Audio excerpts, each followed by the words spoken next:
Som, 1, 2, som. Som, 1, 2, som. Som, 1, 2, som. Som, som, som, som. Som, 1, 2. Som, som, som, som, som, som, som, som, som. Som, som, som. Som, som, 1, 2, som.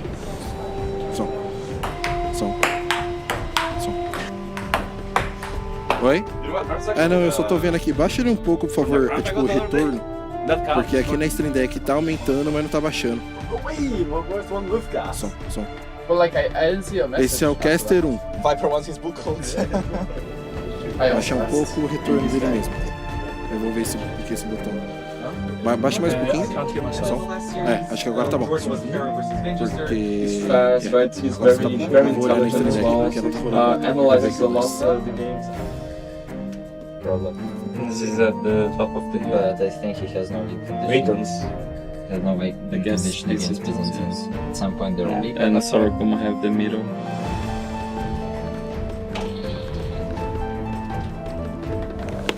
I think what perhaps they do is took a bit more risk by making a push on the side.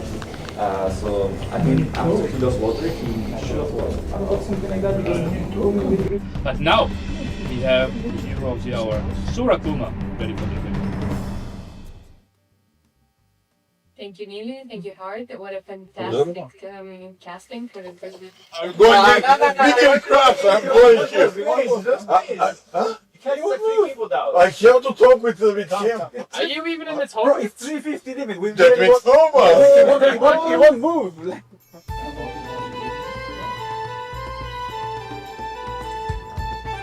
This was not his practice. He's not carrying the boat. From normal Buchholz to median Buchholz? Or to weighted Buchholz? I think the weighted Buchholz is a bit better than the medium one. Really? Only the 3 rounds as well? Yeah, don't you think so? No. Do you prefer the other one? I think weighted Buchholz only makes sense after 5 rounds. Yeah, maybe I can now that you mention it. I think I agree with you. Okay. Weighted What are the upsides of weighted Buchholz? Is that when you Over don't medium count them? Buchholz. I mean, I think that's why doubt is here, no? To explain that, yeah. Exactly. And now we're cutting over to doubt. My opinion, I played well, but still really now suddenly in a situation against What's to do? But not the loser is likely What? how much All right, pressure you feel. Thank you very much. Well played. You mentioned that yesterday. No. When I change the refresh rate. You're gonna get good only in that run. With your hooks around the whole island, you go right to the fish? Yeah, actually I make cards against England. They can do fast.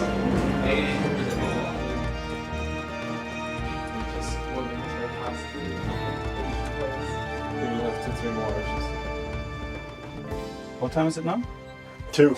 A little bit after 2. Look at it, how it has to stand. Feeling comfortable there? Only banger sets today. Then Portugal, Austria, Austria. Spain is a banger since Of course, when? since Austria's playing. Oh, no, it's simple. Not true. Back.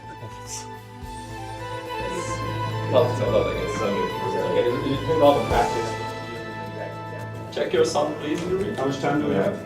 Our reverse psychology is always working, eh? Yes, seems like it. Yeah, like easy clapping. Well, Travis? I think he said we're good to go. Yeah. And Goth kind of are good in that because you get Loom instantly. Yeah. And on the other side, Wei is just... He's not only going to have Loom, but he's going to have a little bit of extra food. Great. Oh, I'm playing tournament. What? You're playing the meter for tournament, please. I mean, I didn't do much in Field and Castle. They find the time on the way to Castle. And obviously they can pressure on you into the first game. Yeah, that's the most fun part. Well, I guess my alarms could be the other option, but like... Thinking about arms, it's a big investment. Flash is so cheap as well. Yeah, my alarm's not even yours. I thought it would be better, but... And I think you should have just instant counter towered. You took way too long to counter tower. If you instant counter tower, you don't lose 7 bills. And I thought I was fine. Disappointed me. Well, Viper just got into the room. He's sitting with Hart and Masmora, and I'm sure... Like, do you still have chances, do you know? I gone to nearly, it was 16%. 16%, okay. I don't know if that was including the Viper one yet. Okay.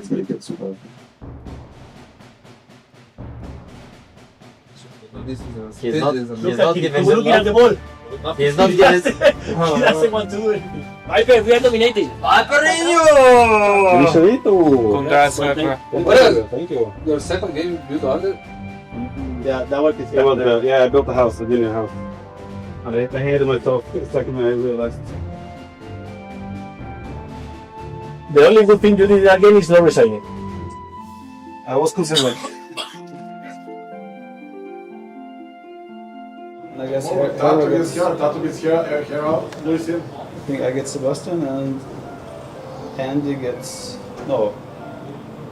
Oh, Andy will get Hera. But isn't it from bottom to top? And tomorrow, who will play? That's, I have no idea. We have to dominate tomorrow. Tomorrow you play Luis. Leary. Zero Boholga. Well, And you lose. And you lose. Thank you, Dowd. You're very We need great. to find a solution to lose like you. That was the main play. Yeah, so you were just basically setting up the game so that you end up on a unit composition that is good. There. Okay. And we put it there. So we know now the conditions, right? Well, I think Andy's right. So you need Tato to win. I don't need, but Tato should win for his own sake. Well, so you play Hera. Wait, it says projected next round is the Viper Sebastian. If it's 3-0 ACCM, you play Hera. If it's 2-1 Hera, if it's Viper, Tato winning. Sebastian. Yeah, so depends who wins. So why... Oh, yeah, you just said that instead of emailing. So as long as Tato win, I face Sebastian. If Issam wins, he... If then projected, blah blah blah blah blah blah. That explains everything. I don't understand. We wouldn't do it even better than that. Actually, 1-2 and 3-0 for Taro is a difference in the matchups. No changes? ACCM? The fourth and fifth one, like Taro Sorakuma, Winchester ACCM, they're switching. Sebastian. We play tomorrow. Good job, if Tato wins. Thank you. I'm wondering how many more times you can get away with this. And for whoever's doing the interview, scribble down some notes here. I'm curious what Tato thinks. I'm actually seeing here. You decided to go full cast stage, even seeing an imp. Was this your plan all along, or did you try to adapt as the game went on? Thank you so much for watching. Be sure to be here tomorrow and see you soon. Tomorrow. Wait, GG's boys. Beast. Thanks, Viper, for doing this. Of course. I think if those 2 archers jump in, that could be trouble. Oh yeah. I made a lot of houses. Yeah, that's solid. He could win. I had? He had. He had. Oh yeah. A couple hundred more resources. So it should seem solid. Yeah.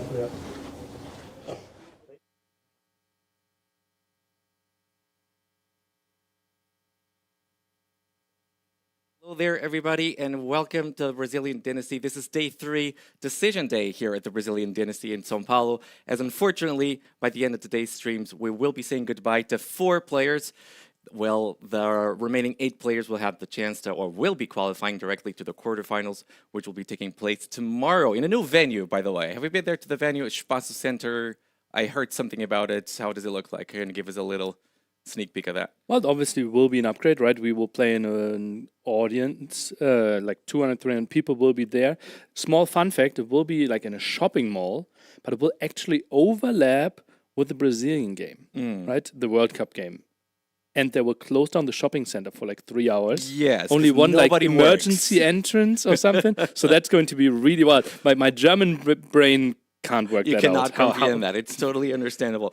Now, Nili, we're going to be going over all the different permutations and scenarios. Not all of them. Well, some of them. As it pertains to each of the players' paths. And there's going to be a lot of it, obviously. Some of it's probably going to be confusing. So we need your full attention as the viewers. And I guess we need... the pen and paper. Everyone pen and paper. I'm ready.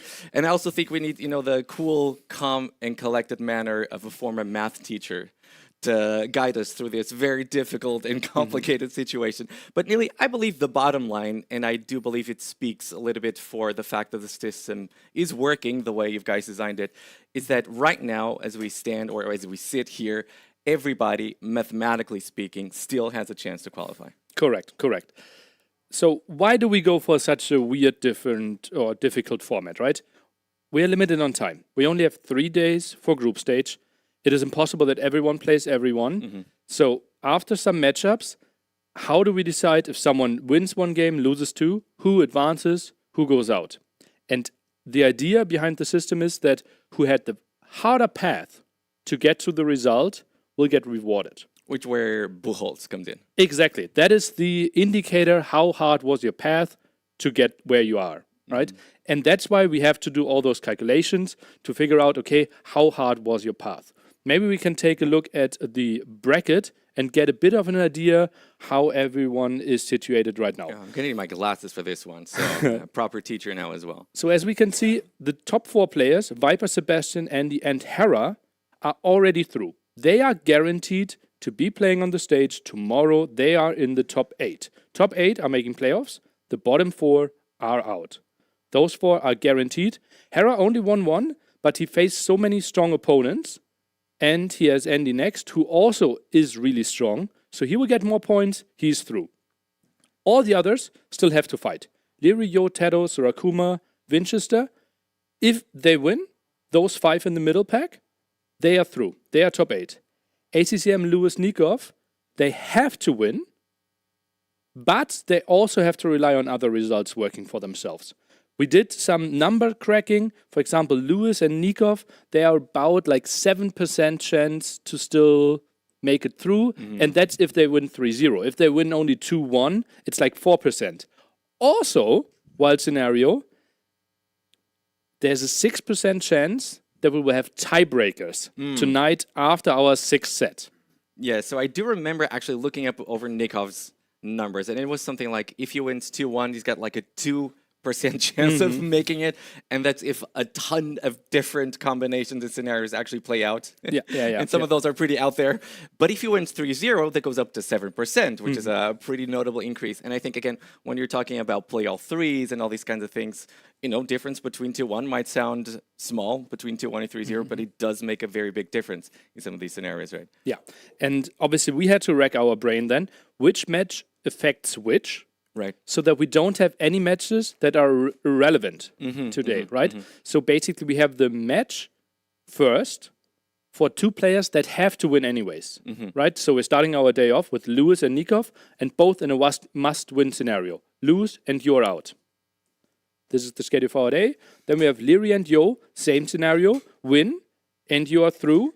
Lose, you have to rely on others. Leary is looking pretty good. I think even if he loses, it's like in the 97%. We can look up the exact number. Yeah, 98 and 95. So Leary is very likely in the top 8 as well. Mr. Yo, he has to rely more on others. So, yeah, just like you said, and I think that's a very interesting point, is that even if you do win your matches, you're still relying on so many things happening at the same time, which is why, I was actually told yesterday before we closed the stream that we wouldn't have a chance to actually announce what the matchups are going to be because there are just so many different permutations. I believe JBR talked of 4,000 different possibilities or something along those lines. And by the way, shout out to JBR and all the administrators because it's pretty tough to go through all of these things.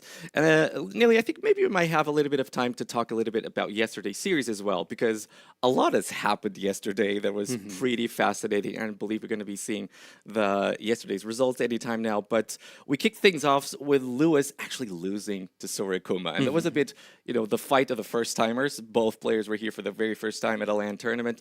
And for myself, I kind of thought that if someone was going to be feeling the pressure, would maybe have been Sorikuma, just because we had not heard as much about him as we had heard about Lewis. Obviously, Lewis, the GOAT, the Kingslayer, if you want to put it that way. But it was Lewis losing 3-0 versus Sorikuma. Yeah, and he was heartbroken. He felt like, okay, we talked about it, and I said, Lewis, they're still like, we did the math, and at one point he was back to 16% advancing chance if he wins 3-0, and he's like, I don't care, Nearly. I don't deserve to be in the playoffs with how well I played.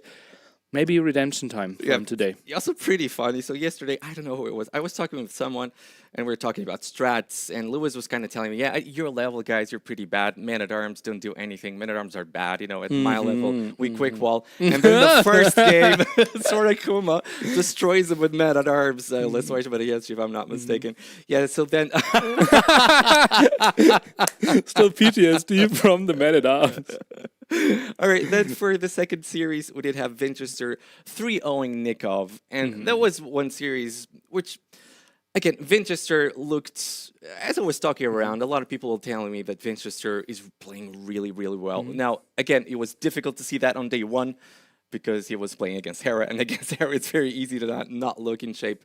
But probably sort of an expected result. I don't know if I would have expected 3-0, but Winchester the clear favorite there. Yeah, I think if Winchester had a matchup like a path Tado Nikov, he might have had 3-0, 3-0 in his favor. Right? It was simply the Hera effect, like the game number one, something that Hera should never win. Winchester played really well in the other games as well. And I think we can expect a lot from him. But still, needs to win today. Needs to win today. Then we got Mr. Yo losing 3-0 to Andy. And Andy... He's so happy. He's so happy.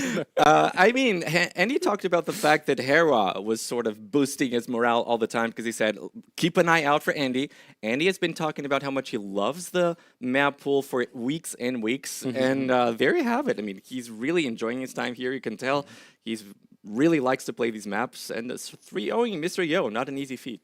And then we have the two best sets of yesterday, right? The big bangers. Leary Viper 3-0 with 3 long games. Craziest series that we have seen so far. Really entertaining games there as well. Leary obviously can't be too happy with that. And Viper, like, he looked like the Viper that we were hyping like 6-7 years ago. And I mean, it's really tough to talk about a surprise when you're talking about Viper winning. It's obviously not a surprise, but stats, again, I talked about this yesterday, but this was Viper's first victory over Leary since 2024. So last time he was able to do it was in the semifinal of El Reinado 4-3, if memory doesn't fail me.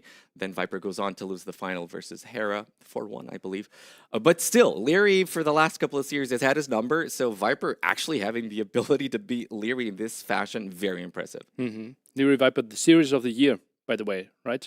It got voted Series of the Year as well. So, yeah, those two are delivering. That's 4-3 you're talking about. Yes, indeed. Yeah. And then Hera Sebastian, right? First, only non-3-0. First non-3-0 matchup. Of that day, right? Yeah. We had the playoff 3 format simply to make it easier for us with the tiebreakers, right? Because if we have a 2-0, we don't really go into the 2-1 if we had playoff 3. So it makes it easier and avoids a bit of like tiebreakers for tonight.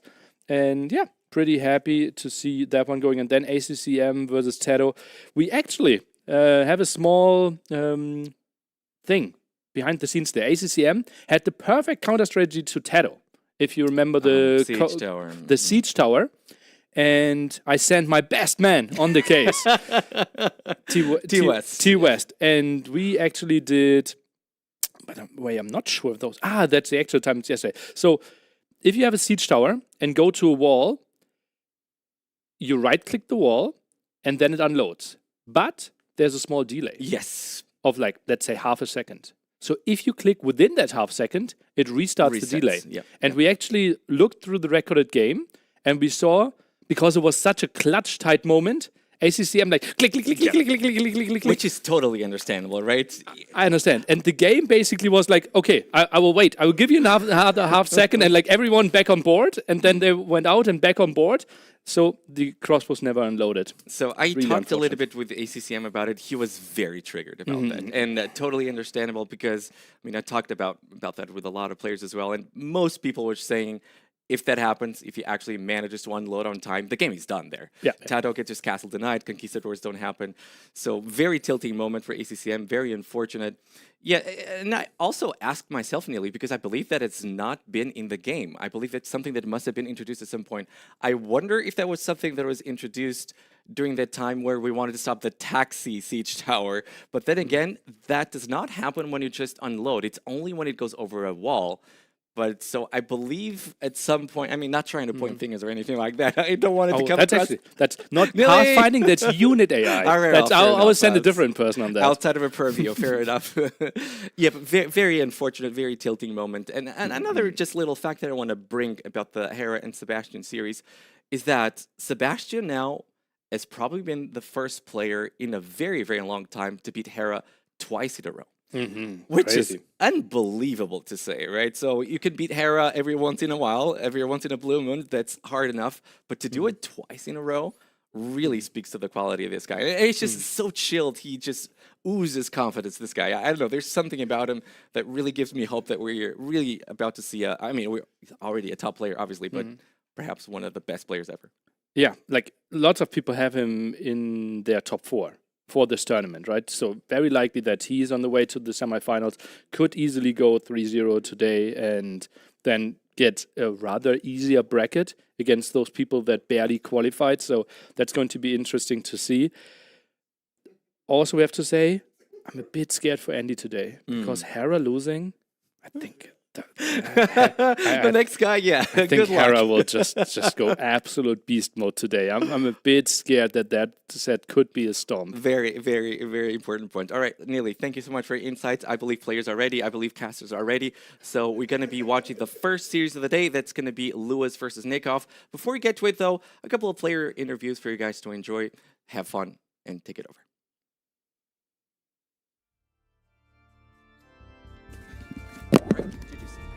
I think it's a good map pool.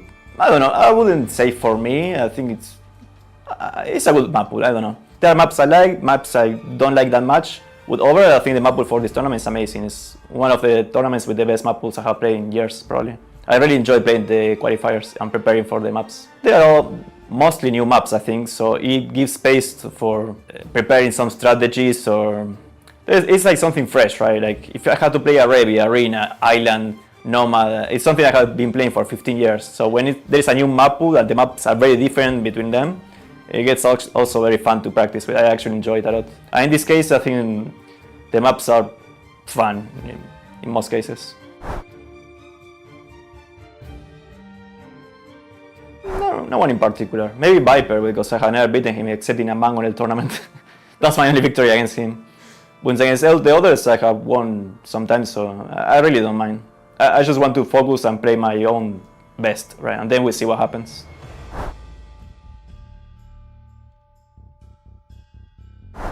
I usually go step by step. Like, say like I would like to get into the top 8, and then if I make it to the top 8, okay, I want to be top 4, and so on. So yeah, usually my goal in a LAN event or in a main event in an online tournament is top 8 at least. If I feel that I played well, I did my best, I'm happy regardless. If I lost playing bad, of course, I'm not gonna be happy about it. Yeah, I prepare a lot, and then the day of the tournament you are like not focused or doing random things, and sometimes you have to improvise on the way, right? You have a plan and the opponent does something wacky, something you haven't faced before, so you have to quickly think, okay, what do I do against this? So the game goes in a completely different direction, right? It happens a lot of times.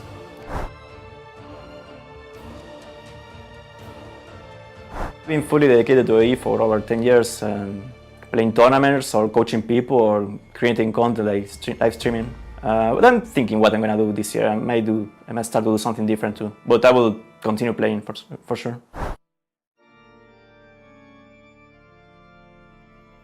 Thank you for the interview, and yeah, I hope you enjoyed the tournament.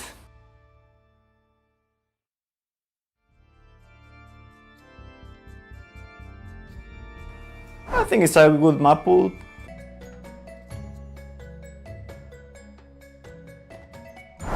not sure. It's very different, right? So it's like you have a lot of different variety of maps. So I won't say it necessarily like suits anybody. Maybe like someone like Andy, who's a very weird type of player. Maybe it suits him. But the 2 new maps, I think they're open LAN maps. So actually maybe that's better for some other players, maybe myself. But overall, I like the maps. I think they're all pretty good, except from Fernando. I think Fernando is the only map that is just so badly designed. The way I see it is just, I don't like maps where it's just so one-dimensional and there's no like comeback mechanic. Because with Fernando, every game I've watched, like 90% of the games is just one person wins the water, nothing else. And then it's just over so fast. Well, I'd much prefer a map where it's, okay, you lose the water, but then you have land, or like you have something else, or you have something to play for. But with Fernando, there's nothing really to play for. I'm not really a fan of that map.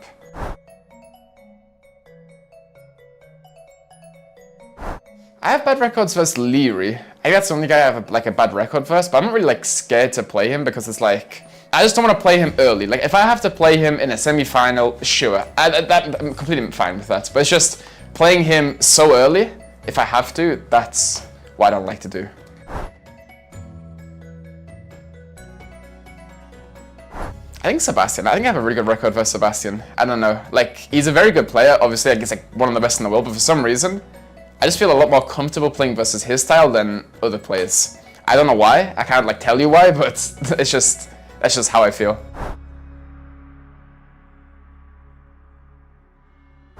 I have not, but he sent me a message about some ideas, so I'm gonna maybe message him back today to see what's up. Yeah, like last time in Warlords, Foster helped a lot. Like with the no Lumbercamp build, that one was crazy.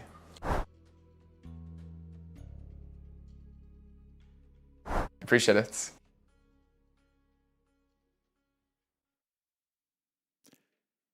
Welcome in, everyone. Set number 1 of day 3 here at the Brazilian Dynasty, and we have 2 players who are really struggling, relying on others. We've got Lewis versus Nikov to open things up. I'm Dave. I'm here with a little-known caster. His name is Doubt. I'm PC Carrier. You're not I'm bald person, bro. I think PC Carrier. So how does it feel to be transported all the way to Brazil for this tournament? Your role as a PC carrier. Honestly, I take anything at this point. Okay. It's like, I just want to have a purpose in life. Potential winner of 3 Specialist Cup finals, by the way. We are actually checking that more than this. It's yeah, very exactly. We are following. I am following, obviously, I'm playing, but it's a good tournament. Something to do when I'm not carrying PCs. Another good tournament here. Today is wide open in terms of possibilities. Both of these players have a chance. Not for them. I mean, as Nilly said, they have to rely on others, but they have a chance. First, they have to win, though. 3-0 gives them a 7% chance to go through. 2-1 is a 2%. Do you believe, like Nilly said, like the Siege Tower didn't go because double click. Like, put what Nilly said on side. Like, I don't think they have a chance. Like, okay, well. You heard it here first. They don't have a chance. This match is it's useless, but it's going to be fun. They are. Here we have the draft in front of us. Okay. They've got Val de Selva. A fun map. What is that one called, Dev? Parque de Impanga. That's good. I missed a few letters, but yeah. And Pantanal as well. Oh, you'll go for the easiest one. Yeah, exactly. I love the map. Like yesterday when I was casting as Mora, 2 water maps. Like now, all maps are really good. I love those maps. And you can see we've still got some question marks here because the players are drafting still. So we have Romans coming in for Nikov. He has Incas and Khitans already. So that's a weird draft priority. We have Incas, Khitans, and Romans as his first 3 civ picks. It's full land maps, right? Yeah. It makes sense. It actually makes sense. And then on the other side, Tupi and Huns already. So I would expect Huns on the Pantanal map. Tupi on Val de Selva. Pantanal as well, good for the Unique unit, right? We've seen that a lot during the qualifier. We see a lot of Huns as well. I think these might actually be the 3 least seen maps in this tournament already. And look at the Lois draft is like he got nothing to lose. Yeah, Celts, Berbers as well. I mean, they do have some potential, right? There's a lot of land maps here. You can't dock on Pantanal at all. Are you sure? Yeah. I'm sure because Tato tried probably. You tried in that match Somebody against Hera. asked, true. We were forcing like Tato was the dog. Come on. Tato was yelling at you. He's like, "Don't make a dog. Don't make a dog." And I'm like, I don't think he can make a dog. Yeah, you tried. Didn't work out. Nikov's still thinking here. It looks like he's got his civ for the park map in Kitons. I think he got everything, right? But yeah, just like the backup team. What do you do against Topi Phosphorus now? Well, Pentanal, what's he going to play there? Is that... He can play Inca, he can play Roman Scorpion Rush. Kittens, I guess, not. I mean, depends what he predicts. Against Hans, he's even fine with Kittens, right? But against Topi, he needs a good unity. Interesting. Okay. They didn't share... I don't think they shared any bans either. So there's not that many civs available. Good civs for the maps. We have 100 civs. Like. The ban list needs to be a bit longer than this. I mean, they both banned 7 civs, right? So that's 14 civs gone, and then there's already 8 civs picked. And we're not even on half. Math, yeah. We're not even halfway through. Saracens, like he didn't go for any like a power unique unit too. Saracens. I mean, like this feels like a strange draft from Nikov. I think it's straightforward, like all the solid civs, but nothing special, nothing spicy. While Lewis, full spice. I think the benefit for Nikov is that Lewis will be looking at his draft and he'll be a little bit confused on where the civs are going to be picked. True. Like you said, there's nothing straightforward, right? So Lewis picking Burmese as his final civ pick. I mean, these are some civs that we haven't really seen prioritized so much this tournament. Or maybe they've just been in the bans. At this point, Nico can just like put everything on custom, random, favorite those 5 civs and just let it roll. Like everything is good on each map. I don't think that's Nikov's style. Would be cool. Yeah, that's Dark style. Dark would do that. Like. All right, so both players getting ready here. Lewis and Nikov know that they are relying on others in order to have a chance to go through for tomorrow. They might even be forced to play in a tiebreaker later. I think the tiebreaker percentage was like 6% overall. I heard 7, but that's like 6, 7. No. I'm great, you're bold. We are not doing 6, 7. Like, no. You know what it is, though. I know. I have kids. Like, sit there. Oh God, I just did it. You just did it. Cancel. Go to the players. Like, you're so washed, bro. I know. You used to be up there. I know. Yeah. Now I'm like 6, 7, getting these like. At this point, I'm like nearly just need that Red Bull gesture cap. And... So predictions. First map, Valdeselva.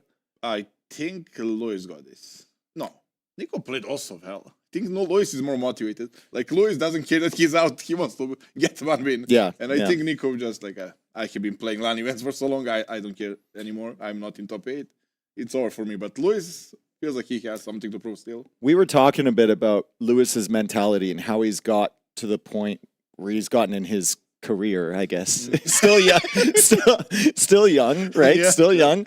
But we were talking about how his mentality is just so different, where he can lose 1,000 games in a row and he still feels really, really confident and he still queues up for another one. Well, if you lose 1,000 games in a row, maybe you need to change career. Like, I mean, he did lose how many in a row against Hera when he was training, right? I think it was like they even had a challenge like 100 games if he like for $100, and I think they went to like 24 or something like that. But I mean, he's constantly queuing up for more, right? Yeah. So it's just a numbers game for him, and he doesn't let it affect his mentality. So maybe that helps him out there. Nikov is a veteran. Nikov's had many losses. we don't know, right? Maybe as he gets older, he's just able to lock in and Goev came and he's losing. They said too much. Dope. Yes. We're gonna need to lower it down. Yeah, lower it down a little bit. Okay. It's early in the morning, brother. Right. So are we thinking Tupi for the first map? Are we thinking Celts for a siege push? I think it's off. The first map is Celts for sure. Celts? He will do the fast castle, double siege workshop, rush. Okay. He will copy Hera Romans. And then on the other side for Nikov, is it going to be Romans as well? Romans, Man at Arms. Romans Men at Arms? I predict. What if it's Fast Castle Siege Scorpion Rush from both? both. Who wins? Ooh. Cheaper Scorpions versus Kelts, faster Kelts, Scorpions. Kelts. It has to be Van Kelts. Mangold must keep it They shoot fast, like produce faster. So we have all-time head-to-head in tournaments. Lewis is losing. He's 1-2.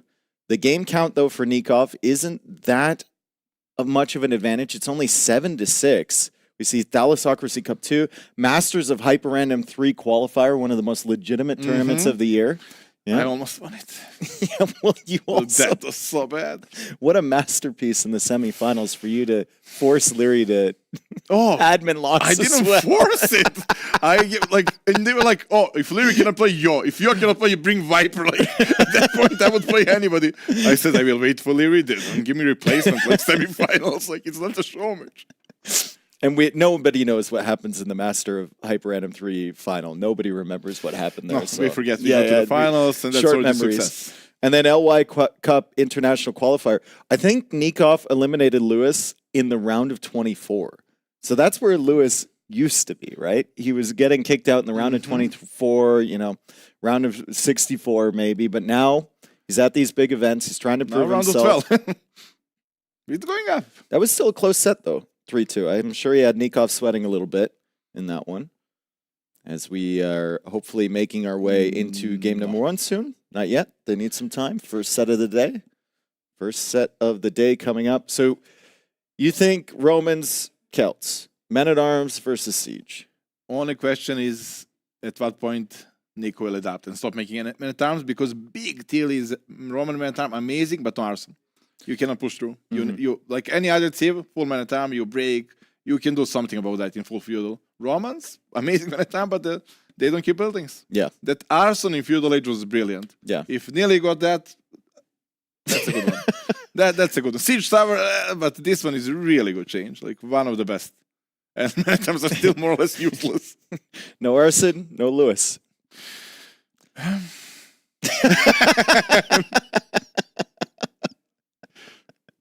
Where'd he go? Maybe for the burger? Yeah, that'd be a way to get under Nikov's skin, potentially. What do you think about, like, Fast Castle play, like, into the archers for 2P on that map? No, like, why would you go archers? You have the Blackwood. When you get 2 for price 1, that unit is, I still think, broken. No Nikov? No Lewis? I'm leaving as well. Yep. Let's cast the chairs. That's a wonderful chair. I mean, honestly, does the chair have a higher chance of going through than either of these players? Maybe it's like 6%. Actually, no. Chair will be next round 100%. Yeah, exactly. Chair is staying there, leaving. Oh. That's great. Nice cold water. Wake him up. Oh, wait, do we have the mic from the game room? I hear something. I'm not sure what. And he's gone. He doesn't look happy. He's tense. He cannot lose. Like, he's here in front of his boys. He cannot lose every single game in this tournament. He took Viper to 1 game, right? And that's about it. When you guys are playing practice games, what's his mentality like? Oh, I cannot curse. But he's like, I will up boy. Okay. Everyone can imagine if that was spoken in English there by doubt. Also, how many times, because I've heard, he's pretty proud about that win against Heron Warlords. How many times a day do you think he mentions that? We have already started practicing for the league, like choosing the teams, because we have quite a few players. And every time, like, we are drafting, okay, I think Hans is a good idea. Did you beat the Hera boy? And then every time he got the opportunity, it's like me with Red Bull Valhalla 3, which I use now opportunity to mention. It was a good tournament. Oh, did you win that? I think it was final against It was Illyria, a close actually. one. It was a very close one. It was a close one. If I had a nickel for every time Dope mentioned that, I'd be a very rich man. So I'm actually quite close to Lewis, actually. That's not a compliment to myself. Okay, so we continue waiting. And look, we have civs here. Oh, they're in the game, that means, right? Incas versus Burmese. So I guess spec delay 2 minutes? Okay. Burmese. I didn't predict anything here. We can see in Champions. I'm actually hyped. I mean, what's the play with Incas? Is it actually into what else? Just into Champion? If you want to play archers, they are better thieves, right? Mm-hmm. They have decent economy bonus, but like play Britons on this map, better economy with sheep, better archers, better everything. Let's go Champions. All right, so we see Lewis's point of view to start this off. There's a lot of extra hurtables on this map, so you have to get the scouting early, and you got to try and snag those so you can actually pull off maybe a fast castle if Lewis wants to go for it. I mean, Burmese is far less likely to do that. Also, if we're thinking about building that castle, the stones are really far away from their starting base. True. So you have to sneak out there, and if Nikov suspects that Lewis wants to go for that castle, he's going to be searching in those areas. Lewis went forward immediately and snags 2 capybara. I was actually thinking he wants to go phosphor ashes, which Lewis, they work so well for him. Like, he even beat Hera with them. Yeah. And this map, as you point out, stone is very vulnerable, very far away from your base. It is also a map, like, you start so close together. I think the idea from this map was early aggression. Just both players going at each other like crazy in Feudal Age. But because it's so easy to wall to the woodline at the back, it kind of evolved into just kind of a 50-50 of whether people are going to go for early aggression or they're actually going to pull off a fast castle. Yeah, exactly like that. Because you're close, aggression is good, but also fast castle is good as well, since defensive siege workshop is also offensive. Same with monk and same possibly with castle. Oh, could be a monk actually with Burmese. That makes a lot of sense. And against champions? What Inca can do, like towers? Like towers, that's it, yeah. So Lewis went out, he got a few capybara, now he's pushing in the deer. The deer patch is in the center, so it's slightly contested as well. So you can see how T-West designed this. He's like, oh yeah, players are going to be fighting over the deer in the center. You know, he forgot how absolutely degenerate players are now, and they're just going to wall. Nobody going to make a meal there, nobody's going to fight. But it's also like, if you push deer, you're not scouting for the sheep. Exactly. That's a trade-off. And there are a lot on this map. There's still a ton available around here as the Champy comes in. Lewis is sitting up on a hill with those villagers, so Nikov won't really want to engage. A second Champy as well. So we didn't even see that. Yeah, I didn't even see the barracks come up. There's 3 Champy now. And they're coming over, and Lewis does have Loom. He does have the hill. He probably got housed. Like, that's too early Loom. And the Champions? That's a classic crash. When the DLC got out, everybody complained the early Josh, especially with Incas. I think Nikov's going to be very disappointed that Lewis has Loom right now. He was expecting to find unloomed villagers. He was expecting to find value right away. The walls are going to be complete from Lewis. Feudal Age is on the way for Nikov. Another settlement on the gold. One great thing from Incas, every settlement is giving you 10 population. It feels like you're just playing Huns, right? Yeah, Huns with Champions instead of Cavalry Archers. And also, Nico, after that, Josh, he's already up. Look at the lack of capybara from Lewis, though. Like, there's just not that many under the TC. There should be more. He pushed there, right? Yeah. You have to choose. I still think it's better to go for the capybaras, but I don't know how to push deer. I mean, if you're pushing deer, you're not going for the capybaras. You're not going to have that many under the TC, and then you have to go forward for the berries, and that gives an opportunity for Nikov to do damage to you. And I think both of them are forward. Especially if you're going fast castle strategy like he is right now. I guess the only question now for Lewis is, what's the follow-up to the fast castle? It's not going to be Erenbai likely because the stone is so far away. Monks. It's just monk siege? There's absolutely nothing he can do. Like, slingers are unlocked in Castle Age, and I don't think they counter monks. Sorry, Neil. Still pushing deer? Still pushing deer, Lewis, from the center. He needs more food. He's on both the berries. Nikov adding in another Champy, getting to the Feudal Age. He's going to get that Champy runner tech coming in right now. Trying to stop the deer push as much as he can, but I don't think he can. That's a good job from Lewis. Thinking now about the deer push, it actually makes more sense. If he's buying to fast castle, capybaras you can find and you cannot. But deer are always in the middle. You will always get that food and you will hit your timing. Yeah, more consistent, I suppose. The problem for him now, though, is that if there's one hole, if there's one gap and those Champies get in, his woodlines could be threatened. But even if Nikov gets in with those Champies, it's like one quick wall away from just not getting any value And at gold all. is also very close, very easy protected, and in the end, when you fast castle, that's the only thing you need, right? And you can see that gold is just right under the TC. Arson coming in for the Champies. Nikov wants to apply pressure. If you're in Nikov's position here, are you getting a little bit worried because you see the timing feel the pressure now. and you haven't done anything at all? Been in this spot so many times in tournament. It's like I need to decide. Either I match the Castle Age time or I go all in Feudal Age. But you need to decide fast, and you need to be like all in each in one array or another.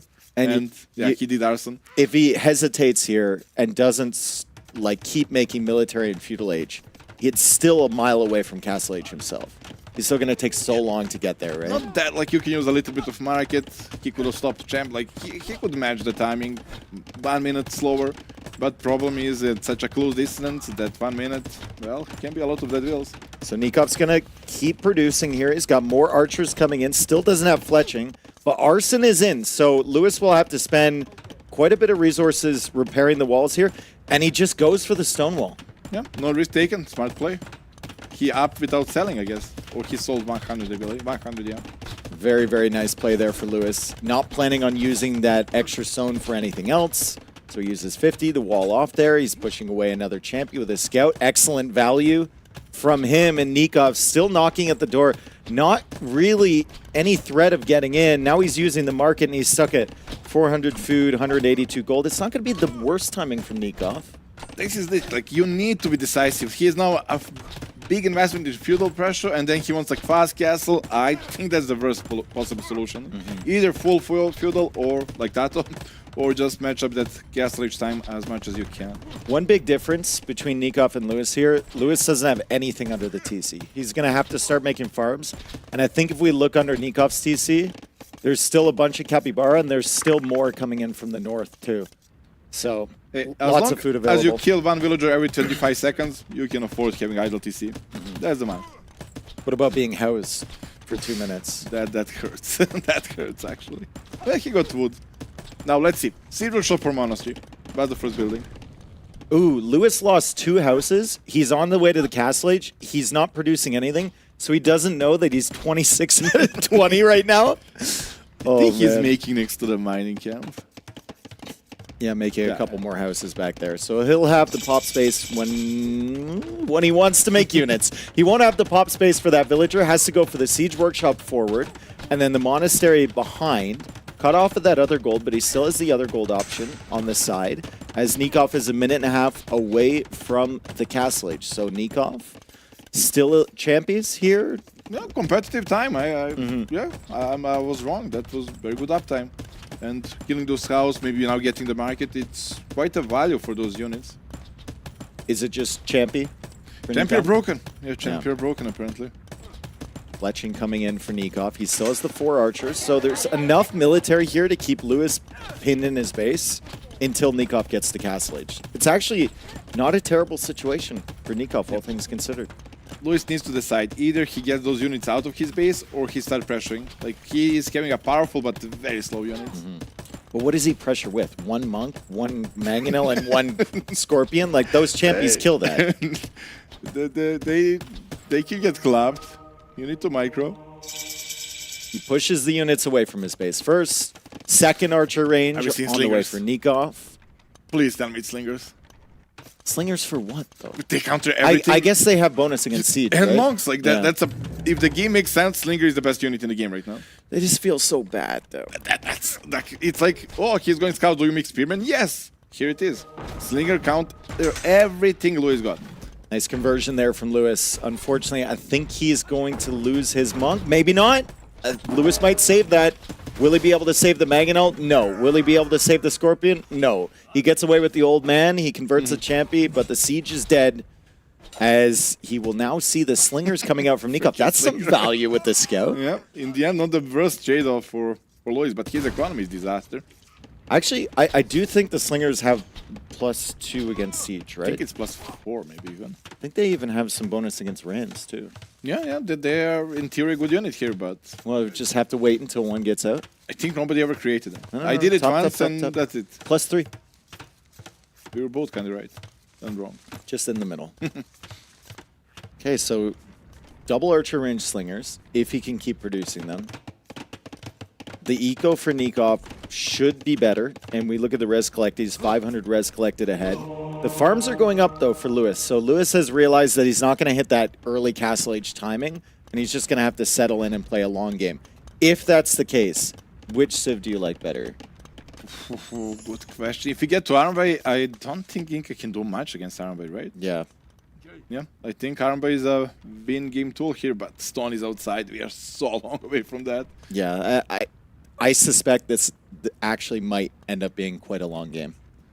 Really? When you go for a fast castle like this, and the other guy stalls you out but hasn't really done any damage to you, you're both not really in a position to kill the opponent. And especially with Lewis already setting up farms like he has, I believe it's just going to be a slow slog to the Imperial Age. Yeah, would 100% agree if Stone was like accessible. True. Now you cannot really add those TCs. You can buy, and that slows you down even more. But yeah, there is both have enough army to protect themselves, not really kill other guy.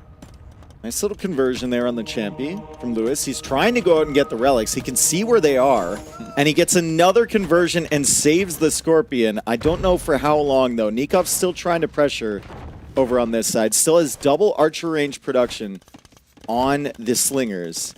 And Lewis just wandering around with that scout still. I really dislike Nico going for the siege so heavily against Burmese. Like, you get redemption for basically free, and you're gifting them Mangonels. They're super expensive unit at this stage of the game. At any stage of the game. Great job with the relic contest, though, from Nikov. I mean, he already has one relic. He's snagging that one. He's guarding the other one. He knew that Lewis with the monastery would want to get those right away. So that's actually relic number 3 coming in for Nikov. He just dropped off his second one. Third one is on the way. And then the fourth one should be under his control as well, as Lewis tries to get some good shots. Nice Maginal micro there from Nikov. And the worst thing is your Burmese. You see them on map disappearing, like you feel the pressure. Sanctity now on the way for Lewis. Good shot from Lewis. So much hesitation there from Nikov. And he's so good with Magonal micro, and yet he failed there. That's a bad position for Nikov when you click back and then you know when before the shot even is taken. Yeah, that Maginal's dead for sure. Fudiko's still not looking fantastic for Lewis. He's gonna struggle, like you said. The stone's not available. It's hard to get the extra TCs up. Speaking of extra TCs, Nikov's on the way out there to the right side. He's going to town center the stone. Redemption. And that's just another relic. That's relic number 4. Lewis might only get 1 here. I think Lewis will go full pressure now to get those relics. He got an amazing army here. Slingers is only hope. Okay. Nearly, it's your time to see if the balance works in the game. Lewis has to kill both of these Mangonels, keep his Mangonel alive, and then get 4 conversions on the Slingers in order to push this. Let's see. The bonus damage is working here. Yeah, the Mangonel pops out. Slingers, good micro there from Nikov, and he takes out both Mangonels. 3 Slingers have been converted, but it's not enough to swing this fight. There's more units coming forward. Very, very nice push from Nikov. I am actually surprised. Slingers are doing what they intended to do.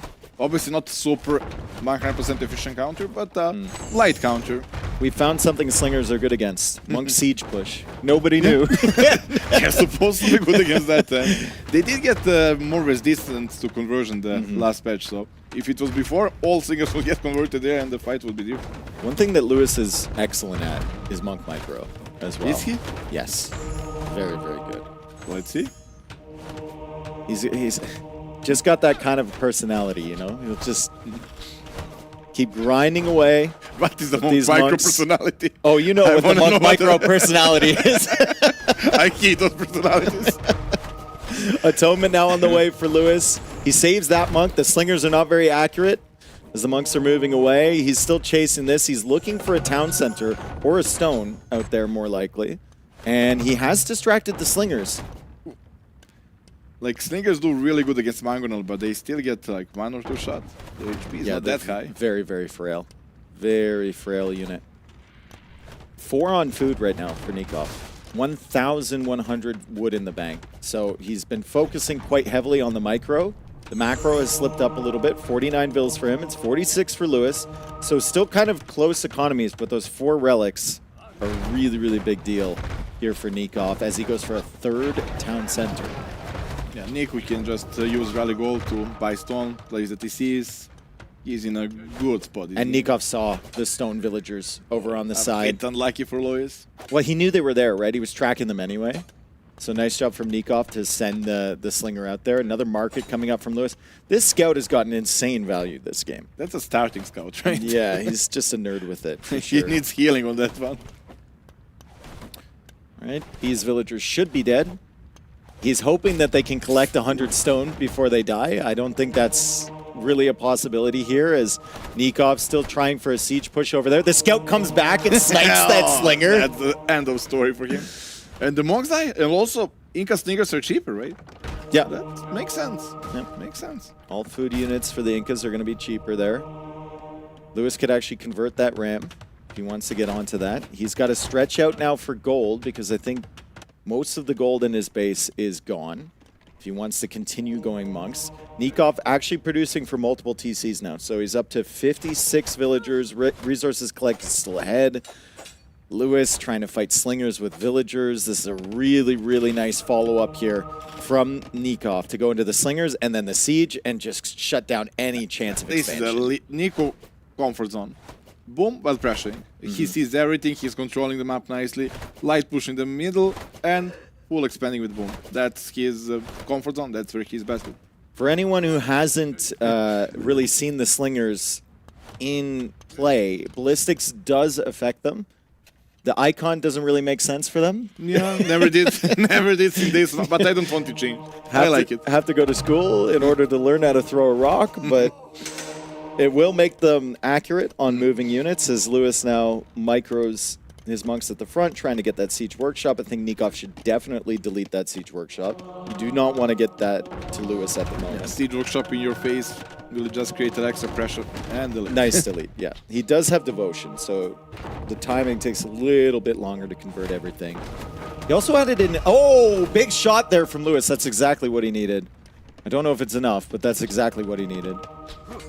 Villager number is not that big of a difference, but the momentum of the game is about to shift, and Lewis needs to ride on that. Like, he really needs to ride on that pressure now. 15 slingers. Lewis still trying to survive, still trying to stretch out for some gold. Nikov did add a second siege workshop somewhere. And just behind the TC and adding a tower, which is also cheaper for Inca. Wouldn't be surprised if he gets like a guard tower upgrade and then completely shut down any possibility of comeback. All the buildings are going down at the front side of Nikov's base, though. A little bit of stress for him, right? You don't want to give buildings to your opponent, but with the towers, he can just kind of fall back in this situation. Now he's got ballistics, too, so he can pick away at the military here from Lewis.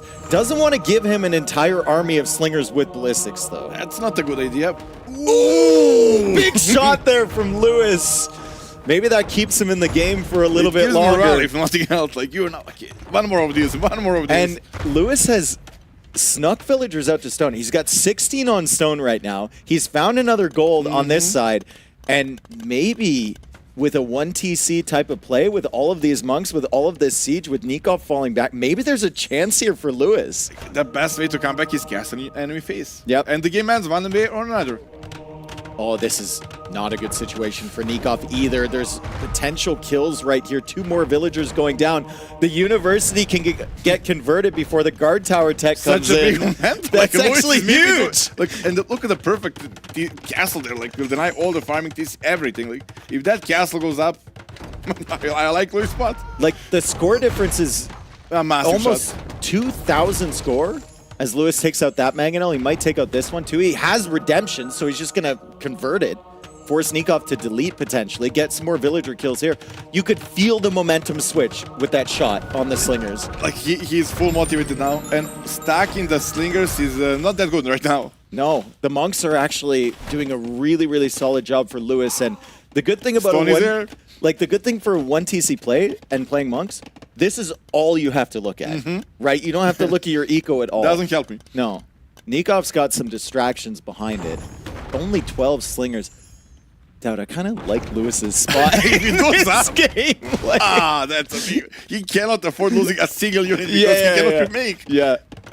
3 on food right now, 7 on wood. Lewis does have the market. He could use that a little bit. There's not enough slingers to really dive on the mangonels and the monks yet, and that's a bit defensive, but had to be done.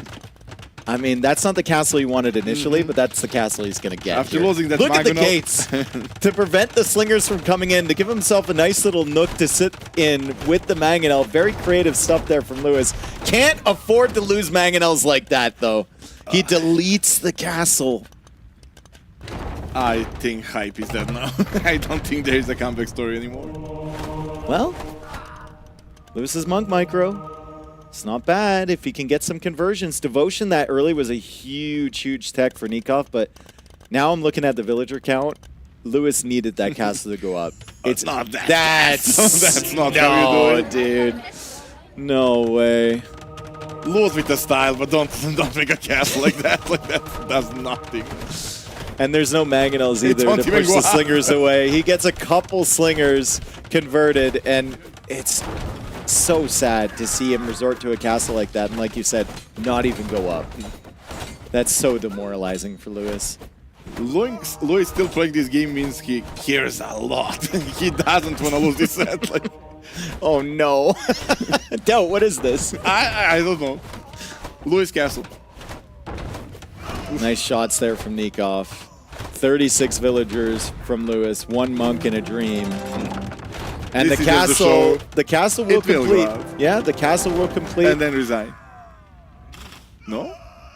He shook his head a little bit there. GG coming in. Well played from Nikov. Impressive castle age time following the feudal pressure. Really made the switch there very, very quickly. And then he held Lewis into his base. And are you hearing the audio from the game room right now? Yeah, I'm not sure if it's... Silence. Yeah, it stands there. The match matters. Yeah. For them, at least.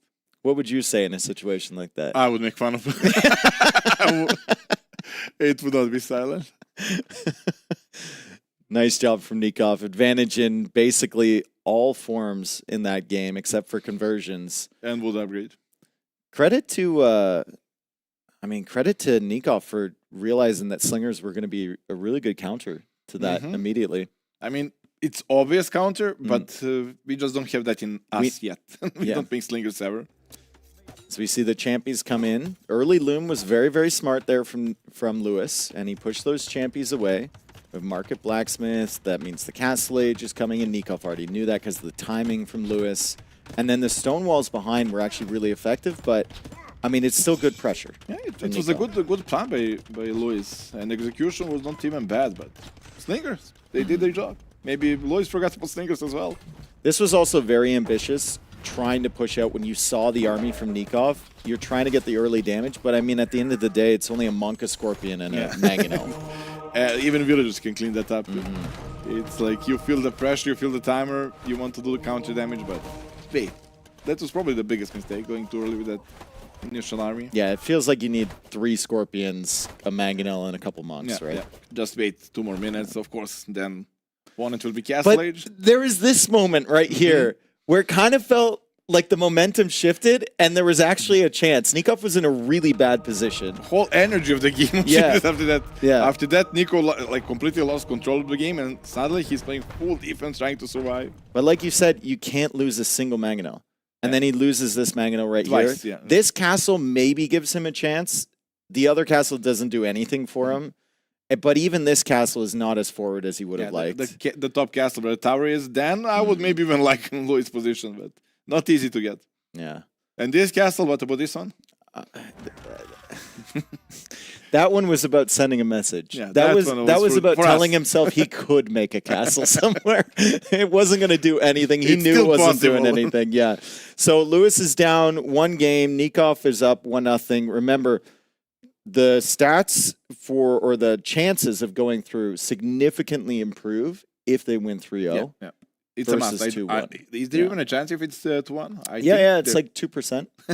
How is it 2%? Hey, what needs to happen?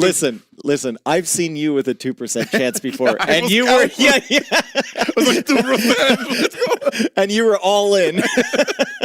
True. That's the fact. When things are going wrong, you're always looking for a way out. But how? I'm just like, what needs to happen? Who needs to lose? Win? Like, I like whenever you are relying on someone else to lose or to win, you become like a politician. You're like, I promise you, I'll give you this if you lose. Yeah. And then I still go 0-3 in the exactly. Anyway.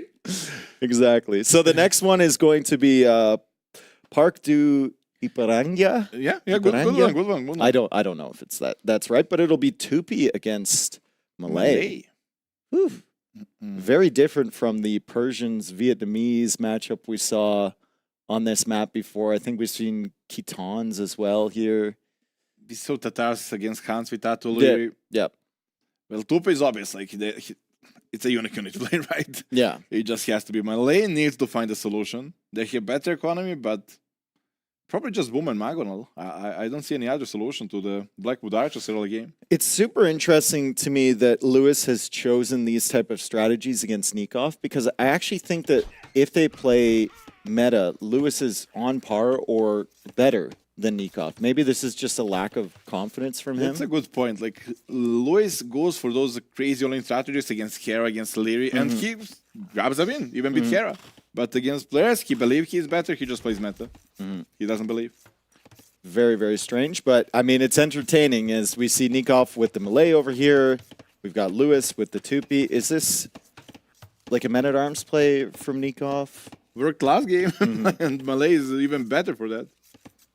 So you really match up that Castle Age timing, right? You instantly go to the Feudal, instantly to the Castle Age. Might even be a trash. Walls. Oh, never mind. Early walls from Nikov. Interesting. I mean, this map is very wallable. You start against the edge of the map. You've got a bunch of wood lines. Very, very easy to secure your base, which is why most players are going for those cavalry civs, right? Just kind of boom up. You make a few scouts, control the map a little bit. There are plenty of hills as well to protect. Like. Yeah. And the monument is getting 25 population, right? Yes. It's like the one in Thames. Beautiful wonder. That's actually the Tupi wonder. From where is water coming? We don't ask those questions. Okay. Yeah. We don't ask about Siege Tower. No, that's Lewis's tears. Not After yet. that first game. After this game, yeah, okay. Okay, Civ matchup. I don't think I've ever seen Tupi versus Malay. There's so many Civs now. There's like 1,400 unique Civ matchups. So and Mirror as well. Don't judge me for that. Yeah. But what does it look like? Do you think in Castle Age and then moving into the later game? Well, unique unit will not work. Karambits will not work. Elephants without armor will not work. So you're relying on those basic units like Arbalest, Skirmisher, Bomber Cannons. And you don't need halves, as I assume, as well. Yeah. So range units and Bomber Cannon support, a classic one.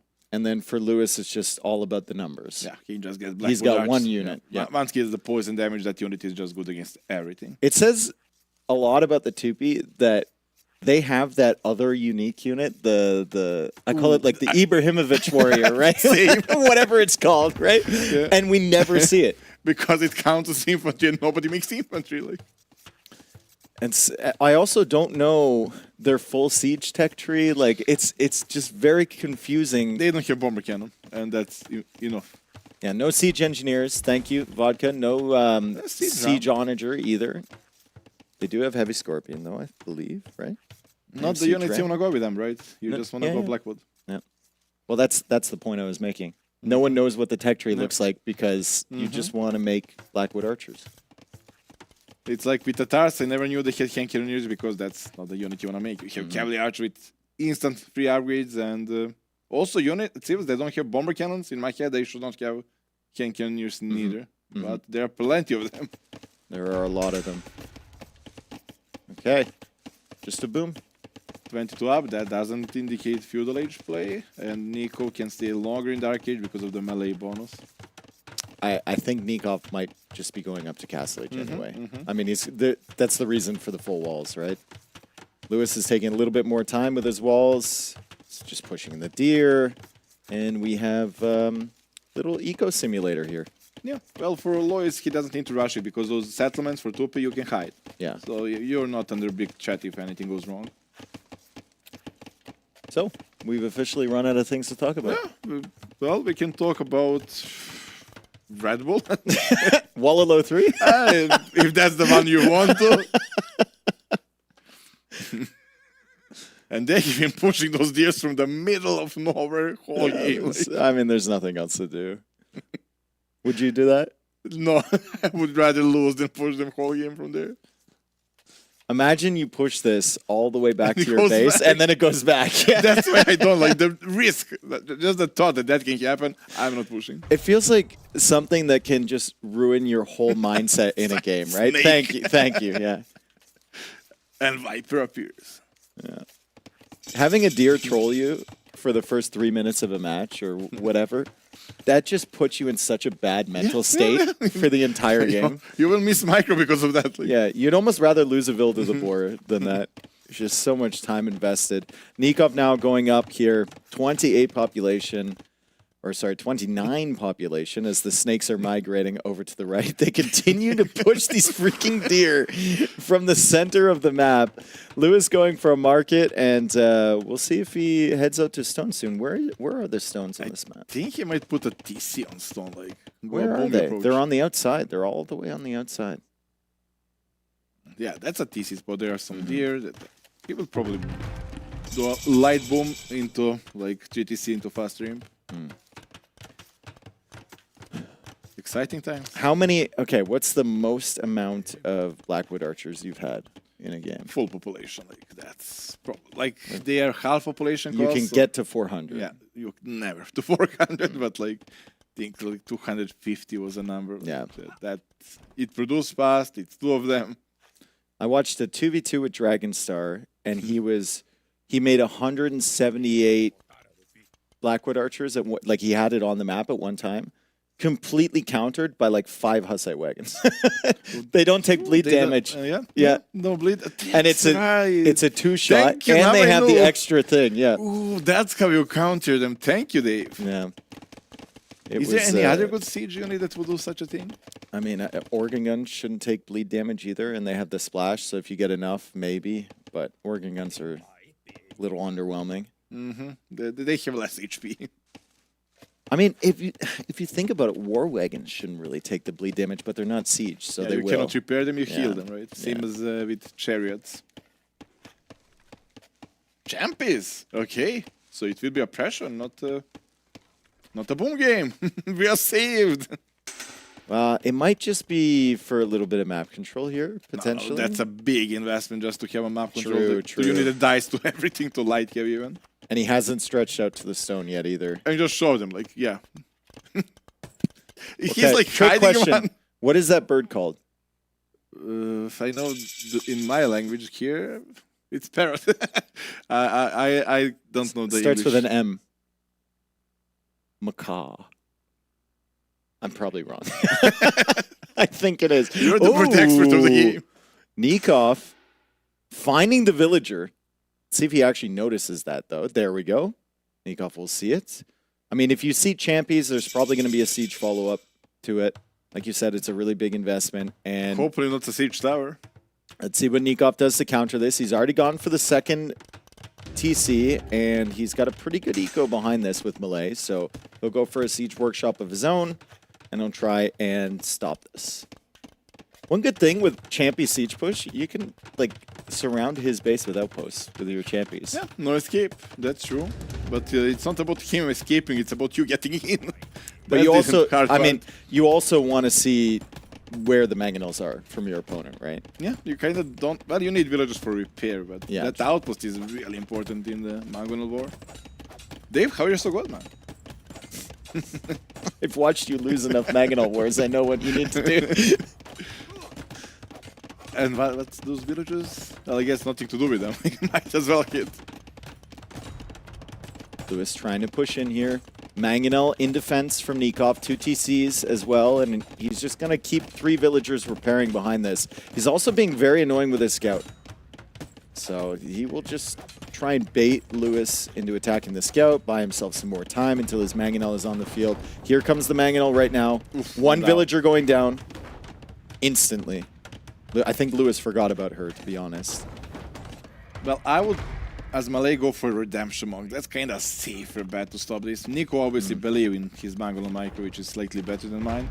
But Redemption Monks completely shut down everything here. Yeah, there's a couple solutions to a Mangonel push like this. Redemption Monks, like you said, mangonels of your own, or maybe even guard tower, but the stone's on the outside, so that's taken away from him. Like, technically you want to buy time until the castle is up and then the push is completely dead. And now it's stone outside, not an easy thing. It's a tiny little thing here, but what Lewis should do is go take that monument right now. He's already killed the scout. 25 extra pop. I agree. It's there. You don't really think about it, though. Yeah. It's Not something you have in every game. Yeah, I mean, it's only really been on 2 maps now in tournaments, so maybe it'll become more popular. I really do like the mechanic. I think it's super interesting, especially in team games. Really, really cool. It gives you something extra to fight for the map, like relics, monument, or those wonders that give you economy. Those are nice addition to the game. Squire's coming in. Big investment, like you said, from Lewis. He's got to find some value. Killing the market is a lot of value. All this idle time is value, right? He's getting map control as well. There's a gold out there from Nikov long term. And Nikov is going to have to invest into probably more than just 2 mangonels to push this. This is a lot of pressure from Lewis. It has to be in the end Redemption Monks. Like, he's queuing up Monks. That's just a safe. Like, if you lose Mangonel War, you actually lose the game, and you have a massive economy lead.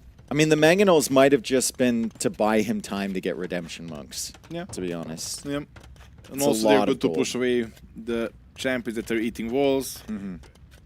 Infantry armor on the way for Lewis. Pushes around this side. Doesn't lose that repair villager. That's a very important villager here. Important moment. Villager's going to come back and repair. Nice snipe from Nikov. Oh my goodness, that was max range. Beautiful job from Nikov. Well, maybe he even canceled the idea of Redemption Monks, honestly. Like, he stopped making monks. Like, I have an extra time now. Yeah, beautiful snipe. Buys himself more and more time. He's coming around here on the right side. Lewis is maybe distracted. No, he pulls away in time. Nikov doesn't want to be repairing this TC forever. It's just going to suck up a lot of wood, so he does want to push Lewis away from here at some point. I like how they're microing with Mongolans. I'm learning a lot here. Like how they're predicting before you see me, and I don't shoot at you. I shoot where you will be. I never do that. Lewis finally has that monument. 52 out of 80 now. Feeling comfortable. 39 villagers, though. 56 villagers in comparison from Nikov. And the res collected, obviously, much higher for him. Melee Eco is just super, super solid with the fast up times. The second TC is there to try and catch up for Lewis, but the second TC has been there for a very, very long time for Nikov. And you also have that imp timing potential with Melee, which is, well, quite a dangerous thing. Without a castle, though? You just need Arbalists, right? Yeah. I mean, champions are technically good against Arbalists, but you need all the upgrades. It is an awkward position to defend for Nikov, though. He tries to save that Mangonel, and he does. Lewis now pulls back here, as Lewis is going to attempt to go for an outpost. Don't build that outpost with your 1 repair villager. Elephants. We're going to see elephants. Elephants. Okay. There are no monks on the field, right? Not monks on the field for Lewis. That means elephants will actually demolish here. I mean, there's a couple that are bringing in relics right now. They're very far away. Yeah, they are not part of the army. They are just part of economy. Can actually see... Oh, nice snipe there from Nikov. Lewis takes his eye off the Mangonels for 1 second. He was in the market. Loses a Mangonel, but he does have that hill to kind of sit up on near his siege workshop. Almost loses another one. Nikov's Mangonel micro this set has actually been really, really solid. That's his like best thing, but he is always playing offensive Mangonel. He's very good on defensive, but he is like offensive Mangonel, boom behind. So if you were in Lewis's position, you're probably not going to break Nikov here in the castle. Yeah, you start booming, but now you know that's not going to catch up, especially not against Melee. I think just drop a castle. Drop a forward castle, rely on that position, and unique unit. But if you want to drop a forward castle, you're probably not selling your stone like he just did there. Yeah, I'm not. And you're going to have to hold this position somehow. Not with that micro you just did as well. Yeah. Nice snipe there on the Mangonel. Does he get another one? He gets another one. Okay, Lewis. He's going to survive up on the hill. Double shot from him. Nikov might kill the villager, and the Mangonel so close for both players. And this is too tense. I cannot play like this. Like it's like all those moments are so snowballing. That's a villager kill up there for Lewis. That's his first villager kill of the game. There's his second. After all of this pressure. Elephants still haven't been shown. Nikov's keeping those in reserve, as he should. Yeah, until we have like 5. Well, he already got 4 of them. He can move out and clean everything. Lewis. A bit of sleepy moment. It happens. It's really hard to always pay attention to that Magolo micro. Especially when you're multiple TCs now. If you're one TC, you just pay attention to that. Like the last game, his micro with Monk micro was so much better because, well, nothing at home. Yep. Third TC now coming up for Lewis. Only 200 stone in the bank, so still really far away from that castle. Mangonel's pushing out. Good split there from Nikov. Nikov has been very, very solid. Once again, though, all of his eco and military is in the same spot. So he's constantly looking on the same spot in the screen. It's simple for him to defend in this Defensive position. advantage, right? Yeah. There's the elephants. You finally showed them up. Where are the monks? They're in the queue. Like, not the best timing. He got impatient at this point. He's pushing him back with only Magona. Well, I might as well just show them up and clean fall forward. Okay, good shot. Nice shots there from Lewis. 0 on gold for Nikov. So he needed that timing because he has to go out to that gold at the front of his base. And the snake is going to kill the villager from the venom. Watch, he's going to die from the little tick damage. No, he gets healed by the monk! What a pro. He really, there's a poison damage and start healing. The Mangonel pops out. Nice split. He can only lose 1 maximum then. Bait the damage into the elephants. One last shot. Oh, Nikov's so mad. That's a tilter right there for sure. I don't think Mangonels matter anymore. Like, the pressure is dealt with. Mangonels are more or less useless unit now. It's all about gaining the map control back, getting that gold, and ideally dropping a forward castle, which is Lewis doing first. Yeah, Lewis is going for a castle up near that town center. It will hold the hill, but his starting base is now pretty open to attack. Well, elephants can do a lot. There is no fletching, there is no botkin. Elephants are tanky unit. Like you said before, though, they're lacking the armor, lacking bloodlines as well. So those archers will actually be fairly effective in numbers against them. Now is the time. Now is the time for counter damage. Nico can win the game if he kills like 10 villagers here. The game is over. And just send elephants. Like, they will die, but they will idle the whole economy. And I think Lewis might sense that as well. He's pulled most of his eco up north, but there's still quite a few villagers over here. There's a lot of farms, and Nikov's going back! That's similar to the set with me, just so he's indecisive what to do with units. He wants to protect the castle. Okay. But should have killed the outpost. He's playing a massive role. Like, now, now Lewis, like everything in there. Like, Lewis knows exactly what's happening here. There is a meeting there. Like. There's no questions about this. And Nikov, I mean, you said he needed to be decisive. I think that's pretty freaking decisive. That's quite decisive. Yeah. I like that. And kill the outpost. You don't see what I'm doing anymore. Like. Champy's also getting potentially some damage. Nice job from Nikov to notice that. The Champies will get some villager kills. That is an aggressive forward castle here from Nikov. A couple elephants will be converted. Devotion did come in. They're Malay elephants. You can just convert them back, right? That castle is brutal, though, because I think all of the relics are there in that monastery for Lewis. Well, thank you for picking them up. Like, he should eject those and move them right now. Nope. That's too high level move. Like, nobody does that. Probably on arena is the most important thing to do that, and nobody still do it. Champions, though, finally finding some value as soon as it's like 20 farms. Nikov's distracted. Blackwood Archers, which was the unit we were talking about coming into this matchup, the unit we think about every time we see Tupi, are now being produced, and they produce 2 at a time. They count for half of a population space. It's only 14 right now, but in a couple minutes from now, it feels like it's going to be 40 or 50. I started to like Lois Spot more now. The farm delay there was absolutely... I mean, he did more with less. Yep. Like that, this whole screen cost nothing, while we have 10 elephants, 5 monks, 20 villagers castle, and did way less. And Nikov is super saturating gold right now because he's got the food to go up, but just lacking the gold, right? Lewis delayed him so long coming out to this one. He's finally got gold forward. 47 on gold. Now he will use Nikov, yeah.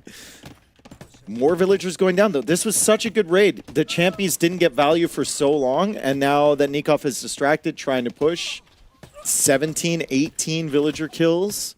And it all comes out from that early pressure. Because of that early pressure, Nico had to build farms on a vulnerable spot behind. It's working out for Lewis quite well. Ballistics coming in for Lewis. 21 Blackwood Archers, 2 castles that can produce them. I don't know. I think it's like you can produce 4 every minute from a castle or something like that, so that it's 8 every minute from 2 castles. It's going to be an insane number. I know, like you look away and then you see like 25 right there waiting to be used. Imperial Age coming in for Nikov, but like how many villagers? Village Elite finally for Lewis. That Imperial Age won't do a lot unless he gets a defensive castle. Offensive one is already did the job, right? The Res Collected is super similar as well. Lewis is going to pull ahead soon, and Nikov, critically, doesn't have access to stone either. So like defensive castle, not really a possibility, right? Lewis has control over that entire outside area.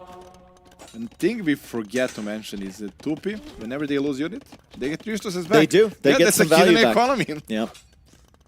So when he was losing those mangonels, it was calculated, right? True. Yeah, it helps him boom out.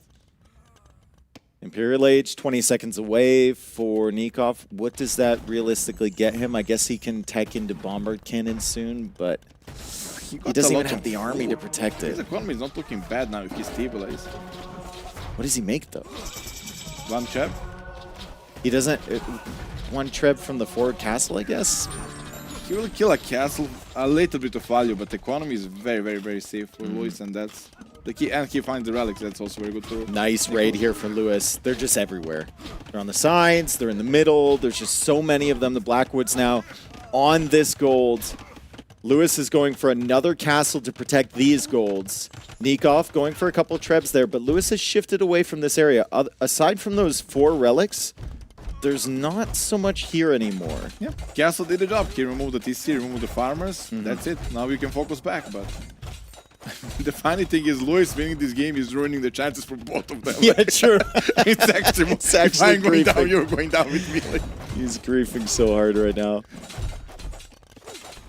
Don't think Nikov can grab those relics yet. He'll have to kill the castle first. They're just going to sit in no man's land over there. 50 Blackwood archers now for Lewis. He's just roaming around the map. He's looking for the villager kills. 44-3 on the Eco KD. Res collected is 2,000 ahead for Lewis now. He really needs to get to Imp though. That tech is super, super important for the Blackwood archers. And then, of course, having trebs to potentially push that back is also That's where that castle played a massive role. It didn't kill the villagers, but it removed all the farming, and now Lewis to get to him. Oh my god. Out of nowhere. I mean, like, once you kill those elephants, you have a solution to the trebs. You just send in all of those guys, right? I just realized both of the teams got that half population unit. Yeah. It would be so cool if we see them fight each other. 200 Karambits versus 200 Blackwood archers. I think we both know who wins that matchup. But the poison damage doesn't matter. They die before it. Yeah, true. All right, so Lewis, outpost. Can we see his vision? Actually, it should be amazing. I mean, he almost sees more of Nikov's space than Nikov does. He's got him completely surrounded. Just give up that castle, not worth repairing, right? Well, if you can snipe the trebs now, it might be. It's not really a follow-up to this from Nikov, though. He doesn't really have any units to pressure through He did what he wanted. He's switching to Skirm slowly, but until he gets the Skirm mass, the Imperial Age might kick in for Lewis, and then poison damage again beats Skirms. 81 Blackwood archers. I don't know if he needs poison damage at this rate. I mean, he has 20 more villagers in the queue, 127 on the field. He might just be able to stay in Castle Age, and that's not a bad castle from Lewis because those trebs can't leave the protection of the castle. There are no units to protect them, right? Yeah. Only castle. There's just units everywhere. Oh my goodness. 100 of them. Yeah, Nikov, I mean, he's tacking into skirms, but even if they hard counter the Blackwoods, it's 15 skirms against 80. And Blackwood you get the archers. resources back when you lose them. And here's Imperial Age. He was targeting the Blackwoods with trebs. What a waste of time. Not worth the rock. You're just giving him resources back. Like, oh, man. And good relics, too. Yeah. No bracer even for the skirms. So it's been an incredibly difficult transition for Nikov. I think he knows where this game is going.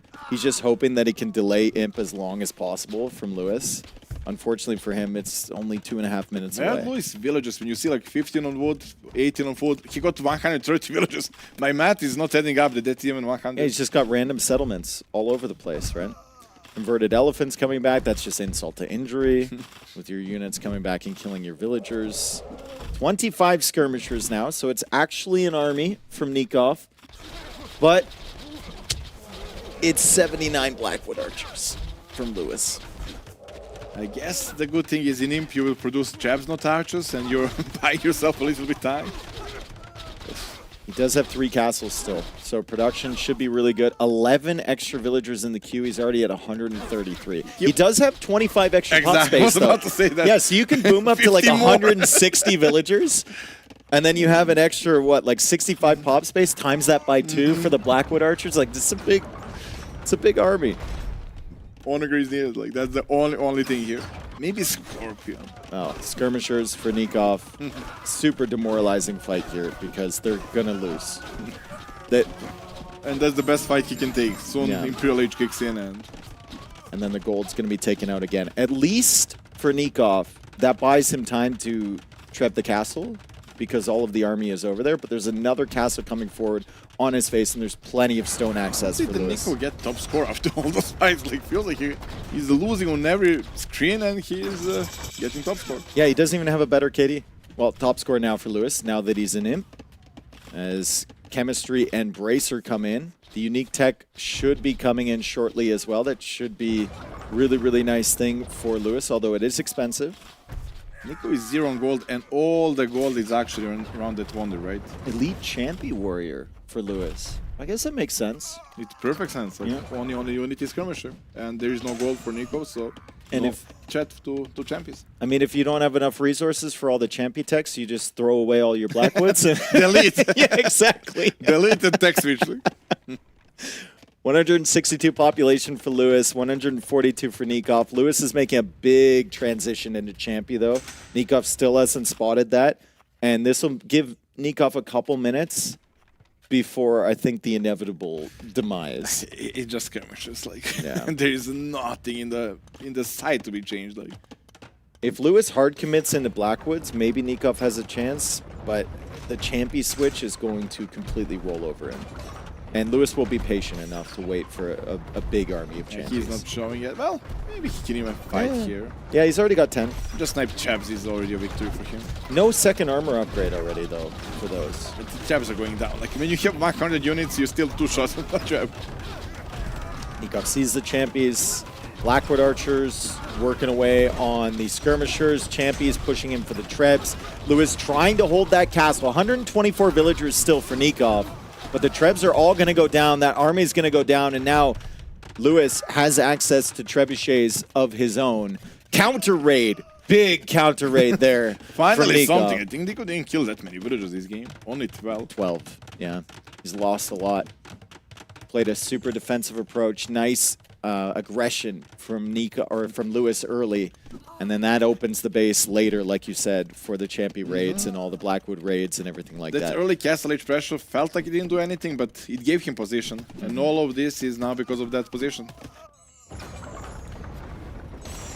Nikov having to farm under his forward castle, it just feels so It's the only safe spot in the game. Yeah.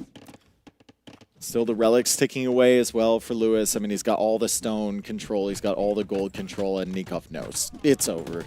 Calls the GG. Lewis 1-1, ruining the chances for both of them. I'm going down, you're going down with me. Exactly.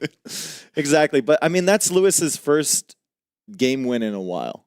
He beat Viper one game, right? He won the second game against Viper, then lost the Look, he's third, smiling. I believe. He's out and he's happy. Like, never seen him happy. It gives him joy to grief Nikov. I love how silent it is in there. It's almost like awkward in there. You can tell they're fighting for the last one. All right, so better res at the end of the day for Lewis. Nikov had an eco advantage for a very, very long time.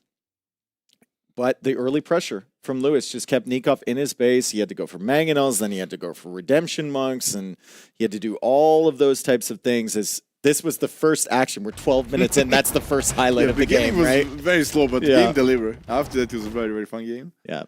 Nice Mangonel micro, though, for Nikov this game.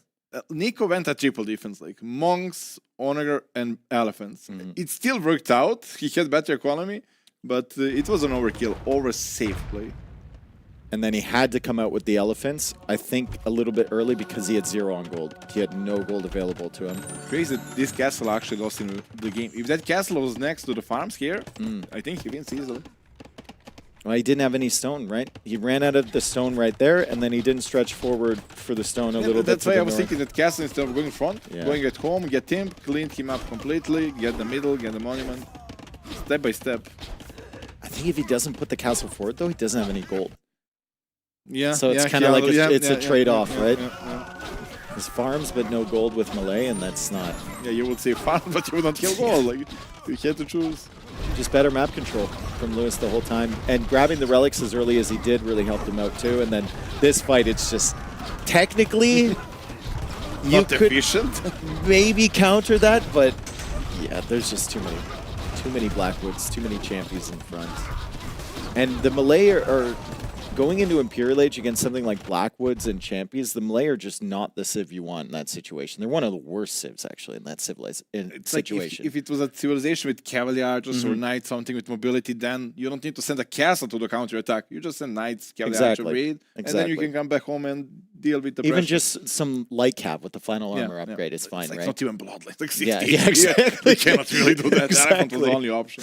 Well, I mean, they still have a chance, both of them. This third game is sponsored by Buchholz, who gives them a chance to go 2%. through. Yeah, 2%. They're going to be heavily reliant on the others here, though. So maybe we can talk to them afterwards and see if they know what their path to qualify is. Lewis knows already. Lewis was all night discussing. He's prepared with his last chance. I was there, the guy, the last NEC. Poor Nikov. Well, you got 0-3'd, and then well, he came in the set now. Yeah, it's not over for him. And 2%. Nikov's he's been at so many lands. Now he's smiling. Yeah, he's probably complaining about Malay.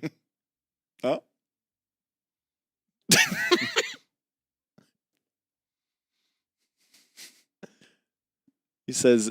Lewis says, what is it? 3%? Nikov's like, it's 2 or 3%. The atmosphere there is better now when they know they're out. Yeah. It was tense before, but everybody. Now they've got so much in common, right? They're really relating to each other. Yeah. The last map will be the Nomad one. Pantanal. You know the names? Yeah. I mean, it's right. But you need to pronounce it as well. It's a good map. I've seen some really fun games on this map when people TC in the same island area. It's a castle drop map. Like who gets a castle in your face first is so brutal. Okay, so speaking of that, what's your castle drop civ? Berbers easily. Well, what about Huns on this? You get starting horsey. That's nice, but what about Celts? No, I don't know about Kimpy Celts. I don't think it. Now watch Kimpy Celts, but Celt is probably the worst option he got there. Although Celt bonus to collect capybaras is so good, you can go under TC. Like just picked everything up. Oh, true, because they have the extra such underrated bonus. They have the extra line of sight. That's something that everybody forgets about. Nobody even knew the bonus, what it does. Like for 20 years, like you read and you don't understand, and then they change a little bit. I'm still not certain. Huns? It's going to be Huns Romans. It's a fun civ matchup. I mean, very mobile units for the Huns. If we're playing into Castle Age, Romans kind of slower. You got to keep your Scorpions together. Everything, right? Yeah. Even Cavalry, they can play the bloodlines.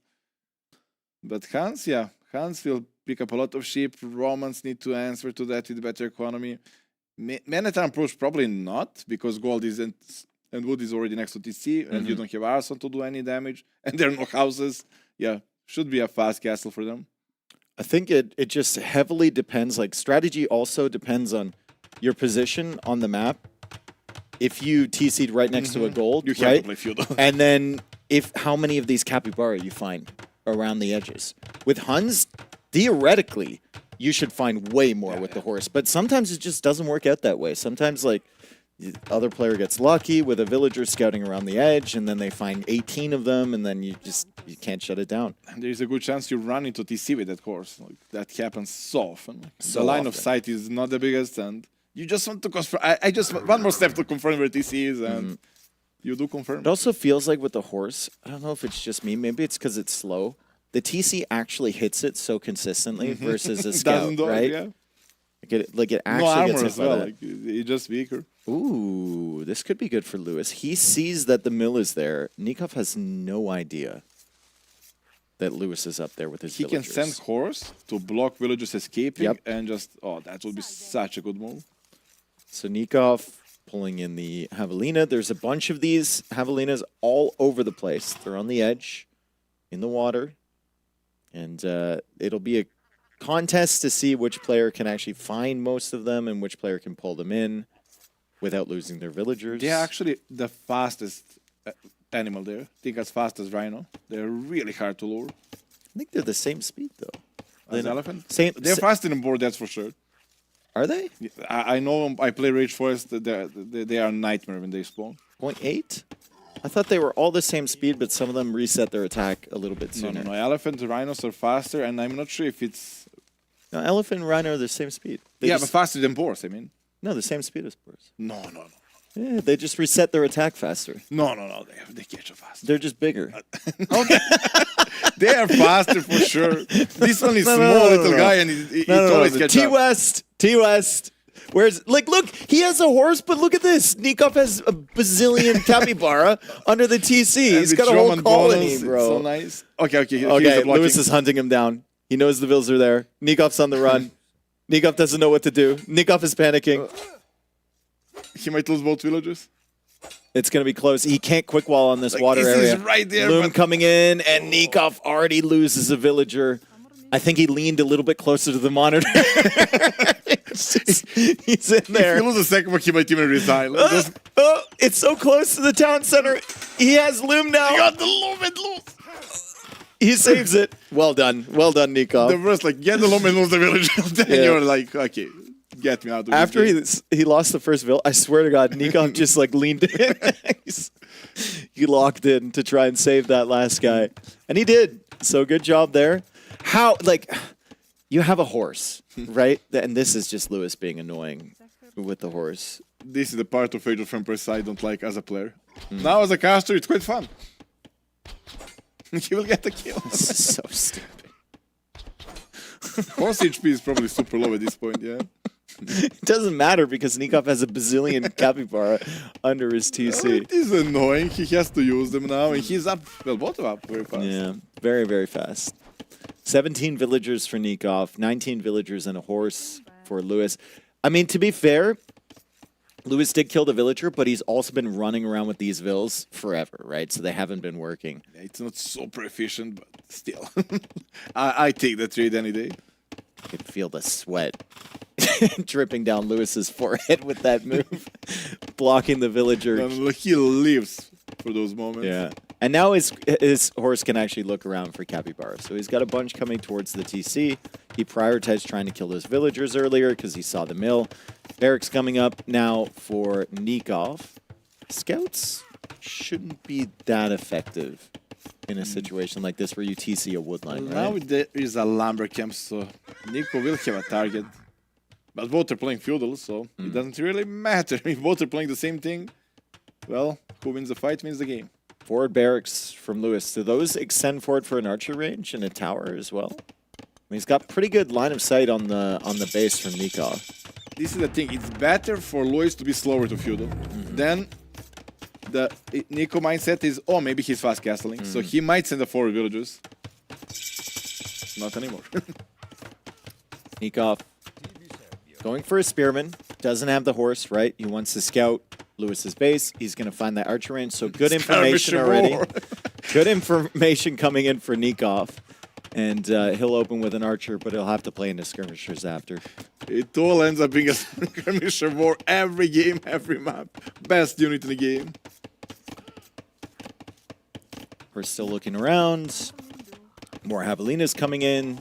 Still more capybara for Nikov. But, I mean, obviously just a better start after killing that villager for Lewis. Yeah, and there is no reason to farm in this game for a very, very long time. There is a lot of berries around the map. There is a lot of deer or ostrich. Like, a really, really long time until you need to invest into farms, which is why the fast castle is good. You can make TCs for that wood instead of farms. Walls now coming up for Lewis. And Nikov's adding in the stable. No, he's thinking about it. And he says no.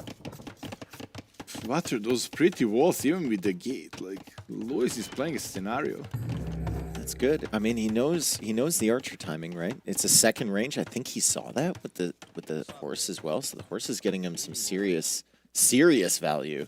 I played a lot of this map and I never saw Such such a vault. It's like fully vault. I know. He's committing to it, and he knows he has the time, right? It's just taking advantage of all the information that he has from that horse. Going to go out to the edge with villagers as well. Apparently doesn't care if Nikov sees that he's going out to better the block edge. than shoot. Better block than shoot. No, he's going to be fine. The skirms are there. Yeah, the skirms are there. That actually is bad for Nikov because he loses the archer because of it. He couldn't resist and now he lost the archer. So annoying. 4 skirmishers for Lewis. Double archer range skirmisher production. I watched this map a lot in the qualifiers. I never saw double archer range skirmisher. It's 99% time fast castle. Yeah. But feudal age can work, like Tato tried against It's like either cav archers or castle drop if you're on the same area, or maybe towers. It's just double range skirms. Of course he's dead. Nikov's a big Hera fan, I guess. Why? Double range skirms? No, Sierra is not double range skirm. He's one range skirm and never lose a single one. And double range for Lewis as well. Yeah. Double range skirmishers here. They are playing like there is something on the line. Yeah, but I mean, Lewis should have the advantage if he's doing this, right? He's already got the full wall set up. He's got a bigger base. He has more information. Collected is same, right? Romans are catching up, although 2-will kill was a big deal. I do like the mobility. If this continues this way, though, I do like the mobility of the Huns a little bit more than the Romans. I guess Romans can also play into knights. Yeah, they can. Like that won't be. Yeah. And cavalry archers won't be a big deal because feudal age will be left over with so many skirms. Skirmisher army coming over, and it meets another skirmisher army. Fletching is in for both. Armor doesn't really matter in these matchups, especially once the archer is gone. And Nikov just loses a villager to a Javelina. Oh, man. Nice picture-in-picture there, though. Very, very good job. From Vodka. And Nico backs away. Where's it going back to? Like, he's annoyed. He's annoyed. How far is this going? Oh, Narnia. Yeah, that's gone, dude. Full wall's set up, though. Very, very nice from Lewis. I mean, it's already benefiting him, right? Nikov just can't find an area to hit. Nico is not in a bad spot, but he lost second villager now, and he's just feeling the pressure. And look at the timing advantage for Lewis. He goes up to Castle Age. Market?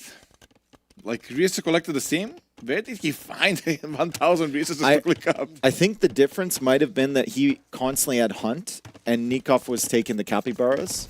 So it was just coming in a little bit quicker. Resources collected to show. And actually, Nico got more. Has to be the more units, double. I don't know, understand. I mean, Lewis does have a KD advantage, right? So there's some resources in the units lost, and then there's more skirmishers for Nikov.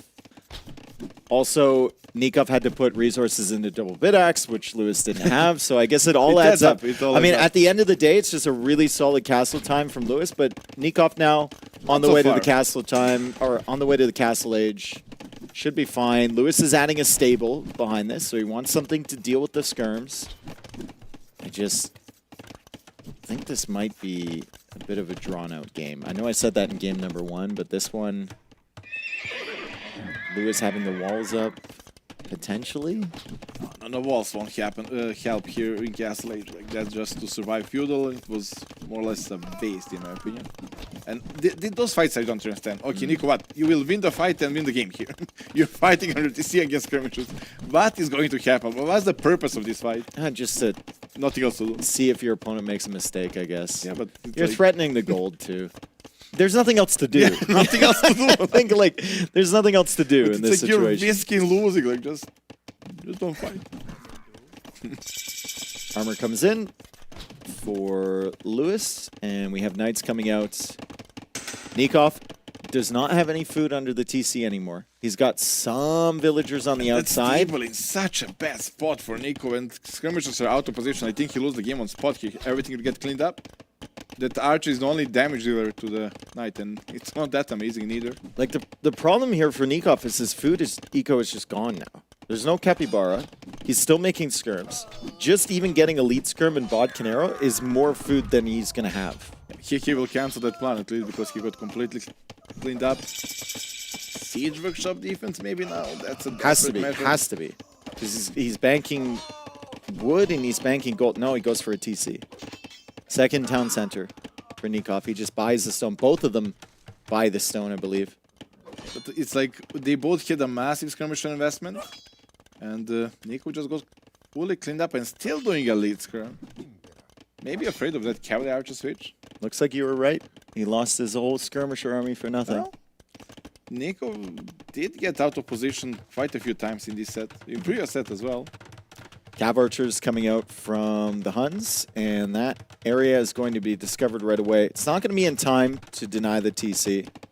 So Lewis won't be able to stop Nikov expanding in that area, but he can position the Cav archers around the eco from Nikov. Nikov's going to be very slow to respond to those with just skirmishers, and if Lewis uses the mobility, he can just run around. It's Cav archers as well from Nikov. It's a little bit of mind game. Like Lewis cleaned up all the skirmishers, and he was thinking, okay, now I can switch to cavalry archer. While Nico, okay, I know you can now switch to cavalry archer. Let's go skirmisher and upgrade into elite. This should play into the Huns' hand, though.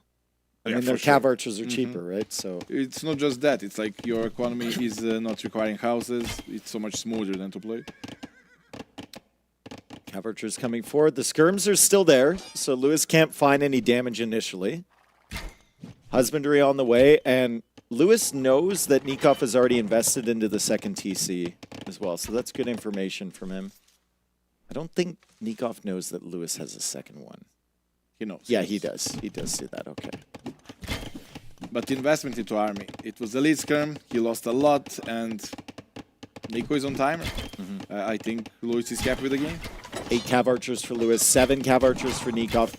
No Bod Canero for either one of them, but Bloodlines is on the way. It's still 23 seconds away for Lewis. Lewis is trying to find a good position here against these Cav archers, and he has. If he just attacked with the skirmishers there, would have been really big value, and Nikov knows that there's no possible way forward in that game. He calls it early.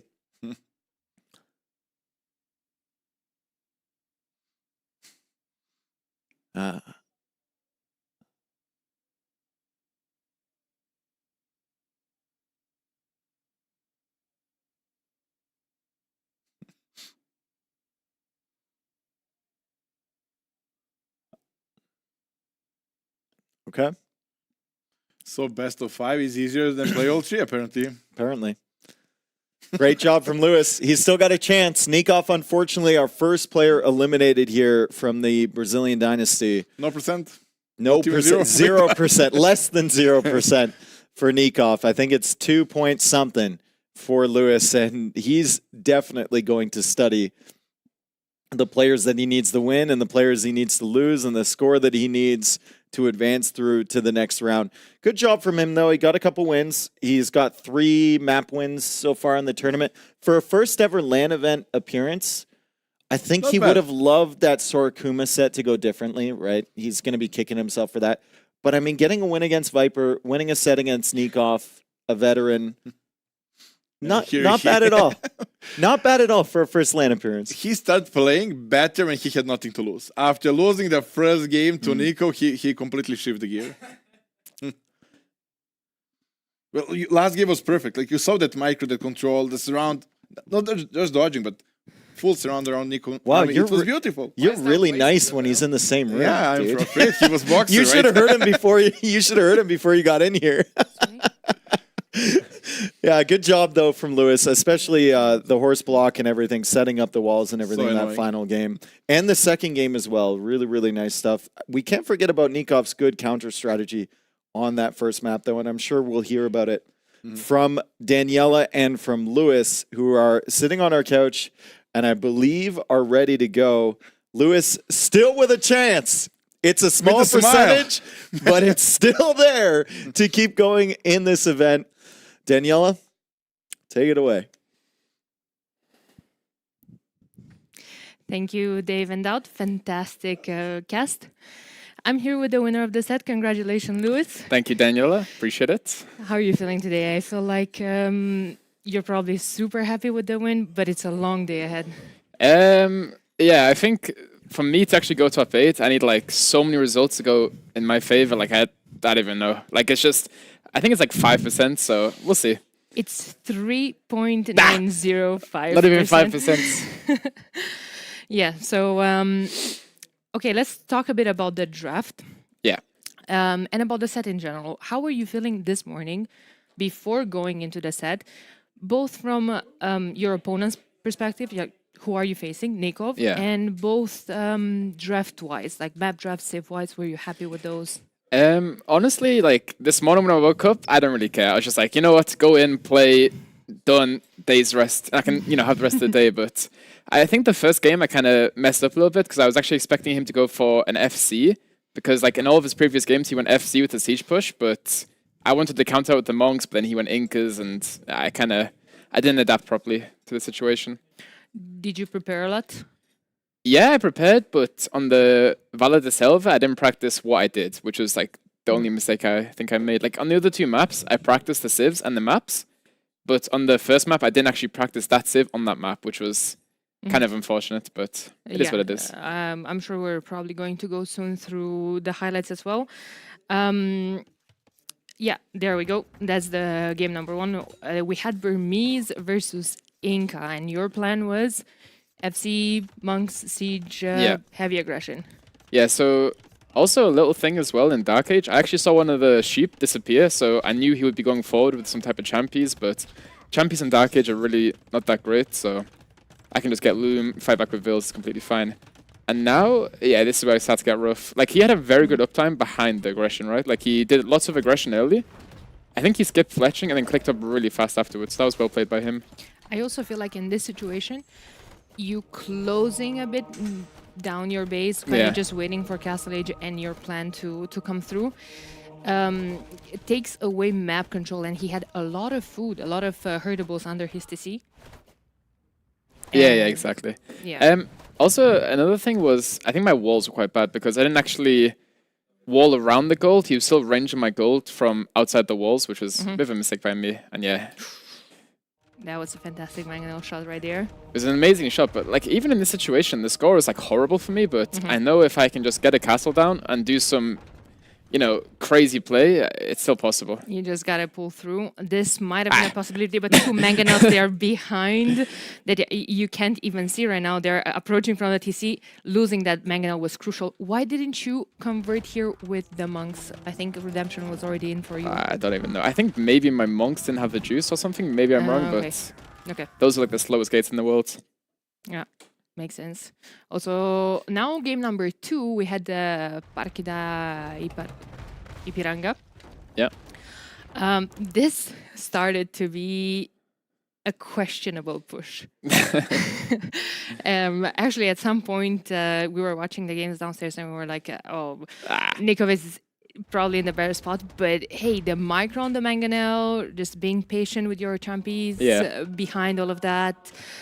Were you scared here with this castle push, by the way? No, in this situation, I knew he threw the game because like his position in theory was better, but that forward castle completely threw it for him because then I had the entire control of the top. I can just pull back, make a defensive castle, and then just raid him to death. But like, my opening was really bad. I didn't have the food to click up. I was thinking about going to the middle to take those deers and berries, but I didn't think it was worth it in the time because if he goes Manatams, I could just, lose some bills there, but... Yeah, these Blackwood Archers need nerfing, by the way. At a mass like 80 something at some point, which you were speaking about the opening. I was a tiny bit surprised. I was expecting straight up Blackwood Archers since the stone is on the margin and had a bit more protected. Yeah. You could have went for that. Was your plan from the beginning to just go champies? I mean, my plan from the beginning was just adapt to what Civ he's doing, what he's doing, and in the moment I was like, okay. If I go to the stone, he might just go Manatams and then like idle those 5 bills on the stone and I'm just dead, right? So I thought in the moment to go for the champions. Yeah. Oh, and game number 3, this was... You were so annoying in this game early on. I was also so lucky as well because my first starting Vils, I went to make a mill on the south, and if you see a little red dot on the minimap, I actually tried to... like make a mill there, but he made his mill, so I backed up quickly, and I knew, I can just get Lumen eventually. Oh, I see. Yeah, so it was actually kind of like the second the game started, I saw him, right? Which was kind of, you know, very fortunate, but... Yeah, and then like your uptime here to Castle Age also made a big difference. I personally thought it was risky to sell the stone. You'd never know if what's his plan. What if he's coming forward with a with a tower, and then you had sold your stone, but it paid off for you. Yeah, I think in that situation, just getting the faster uptime was probably the better play, because if he goes from forward tower, I can either pull back or move away. But then again, there's not a lot of wood to go to, so that is also a risk. But I think in the moment, just the faster castle age time, the 2 knights on the field just pushes army back, and yeah, that was it. All in all, absolutely fantastic series. Lewis, congratulations. Once again, it's going to be a long day for you, but I wish you all the best. I also want to just add up that for your first LAN event, I imagine also the nerves were running high. There was a lot of pressure. You have your community rooting for the British Lion in every single chat. So I don't know. I personally am proud of your performance, Thank and you, I'm sure your community is as well. I wish you all the best today. And yeah, we're going to have a short break. Before Wait. Before the short break, is there any way I can see my percentages? Is that possible? I don't. Oh, someone just said no on my ear. Damn. We don't have that ready. Production team. You have a couple of sets that kind of have to go. I think they're maybe ACCM versus Tato. I think ACCM has to win. Yeah. Okay. Yeah. I'm gonna go give ACCM a massage, get him a drink, you know. And then there's. I think you have. Okay, no memes, but I think it's 6 or 7 sets that you depend on. Okay. So that's not bad. Yeah. There's still a chance. It's still a chance. It's a small chance, but it's there. We're gonna have a short break, and then the next series is going to be Leary versus Yo, casted by Jordan and T West. See you guys. GG.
Yes, always is. Over the last couple of years, it's a pretty good goal to have. Obviously, usually I get disappointed, but looking back, it's better to aim for the stars and not quite reach than aim for, I don't know, like some trees and you make it and then you're still not happy. So I think it's better to have somewhat realistic goals, which are a bit further away, and not hit them than set your bar too low and then exceeding those.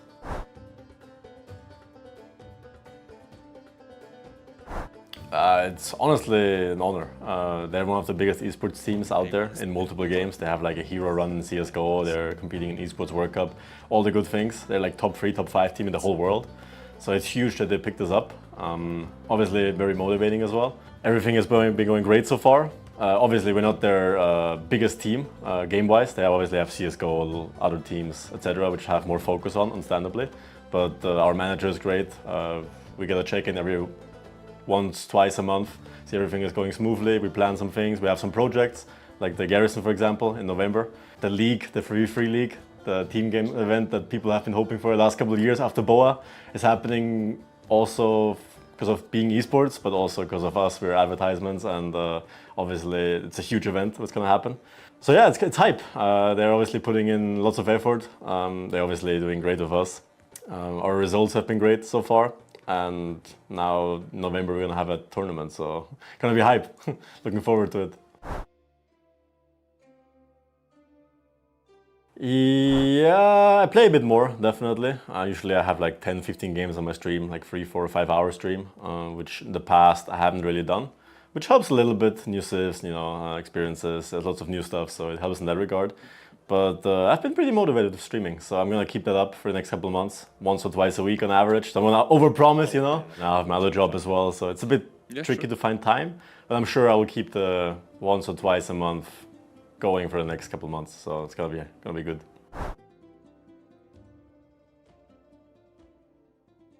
Thank you.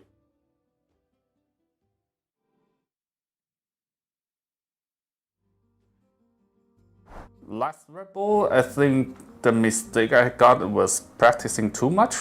Because when you practice too much, you kind of think too much, and it's not good. Sometimes we should just rely on the instinct.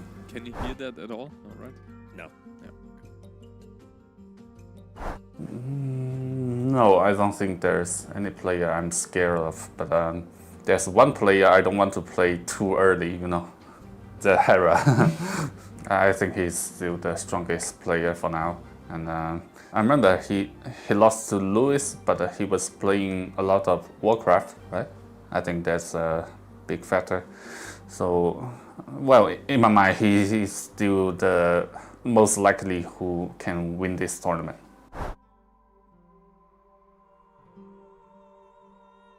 Not really, because I have played many LAN tournaments and I'm used to different places. Just set up my PC and that's it. Don't feel much difference than playing at home.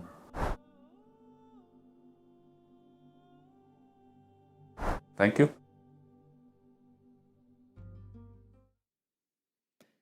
All right, welcome in everyone. I'm G West alongside Jordan, and we will be bringing you our second set of the day, Leary versus Yo. And Jordan, these are two players with tons of experience at LANs, tons of experience facing each other too in a variety of tournaments over the years.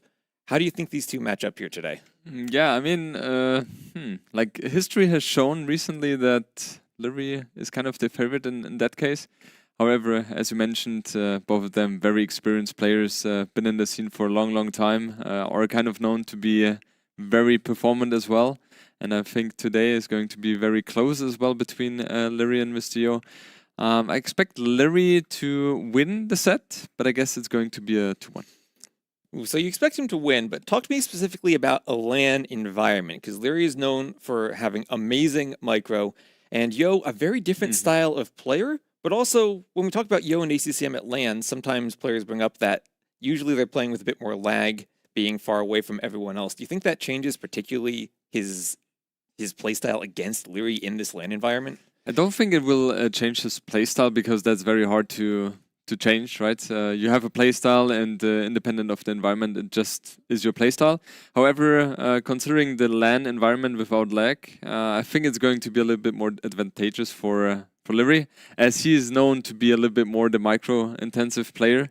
And Mr. Yo kind of likes to be a little bit more strategic and a little bit more passive, and their lag doesn't really play a huge role compared to the aggressiveness of Liry. Right, and we have their matchup on the screen here. We have, most recently, the Lingyuan Cup, which was a LAN environment. Liry winning 4-3 over Yo, but that was still a very close set. Yeah, absolutely. And Mr. Yo playing on his home turf there, right? So that's always a mental edge you have over your opponent compared to Liry in that case.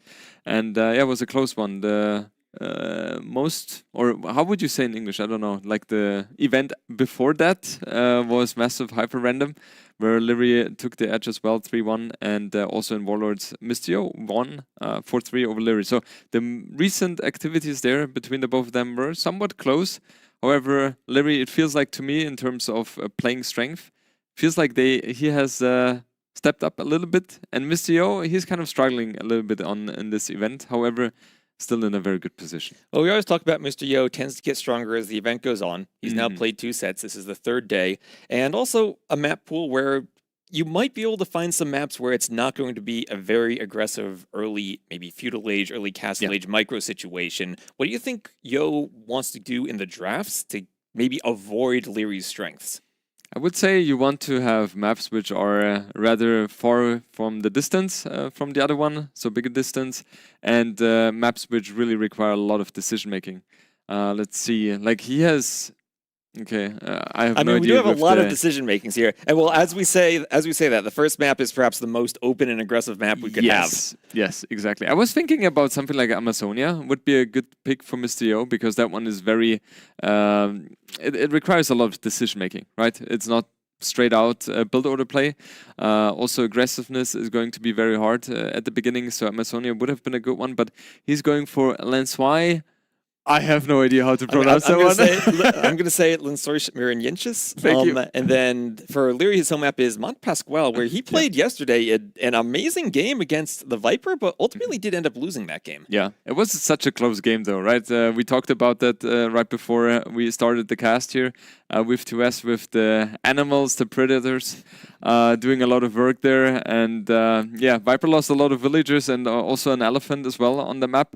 And Liry overall had a good position. Then, you know, Viper managed to get more and more map control, but then Liry pushed back. It was very, very close. However, Liry had a very good build, it felt like, and took the advantage early on. He did, and also I'm looking at Liry's draft again. He once more took the Vikings as his first overall pick, which was the civ he played on Montpasquale. So maybe he's thinking, okay, it didn't work out against Viper, but I might have learned a couple of things from that game and maybe can make some slight adjustments, and still wants to prioritize the water on that map with the Vikings. Yeah, pretty sure. Water is just such a huge deal on that map. We saw in the qualifiers sometimes people went for the TC on the mainland. However, so far we have only seen TC on the island, and I think there's not going to be any change here whatsoever.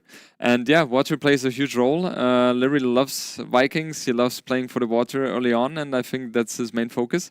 Yeah, Mr. Yo with Armenians could be a good pick there as well. I think most likely we will see that, right? Lithuanians pops into my mind as well on Nomad starts, but yeah, Armenians should be the pick there for him. Right, and for our first map of the day, no water there. Yesterday, Liry tried to do a Magyar's Phosphoro build. Didn't quite work out for him, but then managed to stay in the game. That build is just so strong. But this time I look at the Civ draft and I see Mr. Yo has the Magyars. Could that be a potential for him for game 1? I think so. We talked about it yesterday, or the game yesterday, he had 15 villages, Liry had, right, when reaching Castle Age. It was just a disaster for him, but he somehow, with his micro, managed to make something happen, make it a close game. I think it endured until 55 minutes, right? So pretty long game. And yeah, urchins pop into my mind here for Liry as well, because the urchins have the bonus of no rotting of the food, and there's a lot of hunt on that map, right? So it is something which is definitely playable. But yeah, Magyars pop into my mind here for Mr. Yo on that map. Right, and then Yo's home map, then Lensoris Mariniensis. What civs do you see there? I think Lithuanians, those hybrid map civs, usually an option. Maybe the Shu an option for him, and for Liry, I'm seeing the Japanese and the Wu. I would agree with that. Yeah, Lithuanians most likely. We have seen Lithuanians a couple of times already on that map in the qualifiers, and Wu or Japanese are just both so insanely strong on those hybrid civs, hybrid maps. So yeah, one of those we will see. Yeah. I remember Yo in the qualifier on Linsaurus Mariensis. He did a build where he went for the instant barracks in a very early drush. What do you think about those types of builds? We saw that from Vinch also, where not even that, he just Vil fought right at the start on the woodline. Yeah, I think those builds can be very, very strong, especially when they catch the opponent by surprise or kind of the opponent off guard. Other than that, I feel like if you go for something like that, you put yourself in a little bit of a disadvantageous position, because in the meantime, he has the dock and has more economy while you're investing into military. And if they are not really paying off in terms of villager kills, then you're kind of behind. So as a surprise factor, yes, but if people expect it, not a big fan of that.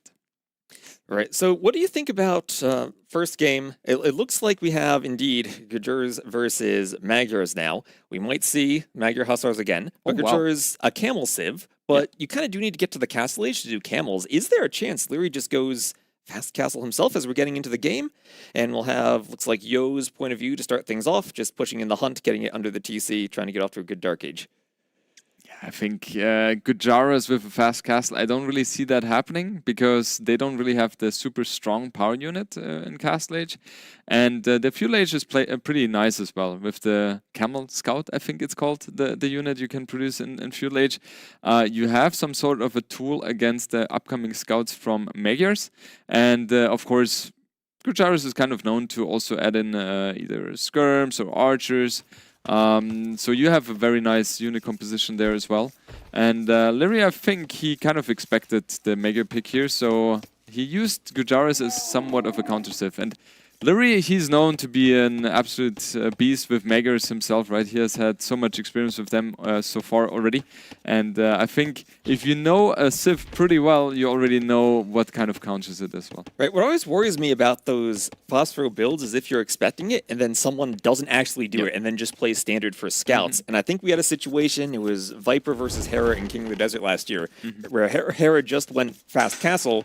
Viper decided, I'm just going to play normal and go full feudal, and absolutely dominated the game. Yeah, there's so many mind games in the game right now with the introduction of the Phosphor strategies. So it's very interesting and makes the games a little bit more diverse, which I love a lot. Leary, we see him up to feudal age already, 16 villages, which is like I think the fastest you can go for. And it definitely helps that as Gujaras you have the bonus of being capable of garrison the sheep in the mill. That leads to a little bit of a food tickle. And yeah, he has 6 in total, right? So yeah, his aggression is going to be very, very fast, and he most likely will add a stable and go into scouts as he is not on gold. Right, and we see him, he's going to find that Javelina. Is there any chance he lanes with the Camel Scout? Probably not at this point. I would never do that. I think it's a risky thing to do, especially if you're up to fuel age so quickly. You want to have the full HP on your scout, or on your Camel Scout, and yeah, I mean... we did see him laming against the Viper the other day, though. Yeah. But on this map, you do have those 3 Javelinas, so you can kind of delay taking your sheep, and that's even better for the Gajuras because they can just put them in the mill right away. Yeah, exactly. 4 more seconds, yeah. I think Leary is going to be pretty much annoying here. Mr. Yo, you can see he's on stone, so he's going for the Phosphor build, which is very interesting. I don't think I've seen Mr. Yo do that too often yet. I'm not sure how much experience he has in that regard. And yeah, we will see just a stable, most likely from Leary, right? And then he will just put on the aggression.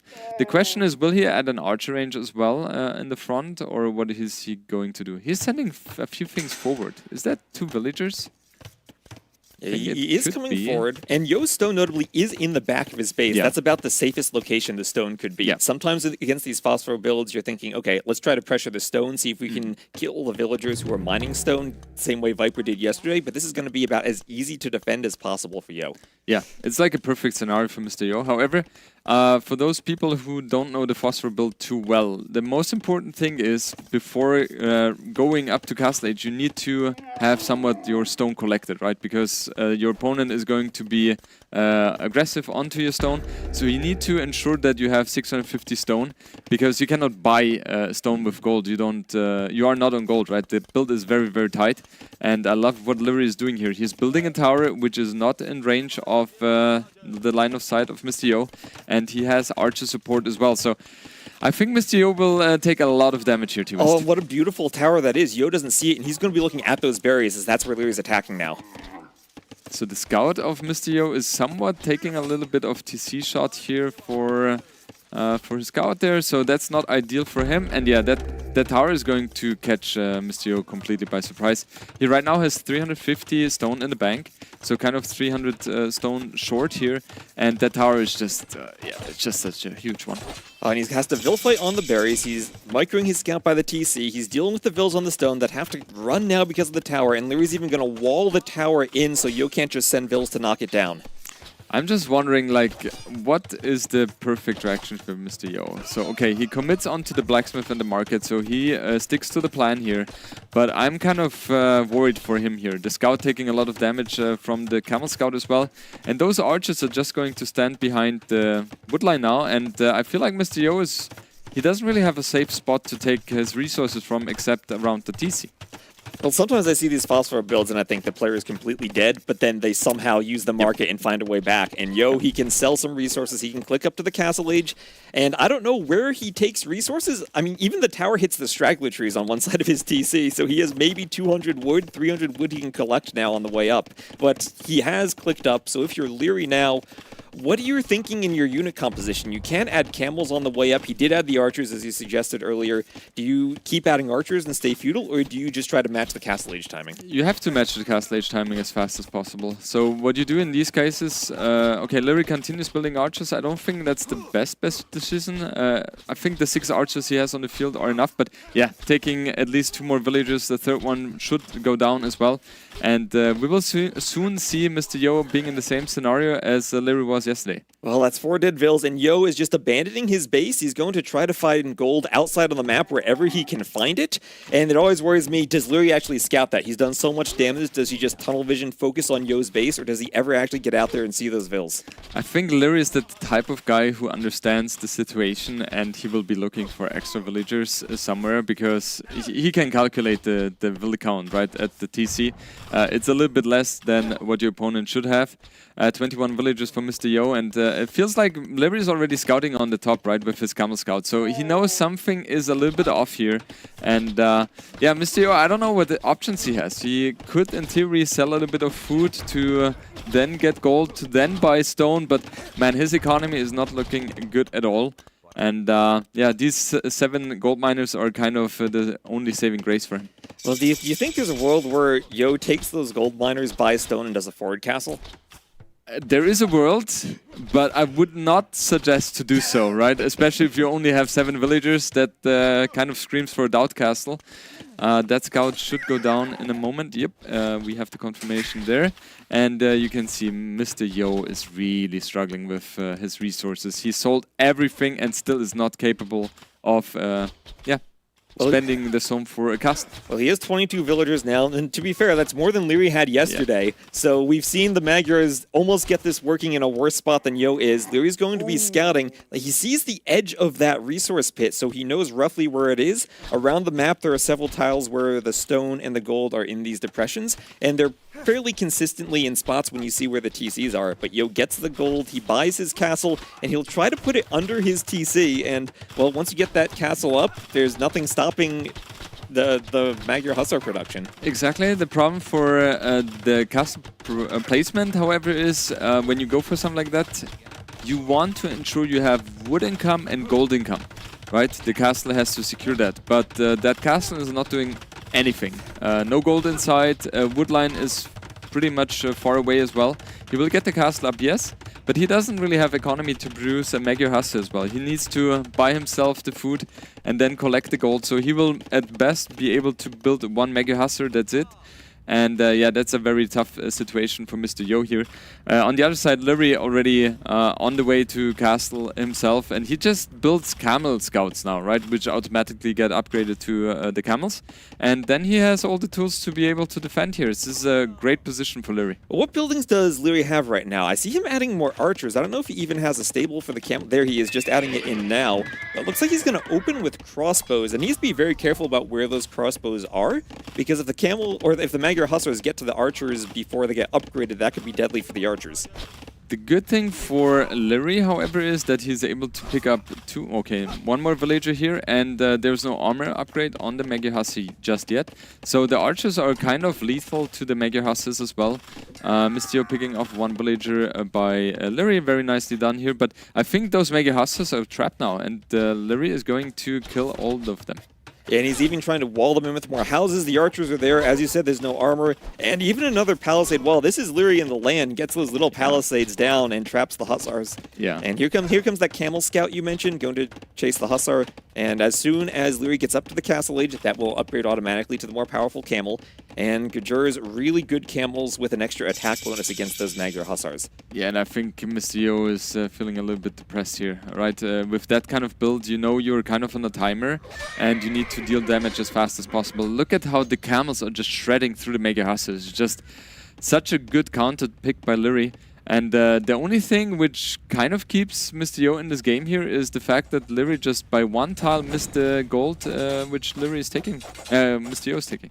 Right, and it's so crucial that Mr. Yo still has some type of resource income on gold. That castle doesn't protect anything, so now he's just relying on stealth. And Liri might have been thinking about finding a gold, sending the archers there, but Yo will be there with the Magyar Hussars to pick off the archers. They only have Bodkin, no crossbow, as it looks like... actually, the archers are still doing pretty well, finding a little nook in the woodline to hide. Yeah, the archers have done a lot of damage here. Killing 4 Magyar Hussars here. Mr. Yo is down to 1 army, while Liri on the other side has 5 camels and 9 archers. And I think Liri can do whatever he wants right now. He is playing very defensively. I don't think Liri realizes that Mr. Yo is in such a position as he is in. And he just wants to play it safe, right? Now those archers are going forward as well. 9 archers in total. And they just need to be... supported by 1-2 camels, and then he should be able to harass the woodline as much as possible. And somehow Liri still hasn't scouted that gold, and those archers, without the armor on the Hussars, as you said, are still contributing, even though they're only feudal age archers, and Yo is just sending his Hussars to their deaths at those camels. Yeah, it's a really rough position here for Mr. Yo. Liri also using his archers to intercept the retreat pattern for those Magyar Hussars, and currently... Well, that's it. We found the 1-0 here. Yeah. All right, so Liri maybe yesterday thought, well, this strat didn't work for me. It won't work for Yo. Yeah. I'll win, and as perfectly executed as you could think from Liri. Yeah, I remember in the qualifiers, when I was playing the Phosphor strats a little bit more often, I also tried the Phosphor strat on that map, and I mean, it is kind of inviting for it because there is a lot of extra hand on it. However, I feel like it is also very open and you can get punished very, very quickly if the opponent is doing the right moves, which Liri did in this game, right? The main stone is just a crucial factor here. And it feels like with the castle placement, it's hard to secure gold and wood at the same time. And therefore, I'm not really 100% convinced if the Phosphor strategy is the best here. Yeah, and we have immediately Liri sending his scout forward to scout that stone and know exactly what Yo's doing. Once he sees the mining camp on the stone, he knows it's the Phosphor strat, and there's that tower hidden in the line of sight. I mean, if Yo scouts that tower, he could maybe send Vils to try to knock it down and not let the tower go up. Exactly. That's something which you could do and you should do in those kind of scenarios, but Liri very intelligently placed it just out of sight for Mr. Yo and able to reach the stone. And also the timing for the scouting of the stone was perfect for Liri. The only unfortunate thing for Liri was, in this case, this here, right? If he is able to scout that, the game is over on the spot. Yeah, and he's 1 tile away, and the game was kind of over at that point anyway. But yeah, it would have been a lot better just to get archers out there and maybe stop the castle if he stops the gold income. And we're seeing, as you pointed out, the armor wasn't there for the Magyar Hussars, and without the armor, the archers can kill them pretty easily. Exactly, and this is the problem with the Phosphorus strategy as well. Like, you're so tight in terms of resources, and Yeah, the Mega Hostile is good, but against a couple of range units, they kind of struggle as well in low numbers, and especially if they don't have any armor upgrade, right? So, yeah, Larry took advantage there and won the first game very convincingly, I would say.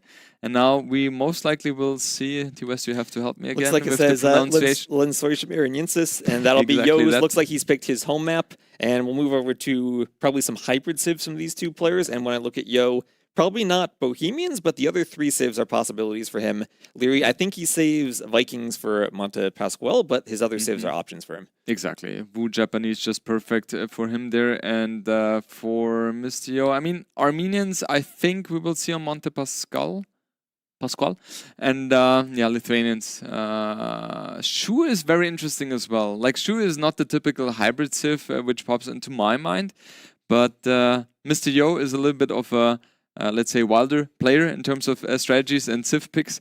So it is possible, but I would say Lithuania. Well, in the qualifiers, I did see Yo play FC War Chariots with the Shu. That was on Val de Selva, but he has had some creative builds for Lensois Mariensis in the past. So I wouldn't be too surprised if he picks Shu and tries to go for that. I mean, he did just do a Phosphor build. Maybe he tries another fast castle again. It is possible, especially it reminds me of the game 1 of Winchester and Hera, where Hera went for 2 forward siege workshops as well and going full siege, right? And it worked out for him. So maybe Mr. Yo saw that as well and felt like, yeah, with Shu, I can do it even better. Yeah, that is a really good point, because the Shu have that aggressive workshop possibility, War Chariots, Rams, and can back that up with a really good wood eco on this map where they get food by chopping the trees. We saw that yesterday on Coast Arena in ACCM's game, where he didn't really have any vills on food, but still could sustain his eco from that wood line. Exactly. So that's super helpful for sure there. And interestingly enough, and I have to confess something, a couple of days ago, I learned why Shu is very popular with the siege units. It's because they move a little bit faster. They do, indeed, yes. I didn't know that. Can you imagine? I didn't know that. You need to play more dodgeball with a variety of civs. I think so. Well, here we are on Lensois Mariensis, where instantly we have that barracks from Yo. So he's not going to be going for the dock right away. He will be using that wood as the Lithuanians to go for the barracks. Lithuanians, of course, start with extra food, so you can take your straggler trees, maybe avoid doing a lumber camp and go for the insta-drush. Yeah, but there's a huge thing, and that's something we talked about T-West on that map. The initial drush is good if it catches your opponent by surprise, but Larry spotted the barrack being built. So, yeah, Larry knows what is going to happen. He's very chill. The only thing is that he needs to secure his dock going up, but I think he shouldn't have any problem whatsoever with that. And then he will be having already a good lead from the start just by scouting this. Yep, and he was keeping track of Yo's scout with his own scout, so he knew it was safe to send the Vill out there. Do you think it's worth it for Louis to do Loom, or should he just hope that he can rely on the walls at this point? I think relying on the wall is completely enough. He does need to send more onto the wood line for now. Before going up to feudal age, he has already 6 on wood, which is completely enough to sustain the house and fishing boat production. And I love what Larry is doing here. What he's doing is he's taking kind of a very, very forward position for the dock. So he's going to be able to up to feudal age much faster than Mr. Yo, most likely. And then he will be able to apply so much aggression onto the dock of Mr. Yo. And Mr. Yo will have a lot of problems getting a good fish economy. And that one is going to be so crucial here. Yeah, and as you said, it depends on doing damage with the drush. We saw Winchester kill 2 Vills early on from Hera, and still maybe not even have enough damage with his early Vill fight. Here, Leary completely prepared, walled out, bringing the extra goats back to his town center. And that's one of the things on this map. You can move out to those shorefish if you want to mill them, but you also can stay at your TC for a long time with those goats, and you don't need to expose your villagers. Exactly. That's why it's very important in the beginning of the game that you scout very actively to get as many stranded sheep or... How's it called? Capybara? Capybaras? Capybaras, yeah. Always, yeah. Capybaras as possible, so you have a lot of food under your TC and you don't have to that go villager outside. repairing the house attacked diagonally by the militia. 1 HP left. T-West, what do you think about the diagonal hitting? Do you think it's good that it's in the game, or is it a bug, or I mean a feature? That feels like a bug to me, but I also kind of enjoy seeing it. Yeah. because you don't expect it, right? And that one villager, yeah, that one is hiding. That is not going to come out to repair any houses anymore, that's for sure. And Liry would have been a little bit annoyed if that had gone down. And yeah, we see Liry going up to Fuel Age after clicking another or building another villager. And Mr. Yo, he is going out now to get a dock up. So he is heavily behind in that sense. A resource collected 200 already ahead for Mr. Liry. And I'm pretty sure Liry loves his position here. Yeah, and Yo going for that mill on the pond. I'll tell you, Jordan, when I created this map, I watched some nature documentaries about the Landshuismeer National Park. Yeah. And it has a wet season and a dry season. During the wet season, those ponds fill with about 10 feet of water, or around 3 meters of water. So that's kind of the inspiration of, okay, let's put some shorefish on the maps, but make them shallow so you can walk on them. Ah, okay. It's crazy how much you have invested in that regard as well, to get information, watching documentary as well, and to make them as real as possible. There was actually a nice move by Liry. He deleted the palisade wall to trap the militia and just killed it with 2 villages, right? So the aggression here is really well done with, or dealt with by Liry, killing 1 militia there. So Yo only has 1 militia and 1 scout, and they are not scary at all. And Liry with 4 fishing boats in total. And Yo is a forward Vil that looks like Liry just wants to Vil fight it, keep it away. And Yo, he's trying to wall in the lumber camp. That's a lot of walling. I don't think that's going to succeed at all. Yeah, it's not successful. I don't feel like it's beneficial as well, especially if Liry was to wall between the forest and the further house. He's completely safe from any aggression happening. And will Mr. Yo be able to save this villager here? I kind of have my doubts here, because Liry is on point here with this micro here. Can he get the scout, maybe? Well, that's a very weak scout. It's down to, what, 1 HP, I believe, now. And Yo manages to click up to Feudal. He does have a dock, but as you pointed out earlier, Liry's dock is so aggressive, he's going to be able to apply pressure directly to Mr. Yo's fishing eco. Exactly. Liry not producing any military units on water so far. He's queuing 1 more fishing boat. Now the question for me is, or I think I already know the answer, but maybe Vodka can confirm that. I guess he has not scouted his dock yet from Liry, right? From Yo. Yeah, he has not. Okay. No, he hasn't. And Yo also docked one of the other ponds as the men-at-arms now come in from Liry, and this is not a good fight for Yo. The men-at-arms are there. The scouts there to block 2 from Liry, and all 4 of those villagers might go down to the men-at-arms. Yo gets 1 militia out, but those vills don't have anywhere to run. That's 3 vills down, and can he get the 4th?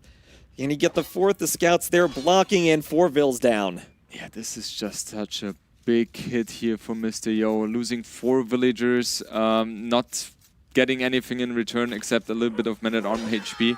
And Liry is living life right now. 33 eco units versus 25. Mr. Yo really has to hope that Liry does not find that dock here. But yeah, I would be surprised if Liry was not expecting something like that. And yeah, taking down the houses now, especially also with an archer in support as well. Mr. Yo will be forced to build a tower, otherwise those villagers are at risk to losing their lives as well. Yep, and he just spent the stone on that tower, which means he won't be able to sell it. He had around 500 plus food. Maybe was thinking of going to the Castle Age, but with that tower, probably won't be able to use the market to go up.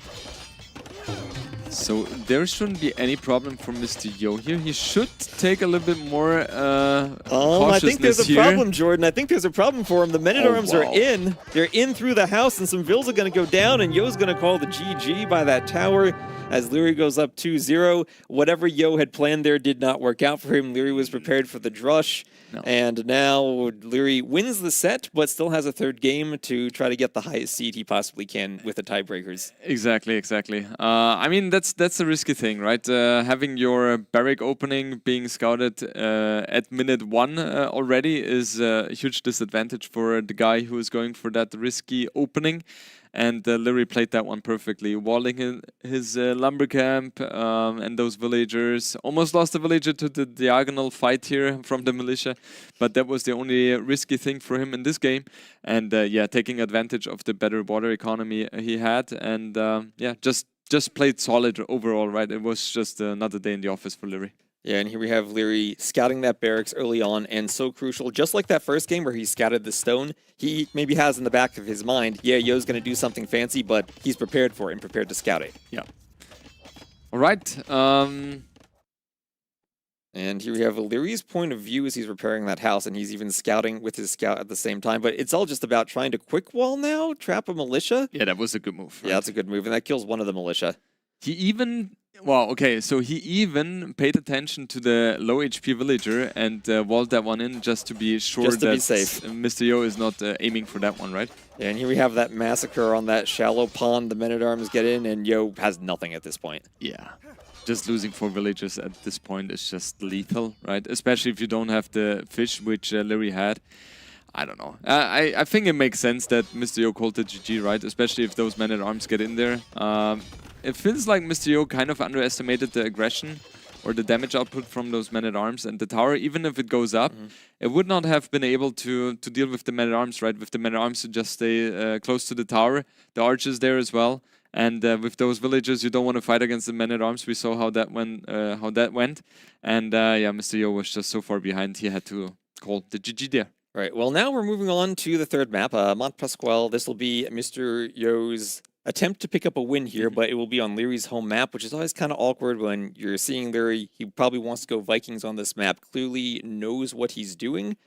Leaving the civs for Yo, Armenians, Shu, and Bohemians. You said earlier you think Armenians is likely the civ Yo goes for. Yeah, but I think Mr. Yo will try something completely out of the box and goes for Bohemians. Ooh, okay. I mean, Bohemians don't really make sense on the other two maps, right? Unless he was going to fast castle and Sotel, but here it's Armenians. Yeah. Here it is Armenians. So you start on the island, both players doing the TC on the island. You said you don't think anyone's going to transport to the mainland anymore for TCs? Yeah, I don't think so. Except maybe the players in the next 1-2 days are capable of finding a perfect build order and making calculations and realizing that TC on the mainland is the better way to go, but I don't think so anymore. There's not too much more time, and just going with the thing, with the meta, is just the safest way to do. And Leary, you can already see he has learned a lot from the game against Viper because his transport is still alive. Yeah, he's microing that transport now. He could always run into the TC, so let's not jinx him. And they're going to move both transports past each other. And they're also on the mainland scouting a bit with the capybaras, so when they want to actually use that transport, they'll know where they want to go, and they'll find the resources for where they want to move their lumber camps, their mining camps, maybe later TCs. Yeah, exactly. T-West, I have to ask you, as Leary is part of this game, how many transport ships will he have to build this game, you think? Let's say 3. 3? Okay. I think 2 only, but let's see. I'm pretty sure that's going to be his main focus. I think he still has nightmares from the game against Viper where he actually lost, I think 4 in total, right? Insane. Yeah, well, we'll need to keep track. What do we lose more Vil from, sinking transport ships or predators in the south? Ooh, that's a good... I want to have a statistics on that one. I think the Predators? How's it called again? The Predators. Predators. We have Jaguars and Black Panthers. The Black Panthers were added from the DLC back in February. Yeah. They're all the way at the top of that mountain, so they are hungry, Jordan. They are very hungry. Yeah, I think they should prevail over the transport ship. But yeah, let's see how the statistics is going to be later on.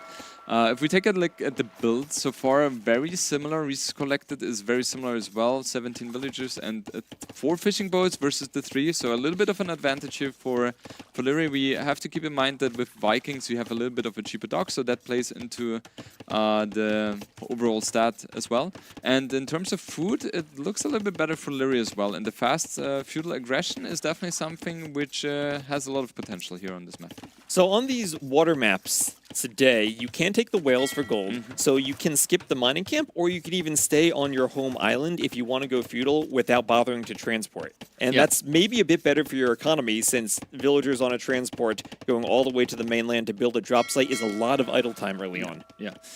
So that's why on this map specifically it is so hard to find the right balance between how many villages do I send out to get the exterior resources compared to I will have those villages at home and they collect the resources there at home and on my initial island. So yeah, it's very tough. I'm not sure what the best way to play it yet. I'm sure the players go by feeling as well.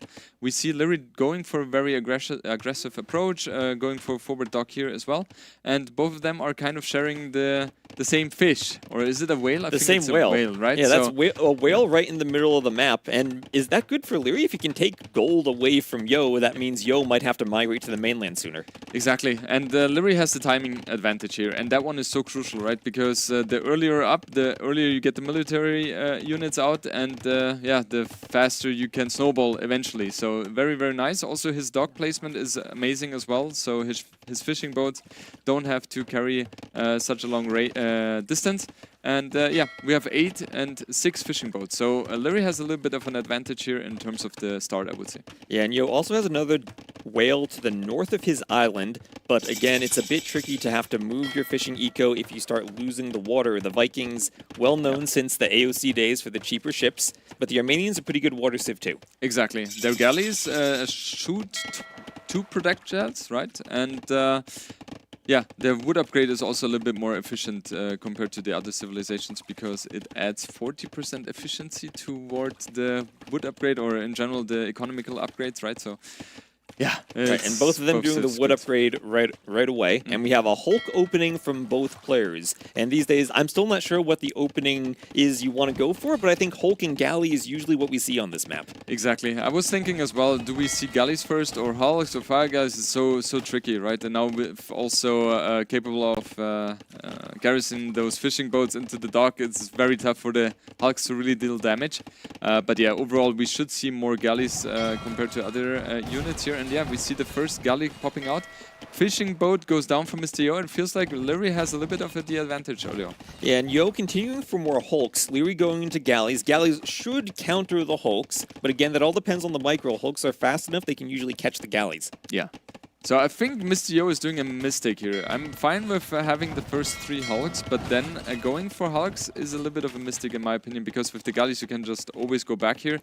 Mr. Yo tries to be a little bit sneaky, goes for a sneak attack to attack the fishing boat. The fishing boats go down really quickly against the Hulks, right? But playing Armenians and not going for galleys yourself just feels so wrong to me. Well, you're against the Vikings. We talked about the wood eco. Galleys are the most wood expensive of all the ships, so perhaps the best for the Vikings to go for, because that's how they're using their discount the most. Yeah, exactly. And that's what we see Liry doing as well, chasing down the Hulks additionally to that.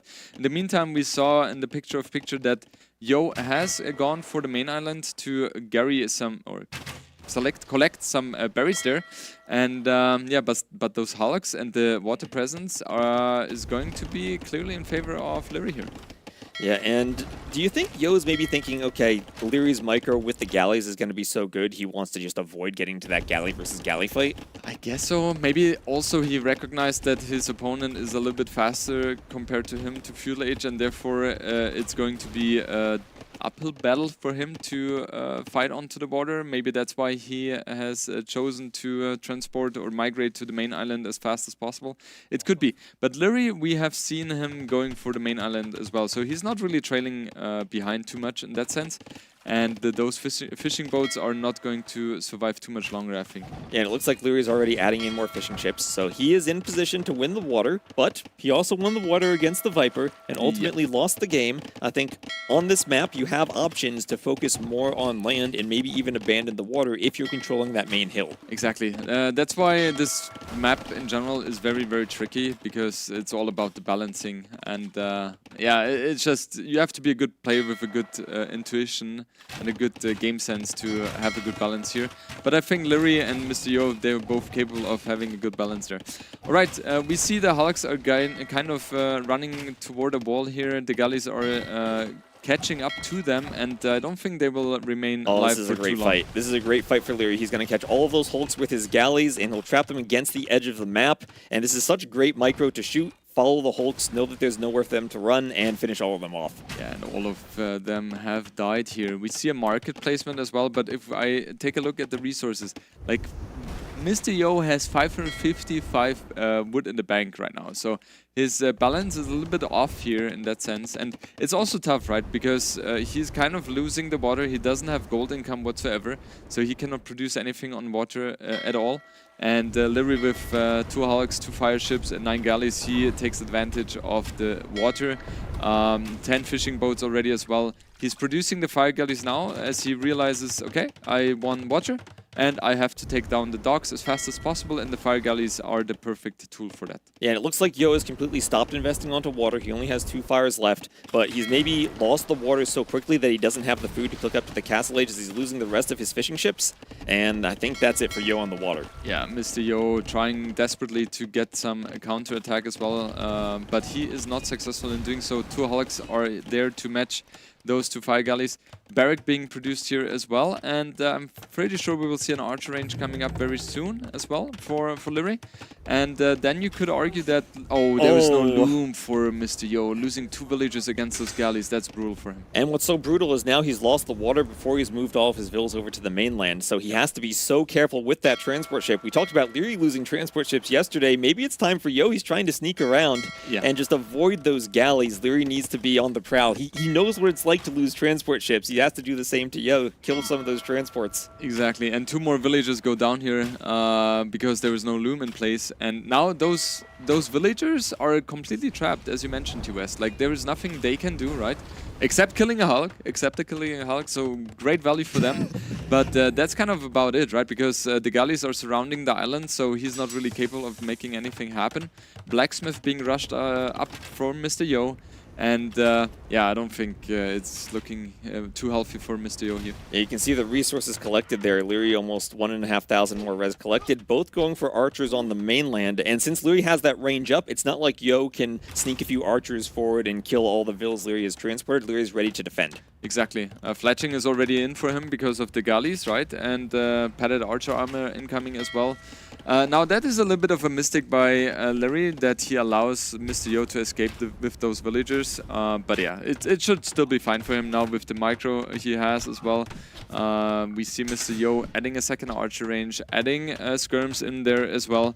So Mr. Yo definitely wants to apply the aggression because he knows he is behind. He doesn't have the economy which the Viking player has right now with the sea advantage, and yeah, Mr. Yo is on the timing here for sure. Right, and adding skirms means you're not going to be attacking the villagers like you would with archers. So here Liry's up to the castle age. Yo maybe has a chance if he goes all in feudal, but he needs to do a lot of damage immediately. That's probably going to require Liry making a huge mistake. Exactly. The good thing for Mr. Yo is that Liry sold his stone, so he doesn't have the possibility to go for a defensive tower, so that's positive for him. But yeah, the main focus for Mr. Yo has to be build as much army as possible and try to get as much kills as possible. We see Liry going for not gillnets but fishing lines, it's called, and yeah, let's see what's happening in the front as well. I'm curious, is Mr. Yo maybe trying to do a tower there? Okay, yeah, he went for a tower. Yeah, tricky for Yo though, because the stone is on the islands and it's at the hill where all the predators are, so he doesn't have any stone access himself after that one tower. So that's it for him as far as the tower rush. Exactly. Is that also something you took into consideration, to have the stone either on the island or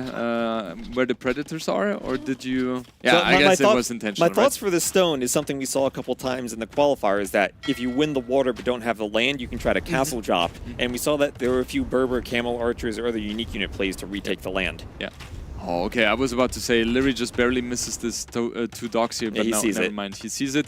The good thing for him as the Vikings player is that he's going to be capable of building longboats once he reaches castle age. And these longbows are just shredding anything on water except maybe turtles. So pretty good for him.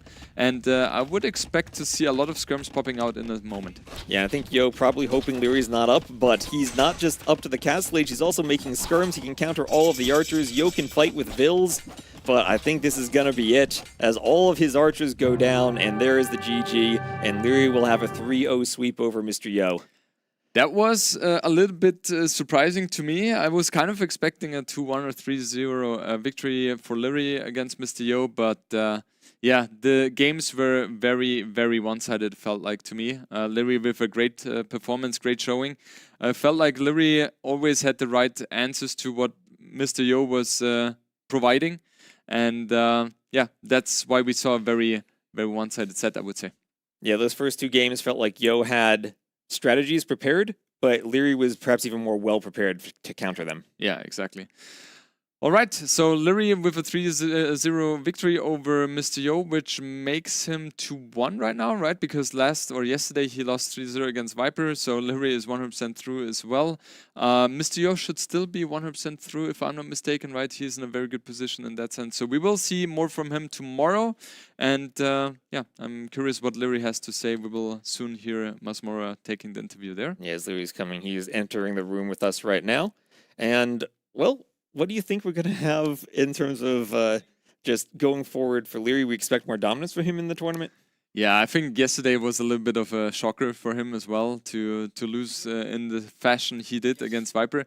But I would be surprised to see Leary not in the finals, right? So I'm pretty sure he not has in learned. the finals. Yeah. That's big. So he might have to see Viper again in the quarterfinals. Yeah, it could be. But I think he learned a lot from yesterday, and he will be motivated to at least reach the finals there. Yeah. All right, so it looks like we have Leary here. So I think we're just about ready to toss it over to them, and we'll let Nelson take it away. Thank you very much, boys. And that's Leary 100% confirming his qualification to the quarterfinals. And I believe for Mr. Yo, we're also now pretty certain he does qualify for the quarterfinals as Lewis was able to beat Nikov. And Leary, before we actually get to the series today, I want to talk about the phosphor, bro. So you tried the phosphor yesterday, and you're not the kind of guy that was expected to try. So you're slowly but surely turning to the dark side, bro. What's happening there? Yeah, all these people nowadays, they have so much in their repertoire, and I only have archers, so I wanted to expand it a little bit. Expand the repertoire. Yeah, we saw how that went, though. Yeah, we saw how that went. Well, that's a good segue to actually the first game and production. We can maybe start watching the replays of the first game. So that was Surtão. Leary goes for Grujaris against Magyars. Mr. Yo tries to do the same thing. Goes about as well as it did for you, I want to say. Been there, done that. Yeah, so Leary, the thing that it's interesting to me here with the phosphor specifically is that there was a time where I had the feeling like pros were not quite sure how to counter this strategy. There were several ideas. And now we've been seeing it fail quite often, well, particularly in this tournament. It's twice in a row. So you feel like you guys are getting better at recognizing it? Is it like there's like a consensus emerging on how to counter this thing? Yeah, people are more aware of it. Like it's always in the back of your mind, okay, he could phosphor, I have to explore him. And then in case he does, you already have your reaction planned out, right? Sometimes it's full aggression, sometimes it's FC yourself, whatever it is. So as soon as you see villages on stone or 4 villas on wood, whatever it is, you just instantly react, and then I think it's counterable, as we have seen so far. So yeah. Yeah, in your case, you had a very fast uptime here. I believe Pop 17 or whatever it was with the Grujaris, which is actually kind of, I don't want to say it's easy to pull off, but with the Grujaris is definitely possible. You go for that sneak tower. Did you plan it to have it right outside of his vision? Because it was perfect. It was like pixel perfect almost. Viper did that to me yesterday, and I was like, well, that sucks. So I returned the favor the next day, If he found you with villagers there, you're still fine. I mean, you quit. Yeah, I have archers. Yeah, okay. And you can't, well, your archers is sort of on the other side. Yeah, okay. It would hurt him more than it would hurt me. That's all there is to it. Perfect. Okay, so looks like we're already on game number 2. So that was Lençóis Maranhenses, Japanese for you, Lithuanians for Mr. Yo here. And here it kind of feels to me like what decides the game is you immediately spotting the Barrett. So we're looking for it, we're expecting it. I thought about it. Funnily enough, I didn't mean to send my scout to the other side. I just misdirected my scout. I thought the water was on the right side where he was. Oh. So I thought I wanted to go there. So it's kind of, kind of very lucky in my side. Well, luck favors the champions. Or so. Basically, But as soon as I spot the barrack, I wall in my wood villagers and I'm up some fish. I take it from there, and obviously he didn't see my man-at-arms. It's one of those things where exploration, a little bit of luck, and the game is over on the spot. So it's very cutthroat. Pretty quick, pretty dominant. Then we have for the map 3 that was Monte Pascual. You go for the Vikings, and Mr. Yo goes for the Armenians here. You didn't lose a transport chip, so well done on that one. For a change. Pretty difficult, as I understand. So casters were wondering whether for Mr. Yo not going for galleys once he's got his first Hulk was maybe a mistake, as he does have quite strong galleys. How'd you see that? Yeah, the issue is if he just copies me, I'm up faster, right? And I'm also Viking, so his are a bit stronger, mine are a bit cheaper. Not sure which one is better. He also has the mule card. So he was already behind, right? Maybe he was lacking some gold as well, so not sure how it was looking from his position. All right, then you just win the water, you just have the economic advantage, massive castellate advantage. The game is done there on the spot. So very, very dominant, all things considered, very dominant performance for you here in this group stage. Of course, you did lose to Viper, and I do want to hear your thoughts on that one. You're kind of surprised by the shape that Viper has been able to bring up here. Again, that was the first time Viper's beat you in like 2 years. I'm not really surprised. You know, we have played lots of times. I know what he's capable of. But yeah, you just see that the level right now, the competitors. You just lack 1-2 things like Yo did today or me yesterday, and you just get 3-0 like in 1 hour. It's crazy. So. It's pretty crazy, man. I have to say. So you have like Sebastian looking incredibly good. Of course, you, Hera. We have Viper, obviously. Very exciting moment for the competitive team, I have to say. And Leary, before we let you go, I've seen you stream quite often these days. True. I love watching your stream all the time. Appreciate that. You're right now the reigning champion of the last S-tier tournament. You obviously have a new organization, a new team right now. Is this the most motivated you've ever been to grind the game? Probably. Obviously, you know, motivation comes and goes. But there's obviously some factors, some ups and downs, right? Like all these factors you just mentioned, they obviously all help. The recent success, the team, all the stuff around it, LAN always more motivating as well. So all those things come together and it just pushes you a little bit more, so for sure. All right, perfect. So I believe we're ready to go to a break. Once we're back, we're going to be seeing the next series, and it's going to be Hera versus Andy. So don't you guys go anywhere, and we appreciate your thoughts, man. GG's. See you soon. All right. Well done.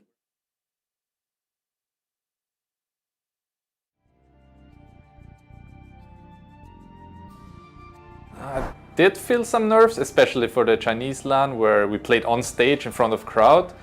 For NEC and this one, I think I'm pretty relaxed, but yeah, I can change right when I'm sitting in the room and then probably everything is, oh, I have to perform now, and then it's a bit different, but in general, I think I'm not that nervous. And there is nothing to lose because I'm already in the event. It's a huge success in my opinion, and well, every step is a win.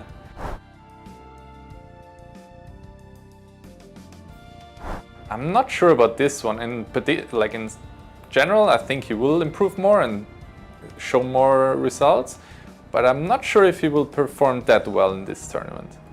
I have the feeling the maps are not his style 100%, and it's his first LAN. He might be nervous.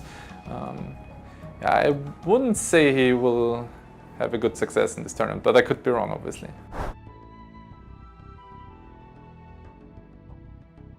Well, I don't want to lose all rounds. That's the first goal, and then like getting top 8 would be good.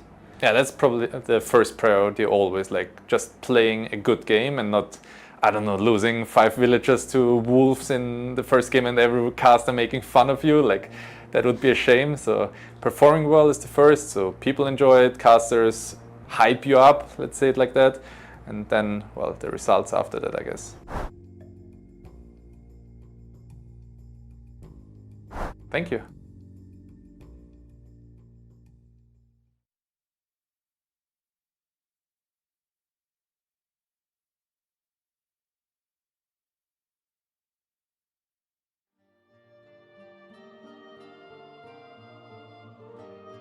As far as like expectations, I feel like I just have to win it or else it's a disappointment, let's say. That's just the level that I've brought to the table the last few years. In the past, I never really had the mentality that it's either you win or it's not good enough. I just always tried to do better than what I did last time. But now, since I've won so many tournaments, better than what I did last time. Of course, I did lose the last one, but you know, in general, it's winning the tournament. That's just kind of where the standard has been for myself. I compete against myself, not against others. But actually, above all, I like to just have a good time, especially with LAN events. I feel like what's really special with LAN events is not just the tournament itself, it's also like the experience, meeting the people, living like a good few days and just enjoying a new country. For example, being in Brazil for the first time in a major city is a great experience. And so a lot of my expectations come from just having a good time as well. I think it's equally as important as winning. So I would say that's kind of like my 2 goals for the event.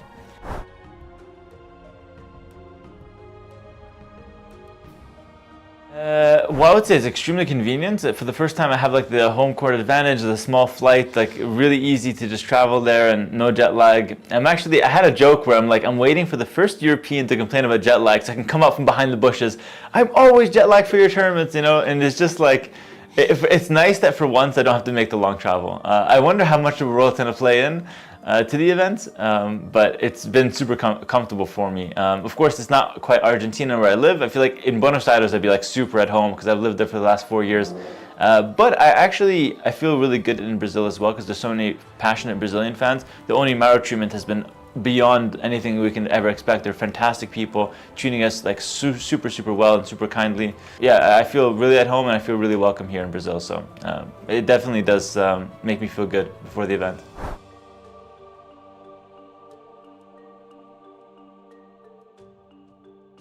No, I feel nothing different about Lewis. In fact, I think he might think that he's got something special going. Maybe, I don't know, maybe he does. Like maybe he found a way to like counter me or something. But I feel like there were circumstances around Warlords that were like completely out of my control as well. And I tried my best with what I was given and what I had. But I don't think that there's anything special about Lewis versus me compared to some of the other players. In fact, I don't even think he's my biggest challenge here. And I'm not even saying that to banter. It's of course very fun to banter back and forth with Lewis. But I don't consider him my biggest threat. Now, is it possible he beats me again? Absolutely, 100%. But it's also possible that Sorokuma, Lewis, Lewis is rent-free after all. Leary, maybe Nikov, anybody can take a set off me. Anyone can knock me out of the tournament. So I don't think there's anything special from Lewis. But if it happens again, I feel like I will never hear the end of it. So, there's some fun stuff there as well.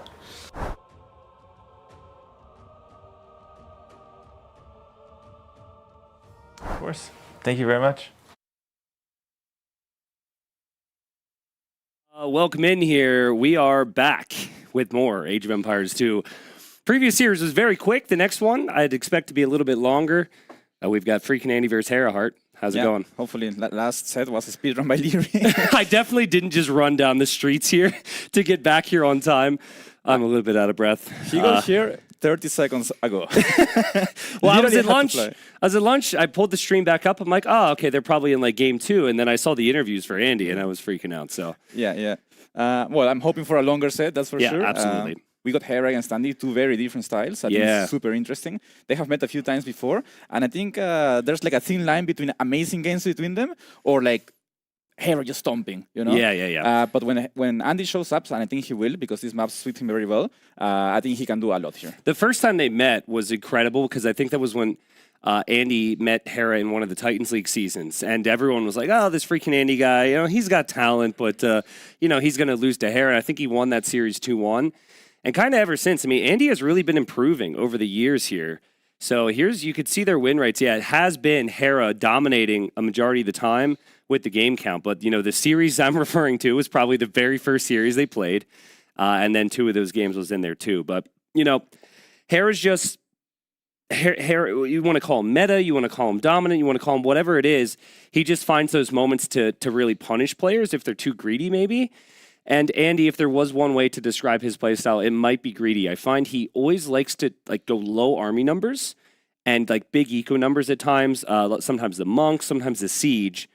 You stop it once, you're usually good. But that's what a lot of players have struggled. Mr. Yo and ACCM really struggled to ever stop Andy's little push. The monks can get super annoying, especially on low ping. You can micro them perfectly, especially Andy. I think he's probably the guy who micros monks the best in this event.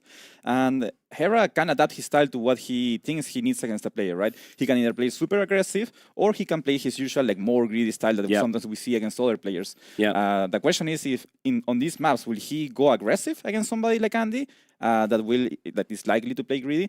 But I feel like Andy has kind of found that middle spot, sweet spot, where he plays slightly greedy, goes up maybe to pop later on a hybrid map, but gets those extra fusion ships out, gets ahead in economy, and then he just doesn't let go his lead. I think that's been his style on some of these maps, and I think it's working out great. I really like that style. Yeah, I think at this point, Andy's pretty much secured to be top 8. I mean, that's the big discussion today. I think for Hera, he is also in that conversation, should be in that conversation to be confirmed top 8. So that's the other thing I wanted to ask you before we talk about this, and we should talk about the draft. Are they hiding things today? If they're already going to the playoffs, is there reason to hide? Or is there still big incentive to maybe get slightly better matchups on the brackets? What would you do, Hart? Would you be hiding strategies here today? Or would you just be there's nothing to hide anymore, let's just get the wins? If I had something that I think is a free win, I would absolutely not show that here. But I would be coming out to win. I think it sets a precedent when you win. When you got, I think 3-0 in group stage. No, can they go 3-0? Either of them? Andy can. Andy can. Andy won both the sets 2-1, I believe.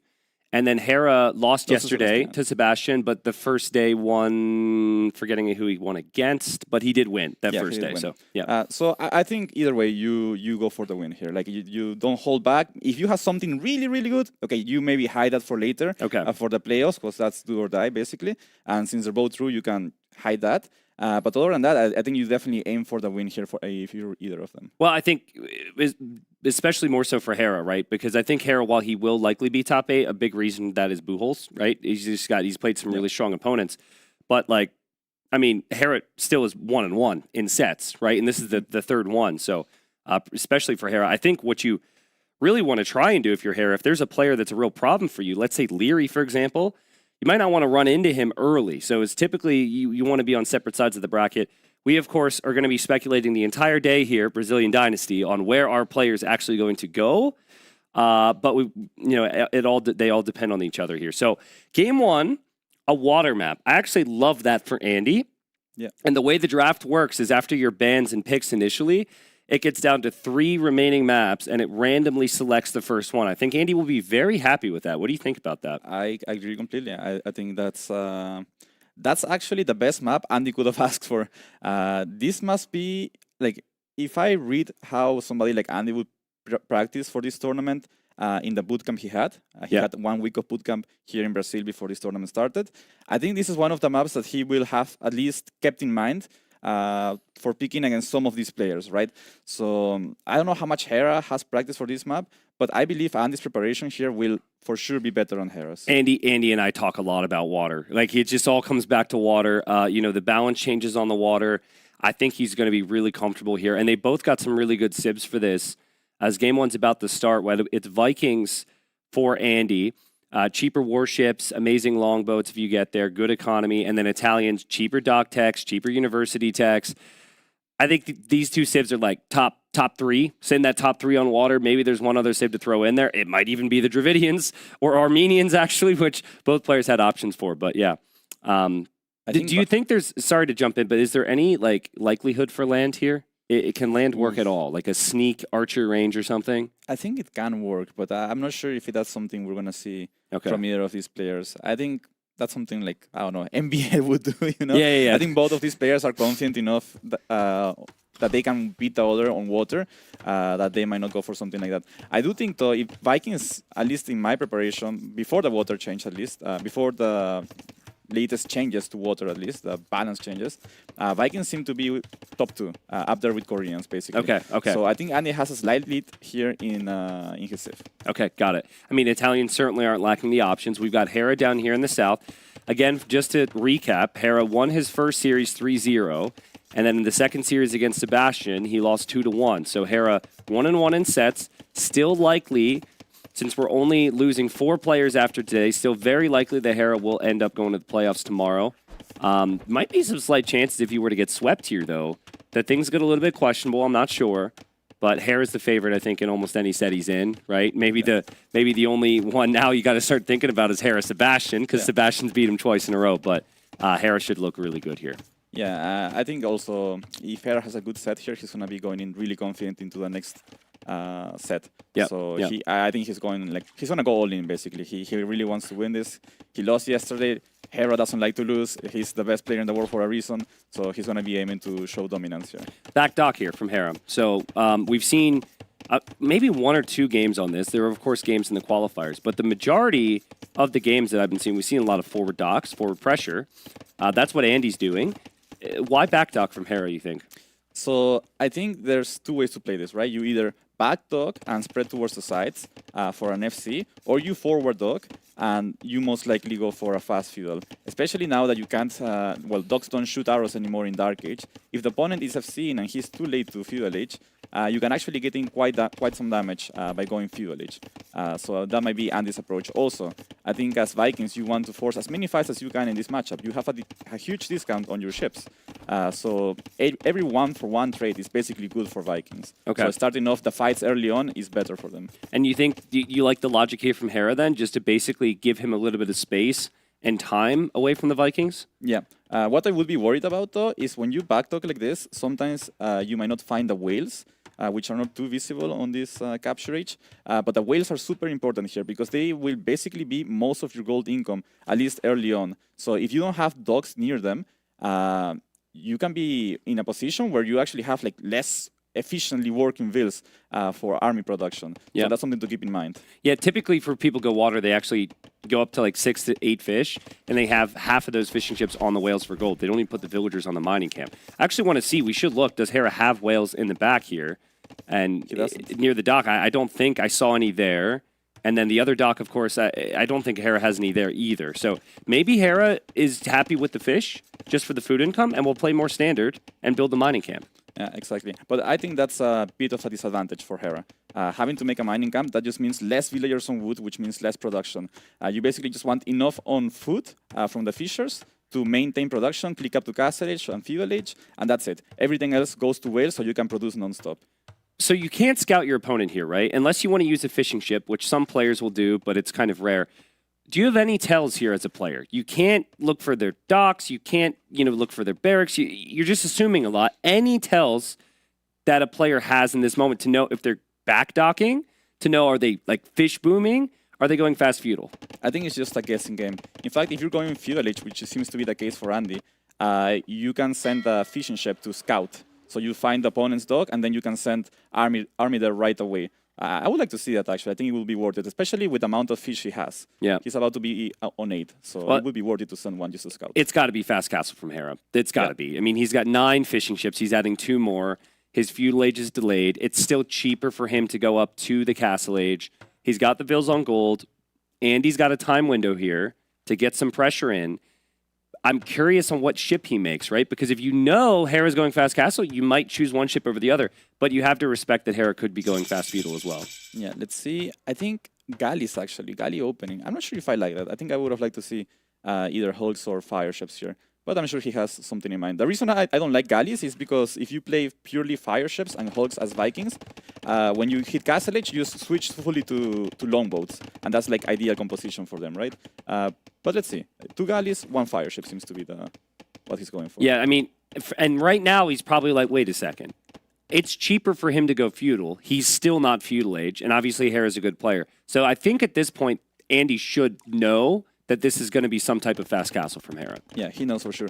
Actually, I kind of like what he's doing, Andy, because he's going 2 galleys, which means that if Hera tries to counter the upcoming fire ships with hulks, he won't be able to, because now there's 2 galleys out on the field. Hera he actually queued hulks and then canceled and will go 3 fires solely because he saw that galley there. So that's an interesting point. Yeah. Yeah. So I think Hera will for sure have enough resources to click up. Does he have a mining camp on the gold? I think he does. Yeah, he should. does. Yeah. Okay, so this is not ideal, but it's not like game losing, right? It's just not ideal. Andy also, I think this is best case scenario for him because he finds the docks right away. They're close to him, so this is the best he could have asked for. Yeah, honestly, it usually takes a little bit more time than that. We've seen players go to check the front here too. Like he checked the back, he didn't even check the front. But I just find it so awkward. There are arrows from the docks right now, if Hera were to garrison, which he's not fully garrisoning. And also that choke point can be rather dangerous to push in here. So let's see how aggressive Andy will be. If Hera gets some nice repairs, maybe just garrisons a little, he's got enough damage output defensively. And yeah, this is why I feel like the defensive capabilities in the water are still very strong, despite the nerfs. Yeah, I think if you're Andy here, the way you force a fight while you have bigger numbers and his opponent's not in castle age is exactly this. Kill the top. It's right there, just kill it. Yeah, I mean, that was a change, right? There's been quite a few water changes, but when the big water balance change came in, Fire's got an increase of damage against docks. And I think that was for a variety of different reasons, but I love this. It's similar to if you're playing knights against someone in Castle Age and they're just behind their walls, you just take their stable. It's like you're going to need army to produce. And this is a lot of military from Andy. He's got 10 fires already, and he's going to have more numbers than Hera, and Hera is really struggling right now. Yeah, this is so much pressure coming in from Andy. I really like the way he's played so far. I don't really know how Hera stops this because this is so many units. Yeah, he switches into hulks now, so he understands that he can't win the fire ships against fire ships anymore. But fire ships, when you have this many, they actually kill hulks as well. Hulks are like a bit more squishy than other fires. Wow, this is so good. It's the perfect ratios as well for Andy, right? He's chasing Hera with the perfect amount to win the fight, and he's still taking down this dock. This is extremely difficult. One Hulk there for Hera is actually not enough, but you could see he pulled Andy away for a second. Oh man, Hera's going to make Castle Age with like no Navy here, Hard. He's not going to have much left. I think he had to run or build a dock on the opposite side of this aggression just to get his fish working. Is this surprising to you? Like, we talked about Andy's play style, and Andy, a lot of the meta players will say he's more defensive, but like typically the way to counteract that would be aggression, and Hera's just invited so much pressure here. Yeah, I mean, Hera, I think, went for like a fairly standard approach, right? But I think Andy has practiced it. Like, he knows how hard he can punish somebody going fast castle. Yeah. And he's doing it beautifully, honestly. This is just perfect. Yeah, cheaper dock techs for Hera. Now, what this does mean is one of these docks can't produce for the next 40 seconds as that's coming in. So he does have to worry about that, but he's still in Castle Age significantly faster than his opponent. There's a lot of weak ships there from Andy. Yeah. So this can turn around very quickly, and Hera has also kept his fishing ships alive. They're not working, but they are alive, and they can get back to work quickly if he clears this up. Yeah, Hera's gonna have the warship upgrade coming in soon. He also has forging, so now these hulks are super dangerous for the fire ships, and he needs to be careful. He looks away for 2 seconds against a hulk, and he's gonna lose a fire ship. Yeah, and Hera just maybe getting the ungarrison a little bit wrong here. I think you need to keep those fishing ships alive. Especially keeping that Hulk alive would be really good for Hera. He's got another one out. Fishing ships hop out, and Hera will actually get the clear.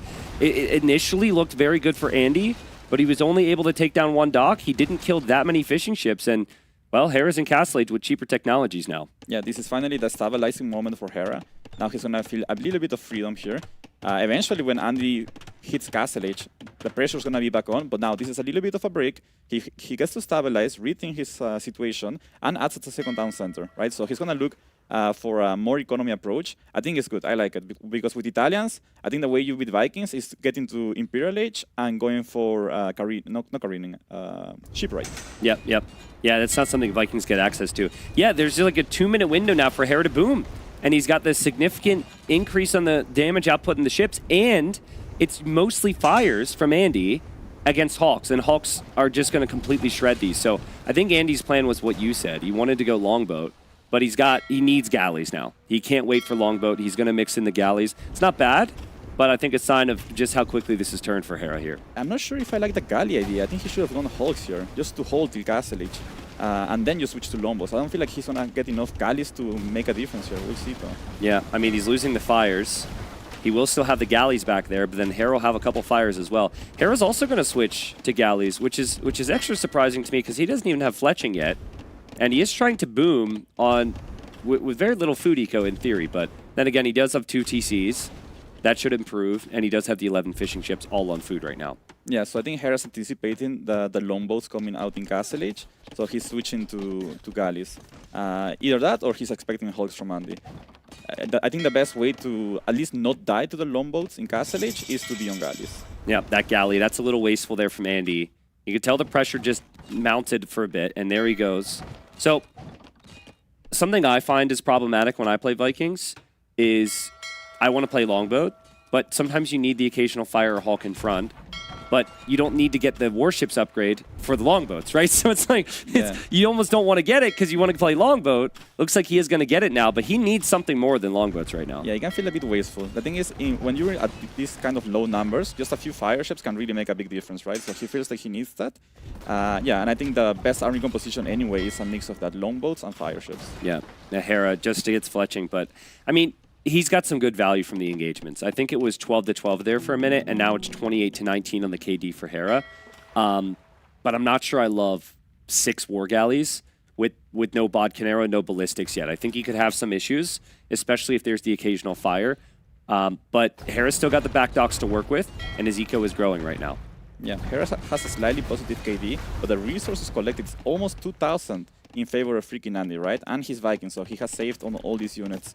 And he has handcard, while Hera no wheelbarrow, obviously.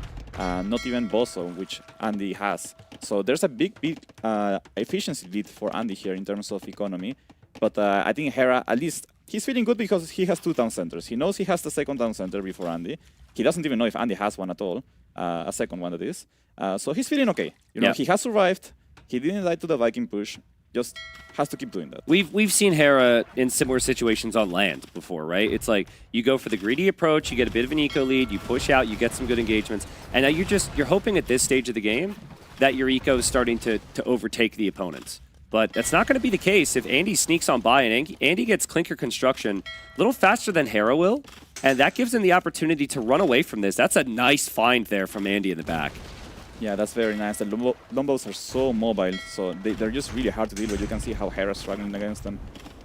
He just has to keep chasing units. So his game is so much harder to play than Andy's. Andy's choosing where to fight everywhere, the whole game. Yep, Ballistics on the way as well for Andy. So that's an upgrade that Hera wants, but he doesn't have it yet, despite the University techs being cheaper. Still, though, it feels like Hera on 2 TCs versus 1, with a lot of docks to produce. Feels like he's not going away anytime soon here. And the Italians might be the superior civilization in the long run if they can get to ship right. Yeah, super long run, I think they are the better water safe here. But Vikings, like, they just put so much pressure. It's really hard to get to that point. And you can see Hera hasn't noticed his attack at the bottom. Oh my god, that's so crazy!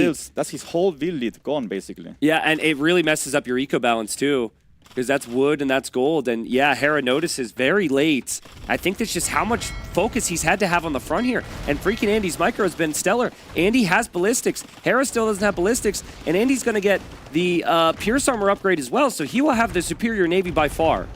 Yeah, he's doing such a great job here. He's still on 1 town center, that's the only downside. But I think that's part of his plan. Like, he wasn't planning to add a 2nd town center. Why would do that, right? Your Vikings just put on the pressure. Exactly, yeah, it's a water map. Focus on the water. He's invested into the techs.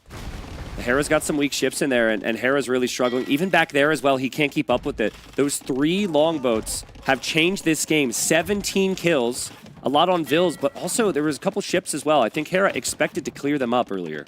Yeah, that's just massive damage. 3 units doing that much damage. Yeah, and Hera closed the GG. Wow. Andy continues his amazing form. Won his 2 sets back-to-back. One yesterday, one the day before. It starts off this series with a win against Hera, so Hera's got to dial in here. But that is amazing for Andy. We mentioned it when we saw the water map. Yeah. It's like, this is the map. The dream. This is the map that he would have wanted. He played it great. Yeah, he couldn't have asked for a better map there. And he played it beautifully, honestly. He found the weaknesses from Hera's strategy, punished perfectly, and then he was confident in what he was doing. A smooth win by him. I find it really funny. This is not the first LAN event that this has happened. I find it really funny. They throw a mic in there. And after a game ends, they're just like hoping for a soundbite, and it's just always silence.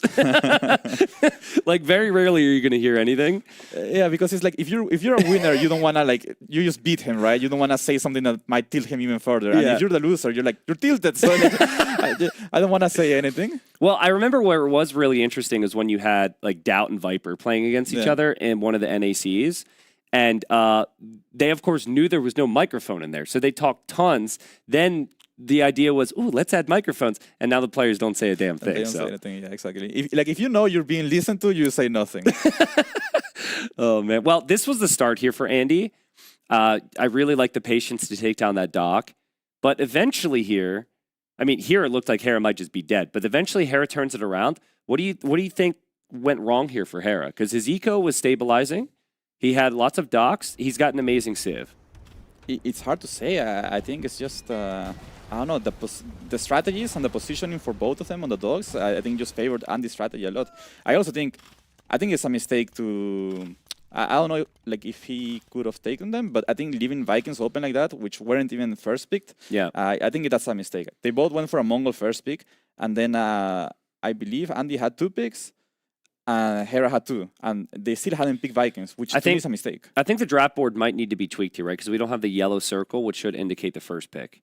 I think it's Mongols because they both have them, and that was the free pick, right? Maybe. So it's Mongols or Viridians. I could have sworn, maybe I'm just seeing things, that Vikings was first pick from Andy, and that Italians was first pick from Hera. But again, that doesn't make sense because they both have Mongols, I guess. So well, yeah, I mean, that's part of it. Maybe you can just ban out the civs. But I think for Hera there, losing 17 units to 3 ships that he didn't notice is probably the big issue.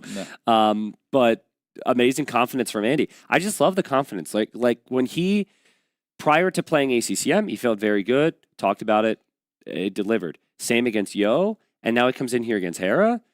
A little bit awkward. Last night we were hanging out. Andy was like, T90, who will win this tournament? And I talked a couple names. I realized like an hour later when I got back to my hotel, I'm like, I didn't say Andy. You didn't say Andy, yeah. I'm a jerk. He wasn't offended, but I think maybe he understands. Like, obviously, he's not a favorite, but he has had, I think, the best start ever for him in a LAN tournament. Yeah. So he can't complain. I'm sure he doesn't expect to suddenly be everybody's favorite. Yeah, sure. But, you know, there's always a first time for somebody winning a tournament, and who knows? Why not? Why not him? Be for him? Yeah, why not him? At this point, he's looking really good. Now, Hera's dropped games before. He's turned it around. He's got a home map now. I'm going to assume it's going to be Tepui. Yeah.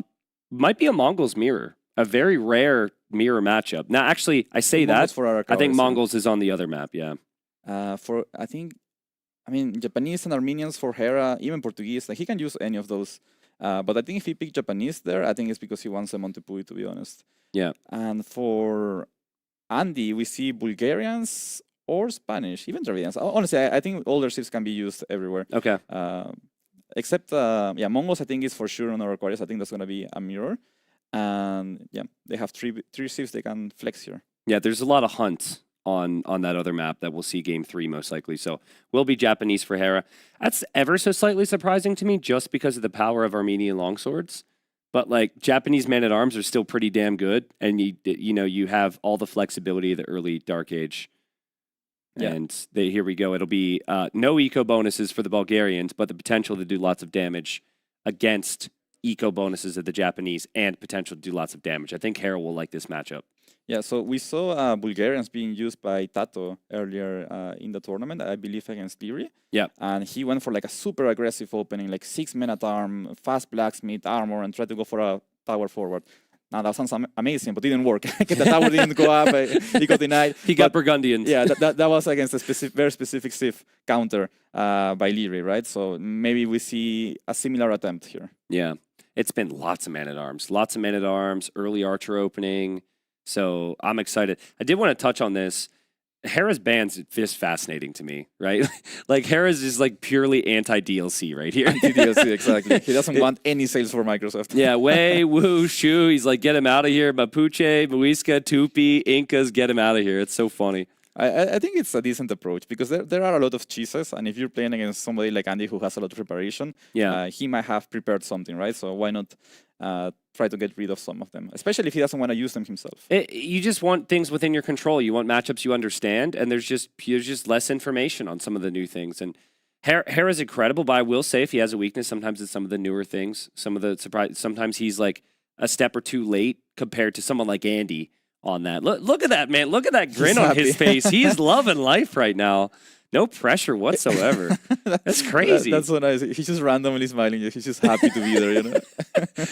Yeah, I don't know. Wonder what's going on in his mind right now. He's reliving the 3 longboats in the back. He's like, oh yeah, I killed those galleys. So killed the Vils. Oh, he didn't have loom. He couldn't afford university techs, and he was Italians. Oh my god. I'm up 2-0 in the tournament, and I'm 1-0 up against the best player in the world, man. Seriously though, I gotta ask him. Maybe we should never bring it up because then people will get self-conscious. Let it happen. I love to see that. Looks like we're gonna be in the game.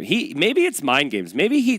This kind of feels like there's a coin flip thing here, and he's wondering like, what's he gonna pick? Because Armenians or Japanese would be like the big one. Mm-hmm. Andy himself played Armenian, so maybe he's like, oh, what do I do? Yeah, like Bulgarians against Japanese or Armenians. I don't think that sounds too great, right? Maybe Spanish, go for some kind of fast castle. Yeah, like missionaries or something crazy. Ooh, missionaries. That sounds kind of good on that map. Yeah.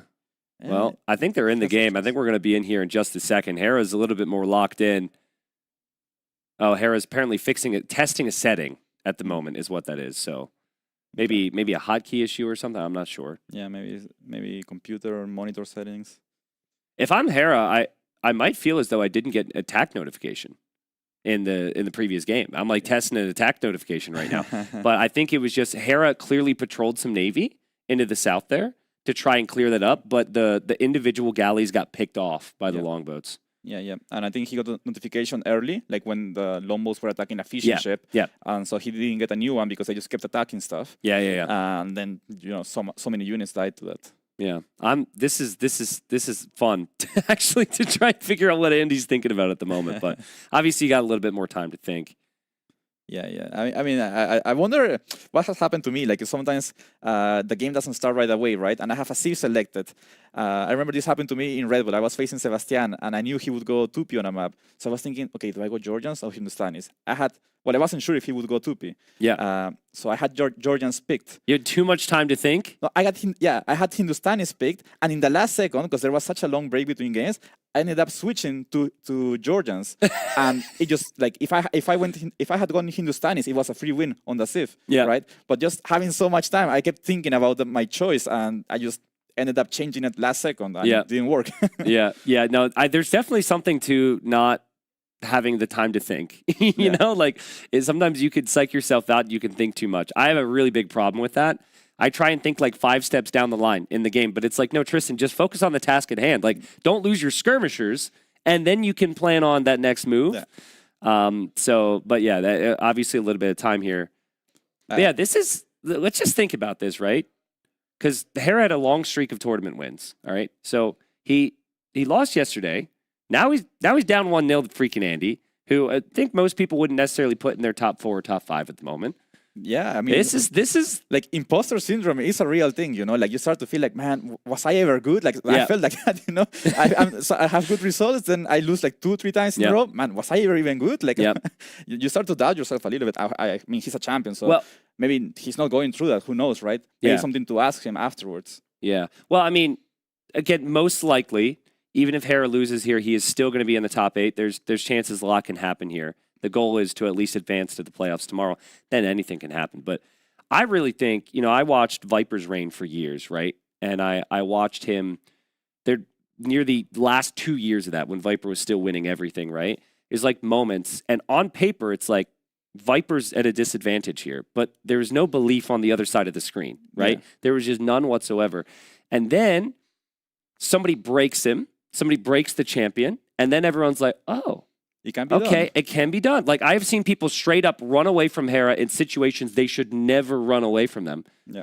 And I think, you know, if he starts to drop some games like this, it definitely affects things a little bit. So we had a little bit of time to speculate because the delay before this game. But point is, Hera expected to turn this around here. He's gone for the Japanese. We've got the Bulgarians from freaking Andy onto Pui. So this map, the wood, the gold, the stone, everything is forward. If you're looking at the mini-map, pay no attention to the outer ring. All that is useless. You cannot get out there unless you want to, you know, just take a long tumble down off the cliff. So, yeah, pressure here, Hart. Yeah, I think this is going to be a super aggressive game in Feudal Age. I mean, there's also the alternative for Bulgarians to go for some kind of cheese as well, right?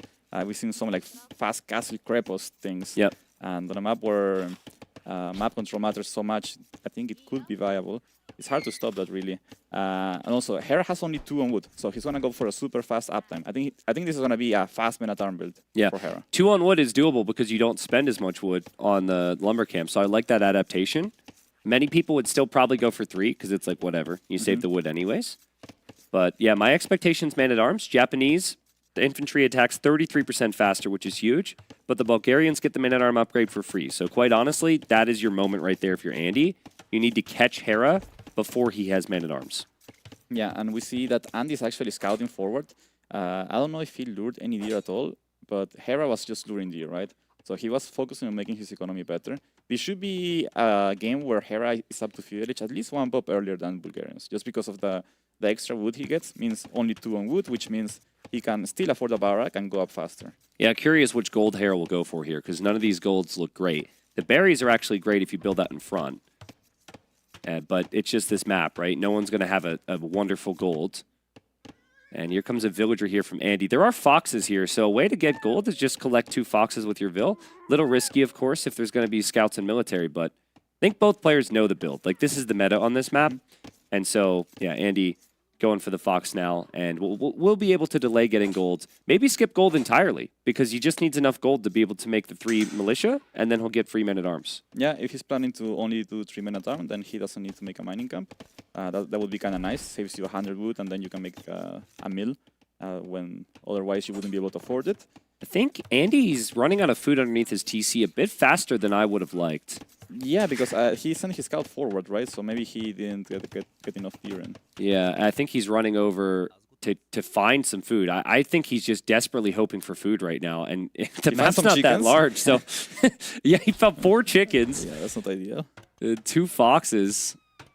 I mean, Hera might never go over there, but if Hera does, like, that is extremely vulnerable. There he goes. That is jackpot, yeah. Yeah, so this is another thing, right? Japanese, they don't only save on the lumber camp, they're also saving on the mining camp and the mill, which means their economy is so much more smooth than Bulgarians. I'm just laughing because this is not exactly what Andy would have wanted, but also Andy can be pretty chaotic sometimes. The random villagers around the map sometimes can pay off. Hera sees these 2 vills, and Hera, he wants the kills here. The units are not yet together here for Andy. He just has the 1 militia, so he needs to get the others over here fast.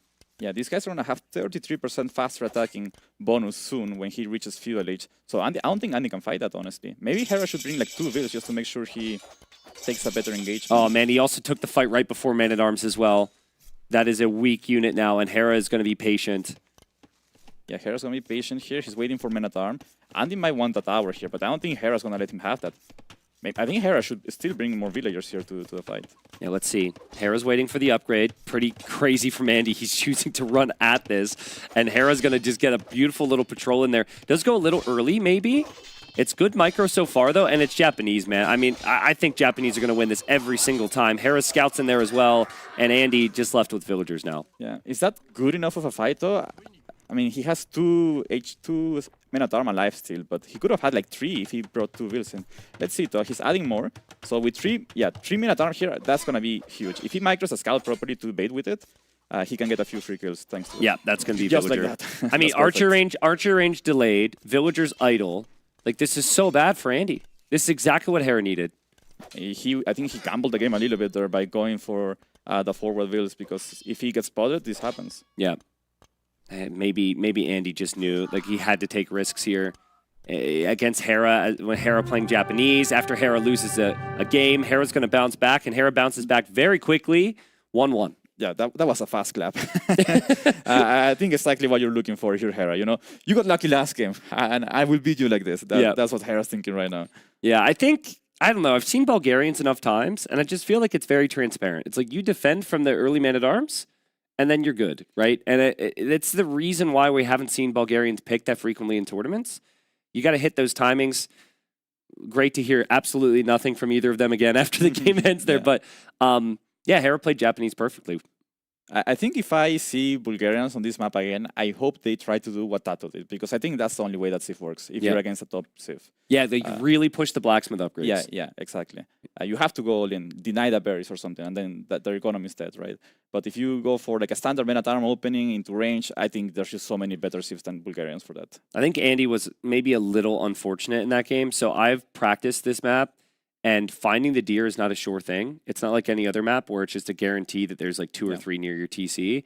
I think not only did he not have the economic discount that his opponent did, but he wasn't able to find his deer right away. He only found the chickens, and he only found the foxes. And so just not having that food, combined with Hera having it, combined with all this, was perfect. Yeah, I mean, like 8-minute game here. And now Hera looking to get another series win. Andy looking for the same here. Next one, I think winner of this next game. I mean, they're going to be very happy, of course, but I'm thinking that Andy, if Andy wins the next game, that'll be 3-0 in sets, which would be huge. That might put him top 2 in the whole event. I wonder the implications as well. Like, does it make you skip an important opponent like Livry or Sebastian, for example, going forward, maybe Viper? Could be. It's a tough one, right? Because, like, Leary did lose a series yesterday as well to Viper as well. So it's been a really interesting tournament, right? There's been a lot of competition, and there's been a lot of uncertainty at times, even with some of the biggest names. Lovely map here. This map is dominated by Hunt. Both players have the best Hunt Civ in the game, and both players bringing villagers forward here. Andy wants to get 2 of the Javelina. He's going to snag 2.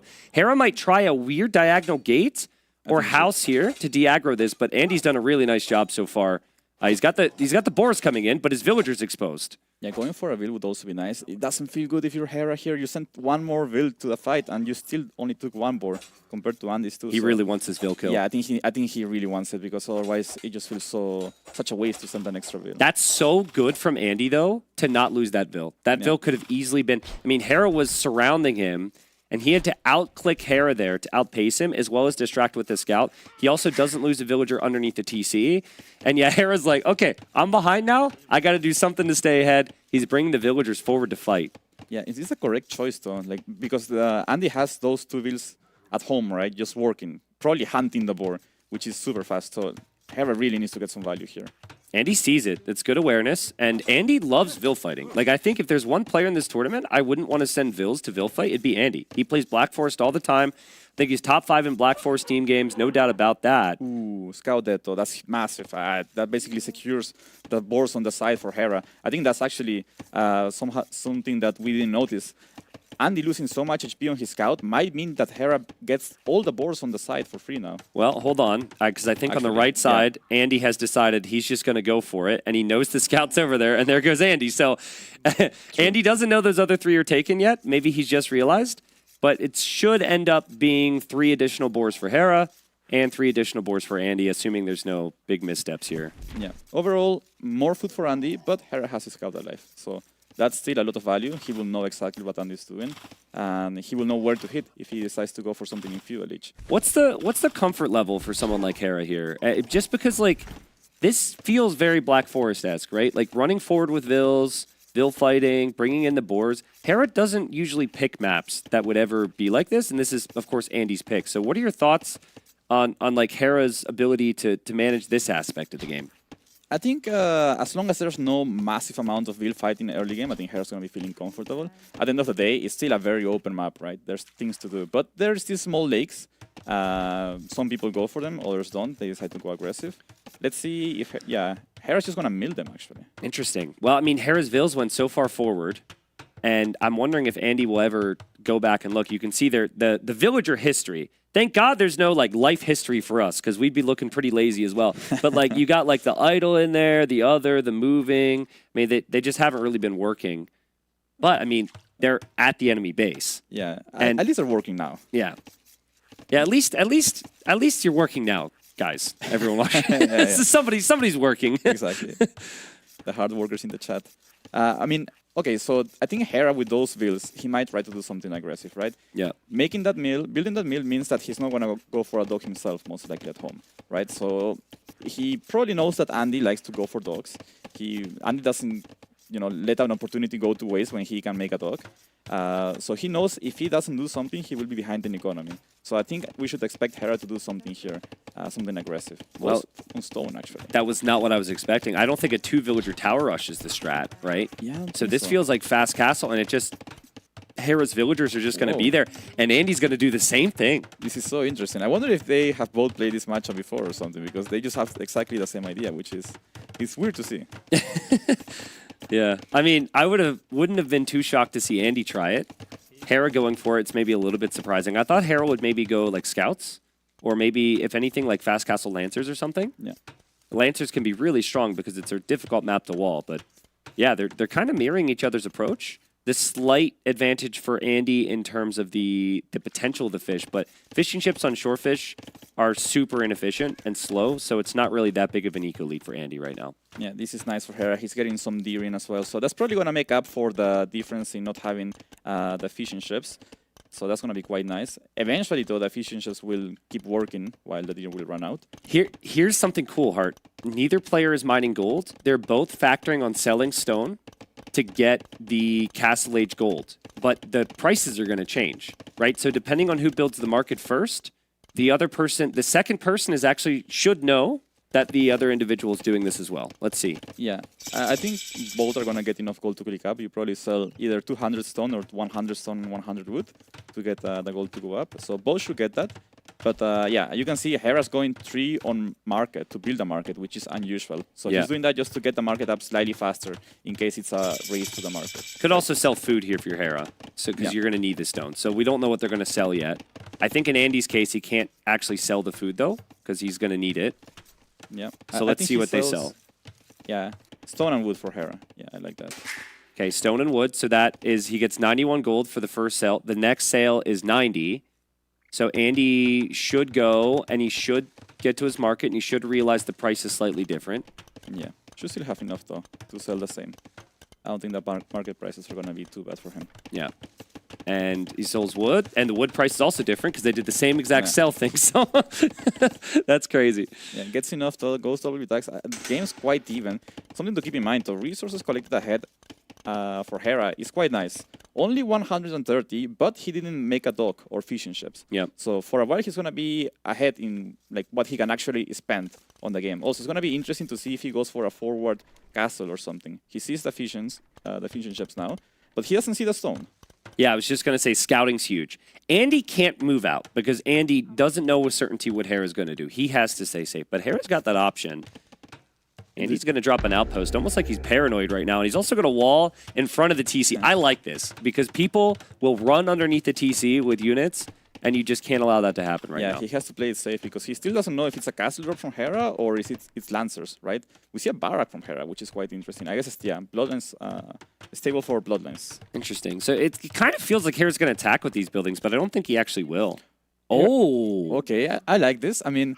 Now the question is, do you put a castle on the TC or on the dock? Fish? Yeah. Can you do both? Is there an avenue to do both? Probably not. They're too far apart. Andy's outposts are a crazy call here, though. Yeah, yeah. Because he knows that in Hera's position, he might consider going forward with something. One Lancer from Hera, perfect. I like that. Yeah. Just to make sure the castle goes up in a good position. There's the Vills. There's the Vills. Andy should know that. Does Andy pull his own Vills? Does he drop his own castle? That's a really aggressive castle here from Hera. And Andy, I think, is going to try and match this and drop a castle right behind it. Is that a good idea, though? Because his TC will go down regardless, I think. And the castle should go up for Hera. I need to see the percentages here. Hera obviously started building faster. Yeah, Andy has more Vills. Hera's will go up. Andy's will go up as well. It's just a matter of does anyone lose Vills here? Yeah, I guess a nice thing for Andy here is that his Vills will go back to working right away, while Hera still has to find somewhere to put them on. Yeah, that's my concern as both players lose a Vill. That's my concern for Hera, is like his whole eco's nuked here. Yeah. Just to get this castle up. And Andy can send his Vills back to work. Yes. Though, does Andy have any gold in his walls? That's a very good question. I don't think he does. His only gold is to the left. That's horrible for Andy. That is terrible. That's horrible. And I don't know if Hera's aware of that.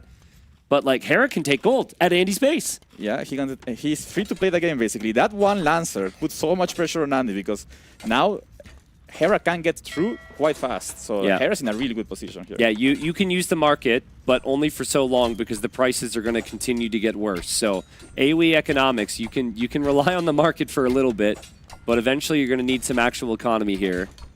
Yeah, Andy's on 0 on gold.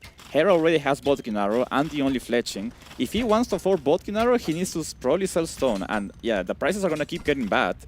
They already sold early on, right, to get up to Castlage. I love the decision from Hera there to go forward castle. He's like, fine, I have the momentum here, I have the scout, but the villagers on gold could be an issue. And if Andy's looking, Andy has to know the vills are going to go somewhere. Yeah. So he's going to check the most obvious resource, and Hera doesn't have anything there. There could be so many dead villagers, probably like 3, 4. Hera hasn't noticed yet. Okay, he reacts now. Yeah, 3, 4 vills gonna go down here, and this is nice for Andy. It gives you some relief, right? You don't have gold, but he has 32 vills, while Hera's on 24. Yeah, seriously. If Andy can get Bodkin, he actually researched armor, and he has no food income, so getting Bodkin arrow is going to be really difficult. Then maybe, even with the selling, he can outperform Hera. He's going to drop a TC, not to produce vills, but to protect villagers and get access to some gold there. Yeah. Both their economies are so bad. Hera has 0 food. They are basically defeating each other here. Will the TC even go up? These are Bodkin Arrow mango dice. Yeah, well, it's tough for Andy. He's going to have to try and micro at a disadvantage with his own manga die. He does snipe the scout. His Vill micro has actually been incredible here. He hasn't lost much at all. How does Andy do this? That is so well done by Andy. That's crazy. Could easily have lost like 4 or 5 vills here. Yeah, and he didn't lose any manga die either. What? Yeah, that is insane. That is insane. Amazing by Andy. Still though, his position's bad. He's finally gonna get some gold. Let's see what Hera does from here. I don't think you can add siege. as we see Andy's main town center go down, Andy's taking a fight here. He has armor, but no Bodkin, so they're actually trading quite evenly. What? That's crazy. I would not have taken that fight without Bodkin. If Hera can save that weak one, that'd be huge. He needs to save that, and he does. Perfect. Nice play from Hera. He can still consistently produce Mangadai, and Andy's still selling. Yeah, he's still selling. That hurts so much. His economy is already so fragile, and getting those inefficient market rates can't feel good for him. Also, eventually, like... Yeah, I'm just trying to think long-term here. Honestly, I don't think there's going to be a long-term. I think if Eric can hold this position, he's probably in a good spot. He could keep taking the gold. He can then deny the gold. And he doesn't push it back. He has no space to breathe here. Andy's selling everything for Bodkin Arrow. I think it's going to come down to this fight. Andy needs to come up with some magic here. He needs to out-micro so hard. Well, he can lose a couple Vils and still be okay. I think losing the Mangadai is the problem. But Vils, you're actually ahead. But yeah, not for long. He needs to come in with Bodkin. Vil counts even now. Hera might not be able to reinforce too easily here. And he might have gotten a little bit too confident with no Bodkin for a while from Andy. So he'll notice that. Now it's in. Oh, it's just a pure micro battle. Forget about eco, dude. Eco doesn't matter. It's all about military now. There might be a hard reset here, I think. They might go bolt down to like 1 unit. Okay, villagers going down. Hera's getting dangerously close to the castle, but not underneath the castle. This is really fun to see the micro here. Yeah, still does so much value for Hera. Now yeah, it's so good. 6 villager units ahead. I think he's winning the game now. The thing that's so impressive from Hera too is he has built enough food eco behind this, and he's balanced out his eco very nicely as well. Exactly what he needs to. That is some crazy micro. He's got to do the work before that though to get the eco set up. But my goodness, yeah, more Mangadai coming in. It's going to be tough for Andy to take wood. That was his main wood line. And it's 9 Mangadai versus 5. Andy was never able to consistently produce. And this is a nightmare for Andy, because like you don't want to be in a micro war like this against Hera or Leary. Oh, and the castle as well killed the Mangadai right after it spawned. And Hera gets 2 very quick victories in response after game 1. Yeah. Very aggressive games right there by both. Let's hear them. Yeah, they said GG, well played. It looks like Andy had a good time. I think Hera's relieved to have got those 2 wins there after losing the first game. For sure. Okay, it's nice to be Hera right now. Yeah. You know, first game didn't go his way. I think he will look back at that game and understand that probably needs to think a bit more about that map, about the strategy approach and also the sieves. But the next 2 games, just smooth. Like he's showing why he's Hera. Yeah, absolutely. And I think also we talked about he didn't come in here undefeated, right? So he was 1-1 in sets. Now he ends at 2-1. I think we'll be very happy with that, especially because the one set that he lost was really close to Sebastian. So Andy, he's also 2-1 in sets. So I don't know how it works. I'm not sure if there's a potential rematch for them in the quarterfinals or something. They should probably be in separate areas there. But Andy's got a lot to be happy with. You got to win against Hera. If things go slightly differently, maybe in that game, like he doesn't lose his scout, maybe that's a game he can win. And he beat Mr. Yo and he beat ACCM. Yeah. How much came down to that scout, right? We talked about the beginning. Like, okay, Hera lost the boards, he sent reveals, that doesn't feel good, but his scout is alive. Yeah. Right? I think that completely changed the game. If they traded their scouts 1-for-1, the game looks completely different. Yeah, absolutely. And Hera focused on that too. He could have maybe used his scout to scout Andy's base, but once Andy's scout was weak, he focused on that and chased it down and killed it. So yeah, fun series, very quick series because of the last 2 games there from Hera. We're going to hear from Hera now with Jordan.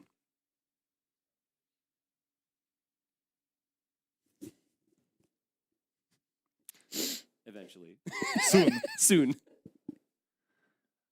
And now we have it. Thank you very much for the cast. Hard in the T90, and we're here with Hera. Congratulations for the win here. Thank you. And Hera, before we go to the highlights, I would like to ask you regarding yesterday. You played against Sebastian. It didn't go fully your way.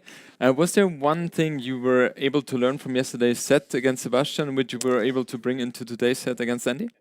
Not really. I should have learned how water is played, but I lost the water map again. I just have really a lot of trouble with the water meta at the moment because I didn't really play with the new patches and whatnot because I was doing other stuff. Yeah. So yeah, I feel like I should have learned how water is played from the Sebastian set, but it's not quite there. I also feel like water right now, the meta is not really clear, and it's hard to figure out what to go for at the start, right? Do you open with the galleys? Do you open with hogs? Do you fire galleys? It's like always depends on certain things, and I don't know. It's a bit confusing at times. Well, one thing is for sure, it's very snowbally. So you make the wrong units, you make one mistake, and it's unplayable. So you have to watch out for that. Absolutely. After game one, which was I always call it islands, was there something you were able to learn? Like it felt like the fast castle originally with Italians is always a good thing to go for, at least in the past. But right now, it felt like he was able to overcome you with army, and that was a little bit tough to come back onto water. Yeah, it was completely unplayable. I was not really able to do anything there. Like the fire ships are killing the docks in record time, and my units are just not trading efficiently to buy time there. So I don't know. I guess you just don't fast castle, but we'll have to see how that goes. Yeah. Also, you added the second TC before university. We had a discussion as well. Is it maybe better to go for the speed upgrades so you can chase down his army? Like, do you think that would have been a little bit better in hindsight, or? I think the game was over at that point, honestly. Okay. Yeah, I think the game is over as soon as I don't hold this position with the first two fire galleys. Like I take a bad trade here, I think I just lose the game. Yeah. I mean, the dock is going down in like 30 seconds. I have no time to adapt. Yeah, it's crazy. What was your strategy after that? Were you thinking like, okay, I'll try to do half water and half economy on land and try to make it into imp, where maybe Italians shine a little bit more with shipwright, or what was the idea there? I just wanted to play a little longer. I actually had a lot of setting issues. Like my DPI was wrong. My chair was not like fully where I wanted it. I had a lot of setting issues, so I just wanted to play a little bit longer and try to get into the vibe a bit more. But no, it was kind of a miserable game, to be honest. Okay. Were you able to fix the setting issues for game 2? I took like 10 minutes. I actually felt bad. It took a long time, but I had to do that because I just literally couldn't click stuff.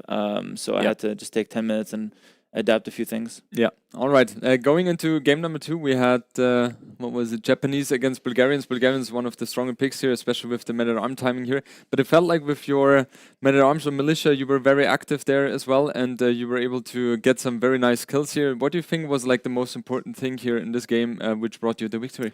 I would say adding the 4th men-at-arm, I think that was just such a big advantage. Like him having 3 with the free upgrade is nice for early momentum, but if I add a 4th, I'm just winning and it snowballs from there. Yeah, all right. And going into game number 3, it felt like you had a little bit of a rougher start here because he managed to get the boars, but was it something which bothered you a lot? Because it felt like your scout was, remaining compared to his, and it felt like you were very active to scout, doing some shenanigans there. Yeah, me keeping the scout alive is worth more than the extra board that he got, I would say, because I got to learn my deer and I get to see exactly what he's doing. So like he's walling and watching out to what I'm going for. Yeah. I'm scouting his base instead of walling, so I have more resources there, and I can go for the forward castle. He can't. So when in the game did you decide that you want to go for forward castle? When I kill the scout, basically. Oh really? Okay. Yeah. So you were not afraid that he would be up a little bit faster and goes for the counter castle? No, I don't think so. Like, okay. Because and even if he is up faster and he makes the counter castle, I would always get mine up. So, okay. And I just kill his town center. Like that's the whole point. I'm not going to kill his castle. I'm just going to kill his town center. All right. And okay. that gives me enough advantage to win usually. Okay. And in these kind of scenarios, this is very low economical focus. What would you say is the biggest point to focus on? Is it like the micro with the units, the upgrades? What would you say? I would say it's all about the micro. So if you lose a couple Magadai for free or a couple villagers extra, then you are in a position where you just can't play the game anymore. Yeah. It's very snowbally. So actually all 3 games were really snowbally, if you think about it. But yeah. So here, if you make a couple mistakes, it just ends up being a disaster for you. Yeah. Do you feel like the level in Age of Empires is just so high and so close that one small mistake leads to a snowball effect, or what has changed, do you think, in that sense? Or is it the maps? I would say players have generally gotten better. So everyone knows what their win condition is. I think water's gotten more snowbally for sure. Yeah. And maybe some of the maps are, with so many resources, it leads to some snowbally situations. But I would say like players have just gotten better. So they know how to win the game. All right. Good. You're now 2-1, so you're definitely through. I'm not entirely sure which spot you'll have because there are so many shenanigans still playing into it. Is there an opponent you would like to face, and is there one you would maybe try to avoid? I would want to face Mr. Yo, honestly. Okay. Because he's terrible. Yeah, he's been having a rough showing so far this tournament. Yeah, I kid with that. Obviously, he's a great player, but I think I match up well against him. So I would pick Mr. Yo, but honestly, anyone's fine. Yeah. All right. Awesome. Hera, thank you so much for the insights, and we will send you over now to Nelson, who is participating with the crowd we have here in the facility. Have fun. All right, thank you very much, Jordan. And we're here at the watch party, ground floor of the Alienware training facility. And I'm not sure if I'm live, actually, but I believe now I am live. So I'm here at the ground floor at the Alienware training facility in São Paulo. It's a beautiful building. We got 13 stories full of computers, full of gamers. A gamer's dream, basically. There's enough to eat, there's a lot to drink. The energy, it's fantastic. The crowd's really happy. It's really good to be here. And there's also Brazilian legends. VH. I was able to spot a Brazilian legend in the name of VH. VH, it's so good to see you, man. And I have to tell you this. Growing up, one of my most favorite pieces of content was watching your stream. I think we were talking right now 10 years ago. I believe Twitch wasn't even a thing. It might have been just in TV. You playing Age of Empires 2 with Plague. Do you remember Plague? Yeah. Team games, you always winning, Plague always losing. What a fun time that was, man. That was like a long time, man. Long time. He's still my friend. Like we're all friends, and yeah, it wasn't really not even a thing on Twitch. We used to stream on something like not even Vubli, I guess. It was like X Zones, so it was like 12, 13 years ago. Yeah. Yeah, and the thing is, there were very few people streaming at that time, too. There was you, maybe Viper, maybe Dreams. Did you ever imagine we would go for that from that moment till now having a watch party here in Brazil, $50,000 prize pool, plenty of people around coming here just to watch the pros? No idea, man. Like the last tournament we had in London, it was amazing, right? And now we have something in Rio, in São Paulo, sorry. It's something that we never had in Brazil. It's nice to have a big tournament like this in South America. So I'm very excited and very happy about it. Yeah, the thing that really strikes me about South America, but Brazil in general, there's so many AoE2 legends. You being one of them, one of the top ones. But you have Riot. We did see Riot here in the first day too. Yes, Riot was here. Dogão, Miguel, bruh. I don't want to start Goku. I don't want to start naming folks because I'm going to forget them. But crazy tradition that Brazil, South America in general, but Brazil in particular, has got within this game. I think it's time for a new Nations Cup, man. We have a really good team, so I'm excited. Hopefully. Yeah, we are going to be having a 3v3 tournament later in the year. Nations Cup would have been amazing, but hopefully they come to the future. Now, VH, you're not at the very top of the game anymore as a player, but you are still very much involved with Age of Empires 2, as you happen to be a developer for Forgotten Empires, which is the studio responsible for the development of the game. So how are things going there? You enjoy your work there? I love my work, man. Every day is like a blessing for me, and MBL called me a washed potato when I was playing against him, but I'm still trying to get back on a nice level. But yeah, like I work at Forgotten Empires right now. We do some balancing, and I work both on AoE2 and AoE4, and I just love it. It's amazing. It's amazing. Okay, so what does like a typical day at work look for you? Do you guys meet and you guys start having balanced discussions? Do you test stuff a lot? What does a day at work look like for you? So I do a little bit of QA as well, quality assurance. I see some bugs, I see some reports and try to test it. But mostly we try to balance new units and things like that. And we do like a briefing, we do like some meetings as well to discuss what the community is saying. And we test it out and do some balance, play some games. And we have Matthew as well, Hallis, he's a really good player. We have Frank, my boss right now on the Forgotten Empires, and they are all playing really good. And we just play games and test it out. Is Bro still part of the team too? Because Bro would be another AoE2 legend. He was, but now he's working at Capture Age. Yeah, he's one of the Capture Age team. Okay, so have you been watching the tournament a little bit here, VH? Have you been enjoying it? What are your thoughts so far? I love the maps. I think they're very distinct, very different. The gameplay is amazing, and I'm very excited because I think Sebastian won Hera yesterday, and I was really surprised about it. Viper is playing super well as well, freaking Andy as well. It's great, man. I love them. Yeah, and also for someone like you who's been around for such a long time, there were a lot of moments in the community where there's always like a very clear favorite. So Viper used to be for, many, many years the clear favorite. Before that was maybe Doubt. Hera, obviously, in the recent era of Age of Empires 2 has been dominant. But it really is starting to feel like we're maybe reaching sort of a turning point in the community where a lot of players are gonna maybe have a chance to win tournaments. Watching Sebastian play the way he's playing, watching Viper being top shape, Leary, a very exciting moment for AoE2, I think.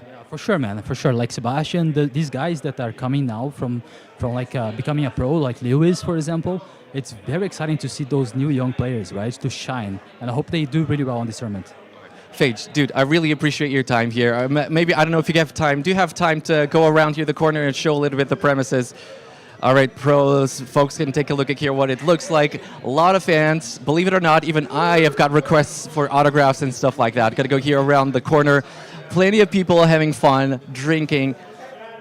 So many people. Just as I look here, I see so many people that I already know we've talked about. Let me have a chat here with Goku, maybe. I believe we have here Goku. Goku, got a bit of time for a few questions. How are you doing, bro? I'm good, Indu. Yeah, is that a beer, by the way? Yeah, it's Coke.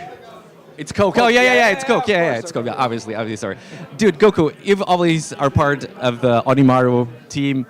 You've been here for a long time for the bootcamp and all this. How are you enjoying the experience so far? Man, it's the best experience I'm living now.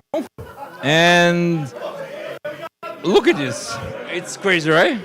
It is pretty crazy. And again, I was just talking to FH just a couple of minutes ago. I mean, FH obviously has been around for such a long time. It's so crazy from where we came and where we are now, where we can have tournaments like this, watch parties like this. It's just crazy to think about. For me, I'm so happy now. And Tom make it happen. So Tom would have been the Onimaru sponsor? Yeah. I just thank Tom for this happening in Brazil. I think the first tournament in Brazil. Let's hope to make more tournaments in Brazil. I hope you guys like this country. All right. It's this. Yeah, so, I was talking a little bit with Tom, with Everton, so again, that would be the Onimaru sponsor, in the first day. And what it struck me is that Tom, he just absolutely loves the community. He loves the game. And it really feels to me like he just wanted to throw a party, just wanted to have an Age of Empires 2 celebration, and he just invited all his favorite people, and then you have this. Everybody's just so happy to be here. Everybody's having a great time. It's so good to see, right? So good. So many people traveling far away in São Paulo, right? Brazil is so big, so the people's coming here from this tomorrow, Friday, Sunday, right? So it's a good one, all right?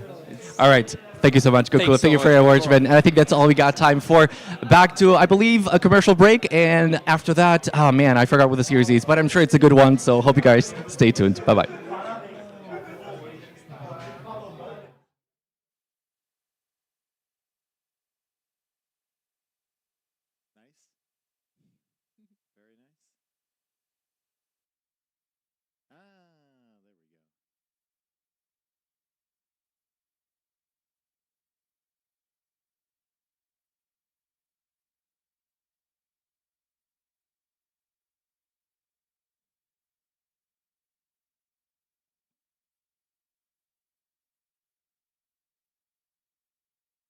I think the map was amazing. It's probably the most fun map we've had, I think, for years, honestly. There are so many different maps with different options, and it's just really fun because you don't get tired. It's not like the previous tournaments where it's usually a recycled map from like 5 other tournaments. So yeah, it's been super refreshing, which also makes it really a lot more fun to practice.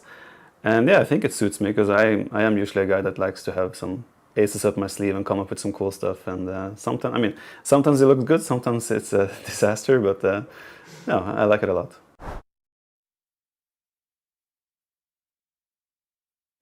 I feel like I'm playing relatively sharp. I have a little bit of issues right now with my eyes after my eye surgery, which when I'm focusing it becomes a bit blurry. That's not ideal, obviously, but other than that, I feel like I'm performing well and yeah, winning quite a few games in practice, which is always a good sign. So yeah, no, I feel good, and hopefully it will translate into the tournament as well.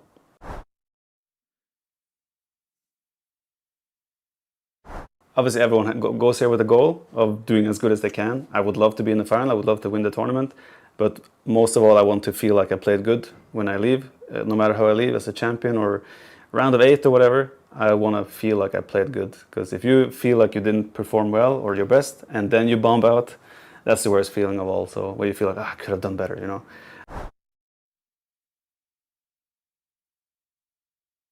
In the past, I used to take a bath before I played. I don't have the option here, unfortunately. But no, last couple of years, honestly, it's been just try to like get your mind off the game a little bit and just try to relax, disconnect a little bit, and then just show up and feeling like fresh and ready to go. You don't want to dig yourself too deep into the bubble of Age of Empires as well before a game, because then maybe you've been thinking about it too much and you're kind of tiring yourself out a little bit. So for me, it's just try to like mentally prepare and be ready physically as well. Like don't do anything that will make you more tired than it has to be. Try to get good sleep, things like that. Eat at a good time. Just all the small, usual stuff.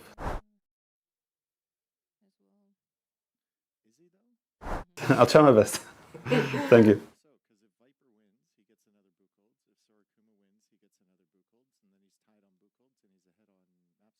I think the map was amazing. It's probably the most fun.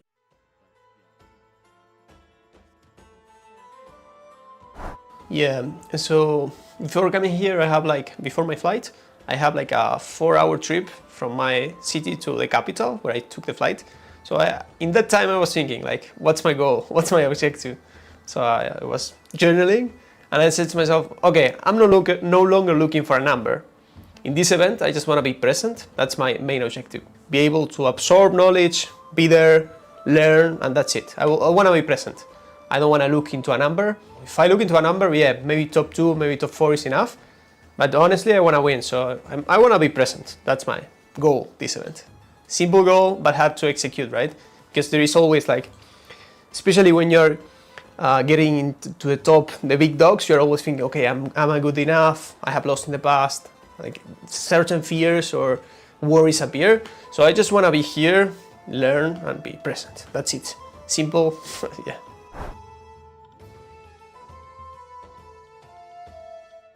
Yeah, that's a really good question. That's a question I should put like hours, weeks, months thinking about. So yeah, I think there is a lot of things gathered. So probably one of the main things is confidence, because I am confident. But then when I'm facing like a really, really strong player, I execute poorly, or not I execute poorly, no, he executes slightly better. So it just looks like I am executing purely. So I'm getting the experience, because if I put into perspective, these guys have a lot of experience. They have been competing, like for example, Leary, like he beat me 4-0 on Red Bull, and I felt like devastated because it was like a 4-0 clear. I felt like, oof, horrible performance by me. But to be honest, like they have so much experience, so I feel like I'm catching up. So it's not like I'm missing like a key component, like, oh, I need to fix this. And then, yeah, there is a lot of things I can still improve from my gameplay. But then, honestly, I just need to gain more confidence for me, I think. That's what maybe it's keeping me, slow me down or keeping me down, yeah.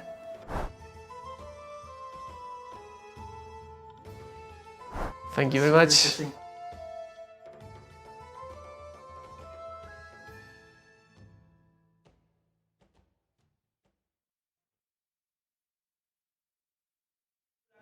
Anticipated sets of the day upcoming. It's going to be Viper against Sebastian. Our two undefeated players thus far. We'll see who finishes top dog in the group. Both of these guys yesterday took out the consensus #1 and #2 players in the world, respectively. So really, really nice stuff from them. I'm Dave. I'm here with Daniela. Are you excited for this one? Super excited. Like you said, both of these players have performed awesome so far. Both of them secured their place in the playoffs. Right now, they're only playing for the other players' Buchholz, basically. Yep. And there's a lot of players that are cheering them on for those Buchholz points. It's still very competitive at the bottom. Players figuring out whether they're going to be through or not. I think we already have a couple eliminations, right? Nikov, we were talking about, I think Lewis maybe is confirmed eliminated now, but we're not 100% certain yet. So this is, I think more than anything, it's nice that they're battling for their friends and trying to get Buchholz and stuff. But more than anything, this is kind of like a heat check, right? We got to see, is Viper going to continue the form he had against Lyria, convincing 3-0? And is Sebastian going to continue the form he had against Hera the last 2 sets he played against Hera? I mean, you can make a good argument he should have won all 3 games in that set. I casted the second set of the first day. We were theorizing with Jordan, the top 4 for this tournament. Viper wasn't in my top 4. Well, that is a mistake. So I changed my we need mind. to rectify that. We absolutely have to. He wasn't. Oh, there we go. We have the draft ready as well. Costa Rica, the neutral map. So that's going to be the first one played. We're looking at the civs here for Costa Rica. For Viper, we have Armenians. On his side, we've got Bohemians, maybe if he wants to go for an aggressive land-based push. Burgundians is always there, right? So he's got options. Typical Viper draft. He's got like 3 options for every map. It's really, really solid. It's hard for the opponent to guess what Viper is going to go for. And then home map for Viper, Pentanel. Yeah. Just like you said, no matter how you look at it, yeah, you have those 3 maps for the closed map, like for Arena Costeira. You have you can pivot Burgundians to make it a mobility unit for either Serra dos Carajas or Pantanal. You can just play with those a lot. And as for Seba, he has a lot of options as well. I would say 2 of each, maybe Portuguese and Bengalis for a close-like map. Wu is interesting. Wu, he could play on Costa Rica as well, if you want to play the water element of that. Right? Or you could play Wu as more of an aggressive infantry civilization. They're chatting a little bit. What are they saying? This is a whole lot more, open atmosphere compared to the couple of sets that we had earlier. That was super tense. Like, these are just having fun. Like, okay, they perform properly. They're through no matter what. So, okay, like, just let's chat. Let's good luck, have fun. And that's it. Oh, there we go. We have the head-to-head, 7-2 in favor of Viper, 61% map wins. 2 iconic sets here. We have the set that they had in London at Red Bull Walolo Londinian, and then I think the one that I remember more is the last chance qualifier, where Sebastian actually beat Viper 4-3. That's exactly what I was going to say. Like, yeah, okay. And this one was 3-2. I watched that set, could have went either way. I could say the exact same thing about the last chance qualifier. Previous set, they faced each other, went to game 5. Seba took it, but it could have went either way as well.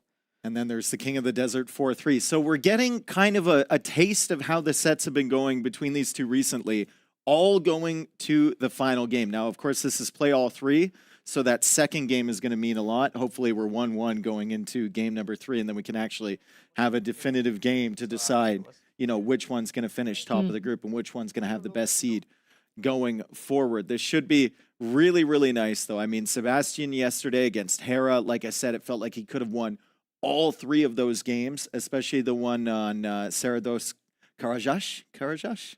I've been working on it. I get worse every day. But, worse? No. Yeah, come on. we're Give working. yourself some credit. Yeah, we're working away on it. It felt like that could have been Sebastian's game. I mean, he had 11 villager kills early, and then Hera clawed his way back as only Hera can. Other games, though, it was dominant, right? It's military first, military, and once he feels he has map control, that's when he starts adding the eco. On Viper side, it's a little bit of a different approach, right? Like it's eco, and then military. The classic Viper greediness, just 3, 4, 5 TC boom into adding a lot of military. So I feel like he's kind of trying to push it to the later game a tiny bit, whereas Seba just goes for the throat, goes aggressive, and then later on adding eco, just like you said. Yeah, Sebastian's like prime part of the game, I would say, is late castle, early imperial, right? When he's got that eco flying, he's got the army still on the field, he gets the timings, he gets the transitions, his macro is amazing. Probably the fastest to handcart out of any top player on average. So like the eco techs are flying in, but Viper, his like ideal part of the game is probably mid Imperial Age and even like late Imperial Age where he's just banking gold and you don't even know where it's coming from, but he's saving resources for the next set. He always finds something to do with that. Like he also, you see, I don't know, 5 minutes past Castle Age, 800 gold in the bank already for him.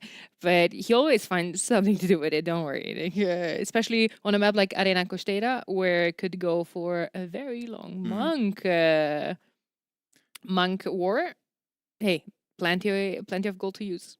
Sebastian's style also is just like his main selling point is kind of the pressure that he puts on you, right? Yeah. And it's overwhelming at times, and then he's solid behind it.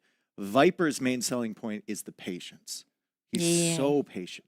He always waits until he has a good fight in front of him, and then he'll take that fight, and then he'll snowball to victory. He can mix it up. He's good enough to do anything. He's got such a like.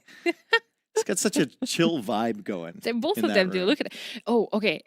One thing.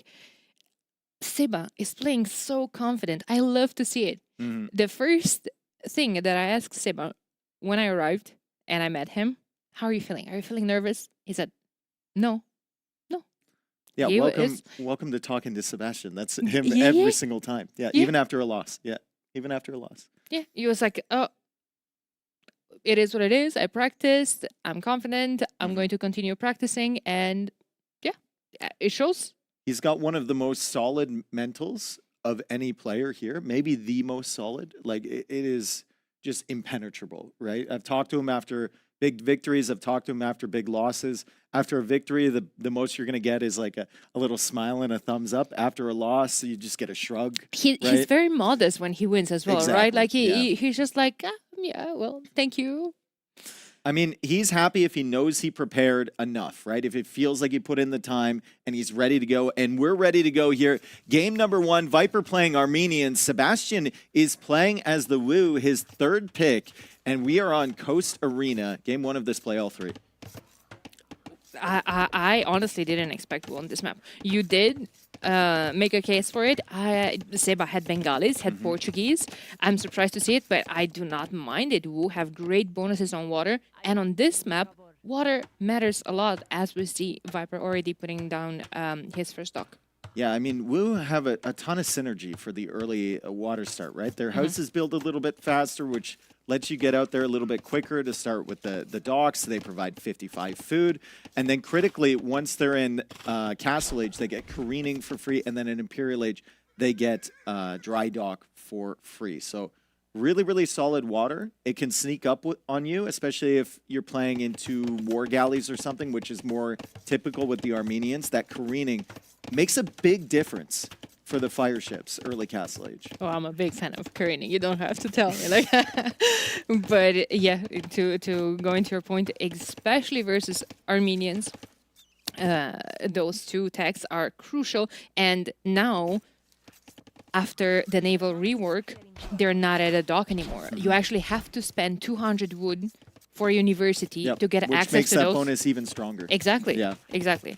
And also, like, if you expect to get pushed, right, let's say by Armenians or let's say by a forward castle drop from Bohemians or something like that, I think the Wu have a really good answer to that. They just go onto stone a little bit earlier. They put that defensive castle down. And then what do you have? You have fire archers. It's the only unit that can outrange castle in Castle Age. Yeah, absolutely. And you can, their Castle Age unique unit also does fire damage to the buildings as well. So if you want to go for a full Castle Age, or even if you see Armenians, you could expect something like Church Rush. Church Rush. Like Yeah, exactly. Wu have fantastic monk tech tree in Castle Age.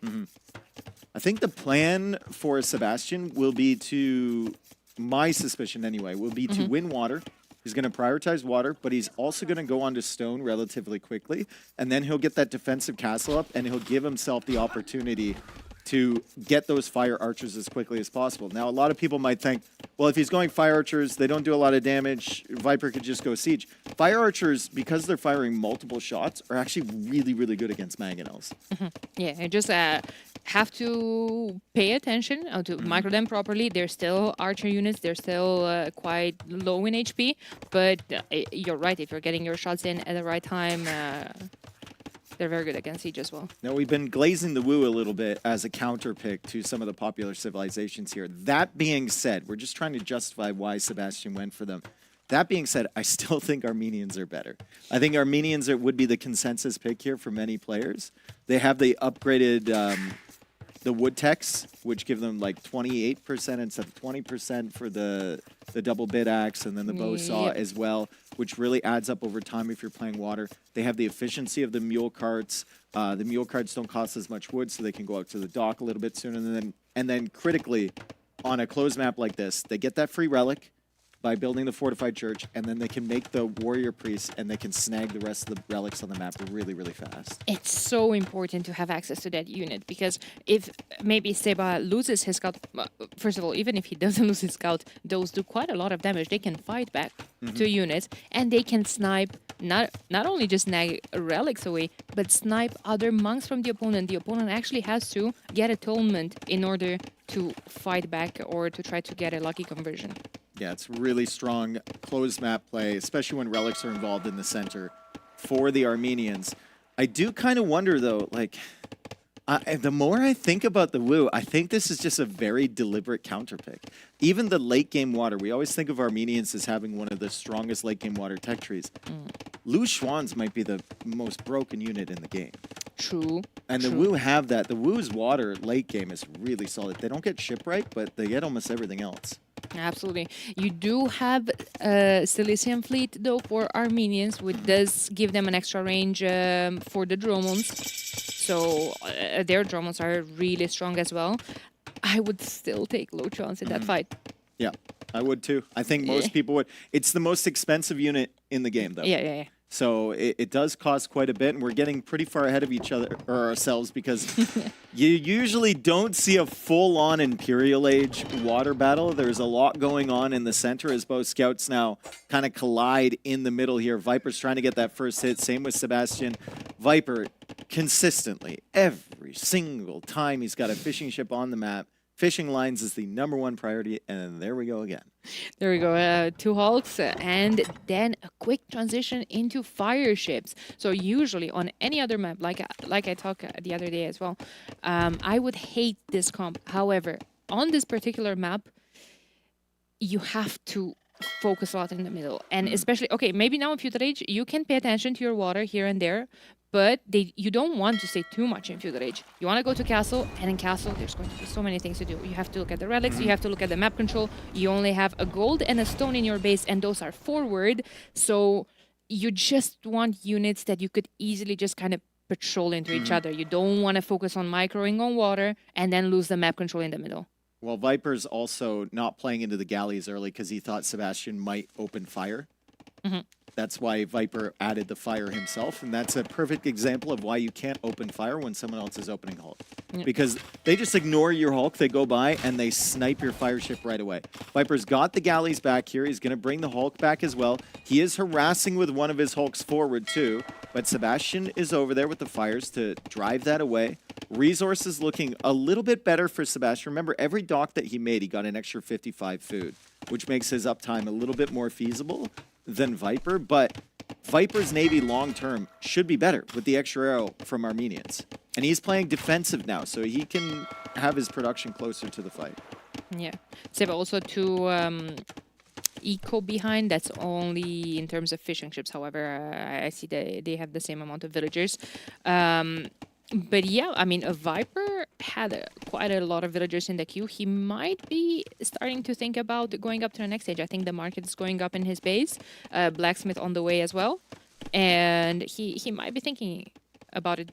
I'm not sure if you want to sell the stone in his position. No. I think he shifted 12, a bunch of fish onto oysters so he could have the gold to buy. Because he doesn't really have access to food anymore with his fishing ships. Yeah. Because of the ships coming in from Sebastian. Sebastian's also going for a flank attack on the other side. He's now adding in a market. It's going to be right on time. He's forced to retreat with this Navy. It's a more powerful Navy for Viper. But Sebastian shows up over here. Viper, though, has a villager repairing. He's body blocking with the Hulk. The fire can't take it out. And Viper manages to stop that attack from Sebastian and push this one back at the same time. Really, really nice stuff from Viper. Sebastian doesn't have both buildings. There we go. He finished them just on time. That was actually almost perfect timing for him. Yeah, exactly. Clicks up to the next stage. This timing is going to be important because, like we said earlier, you're going to get to Castle Age and careening is going to hit instantly. And that's extra Pierce armor. Extra Pierce armor against the Armenian galleys, who already have an extra projectile with their 1 damage. Great job from Sebastian. He hasn't really gotten that much damage against Viper, but he's managed to hold him at his base. And he's just buying himself some time. He still has 8 fishing ships versus 10, but if we look at the efficiency on those ships. It's been much better for Sebastian because Viper just hasn't been there. Viper finally makes his way over here. It's 1 minute and 30 seconds away from Castle Age, and Sebastian is going on to Stone. He got the stone mining upgrade. Let's see if he wants to put that defensively or aggressively. I would assume defensively, just because there's the potential of fortified churches to deny it from Viper. Yeah, you don't know what your opponent is up to. You don't know if he's going to have churches on the field. You don't know what's going on. You also will focus on getting probably medium warship immediately. This is what I was going to talk about. I do see that he only has a couple of vills on gold right now. I don't even think they were vills, they were all fishing ships. I feel like he might be needing to start moving on to gold. That castle might go up in defense to protect the gold. He just sells food. He just sells food. He had so much food banked, right? Sebastian, he had his fishing ships on fish instead of the oysters early. Now he's got to deal with the Navy from Vipers, so he can't really take any resources over there. Waiting for Castle Age. Careening comes in for him. That won't help very much against the Hulks, but it will help against the galleys. He's waiting for the medium warship upgrade to come. Oh! And he is going forward for a castle in a prime position as Viper will send the scout over, and Viper's going to investigate a little bit. Does he catch the villagers? He does. He does. He's not in time, though. But doesn't feel like it. Seba has his scout there as well, though. Fortified Church for Viper already has fletching, getting Bod Canero right now. Is this enough from Viper to deny this? Sebastian's getting Loom now. That Fortified Church goes up in 30 seconds if built by 1 villager. If built by 3, I think it's a little bit less, and that thing is going to be up now and firing away at these villagers. Bod Canero, does it range? No. Does it range with Bod Canero? This is really important here. I don't think it does. No villagers inside for Viper, but it doesn't range. Yeah. Where priests are out.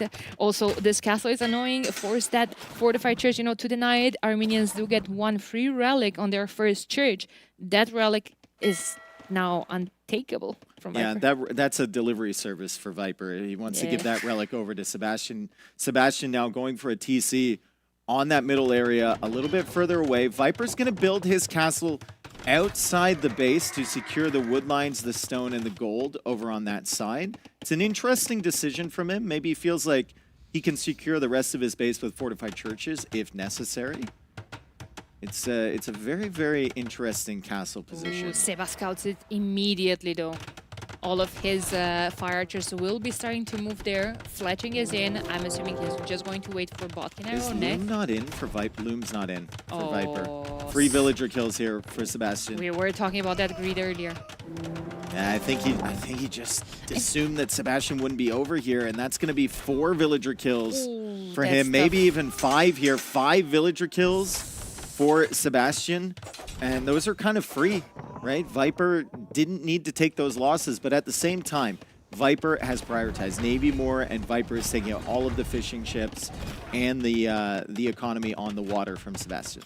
Okay, it's very important that if he wins water, he continues to add fish in the back, because otherwise he needs to keep the fish production on and to build new docks for the fish to be more efficient. Otherwise, oh, nice find from Sebastian. Oh, absolutely. If he notices this, he goes right past. He goes right past with the Hawks. I think that would have been a couple extra villager kills over on that side. Speaking of villager kills, Viper is in here with ballistics, with the war galley, shutting down that wood line. There's berry villagers to get over there too. If you look at Sebastian's resources at the top, I mean, the villager queue is still good, but he's looking a little bit stretched as far as the numbers. Yeah, I was talking about the food. He goes 0 on food right now for Viper and 5 food in the bank. He cannot produce villagers. Look at that idle TC time spiking. Yeah, fire archers are very dangerous. I think if you were to ask Viper, he'd be happy he won the water, but very, very dangerous situation here. The fire archers are a significantly better unit than the composite bowmen in this instance. And Viper will just have to keep making fortified churches to defend against this. He won the water, but all of his navy is forward. Those 2 fire ships melt fishing ships, absolutely. If you get a couple of them into a group of fire ships, you will lose half of those, no matter even if you have a unit attacking you. Hulk there as well for Sebastian. Viper just not noticing that it's happening. He's not noticing that the warrior priest is killing villagers underneath his town center either. 70 population for both. We have 4 fishing ships only remaining for Viper, and he finally notices that. Just having so many problems with the fire archers. Petards, Viper trying to break in through... He needs to get rid of that castle. He needs to get rid of that castle if he can, but he can't in the castle age, so he's going to try and go after Sebastian's base. He does know about the TC, so he does know that there is a way in. I don't think Petards is super necessary. Maybe he's assuming Sebastian's still out on the stone and the gold at the front. Yeah, but I mean, the gold, I think Sebastian is just on Viper's gold, on the one in front of his base where his castle is. Can he get in here? One petard is not enough. A second one is on the way. Lack of patience. No, it's weirdly, not. From Viper. The second one is coming in now. Sebastian converts a composite bowman, but he's had plenty of warning for this. As Viper now goes for a siege workshop, Sebastian bringing all of the fire archers back. That feels like an army that can clear everything that Viper has on the field, and Sebastian had more than enough time to prepare for the composite bowman. Viper feels like he's walking into a trap here. Absolutely. Sebastian is coming in from behind. Oh my god. Okay, he's going to try to push these villagers, but I don't think that was the right call. I think you go and kill all of Viper's military. I mean, it's still value. Yeah. You're still hanging out here. Viper can't really pop out with siege unless he finds the perfect shot. Viper has ballistics, though. He does have ballistics, but I still think fire archers Oh my are significantly God, better they're in this just situation. melting. It's just the multiple arrow, Yeah. right? It's Yeah, not yeah. even any of the base stats. It's the extra arrow that they fire. The extra attack is so good, and it's really solid against mangonels as well. And Sebastian's micro should be good enough to stop any mangonels coming out here and delay Viper getting that siege on the field to stop the fire archers plus another castle. Yeah, I was just about to ask, where do you think that castle goes up? In defense, makes a lot of sense. I think it goes up in the next game, maybe, because Viper might be... Nope, Viper's not tapping out. He's tapping the eye drops into his eyes. He needs a break. Just had surgery. That's fine. Yeah. But yeah, I don't mind that castle going up in defense. Absolutely. So you are... This way, you're not concerned with any type of aggression. I think with 9 on food... Yes. Seba can just go straight all in Castle Beach. Fire archers, maybe some rams, maybe save for red cliff tactics, which, like I said earlier, does give the fire archers fire damage towards the buildings. And I just don't see what Viper can do against that. I think he doesn't even, like, from Sebastian's point of view, he doesn't even need red cliff tactics. He can just sit there with 40 fire archers. He shouldn't ever attack that castle, probably, unless he has that technology, and just push into the center of Viper's base. And Viper will have to keep going for fortified churches to stop him. He'll have to keep making composite bowmen, not because he wants composite bowmen, but because that's the only unit he can really make at the moment. Ooh, there's a mangonel there as well. There's... Ooh, nice. Ballistics is not in yet for Sebastian. I believe he has the university, potentially not. He was making it initially near the castle, but I think he might have deleted that and then put the castle in. Nope, it's right there. Yeah. Awesome. That's it. Just doesn't have the wood yet. He'd rather have fire archer numbers, 19 fire archers on the field, 5 in the queue, 81 villagers for Sebastian. We look at the villager count for Viper, 50. How did Sebastian get such a huge villager lead? He just dropped the TCs right away. Exactly. Farms, food eco, macro. This is where I was going with Viper with control over the water has to constantly add in docks and more fishing ships because Seba already was on 2 TCs. Now he's on 4. And look at Seba. He's not on stone right now, but still 400 stone in the bank. I feel like you see that secondary stone, if a castle's going next to it, his fire archers can just stay under that castle and shoot Viper's castle from there, and Viper cannot do anything about it. He can't touch those fire archers. I think Viper can't touch the fire archers right now at all anyway. Like, every time he gets close, they're just True. like, there's no way to stop them. Sebastian also has 3 mangonels somewhere on the field. I mean, he's got 2 more in the queue. Viper did add the fishing ships. He's up to 17 now. He's started to migrate his docks. The population is still close, I suppose, but all the momentum is with Sebastian, and Viper taps out. Excellent counter pick, it turns out, from Sebastian. Well done. Yeah, it turns out we were not just glazing, we were talking about them for a reason. Oh, not so chatty anymore. Viper's like, Woo, I see. Let's see how it I is. see how you do this. I was just about starting to talk about how Seba could go into redemption. We'll have Yep. access to them, but nope, wasn't needed. Wasn't Just needed. fire archers. Yeah. Just a little bit of water pressure. And then once he realized he lost water, the plan was always castle anyway. But once he realized he lost water, that second town center addition, and then the addition of the farms as well to compensate for the lack of food from the fishing ships, really well done. Sebastian, one of the best things that he does, it's actually incredible. He will have so much food early from the natural sources around the map. He'll bank it all up. He'll get up to the next stage. And then when you think he's going to run out of food, when he only has 2 farmers or something like that, that's when he makes that transition into farms, and he never has any idle TC time. It's crazy. He just had such a good eco, and with all that map control, he actually managed to sneak all the 5 relics on the map as well. Imagine if that fortified church was 1 tile further forward as well. If he had deleted the gate and placed that castle would have been a giant headache. This was also very avoidable damage for Viper. But I mean, you're not really thinking about getting Loom at this point, right? Yeah. You should have when you went for a castle outside your base, Yeah, but yeah. it's not It's something you generally get on this map. Too many things to focus on. And here as well, like I can understand that you also always say this during your cast. If your military can't do anything, just go counterattack. But it was just such a good reaction from Seba to kind of trap those or set them for a trap. I think like more consistent approach there would just be to save the 2 petards and break in as a surprise tactic.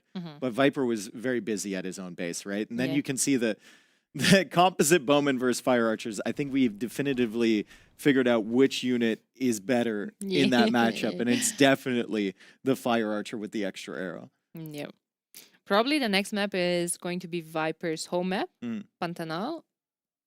Mobility, maybe unique units, maybe some archers here and there. What do you think? Depends what he wants to counter as well, right? Like what does he think Sebastian is going to pick here? I don't think it's going to be Khitans. I think it's going to be Bengalis or Berbers. Bengalis or Berbers. Well, if it's Berbers, then you might be thinking Gajars. I mean, there's a lot of extra hurtables on this map. A lot of capybara on this map. And you have the mills on the outside. So you can garrison them inside. That'll give you a nice little early boost. It also keeps them from your opponent taking them, which is a nice little bonus. And then transition into the camel scouts and then eventually camels is really, really solid against a civ like Berbers. Camels have bonus against other camels as well. Could And go Burgundians as well. Just Flemish militia are really good. yeah, and super annoying early Yes, on. yeah. Flemish militias, a couple of skirms. I find that so annoying. So Bohemians. Could be. I saw the show match between Doubt and Hera, and Doubt got himself into quote unquote an unlosable position. Ah, right. We have a restart. They started on the same area, they were within range, and this is a restart. GG. All right. Well, now we know the civs. Burgundians. Berbers, yeah. Burgundians, Berbers. I like that for Burgundians, actually.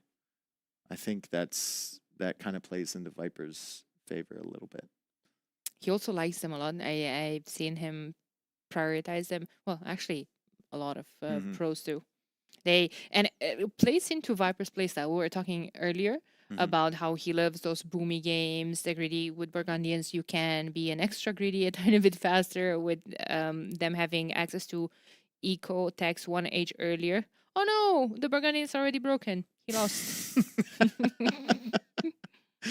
Yeah, when in cases like that, folks, we don't play with treaty on these tournament maps as you do on the regular ones. So you can't see the lines because that would be a lot of information for your opponent. So we just take the chance sometimes that the TCs are going to be set up right next to each other. And if that's the case, if they're within range, then it's a restart. Yeah. There we go.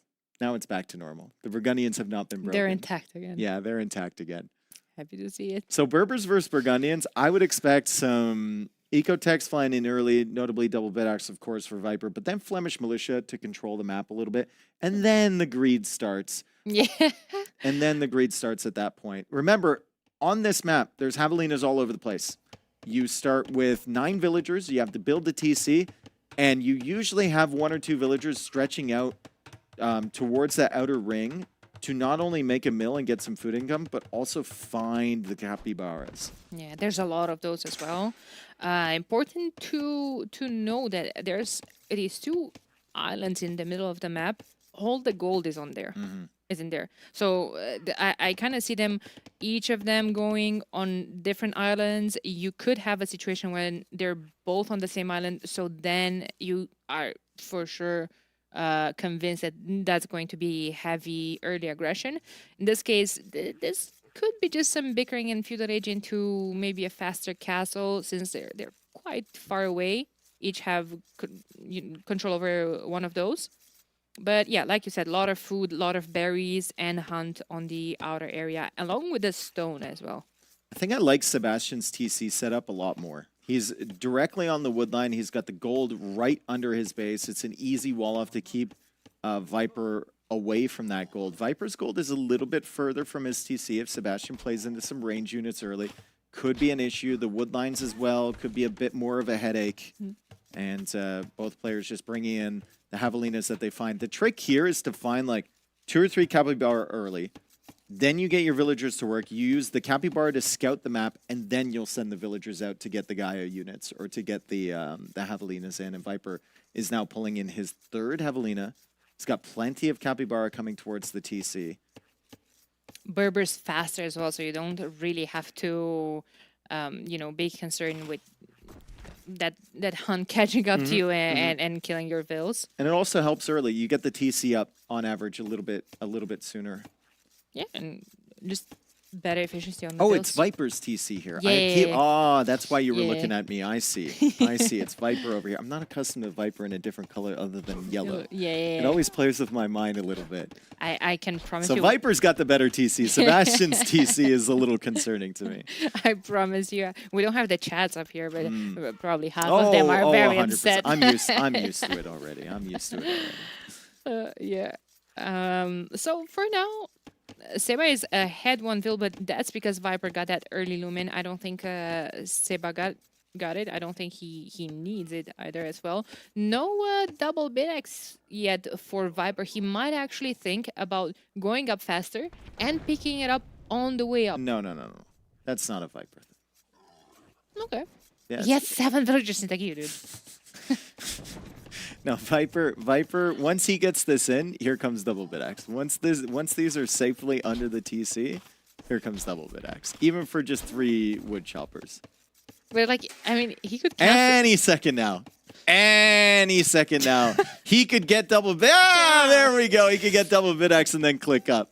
But he could have done both anyway. He still has 1,000 vill. He's gonna go for fast castle here. He's walling. No, this is Seba. Sorry, but Viper still has 600 food in the bank and it's still not clicking. Still has vills in the queue. Yeah, I think there's a decision to be made on this map. It seemed like in the qualifiers, fast castle was the preferred type of strategy here. Yeah. Any sort of early feudal aggression, if your opponent went fast castle, you almost had to get really lucky on them having a bad map layout. And Sebastian going for the walls, he's clicking up to feudal age. Viper should be in an excellent position here soon to click up and then go FC. And yeah, there's feudal age right there, and he's going to stone. Yeah, both of them are going to go for the fast castle approach. And now, So will Sebastian go to stone as well for Camel Archers is the question.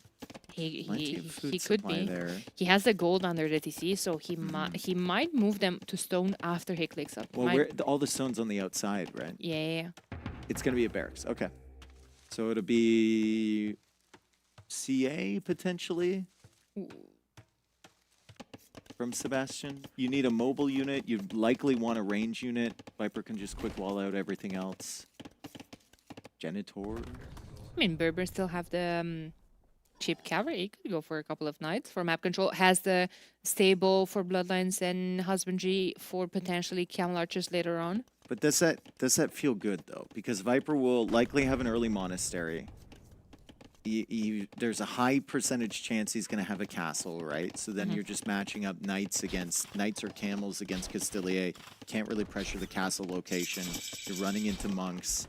I don't know if that's the most solid strategy. Sebastian's going to go for a stable regardless, maybe for some light cap to cover those relics that I was talking about, and then maybe transition into something else. But he could be moving right now 8 villagers on stone on the way up, and I think he will have enough. But I don't see him close to the stone. Both of them have so many capybaras, dude. I can't look at this.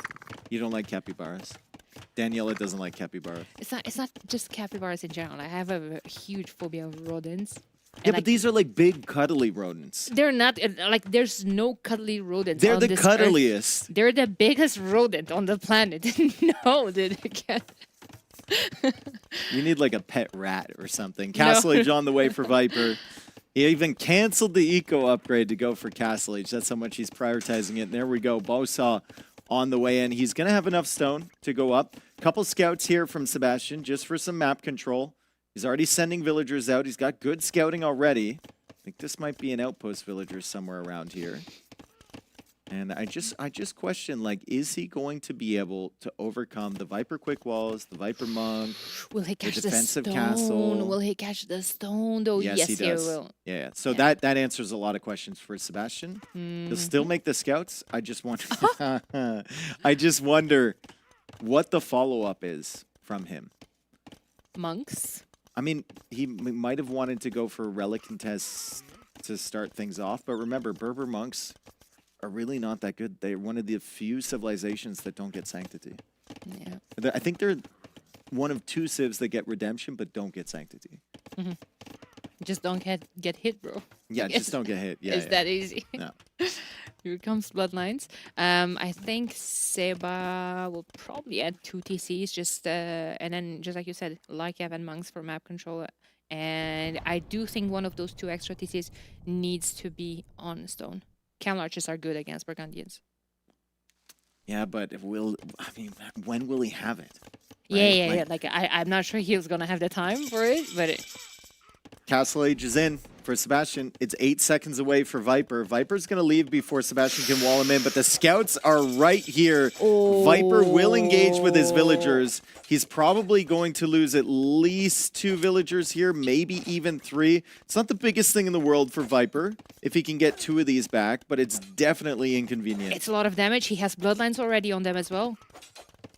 Yeah, great job from Sebastian. He takes another one. Excellent micro 3 from him. villagers down. I think unanticipated losses there from Viper. After he saw the first wall from Sebastian, like staying out in that location, obviously he wants the stone for the castle, but it's a little bit risky, especially when you have a market to potentially buy the extra stone. The castle is going up. It's going to be able to protect a gold. It'll protect a wood line. Monastery on the way for Viper as well. And Sebastian, he's going for a monastery in a second town center. So the whole plan for Sebastian looked like it was going to be scouts and then monks. He was just going to contest the relics and then boom behind. Yep. He might have misread what Viper was going to go for. Second DC on stone. I don't mind that at all. However, the tricky situation here for Seba is food. Because you have a stable, you have 2 TCs, you need 6 villagers per TC to be able to constantly produce villagers. So 12 for Yeah, 2 but he's TCs. got all those cuddly rodents underneath his town center. And he's got farms.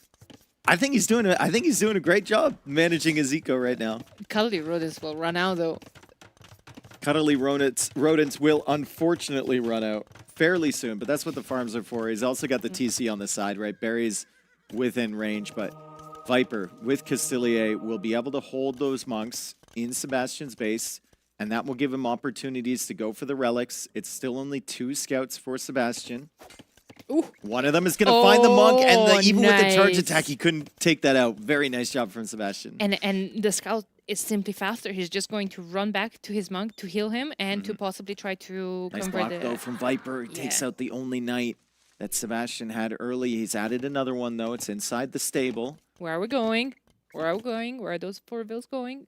They're going out to the town center, maybe thinking about making a mill out there. Villagers are on stone for Sebastian. The eco is looking a little bit stretched for Viper at the moment. It would really help him if he were to snag a few relics early with the double income from the relics, gold and food coming in for the Burgundians. Nice job from Sebastian to keep a scout over near that relic. I think Viper will go investigate every single relic before he sends a monk for it, though. You want that, especially Burgundians. First of all, Viper is known to be greedy about the relics, even more so with Burgundians. You want those. I think Seba having 9 on stone right now is necessary. You need a new castle, a castle of your own, I mean, to protect a new gold, because I think the gold next to his TC is probably going to run out, and that castle needs to be in front of the TC in between those two golds to take control over them. Viper snagging 1 relic. Let's see if he can get any more. There is that relic in the center. A little bit nervous about going out there. Sebastian even sending a second scout towards this one. Ooh, and Viper did send, like, he did know to send the Castilier out to protect the monk, but now he's got a scout on either side. He's trying to body block there. Sebastian will come in and snipe it, and then he's going to get away with the scout. Hopefully, Sebastian, is he paying attention? Not paying attention there. Potentially looking somewhere else as Viper adds that second town center. Sebastian, proper lead in terms of villagers already. Yeah, Viper does have military on the field, but will that be enough? Seba has the KD advantage. A really good job from him so far. Managing the monks, taking the relics in, getting that second TC up a lot sooner. Resources collected a little bit ahead for Sebastian, and it's gold shaft mining for Viper. It's cheap. It's cheaper food with Burgundians. I know it's cheap. But hey, it's Viper. It's cheap. It's Viper. It's greed. But why? Because it's greed. Like, gold's the only thing he's been floating this entire time. But like, hey, more gold, more fun. I not a big fan of that castle though. Because that gold is running out soon, and you need to kind of. It also protects your farms. It protects your whole base, though. Fair Viper's going to go for a siege workshop forward. Hand card also on the way. So, despite the villager lead for Sebastian, it will be an incredibly efficient eco for Viper behind this. Very comfortable economy underneath his castle with both of those town centers. He's getting devotion now, and he's going to start a push from the side of Sebastian's base. And, you know, you might be onto something with that castle location because Viper is pushing from the right side. Sebastian's protected the direct path from Viper's base, but he hasn't protected this other side, which Viper can now see there's villagers and monks over there. Devotion is in. Does Viper believe in devotion? Oh, that was a nice palisade block there from Seba. Very, very nice. And he got a conversion with or without devotion. That was actually fantastic for him. And okay, right now, Seba still has the vill lead barely because he did have more villagers earlier on. But like you said earlier, look at those eco updates from Viper. I don't think that resources collected lead will last for too long. Yeah, you can just look at the worker efficiency last minute. Yeah. 85% for Viper, 68.5 for Sebastian. Now, he had a little bit of walking time going out for that TC, but that just gives you a general idea of how efficient Viper's economy is at the moment. I mean, he's got those eco upgrades, feeling very, very comfortable. He should at least be able to produce from both of these town centers shortly. And should be able to keep Castilias and Rams coming onto the field. Another relic coming in for Sebastian. Excellent job denying those from Viper. I would like a siege workshop in defense from Seba there as well. Like, he obviously knows about that. You don't know what's hiding there. Maybe it's Mangonel, maybe it's Scorpions, maybe it's Rams. And you need to be prepared for a crazy... High drop time. Push there from Viper. He's going to go for Castilias +2 and Rams. Yeah, it's a difficult one though, because it's 6 months or 6 months, 6 monks for Sebastian. 1 monk per month. Yeah. Yes. Back into it. Husbandry on the way. He was missing that the whole time. Yeah. Chasing down the scout, trying to chase down the scouts, trying to get the monks. No husbandry, trying to outrun conversions, right? Really, really tough. Sebastian invested his resources instead of into that siege workshop, the defensive one. He went into a 4th town center. So he believes he can hold here. He believes he can expand his eco. And he's even going for a university behind this. I would like Viper to get Atonement, but he only has 1 monk, so maybe that's not the thing to focus on. I think Atonement is tough too with the camel archers here, right? They're just coming in, snipe your monks. 2 relics now for Viper. 2 already in for Sebastian. Rams are really good against Berbers in general, I feel like. And he sees that workshop there for a whole time. I do feel like a siege workshop of his own is necessary in that situation. I don't think he's expecting Rams, though. I really don't think he's expecting Rams. With that much cavalry dancing around that siege workshop, here they are. Are we gonna force a panic workshop now? I think Sebastian will just abandon this, right? He added the 4th TC. He's going to lose access to that gold. He's definitely going to lose this TC if Viper hangs around with the Cassilier. Remember, no sanctity on those Berber monks, and that's really a problem for Sebastian. Viper with the +2 armor on the Cassilier finds a good surround, but the Camel Archers manage to weasel their way out. And suddenly, Viper's ram push is looking really good here. The patience from Viper. He waited for the upgrades. He had 4 rams. I think that's very unexpected. Sebastian would have expected maybe 2 mangonels from that siege workshop, right? Not the ram play. The Cassilier are here to back things up, and it's become a very stressful game suddenly for Sebastian. Yeah, the military numbers dropping. He's down to 8 Camel Archers, and a lot of them are still falling. He didn't have husbandry, and now Viper does. He's gonna catch up with him. Rams are just going to go for this new TC that I don't think Sebastian can stop. That yeah, villagers are there, but there's +2. And if they pop out, yeah, they just get instantly sniped. And look at how Exactly. well Viper is doing managing the Camel Archer positioning from Sebastian. At the same time, sending some more Cassilier over towards the gold, sniping more villagers, taking out another TC. It's going to be 2 town centers only for Sebastian. Cassilier are still alive. Viper is at 58 villagers. Sebastian down to 63 now. Down to 63, and Viper is just adding a 30C in the south. Good conversion there from Sebastian. Still trying to hold the line. Viper, I think, needs to be careful not to lose too many Cassilier. It's the reason it worked in the first place is because he had such a big mass. He's going after the university. He's building a castle over near those golds. Viper, he was waiting for so long, and then when he decided to attack, it was a crazy attack from him. Still only 7 on food, though, for him. I know he has handcart.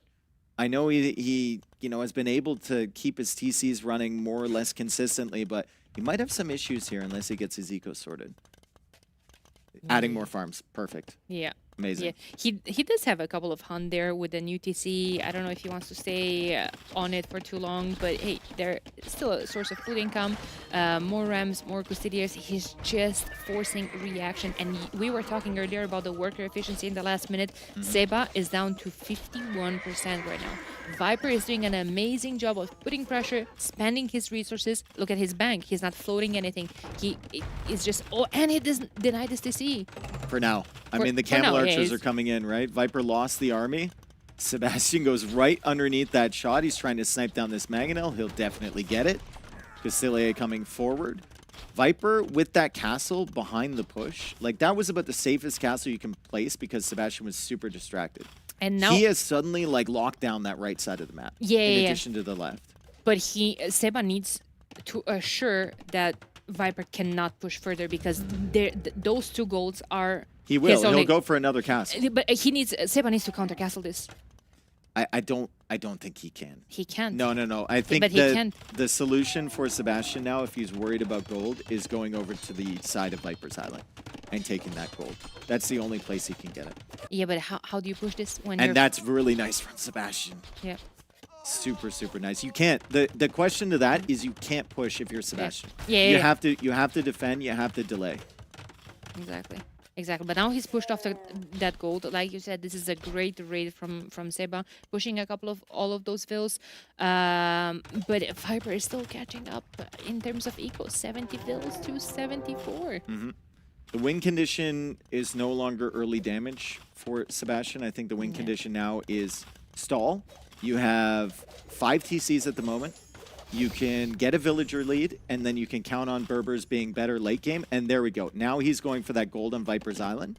That's the gold, basically the only gold that Sebastian can take safely right now.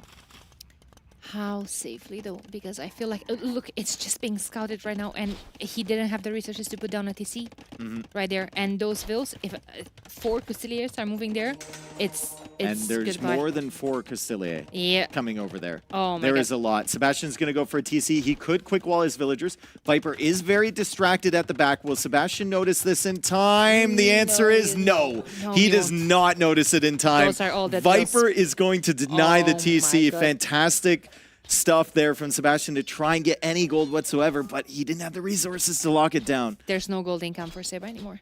0 on gold. This actually might be a disaster for him. He does have 2 relics. He's now selling all of his stone for gold. So he's got 15 on stone right now. The price is still decent. He can still get some gold income. He does have 13 camel archers.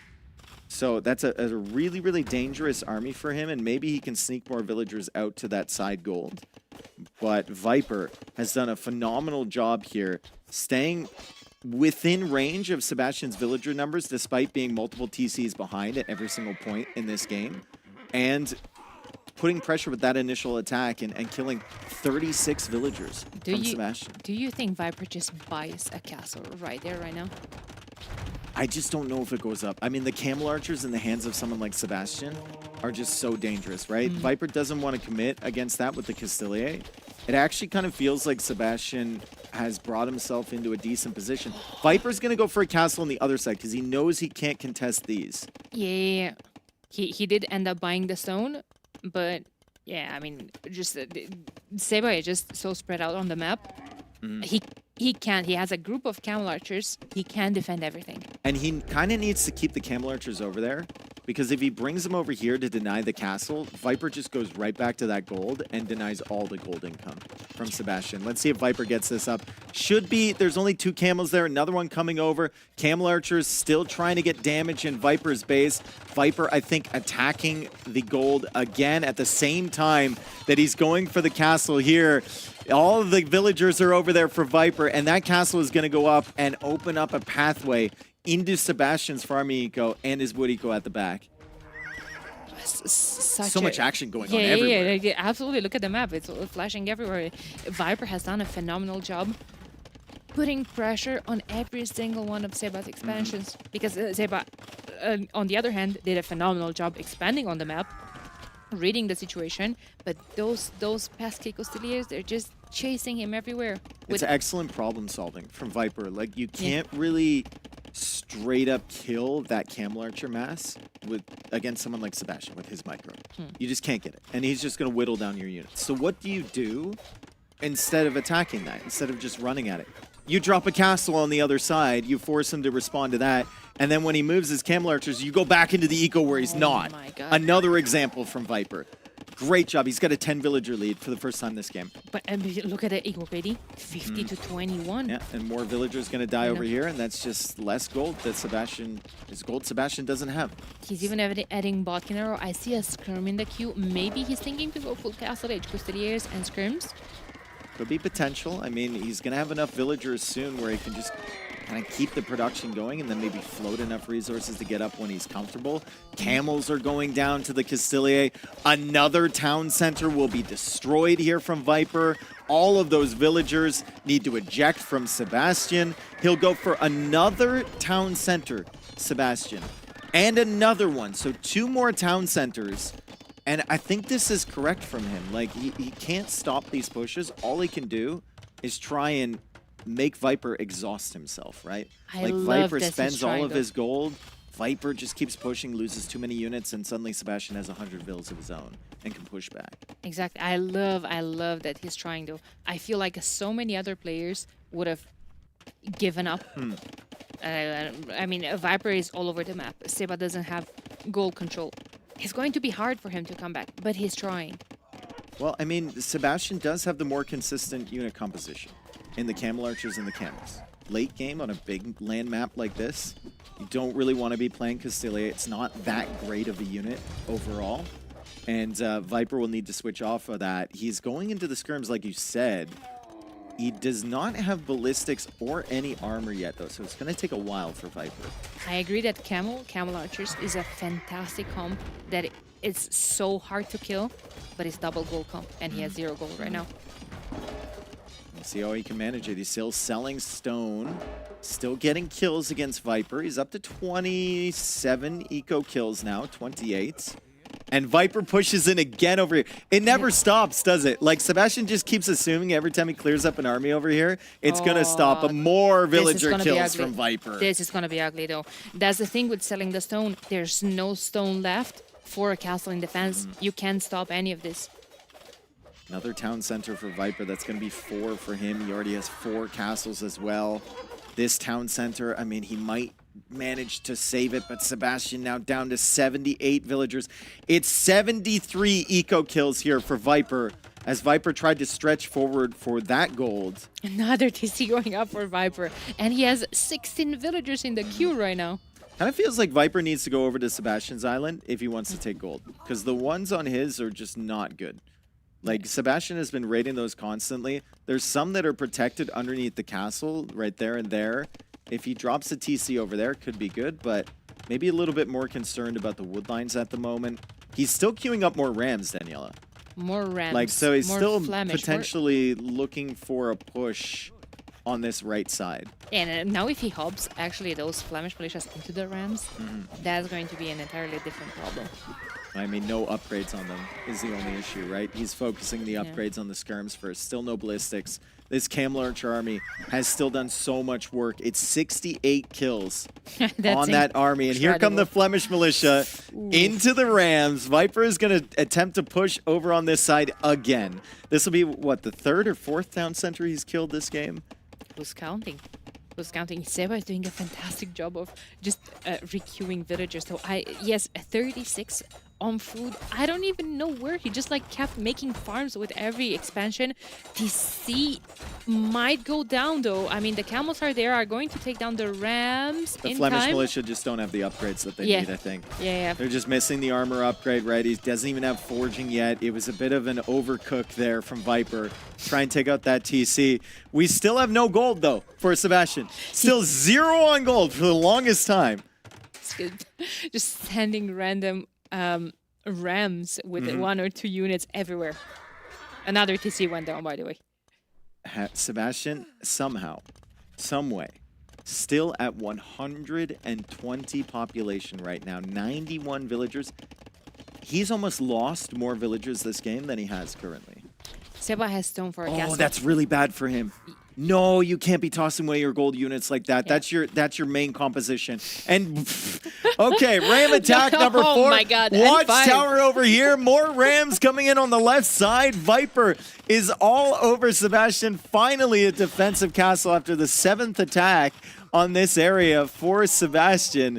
But, I mean, as soon as he takes out these rams, he's going to have to deal with the rams on the other side, too. Viper is a big ram believer right now. Oh, my God. I love to see it. Does that castle go up? Villagers have to actually fight the rams. He's just going to continue sending. Okay, saved a couple of them. Gonna finish building the castle, but the army has to come back. Now you don't have military on the other side of the map. It's just so much reaction forced. Viper has killed 94 villagers. He's about to kill more when this TC goes down, and he's got units behind. Finally, Ballistics is on the way. It's only 14 Camel Archers for Sebastian, and these are the types of fights that we rarely get to see when both players are at 130 plus population. Little ram battles happening still. Viper, though, resources looking solid. He's got enough stone for another castle. Might be thinking about going up to Imperial Age because the ram attacks aren't really... What are you trying to accomplish there, my friend? He's taking the stone! And another castle on the right side for Viper. Oh my God, Imp is queued up though. Imp is queued up. I love that Seba. No, you can't be losing those. Those are valuable, very valuable units. Yeah, well, Camel Archer Mass is no longer there. Still 0 on gold. I think he's glad he grabbed those 2 relics when he did early.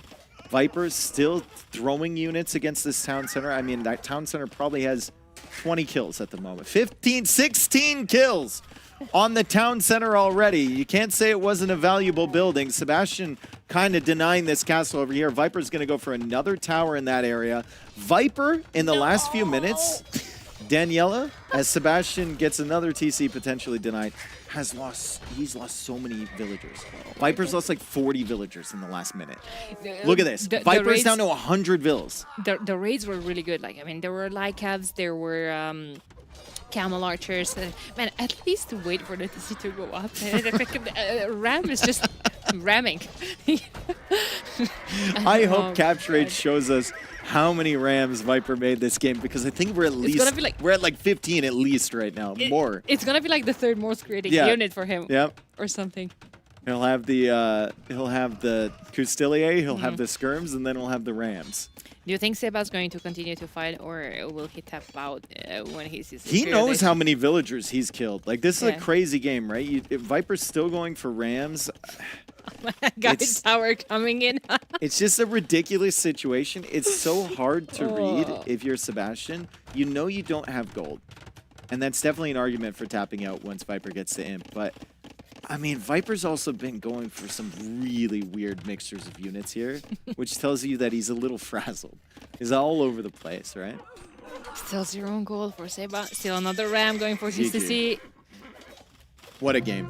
What a game from both. And this is the exact situation that we wanted. 1-1, going to a decider, going to game 3. Death silence. No. Wait. There. Nope. Nope. What if we, like... Yep. Yep.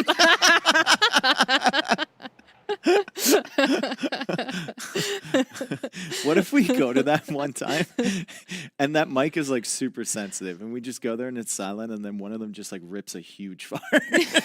No, we're just like creak, creak, creak. We didn't. Did we get to see the most units created? Yeah, we need. I mean, I don't know if we did. Is it there? I didn't notice it. I think it's like 18 Rams. That's my hard call out. Early game, though, Viper did well. Sebastian did incredible as well. I think the game plan from Sebastian was pretty solid. Contest Relics against Burgundians. The game plan from Viper, also getting into Castilla, is really nice. And I think maybe something Sebastian didn't expect. Probably thought Flemish Militia or something like that would This be the was play. really nice. This okay, like in the grand scheme of things, it does make a difference, though. Yeah. This puts Sebastian ahead. Mm-hmm. And then it gives him the better eco going forward. Maybe he can go for that second TC a little bit sooner because of this, right? Yeah, 23 to 27 pop. Oh, this was such a good this was just such a great play beautiful. from Viper. I think if you were to ask Sebastian, he would not have expected Rams from that Siege Workshop. You always gotta expect Rams. No. I don't think he would have expected Rams from there. I love to see Ram pushes. Like, I don't know, they're just so fun. I was convinced that Seba will add a Siege Workshop of his own, because like when you're playing range units, okay, even like you said, even if just like has 2 random mangonels. Well, no, but he had the Castilla converted, and he had the stable for the knights. So that was his thought process for dealing with the mangonels, and he had the monks, so he can convert the Castilla to put them after the mangonels. So I think that's Viper's thought process as well, instead of going for mangonels and going for the Rams, is that he couldn't really make another unit that was valuable from that Siege Workshop, right? This was really nice, though, from Viper. Like, every single time Sebastian left with the Camel Archers, Viper was there with either Castilier, Scorpions, or Rams on the gold. He knew exactly what Sebastian's problem was. He did not have gold. Beautiful.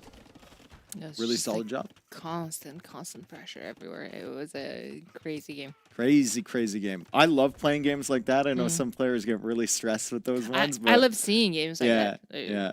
Playing. It's just like you just gotta take a shower after that. I mean, you heard it from them, right? Yep. Yep.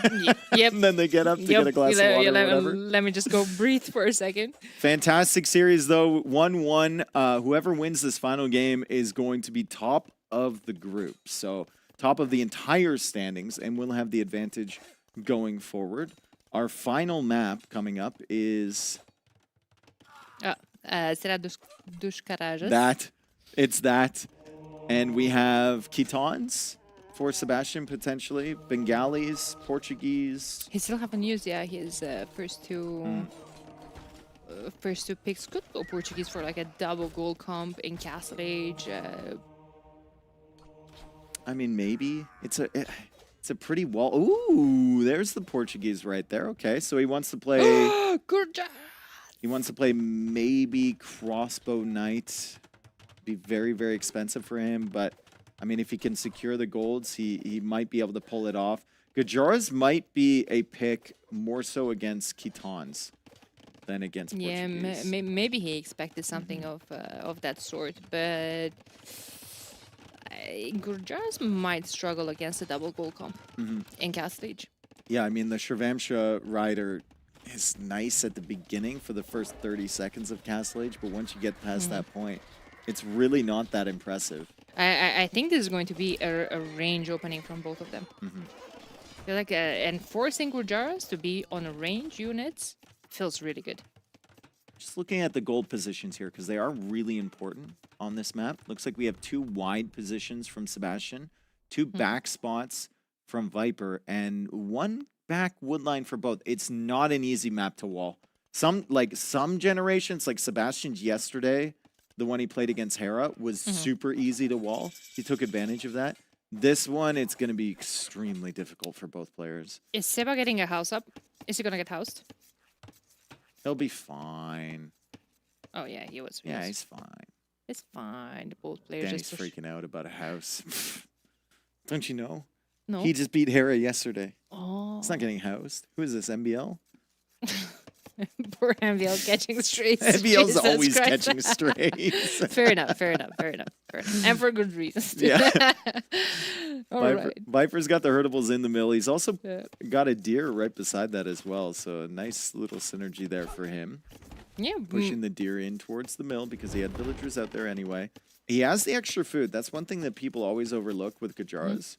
Like, you get just 250 extra food every single game under the TC.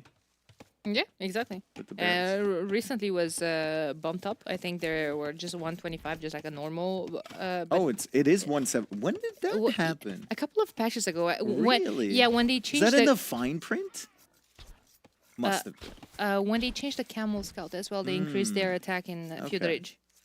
Okay, I'm learning things. Yeah, Gajaras got their love back. The Chakrams just needs to receive some extra bonuses. No. Do not give any bonuses to Chakrams. If you get enough Chakrams, that thing destroys everything. That is a unit that is perfectly balanced, Danny. If you get 50 of those things, you're feeling fine. Oh man, I love broken Gajaras. I just play loved it. way too much CBA. I cannot stand looking at a Chakram thrower. All right, Seba, up to the next stage. But Viper's already going up. Did Viper skip Luma or something? That's quite smooth. Yep. No, he did get it. No. He just went up a villager earlier. Yeah. All the extra food paying off. He's not moving on to gold, so it might be just a normal, stable opening. He's got the mill already. He's got the camel just kind of searching around. Resources collected a little bit better for Sebastian, but it's nothing too wild. And now Barracks coming up for Vipers should be a pretty good timing. He'll just probably play scouts and adapt. Although I am slightly concerned about how the Gajaras manage the Portuguese and Castle Age. Feudal Age doesn't really worry me that much, but Castle Age, It's gonna some be questions. tough. It's gonna be tough, especially if it's going to be that double goal comp that we were talking about earlier.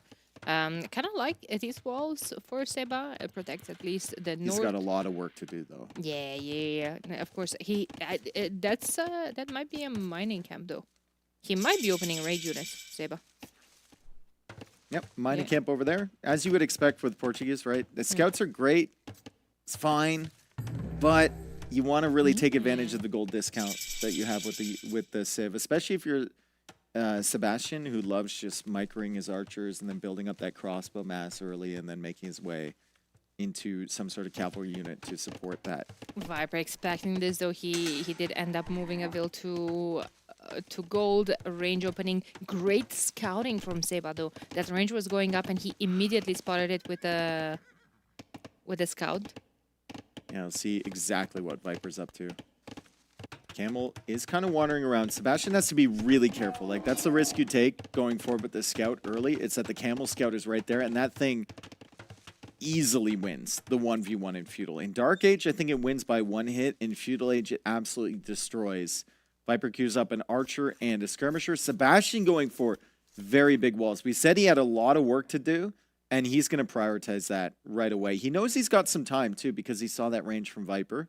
So it'll take time for Viper to mass up some range units and then push across the map to deny the walls. Sebastian will take advantage of that. Spear got a hit, though. That's fine. It still wins against the scout. It still wins 20% extra bonus damage, but I don't think you want to be taking so many hits. Like I feel like if you have Camel Scouts in Feudal Age, you would want to keep them until Castle because they upgrade for free. Yeah. Well, he didn't mean to get hit by the spearman. Well, I know. No, it's going back. I can't believe for that it. strategy. That was an awful strategic decision to get poked by that spearman. It's going back for Absolutely it. washed. Man, those walls for Sebastian, it's huge.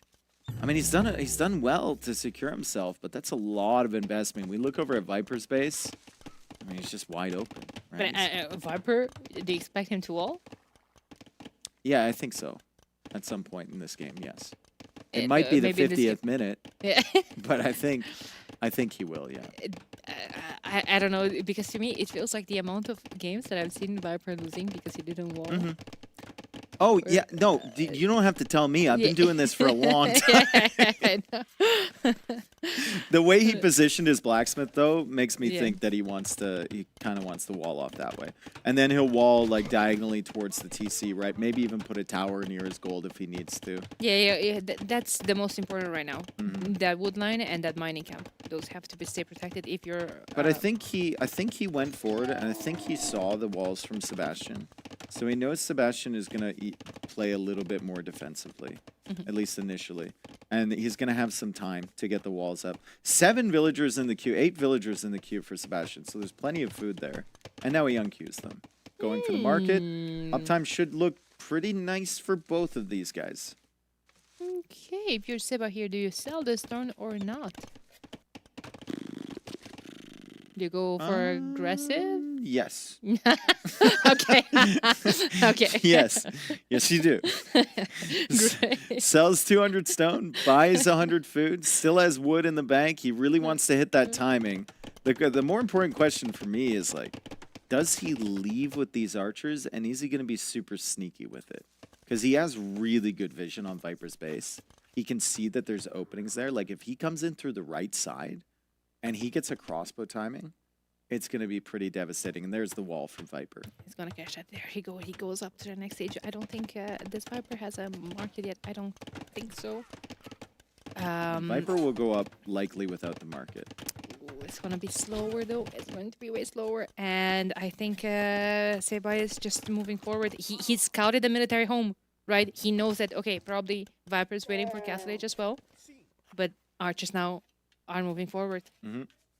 Resources collected, still ahead for Sebastian. Fletching on the way, and Viper will see that army from Sebastian. Did he actually notice that, though? Was he looking there? He just ran right past it. Yeah, the scout was barely in vision. That would be some pretty good mind games from Viper, though, if he ran past with the Camel Scout and didn't move it on purpose. So Sebastian's like, oh, I got away with it. And then Viper's just here to meet him, because he knows this army is coming over on the left side. Barry's still open. There's no tower. I think, I don't know, crossbowman timing is going to be an issue here. It will, but the walls have been set up nicely from Viper. There's also no second building in terms of production. There's no archer range. There's no stable for Seba. Not really sure what that's going to be. Viper is putting a second range of his own, getting fletching on the way up. It'll just be the crossbow upgrade. Sebastian's really hoping he can find this attack against those palisade walls in the south. I think Viper's actually going to be okay here.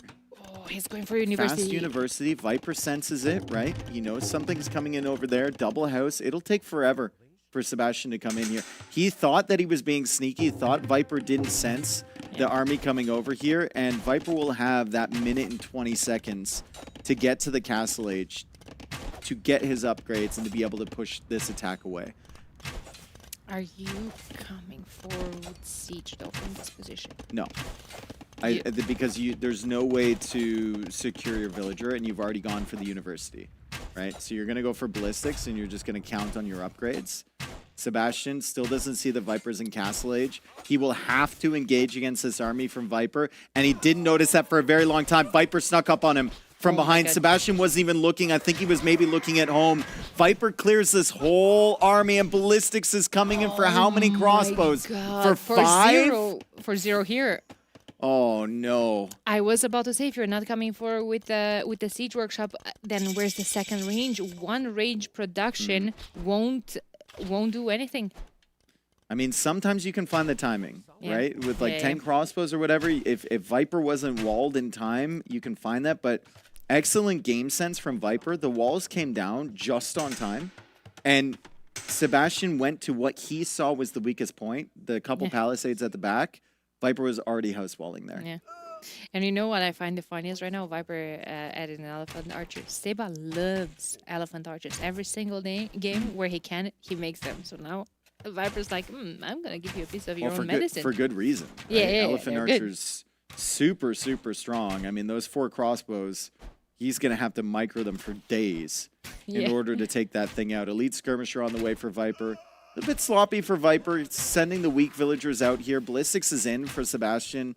He's trying to get elite skirm. Viper did lose the first villager of the game here, and the elephant archer is a little bit slow to catch up. But Viper is cutting off the reinforcements. So as far as Sebastian's units forward attacking him are going, this is all he's going to get. This is all he's going to have to deal with for the time being. So what's really bad for Seba right now is that he was counting on that crossbow timing. He sold his stone. He doesn't have any extra to add TCs right now. He is committed to crossbowmen when Viper already has the counter unit right now on the field. And I just don't see him doing a whole lot more damage. Viper's just gonna add a TC probably as soon as he can. Now he's forced into a siege workshop at home to defend from all of this. No, I think this is for pressure. I don't think this siege workshop is for defense. Like, it acts for both, but Sebastian has double archer range production with ballistics and cheaper gold units with Portuguese. I think this is him planning on massing up a big, massive crossbows and then overwhelming Viper with Mangonels coming forward. Yeah, but they're going to be slow. All of that is going to be incredibly slow. Just Viper will buy some time. He has the counter unit. That's a nice siege workshop from Viper. Really, really aggressive forward. Now it's going to be defensive for sure. I can see the thought process here for Sebastian early, trying to find the timing. Oh my God, but look at the micro from both of them as Viper is dancing, Sebastian is dancing. Both of them have ballistics. Viper holding him in now with the skirmishers, with the crossbows. Mangonels come out now from Sebastian, but it's at the front, unfortunately. It's a little bit more awkward. He will find a shot against Viper, and he will be pushing forward. Will Viper be able to hold this hill is the question. He has very limited military right now. I love what he's doing. He's just like kiting away that Mangonel. So for now, he has no idea about Viper's forward siege workshop. 45 villagers for Viper, 47 for Sebastian. So still an eco lead for Sebastian. More res collected as well. Viper did counter the early damage quite well, but Sebastian still very dangerous. 2 Mangonels. He's got the crossbows coming in. You can see the replay there. Viper, POV, splitting these units as the arrows are cut. Whoa! Oh my God! Like that's Viper. Let's go, man. Doesn't get better than this. That's really, really smooth stuff there from Viper. As Sebastian still not aware, I think, of that siege workshop. His crossbowman walked straight into it, but it's good for him that he's kind of going through the side to take the hill. If he's going to engage into a Mangonel, at least he wants to do it from the same elevation. He doesn't want to take a downhill fight. Yeah, that siege workshop looked good initially from Viper, but now it's not looking that great. Viper, however, going for the counterattack. Sebastian not noticing that. I think that's 1, 2, 3, 4, 5 villagers potentially killed on this side. Sebastian still not seeing that, and Viper already has that second town center because he didn't sell the stone. So he's going to really expand his eco lead here. Another villager goes down. That's 6 villagers lost on that wood line for Sebastian. Uno reverse. Uno reverse card pulled out here from Sebastian, and now Viper is losing villagers as well. That's another 6 lost from him. It's just murder everywhere. Like he was distracted by that And Sebastian Jaguar. hit the go back to work hotkey. So Viper's going to probably kill more over here. It's just frustrating times for both of them. Sebastian has gotten his Mangonels forward. He's got 2 villagers there as well. Might even go for a more forward siege workshop to accompany that army. This is so annoying. 11 villagers were idle for Seba when he has 45 total. That's the thing about this map, right? Like the wood lines. You have 1 in the back, and then you exhaust it. You wall to the wood lines. Everyone's playing range units, and your villagers are just dying one by one. Crossbowmen are in. They are in. That's a very exposed wood line behind the Viper base. However, Seba doesn't know what waits for him there. Another siege workshop for Sebastian forward. Mangonel is being hit from the hill. That's going to be extra damage there for Sebastian. Viper trying to sneak up behind him, but the houses are here. So Sebastian knows that this army is crawling up that hill behind him. Don't think he's going to get trapped unawares again. One Mango needs to hop on the hill. That's exactly what he's going to do. Oh my god. Man, it's just woodline after woodline. Yeah, and like without the stone, you can't add a TC to protect yourself. And there's another woodline being harassed. He will clear up this army eventually. More villagers going down though. Can Viper find the fight that he wants here? The Mangonel from that siege workshop is only at 30-something%. Sebastian gonna be fighting an uphill battle, literally trying to fend off this attack from Viper. As Viper crawls in with the Mangonel. Sebastian's in a corner. Same corner, by the way. Yeah, it's true. That he got trapped before. Mango's about to pop out though. Great there we micro. go. There we go. Oh, he went for the archers instead. Oh. Sebastian within minimum range. Viper gets it, but Sebastian gets the 1-for-1 somehow. Oh my god. That was fantastic. I think that this is going to melt now. There's going to be the same, well, not the same, but 2 Mangonels on the hill, villagers there to repair. Seba has 0 gold though. He does. Where is he taking gold? Where can he take gold? It's over in that open spot. Tricky.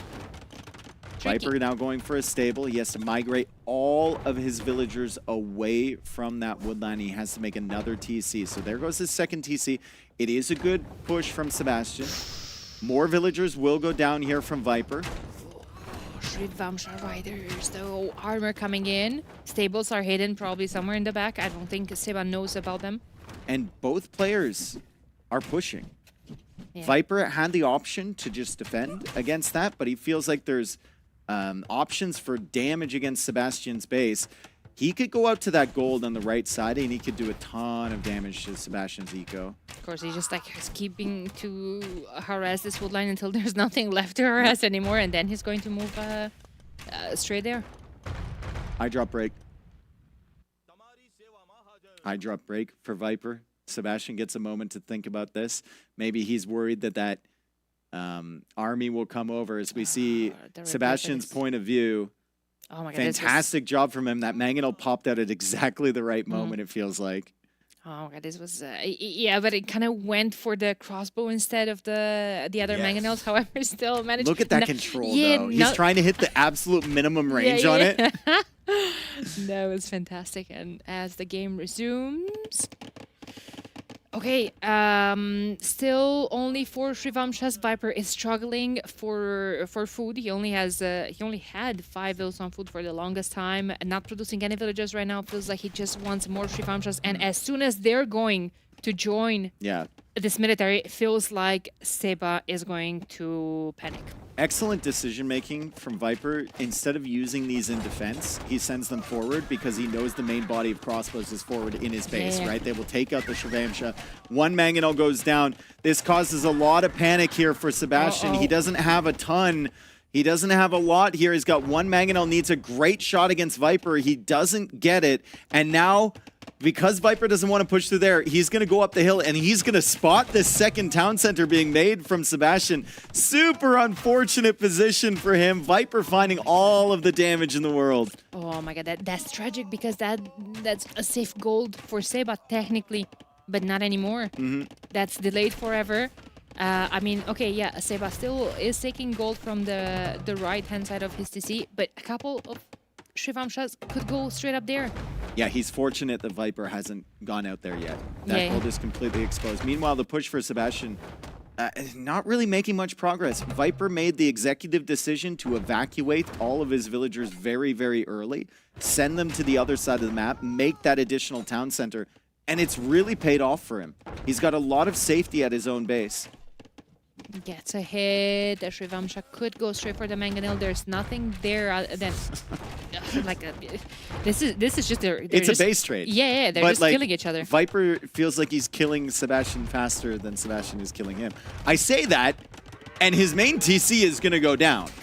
So Viper will need another town center. He's probably going to have to buy the stone. He just sold 200 stone, which is an interesting decision there from Viper. 20 villa advantage, however, from Viper. Yeah, but that could change in a second if Sebastian gets in here and he wins this fight. Oh, this is like Viper's really not paying attention to this. Probably he's pushing from he's microing all of this as 2 mangonels. Nice drop from Seba. Yeah, good defense from Sebastian. Viper's going to have to pay attention at home. There's not really any potential to push on that side anymore. He has enough units, though. He's going to push this back. Still only one town center for both players, despite their efforts to get additional ones. Viper's lost 2 now. Sebastian's going to finally complete his second one, but guess who's there? It's a Shrivamsha. It's Viper. He's over on that side again, and now he's shifting over towards the gold from Sebastian. Gotta be careful, though. He did not know that he just dodged those 2 shots. Well, I'm not sure that that army is going to get away alive anyway. Did he just call the GG? Viper had 69 villagers against 51. Yeah, but no military. But he just lost everything, and he didn't have a whole lot in defense at home either. I think I can see that, but I think there's a serious argument that every other player here would have continued that game. That was an unexpected resign there from Viper, but I mean, amazing job from Sebastian. I thought he was 100% dead when he was losing all those villagers. The push wasn't really making progress, right? I thought so too. He lost all the crossbowmen. He had 5 military, no stone in the bank to add eco. Didn't have a whole lot going for him. And now imagine downstairs, there's a lot of players, like we said in the beginning of the series, waiting for this set because their book holds depends on that. Yeah. So like now imagine if you're rooting for Viper to win, and you just him tap out from that position where, as you said, a lot of people would have continued to play. Yeah. Lewis, I think Lewis would, if he was still in contention, he would not have been very happy with that at all. But regardless, I mean, Sebastian played amazing. He defended like crazy there. It was a bold decision from both of them to just kind of prioritize the attack. Sebastian did enough to keep himself alive, and then at the end, I think he had 29 crossbows or something. So Viper felt like he couldn't really push back that army. Regardless, great set. Amazing games, especially game 2 and game 3 were really, really crazy. We've got Sebastian on the couch. He'll give us his thoughts on another 2-1 victory, this time against the Viper. Jordan, Sebastian, take it away. Welcome, everyone. Thank you very much for the cast. And I'm a little bit out of breath. Sebastian, whew, congratulations for the victory. You're 3-0 now in the Swiss stage format. Is that something you were expecting? No, of course not. I was expecting to just go through the rounds, each by each. But yeah, after winning Hera yesterday, I felt like I could beat anyone. So makes sense. Yeah, I was confident today, but it was super, super close. Yeah, all games. Yeah, did you feel yesterday the set against Hera that Hera was playing on his level and you were playing just the best game you have ever done, or do you feel like he was playing a little bit less than usual? I think games were competitive. It was more on the decision. Probably the games were defined on the decision making, like me opening full fires on certain cases or something like that. So yeah, that's where I got the edge, I believe. Okay. In the set against Hera. Yeah. Awesome. And is there something you have done in terms of improving certain aspects of your game recently? Because it feels like you have made a little bit of a step toward the top 4 placements, right? You have that had that couple of times already in the past, but feels like you're more consistent now. Yeah, no, I'm happy for sure. And there is not like a specific thing I changed. I think overall, I feel confident and I'm playing well. I prepare well, I believe. So yeah, feeling good. No, nothing specific. I could say like, oh, I changed this and suddenly. Okay, like, okay. I would changed have my copied. mouse, but it's almost the same version. That's fine. Okay, I would have Yeah. copied that right away. All right, going into the highlights here, we started the first game with Coastal Arena, and we had Wu against Armenians, two of the best civs on that map. After watching the map, I feel, or the game, I feel like Wu should be a little bit better just because the Fire Archers is stronger. Is that also something you have felt in that game, or was it decided in a different part of the game? Yeah, obviously Wu, the main thing is the Fire Archer. It's an idea that came from Nico in the quali, and we strategized around that, played it, and I think it has a lot of potential. Like, that unit is insane. It's good against buildings, basically, and almost any unit. Yeah. It was definitely part of the plan. I was obviously worried about the Gallis having the extra attack. I didn't want to lose the water too early, otherwise I would be behind on Nico. Yeah. But I really like how I played this one. And yeah, I think I made the right decisions, played safe. Was it also intentional that you allowed him to hit your wall with the petards, let him get inside and then go for a trap? Is that something you had in mind? Got lucky. No. I was lucky. Okay, okay. Because it's hard to come up with something like that, right? Yeah. You just want to prevent any damage taken.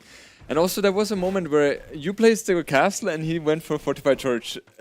Were you scared about that, or did you know that it's not in range? Yeah, I had more bills sent in line. Yeah, okay. I was checking, like I was aware. I didn't want to mess up, you know. Yes. I would send my whole village if needed. Yes. So, yeah. That's the way to go. All right, then going into game number 2, Panantanal, we had Burgundians against Berbers. You had a very good start with the 2 scouts, right? Killing 3 villages there on the spot. How did you feel there? Were you like, okay, it's kind of impossible to lose because such a big advantage early on? Or were you like, nah, full focus, let's see what's happening? Yeah, let's see what's happening. Like, I knew this was a really good advantage. I was like, okay, I'm smart, you know, for a second. But I knew Costeliers would be an issue. Costelier is cheap, quick to make. So in hindsight, I think I would play all Cavalier, full Cavalier to beat this Burgundian approach. But it looked really strong, and I didn't have it in mind. Yeah, I was also wondering, was there a reason you went for Camel Archer versus the Camel? Is that something you would now in hindsight say better camels or better knights? Yeah, I probably would go. I have no time, it seems, right? Yeah. So I need to fight for the goals, and he did an amazing job controlling the goals. My TC wasn't on the middle of the map. Yeah. So it was super hard to get access to the goal. Yeah. And that was the struggle the whole game. Even ahead on bills. Yeah. I knew I should keep playing just in case. Yeah. But also in the back of my mind, I knew I was losing, right? Yeah, I mean, you at one point you were like 20 villages ahead of him, but Resource Collected was the same because of the idle time, because his economy upgrades were much better, right? Burgundians. And yeah, it just felt like with the Costeliers you have to be so cautious, right? Yeah. Because they 2 or 3 hit the villager, and you were fast with your reactions as well, right? Many other players would have lost a lot of villagers in these cases, but you did a good job there. But felt like his army was just a little bit superior and was able to deal a lot of damage. All right, game 3, you had a very great timing with the crossbows, but then he did a good move at trapping your army. How did you feel when that happened? Well, in that case, I felt like I lost the game. I was like, oh, why did I play for the timing? Like, he read me insane. Like, he has all prepared with houses. And also, I checked that side. There were 2 palisades. He waited till the last minute to put the houses, so I got tempted. I got tempted to fight there, to go for the timing on that palisade. Yeah. And when I saw the houses, I was like, ooh, I might be there. Yeah, especially when he trapped your army there, right? Had a very good engagement there. It felt like he definitely was in a better position. But then somehow you managed to crawl your way back in there, even though he had good raids as well. Yeah. Like, what do you think was the main key for you to really get an advantage in this game? Well, I get a raid now, which is essential because I lost like 7 bills now. This raid, I think I got like 10 bills, which he didn't notice, was unlucky for him. So, and that push, moving with the mangoes and don't destroying his siege was the key, I believe. And also being Portuguese, like the longer the game goes, I have more benefits with Portuguese than Curcharas.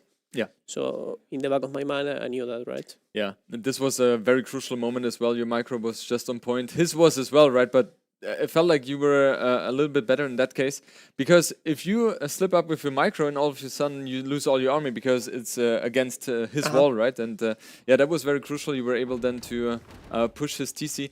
And look at the stats now, Sebastian. Oof. Like, he has way more villagers. Army size, okay, you're ahead for sure.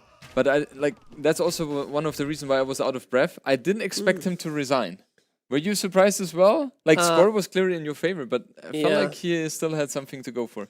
Yeah, I have full range production, and I'm always clicking archers. So Yes, I mean, he maybe should have kept playing probably, but he didn't know he had that huge advantage, I guess. Yeah. I didn't know he had like 15 bills advantage. I Yeah. was more thinking like maybe it's equal on bills. So yeah, I was gonna keep pushing anyway. So yeah. I guess it wouldn't have taken a lot of time until you really raid everything, destroy his economy, and then he would have resigned anyway, right? But maybe. Well, for now, yeah, I think it was the a very good set. players, Great showing. Thanks very much for your insights there. And yeah, you will be first now in this group or in this entire tournament going into the playoffs.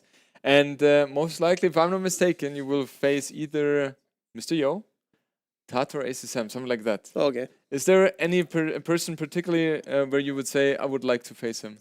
No. No, just whatever. Ideally, not my teammate, but if Yeah. it happens, it happens. So Yeah. let's see. Yeah. Awesome. All right, Sebastian, thank you so much. Thank you. I wish you all the best for the playoffs. Thank you very much. And we will send you over to, we will find out.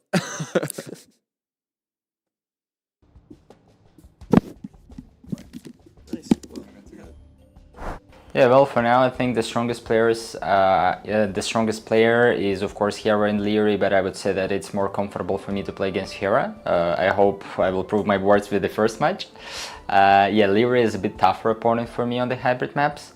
And for me personally, the hard opponent is the Viper always. It's always been like that, and I would say for now as well. Actually, we have a lot of practice sets. I think this is my main practice partner this time, but still it's kind of hard for me to play with him in the tournament. So I would say Leary and the Viper, and yeah, about the toughest opponent, I think these two.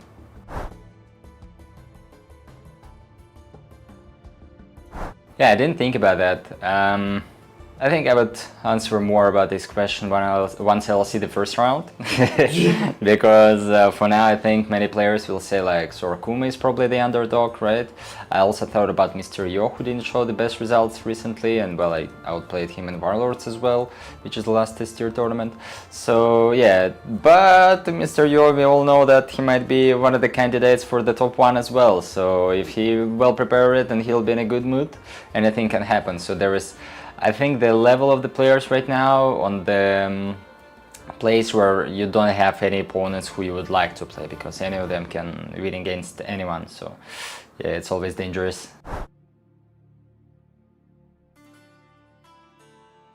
Yeah, of course I would like to go at least top 4 and well, I would say 50-50 with the final. That's a little bit maybe ambitious, but well, I've been top 4 in 2 tournaments in the last half a year, I would say. Skill-wise, I had some issues at some tournaments, so I need to be more prepared, and I think this is how I am now. So I believe I'll show a good result, and yeah, I will try my best. Of course, anything can happen. I can even finish the top 12. It might happen, but at the same time, as goals, it would be mostly reaching the finals.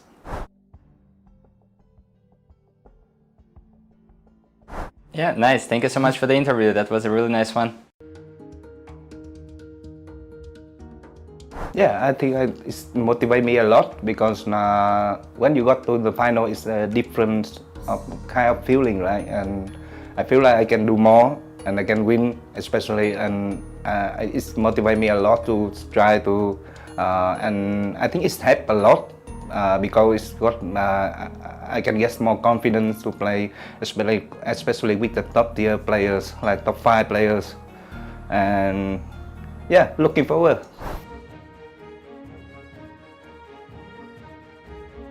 My goal for the tournament is not I'm not really set like I have to win the tournament, but for me it's top 4 is capable. Yeah.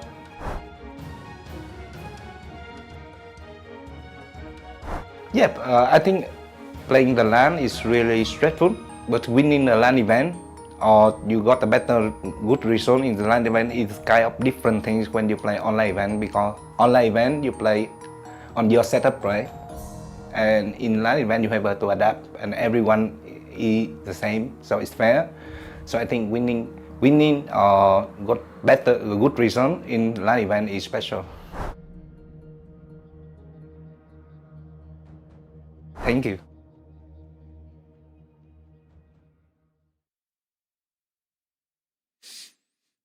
All right, welcome back to the Brazilian Dynasty, everybody, as we're just getting ready to cast the 4th series of the day. That's going to be between Vinchester and ACCM. And I got Lewis with me here. Lewis. Hello, Masmoro. Well, a little bit starstruck, brother. You know, I've been telling you this before. I've been a fan of you for a very long time. Before it was cool. I mean, some people might say it's still not cool, but I know. Why does this say eliminated player? Oof. What? Oof. That was actually my first talking point here, but I guess now I don't need to bring it up because it's kind of confirmed. Now, I mean, coming into this, I guess you kind of knew it was going to be difficult anyway, even if you were to, to win, which eventually you did do. Yeah. Tell me your feelings about this, if you don't mind. Of course, it's still going to hurt. I assume you're a very ambitious guy. I was actually kind of surprised.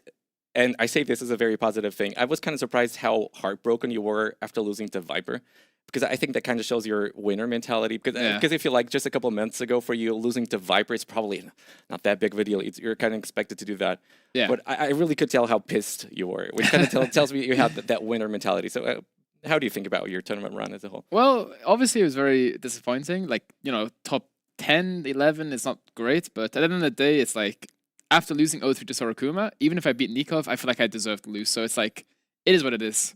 Now I can just cast and enjoy the rest of the tournament. But can you point to something that you think you did wrong, either in preparation, either during the series, maybe something about your training was not as you thought it was going to be? Personally, I think it was outside of the training. I think since I played first set of the day twice in a row, I actually went to bed really late before both sets. And I think that was a big mistake by me. I woke up, and I rushed to the building and I played instantly. Obviously, I lost. I deserved to lose. But if there's one thing I would change, it was outside of the game, not inside of the game. Okay, so I have a few suggestions for you, but let's keep that for after the series because we do have a series to cast here. So ACCM versus Vinchester, as we do have here the draft already in front of us. It's going to be Tepui for the first map, and that's the one, sort of the Socotra type map. So as we look at the civilizations here for the drafts, Lewis, what are you expecting to see from both players there?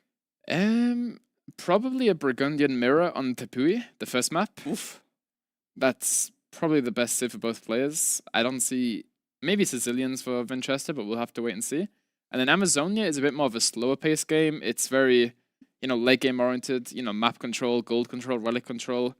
And then Fernando is just a water map, so anything can happen there. I'm guessing Italians. Are we going to be seeing Portuguese finally on an island map? I was just talking to you, asking you about the Portuguese. Are we finally... Well, maybe Celts. I see Vinchester as the kind of guy that goes for Celts. I don't know. You can also play Sicilians on the Fernando. I've seen a few people, they transport the landing, bills. And they make it a dungeon, and then they make some sergeants, and they keep making dungeons, so... I think the first map is Burgundian Mirror, but then the rest we'll have to wait and see. Hey, listen, there you go. Dude, you knew immediately. So I'm old enough to remember when Sicilians got a free transport ship right from the beginning. I believe that's how they started. And they even... Yeah. Do they still have more HP? No, that's Saracen. I think they have... I think it's cheaper. It's cheaper, I think it's cheaper, but I'm not sure what the... I believe at some Maybe it carries more or something. Yeah. I think that's Saracens, I'm actually sure. At some point, I believe they started with transport ship, and that was kind of obnoxious for some certain maps. Okay, so Burgundian Mirror here for the first game. What are you thinking? It's just going to be all about the Flemish militia, I assume. Yeah, so literally right before these guys are playing, I played a game versus ACCM in the Burgundian Mirror, which... You won? I won, I won. But the reason why I helped ACCM and not Vinchester, even though Vinchester is my teammate, is because if ACCM wins... I get $250, so I go up in the rankings, so I'm really rooting for ACCM here. I hope he wins. Okay, I do have here my notes, which is actually important to bring up as we're just about to start the game. I guess I'll get to bring my notes later because I was just about to explain the situation for both players. All right, so here we go. We're going to be having here Vinchester playing in the south as the blue color, whereas ACCM is going to be in the north as the red player. So looking at the maps a little bit, Lewis, this is a map there where you always have your resources at the front. I see gold in the front. I see wood lines in the front. So we are expecting to see here, I believe, a fast feudal into Flemish militia for both players, or you see anyone doing something else. Well, you can go fast field into Flemish militia, or you can play the counter and go archers. But then again, you can follow the Flemish up with some skirmishes. I also like Vinchester's map a little bit better, as he has one woodline in the back a bit more, which is safer. And all of ACCM's resources are forward. And also, Vinch has 3 woodlines, ACCM's 2. That's going to make it maybe also a little bit easier to wall, I imagine, right? When you have more woodlines. Yeah, it's also for later. If you get towers in your main woodline, there's always another place to go to escape, yeah. So I believe in the first few days of this map, again, reminder, this is actually the first time you guys are seeing the map. I believe this was a map was made only for this The main tournament, for the event. main event. Yeah. Yeah, so this was not in the qualifiers. In the early days, I believe it was all about infantry civilizations because there are foxes, I believe, on the outside, right, that you can go for, and then that makes it easier to go for like early aggression Yeah. with infantry and all that. So I did see Hera, if I'm not mistaken, go for the Koreans here with Yeah. greater effect. So is that something that you're also thinking could be something here with the tower rush forward? Yeah, the double range with Koreans was really good by him. Honestly, like with this map, you kind of want like a unit that is scaling as the game goes on. So, you know, skirmishes with Koreans is a really good option. Also, the Flemish, right? Because the second you hit Castlage with those Flemish, they get instant upgrades. Yeah. You don't have to do anything to them, just get the upgrade for free. It's kind of crazy because I believe they go from 5 to 8 attack. Yeah, which is it's a crazy huge in its buff. own. And then it's a unit that costs like 50 resources. Yeah, or something it's like really that. cheap. It's Yeah. kind of crazy to see something like that. Honestly, like people would say it's very broken at the moment. I agree, it's completely broken. But then again, both players are using it, so it's not like they also have bans. They can ban it if they don't want to play it. No one's going to be using that to an advantage over the opponent. Exactly, So yeah. we do have here Winchester going for the Foxes, whereas ACCM focusing here on the Deer pushes. As both players now looking to click to the Feudal Age very soon. Loom, so far, I believe, pretty much mirrored build orders here. Also, Winchester on the Foxes. And pretty much soon enough, we're going to be seeing players dropping here the barracks. I believe we go for them forward, right, Lewis, to help with the walls at the front. Yeah, you kind of want a wall with the building, because if you like make the barracks in a bad spot, then you don't really have like a place to wall. So making the barracks forward is usually good, and also you get to reinforce your attacking army faster. A little bit of idle time here for ACCM. Obviously, not a big deal. Yeah. It's both players now engaging here in a fight. Winchester trying to get the hill bonus. ACCM not going to give it to him. And it's going to be evenly traded HP here on the scouts. There we go. Barracks forward as expected. Also making sure that he can still collect the gold there at the front. It's going to be walling behind it. Same exact thing for Winchester. So right now, players not only mirroring themselves in the civilization, but also in the gameplay. Also, the barracks for ACCM is actually protecting his gold, which is like really good by him. He's going to make like 2 houses next to it, and he's going to be fully walled, which is good. Here goes Winchester. I believe he might have spotted already here the barracks for ACCM. Going to be getting a good idea here of the layout for the base for Winchester. Winchester starting to wall, exactly as you predicted for ACCM. Yeah. Winchester doing the same thing here, houses. And anytime, as soon as they come to the Feudal Age, those Flemish militia are going to be there. As you can tell, already a lot of gold. That's going to be the Foxes for both players. Yeah, the Foxes are such a good addition to the map, because you can literally send one vill out and get like 60 gold for free, which means you can make 3 more units for free. Already would upgrade there for ACCM. Not quite for Winchester. Winchester waits until he's Feudal Age to make it. But here we go. It's going to be the Flemish militia. Immediately 3-queued here by Winchester. Going to be sending them forward. Oh, okay, so immediate blacksmith here for ACCM. This is the exact same thing I did to him in the game right before ACCM was playing. I went into blacksmith and he went bowsaw, which was a mistake on his half, and now he's just correcting it. He's going to armor straight away, and then his units should be way stronger than Winchester's. But Winchester's also forgot double bit axe, which is... Oh, he was doing it, so he might have cancelled it, because I'm pretty sure he was doing it once he hit here Feudal Age. So I do wonder, how quick do you go for an archery range transition, if at all, Well, on this it's kind like... of situation? If your opponent is keeps adding the Flemish, then you keep adding the Flemish yourself. But then again, if he goes archers, you can then respond with skirmishes. So it's kind of like rock, paper, scissors at this point.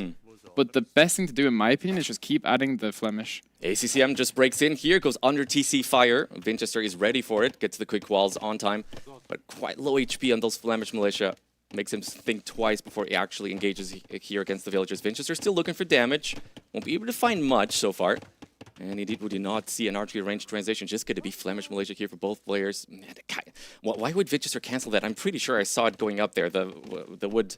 Yeah, I think wood he wants to upgrade. just prioritize Flemish production at the moment. And also, ACCM's villages on the berries are completely stuck right now. With the way he built his house, that's really bad. And also, it doesn't show as an idle vill. So right now, those vills are just not working. And it's not... Wait, is that second blacksmith for ACCM? Wait, what? Did not complete the other one? I'm not sure. Oh, Okay, it's a second blacksmith for That's a big mistake by ACCM. That's him. what a big mistake. As they're just about to engage here in the middle of the map. It's going to be roughly equal amount here of Flemish militia for both players. We do have full HP on the ones of ACCM though. Same thing for Winchester.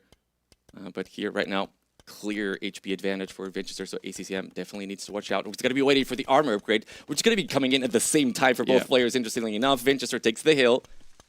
And also the thing is with the blacksmith, it doesn't look bad from our point of view, but that's like 3 farms, right? That's a slower cast stage time. Like making that blacksmith, the second one is... Or potential an archery range. Or yeah, exactly. And right now, both players might engage at the same time. Looks like Vinchester goes after it. Stack patrol on both players. HP is much better here for Vinchester, so you would expect him to win this. Goes away with the scout, does it beautifully. That's still amazing, massive HP advantage here for Vinchester. Will be taking the first fight of the game. ACCM kind of stays there a little bit too long, overextends his stay a little bit too much. Wasn't as bad as it looked, but it wasn't great for ACCM. Another problem is you're playing the same civilization, so there's no comeback mechanic with your civilization bonuses, because Vinchester can just mirror whatever ACCM is doing. Yeah, you're doing the exact same thing, but your opponent is ahead, so it's going to be really, really tricky. So is it like one of those circumstances you try to go for an archery range now to try to catch up? Do you make a second barracks, perhaps? A tower at some point is probably going to be necessary. Yeah, I think you have to go for the second barracks at this point, because you're not going to catch up on Flemish production with only one, so you have to do something different. Yeah, that's the first villager kill of the game there by Vinchester. Does he as well overextend his stay a little bit there, Lewis, as ACCM ends up evening out here the number of the Flemish militia. Loses a villager for his trouble, though, which is never great, obviously. Yeah, that's a really good fight for ACCM, because now it's like, okay, you lose a Vil, but then if you have more Flemish than your opponent, you can snowball really hard. So right now it's just about whoever has the most numbers, the most upgrades, and the most production. And still no double bad axe for Vinchester. I wonder what happened there. Again, he obviously forgot about it right now. Yeah, it's even worse with Burgundians, right? Because you can get it in Dark Yeah, Age. at this point you could have been even on the other one, right? So the second one both saw, but won't be too. I see you fiddling with the buttons there, Lewis. Well, why do you keep fiddling there? I think my mic is too loud in my ears, but it's okay. All right, that's fine. Vinchester goes for it again, yet again. Ooh. Maybe a little bit of a bad fight there by Vinchester. Again, a clear advantage of the HP there for ACCM, so Vinchester misreached the situation there. Yeah, another thing what you can do is you can just cancel villager production and then go for forging. If you go for forging, it's like you have less vills, less economy, but if you snowball a fight, then you can kill your opponent's vills. So potential comeback mechanism, I understand. Yeah. Very interesting idea there. Which is why like Bowsaw in a game like this is a mistake. I feel like it might be what he's doing. Lewis, damn. Oh, damn. That's why we're paying you the big bucks here, brother. Yeah. For that type of insight. Looks like Vinchester is doing the exact same thing, and as also he had to idle his TC, so... And yeah, this is all about upgrades and numbers right now. It doesn't matter how many vills you have, because if you have 10 less vills, but you win the fight, you win the game. Fort Villagers by ACCM there. What are you trying to sneak in there? Is that going to be a tower, a late tower for ACCM? What are you trying to do with those villagers here, Lewis? I think a tower on the woodline and the gold, so it can hit both, and on the hill, so it gives you the precision, and it pushes Vinchester off the gold. So I think that's where he wants the tower, but he can't really take it. Vinchester won't be giving it to you, right? Vinchester stays there again, goes for the stack patrol. Ooh, that's this one, good fight for ACCM. Yeah, still advantage ACCM here. Vinchester again not pulling back, even bringing the villagers. ACCM is going to be making this an even better fight. Again, full upgrade for both players, but Vinchester like the second time that he misjudges a fight over there. Yeah. And again, still no economic upgrades here whatsoever for Vinchester. I mean, missing the wood upgrade, kind of a big deal here, in my opinion. Yeah, bringing the vills is so good, because then Vinchester's Flemish hits ACCM's vills instead of the Flemish militia, and then ACCM has more numbers. And right now, another big fight. There he goes for it again. There he goes for it again. And now Vinchester's pulling the vills just to try and even it up a bit. It's a very weird game to watch, but, you know, it's... Sometimes you have to watch these weird games. I believe this is the second barracks here for Vinchester, right? So he does feel the need to try to catch up here with the numbers. So exactly, just as you said before, no archery range, but it's second barracks there for Vinchester. I mean, he really needs to keep that hill, right, Lewis? If there's a tower on that hill, covering gold, covering wood is really bad. But the thing is, whichever player has the map control, they can then stop production and then go Castle Age for the, you know, the bonus on the unit. Because if you don't have the map, you have to keep producing, and then all of a sudden your opponent stops, he gets Castle Age, and the units become way stronger. Very entertaining game, though, as no one seems to be thinking about going up here at this point. It's just going to be barracks and more barracks for both players. Tons of production. Vinchester does have the villager lead here. A lot of idle time there by ACCM. But then again, ACCM has double bid, so the economy will be slightly better for ACCM. Even though he doesn't have that many vills on wood, it's still, you know, it's still pretty good. Well, at what point do we go for a third barracks here, Lewis? Because it feels like we won't be stopped seeing the... Well, you do have 3 barracks here for Vinchester, by the looks of it. Yeah, I do see 3 dots over there at the north. It's going to be 21-24, so still more numbers for ACCM. Yet again, a brawl here in the middle, and yet again, ACCM with more units, more HP on those. His units aren't really fighting. Yeah, he was walking a little bit too much there, but still advantage, and it's too hot for Vinchester. He feels the need to go for a tower, as ACCM really tries to gain control of the hill. Can't do it, as the tower is already too far up here for Vinchester. And now, like, ACCM can dictate the way this game goes. He can keep adding units and go for a big snowball fight, or he can just back up, go home, defensive tower, go Castle Age. Just by virtue of the fact he's got more. Yeah, having more units here is such a huge advantage. Feeling then it could also maybe sell his stone, right? Also possibility potentially for ACCM to get an advantage there on the castle time. But like having this many more units is such a huge advantage. And now he's just going to reposition to the left side, which is a good idea because the gold for Winchester is safe, right? So you have to move somewhere else. Yeah. What can you hit? A wood line, another gold, another forward barracks Is for that, it's ACCM? going to be the third, I believe. It's going to be the third for ACCM.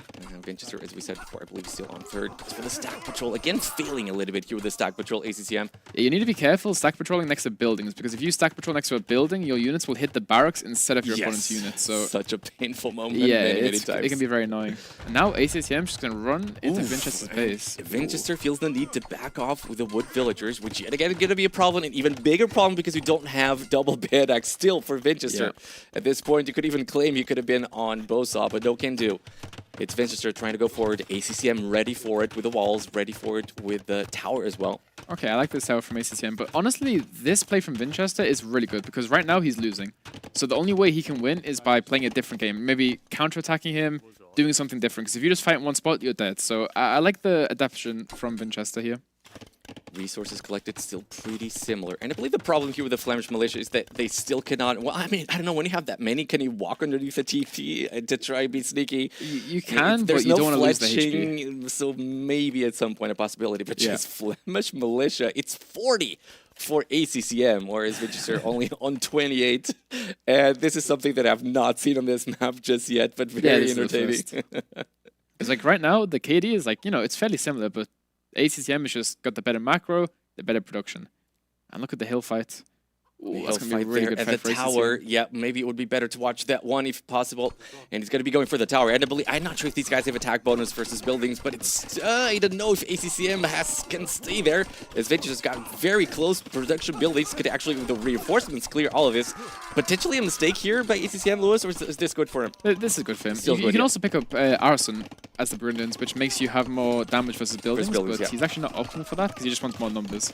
And also Winchester went to Q Bidax and cancelled it instantly. Oh man, deleting the mining camp. Yeah, that ends up being so good for ACCM, man. So good. Has to delete it. GG.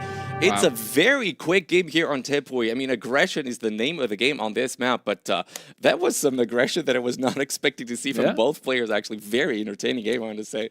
Yeah, and honestly, this game just shows that ACCM prepped the matchup right before he played it.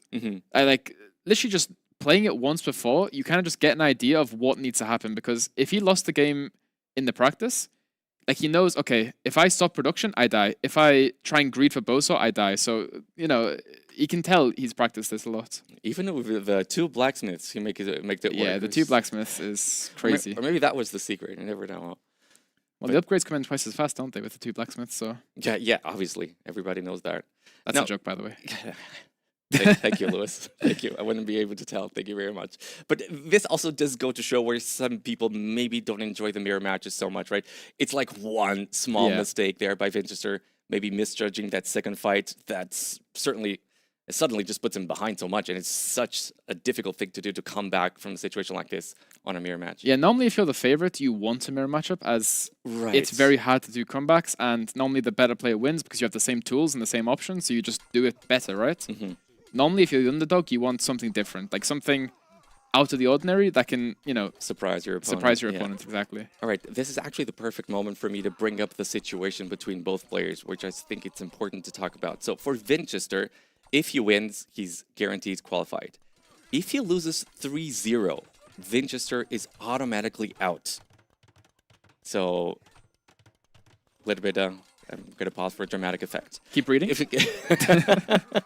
Not reading, have it all memorized.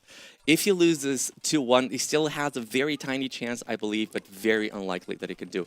For ACCM, winning is not enough. I believe it's basically no difference between winning 3-0 or 2-1, but winning is not enough. He would still need Tado to beat Sorakuma later on, which I believe is the series. No, it's not the one right after this one. I'm not quite sure which one it is. I think it's the very last series of the day, if I'm not mistaken. So both players with still good chances, and for ACCM, perfect start here on a mirror matchup.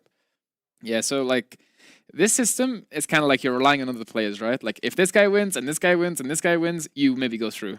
Like this morning when I went to play Nikov, it was like, okay, Lewis, if you win, if you have a 3% chance of going through. And it's like, What's the point? Well, you know, some people could say if you had won against Sorikuma, then it would be in a different position. That doesn't Maybe count, just win your games, right? All right, so what are you expecting to see now as a pick here for Winchester? He's got Islands, Fernando de Noronha as his own home map, but of course you can also go for Amazonia, which was ACCM's home map. So which one are you expecting to see here?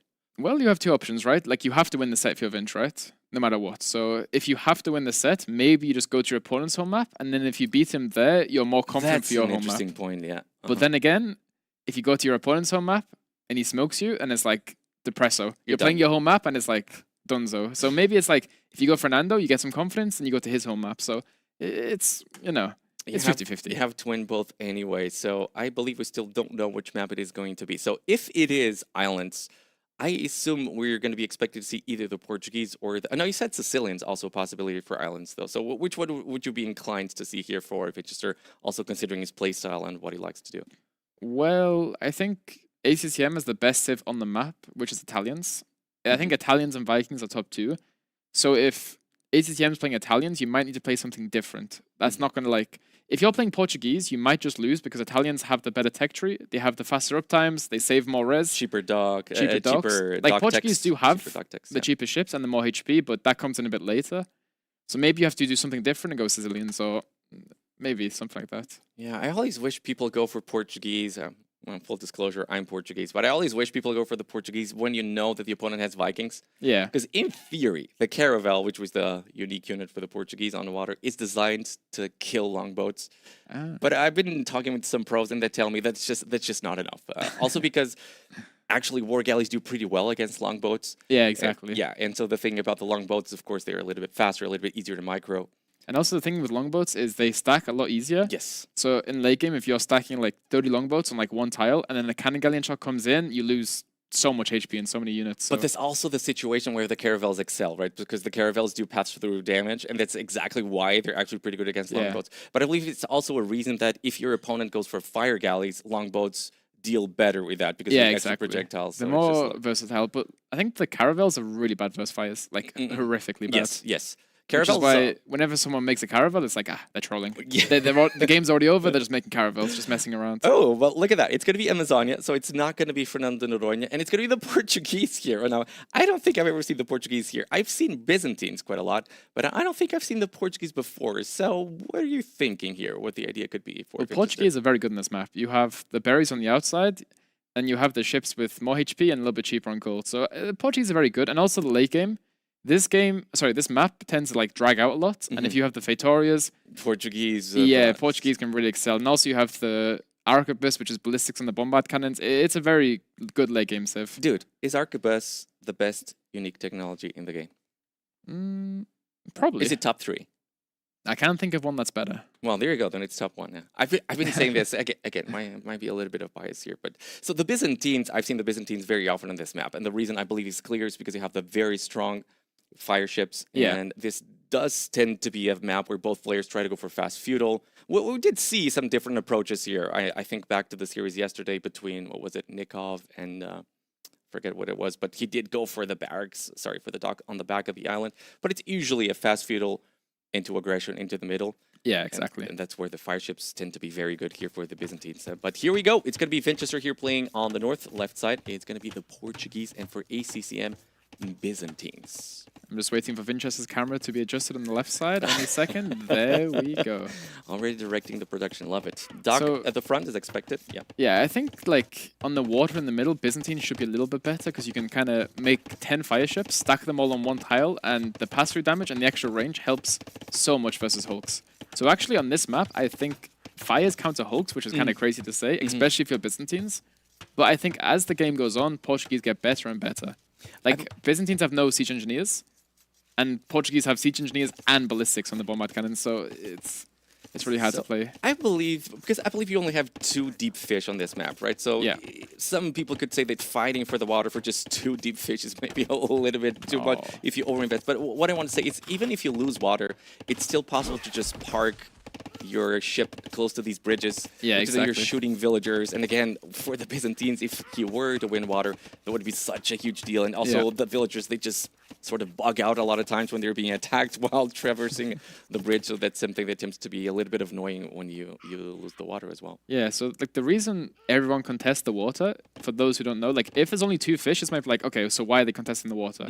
The reason is if you don't contest it, your opponent has 3 to 4 to 5 free fishing ships and you have 0. Right. So then they just pull so far ahead in res, they can take the shore fish along the sides when the big fish is finished, and then you have 5 working units. They might not be as efficient, but it's still 5 working units that your opponent does not have. And then both players tend to, fight very hard for As it. you could be looking here, a little bit of a lane here. ACCM is going to be doing the blocking. I believe no looms, and does look like Vinchester tries to stop the board, gets to do it, but his scout is not on time to try to block it, and it's going to be a villager loss here immediately. Minute 4 by Vinchester, which means ACCM looking strong here already on game number 2 as well. Yeah, that's huge. Like right now, maybe Vinchester's thinking, okay, I'm going to play fast feudal. But now Vinch cannot go fast feudal, he doesn't have the ball anymore, so he's doing loom because he wants to go up. But if we look at Vinchester's food, he might be missing food because that ball's not in. And right now, if we go to... Yeah, Vinchester right now is eating capybaras. So right now, Vinch is going to force drop. Can't force drop, makes another veil. Oh, can't even go up, has to make another veil. What a horrible position here for Vinchester. And now, lucky enough, is going to be able to actually bring that Javelina back. Okay, so here we go. Going to be try to see the block here. So that was beautifully well done, but maybe a little bit of a mistake here by Vinchester, just not having his scout close by, Lewis. Look at ACCM sweating so hard, like spamming the right click, like 500 APM in this one moment, and then back down to 50. Amazing. I'm sure if you see the graph, there's like a huge spike in that moment. Classic. So yeah, right now, the situation is you're a minute up faster to the next age. You have 1 vil lead. Like, you're in such a good position if you're ACCM. But then again, as the game goes on, Portuguese gets better and better. So, as expected, Is this Vinchester already giving up all the water, Lewis? Moving with his villagers there to the outside, or is that something you do anyway at about this point in the game? That's something you want to do anyways, but maybe not at this stage in the game. Like, some players will go out later. Some players will make the lumber camp at home. But yeah, both players actually move out, which is why like Armenians in this map is so good and Georgians, because the mule cart. With the mule cart, you don't actually have to move, and then when you do move, you have the mule cart with you. You save wood in the lumber camp. It's really efficient. But now, yeah, fire ships from ACCM. Fire ships here with the Byzantines, exactly what was expected. Do we see a barracks there here for Vinchester, which might be supporting also the idea that he might sort of be slowly but surely giving up on the water. But ACCM scouts it. Very, very well played by him. Very, very good. Yeah, only 1 dock, I believe, here for Vinchester as well. So There's Yes, sorry. I was going to say, like, also Vinchester only made 5 fishing ships, which means he can garrison all 5 inside of the dock. So you might just make 1 or 2 hulks, garrison the 5 fish, just force ACCM to commit more onto water, or just give it up in the end. I don't think he will, right? Yeah, he stopped the 2 fire ships ACCM, so now we start adding fish if you're ACCM. Well, what do you do here? I mean, he's going to go forward. It's probably going to see there's 1 dock. Well, we do have 1 hulk here, which could be annoying. But again, you just said 4 fire ships here with Byzantines. Actually pretty good against hulks. Yeah, so you have 2 options. You can go 2 fires into 2 fish into 2 more fires, or... Oh, Vinchester goes for the tower. Interesting. So, I think that's decent, because now you can protect the dock, and ACCM is trying to reposition the fire ships to actually hit the vills. So, like, right now, ACCM can just camp underneath, but then the second the tower goes up, he has to run away. Indeed. So actually, maybe ACCM opts to go for 2 more fishing ships. And villager kill yet again there by ACCM. That's the second villager loss here for Vinchester, unfortunately. I was kind of wondering if maybe the bear was just a debate, but no, but he does go for an archery range here. ACCM spots it, goes for the counter. You know why I think ACCM is so good in these type of games? Because normally when pros practice, let's just say you see your opponent running back to the TC with a bow. ACCM in practice will always lame you 100 times out of 100. So he's got the practice. Exactly, but like the majority of pros don't lame in practice because it's like, you don't want to ruin a practice. You don't want to ruin a practice game. That's such a good point. But then ACCM is just dogging everybody in practice. Like he sees your Vil, he's killing it. He sees your capybaras, he's taking them. Like I actually think it's the correct way to play, because in an actual tournament game, you want to win no matter what, right? So that's the way ACCM takes the practice. That's such a fun point and such a good point, I think. Yeah. I do remember Dowd mentioning that even if you have like very obvious holes, or even have a hole in your wall, sometimes you guys will just not run in just because, hey, let's not ruin and practice. ACCM, he's going straight in. Anyway, yes. Very, very good point there. I guess a hole is a little bit different maybe, but then again, ACCM just wants to win, which is a good mentality, even in practice. So now we see ACCM walling up his map, very good walls by him. Vinchester also doing the same. So like, it's not horrendous for Vinch, because if he gets Vils into the berries, he will get like 2 Vils back as the berry Vils work faster. Oh no, they collect wood as well, right? For the Portuguese, yes. Yeah. So I'm a little bit surprised that ACCM has not definitively won the water. He's about to maybe lose even a fishing ship. So did he maybe stop making fire galleys a little bit too soon after seeing that tower? Was that maybe a bit of a mistake here? I would have expected him to have full control of the water at this point. Well, the thing is, you can never kill the dock from Winchester, right? So Winchester can make 1 Hulk or he can make 10. So ACCM doesn't know what Winchester's doing. So he's in his mind, he's thinking, okay, I'll make 2 fires, play land, you know, try and make some skirms, make some archers, whatever, and just forget about water, but keep the 2 docks. Such an interesting point. That also means that ACCM cannot go for more fishing ships, as he's just getting completely destroyed there by the Hulks of the Portuguese. The repairs are not going to be doing anything whatsoever. Now, of course, cannot overstay his welcome here, as the docks do shoot arrows. Those are going to be especially hurtful versus the Hulks. And look at the resources for Winchester. Resources for Winchester. Looking pretty decent. good. Res collected still better for ACCM. Again, ACCM did have here the deep fish. I think that the tower for Winchester was really well played by him. Such a good mind game, though, right? Yeah. Because then you don't know, you really do not telegraph what you're going to be doing to your opponent. So well done here. Both players do end up walling their side bases, which means the archers that they both have probably unlikely to do much. Oh no, Winchester. He hasn't got enough wood from mining camp. Now his vills are all going to stand there with like 10 gold in each hand, just waiting for the wood to make a mining camp. Painful.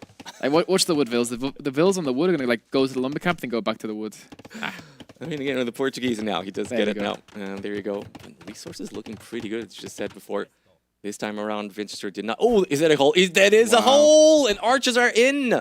We do have fletching, we do have armor coming in, but Winchester is ready, not before losing 1 villager. That's going to be the 3rd of the game. So ACCM, man, looking really good here in this game number 2, Lewis. Yeah, this is amazing for ACCM. Like, in practice, like, Winchester's never losing these vills. He's not, like, losing that vill. But then in a real game, you know, nerves, tension, you have to win. If you lose, you're out. You know, it gets you. Winchester does end up cleaning everything. Again, fletching finishes on time, but it's going to be here with 8 units left, whereas for ACCM it's going to be 11. Market here for ACCM. He did make a tower, apparently, ACCM, judging by the stone count. I think he made it on the docks, right? ACCM. Oh, made it there on the wood line. Yeah, on the wood line, exactly. Was that necessary when he already had his own archery range? I don't think it was necessary because you already have your range, you're fully walled. Yeah. But yeah, maybe just want to be safe. Better safe than sorry. Actually, ask Winchester. Then again, you can play too safe and start throwing your lead away. Because if you now make a tower, you have to buy the 100 stone to make a TC, then another 100 stone to buy the second TC, and then all of a sudden you're down like 100 res by buying resources. So you can sometimes throw by being too safe. Looks like ACCM might be looking to selling his wood, which is exactly what he does. Desperately trying to click up there. Winchester not too far away either. So all things considered, still pretty interesting game. 300 resources difference between both players. Yeah, no hole there. And now ACCM just needs to sell 100 food or 100 wood, and he'll be up very quickly. There he goes. It's got the buildings. Just waiting to click, and there it is. Pretty close uptime here for both players as well. Winchester is forced to move his wood line. But again, unlikely that ACCM can find any more damage here. So what's the transition now here for both players, Lewis? What are you expecting to see here from ACCM once it gets to the Castle Age? I would probably say a monastery for both players to take some relics, especially Winchester. I think Winchester wants to play archers and mangonels. That's normally the best play versus Byzantines as Portuguese. Because you save gold on the mangonels, you save gold on the archers, you can also make knights, you save gold there. So making heavy gold units is normally good for the Portuguese, and Byzantines just want to, you know, play the skirms, play the camels, the trash counter units, because they get huge discounts on those guys. Navy numbers still pretty close here by both players, around 8, so water's still pretty much contestable here. Yeah. And I believe these are the kind of games that are so incredibly difficult to play, Lewis, I imagine. How much on land, how much on water, how do you decide how to balance these things? I imagine this being so difficult to decide as a player, you know, in the heat of the moment. Yeah, for sure. When so many things are happening. Normally, I think in my opinion, like, winning the water is better because then you can camp the bridge and you can just have control of the game. Like, if you lose water, your vills are always getting hit running across the bridge, and then sometimes you can't send vills and you have to set the TC waypoint on the small island. But then there's no more resources on the small island. And then you can, it's really messy to play if you don't have the water. So I think water control is important, but land control is also what matters the most, right? Looks like Winchester's going to be going here for knights, as you just said before. Bloodlines are in, armor is in, 2 stables. How does he expect to go in, though? Does he try to go through the other side? I mean, that would be a long way around, so I don't expect that to be the case. But then again, if he wants to break with siege, right now he does not have the chance to do it, as ACCM does have the map control there on the left. ACCM's also queuing up a few more speeds, which is also a good read by him. But Demos? then again, I don't think... I don't think ACCM has a stable, right? So he won't be making any camels anytime soon. Yeah, no stable. So maybe Skirm Monk from ACCM whilst fighting on water. All right, so we have 3 demos there from ACCM. So I don't know, Tauto's been using them. I didn't see anybody else using it, but ACCM tries to make it work. Let's see if that works out for him. Winchester with his knights clearing the whole army in the front. Needs to low HP one back. Yeah, needs to go back. Very close. I believe that's 2 HP or 1 HP of that knight, but does a good job regardless. Personally, I think Winchester engaged a bit too early there, because if Winchester waited for like 4 to 5 knights, then he could just clear everything up.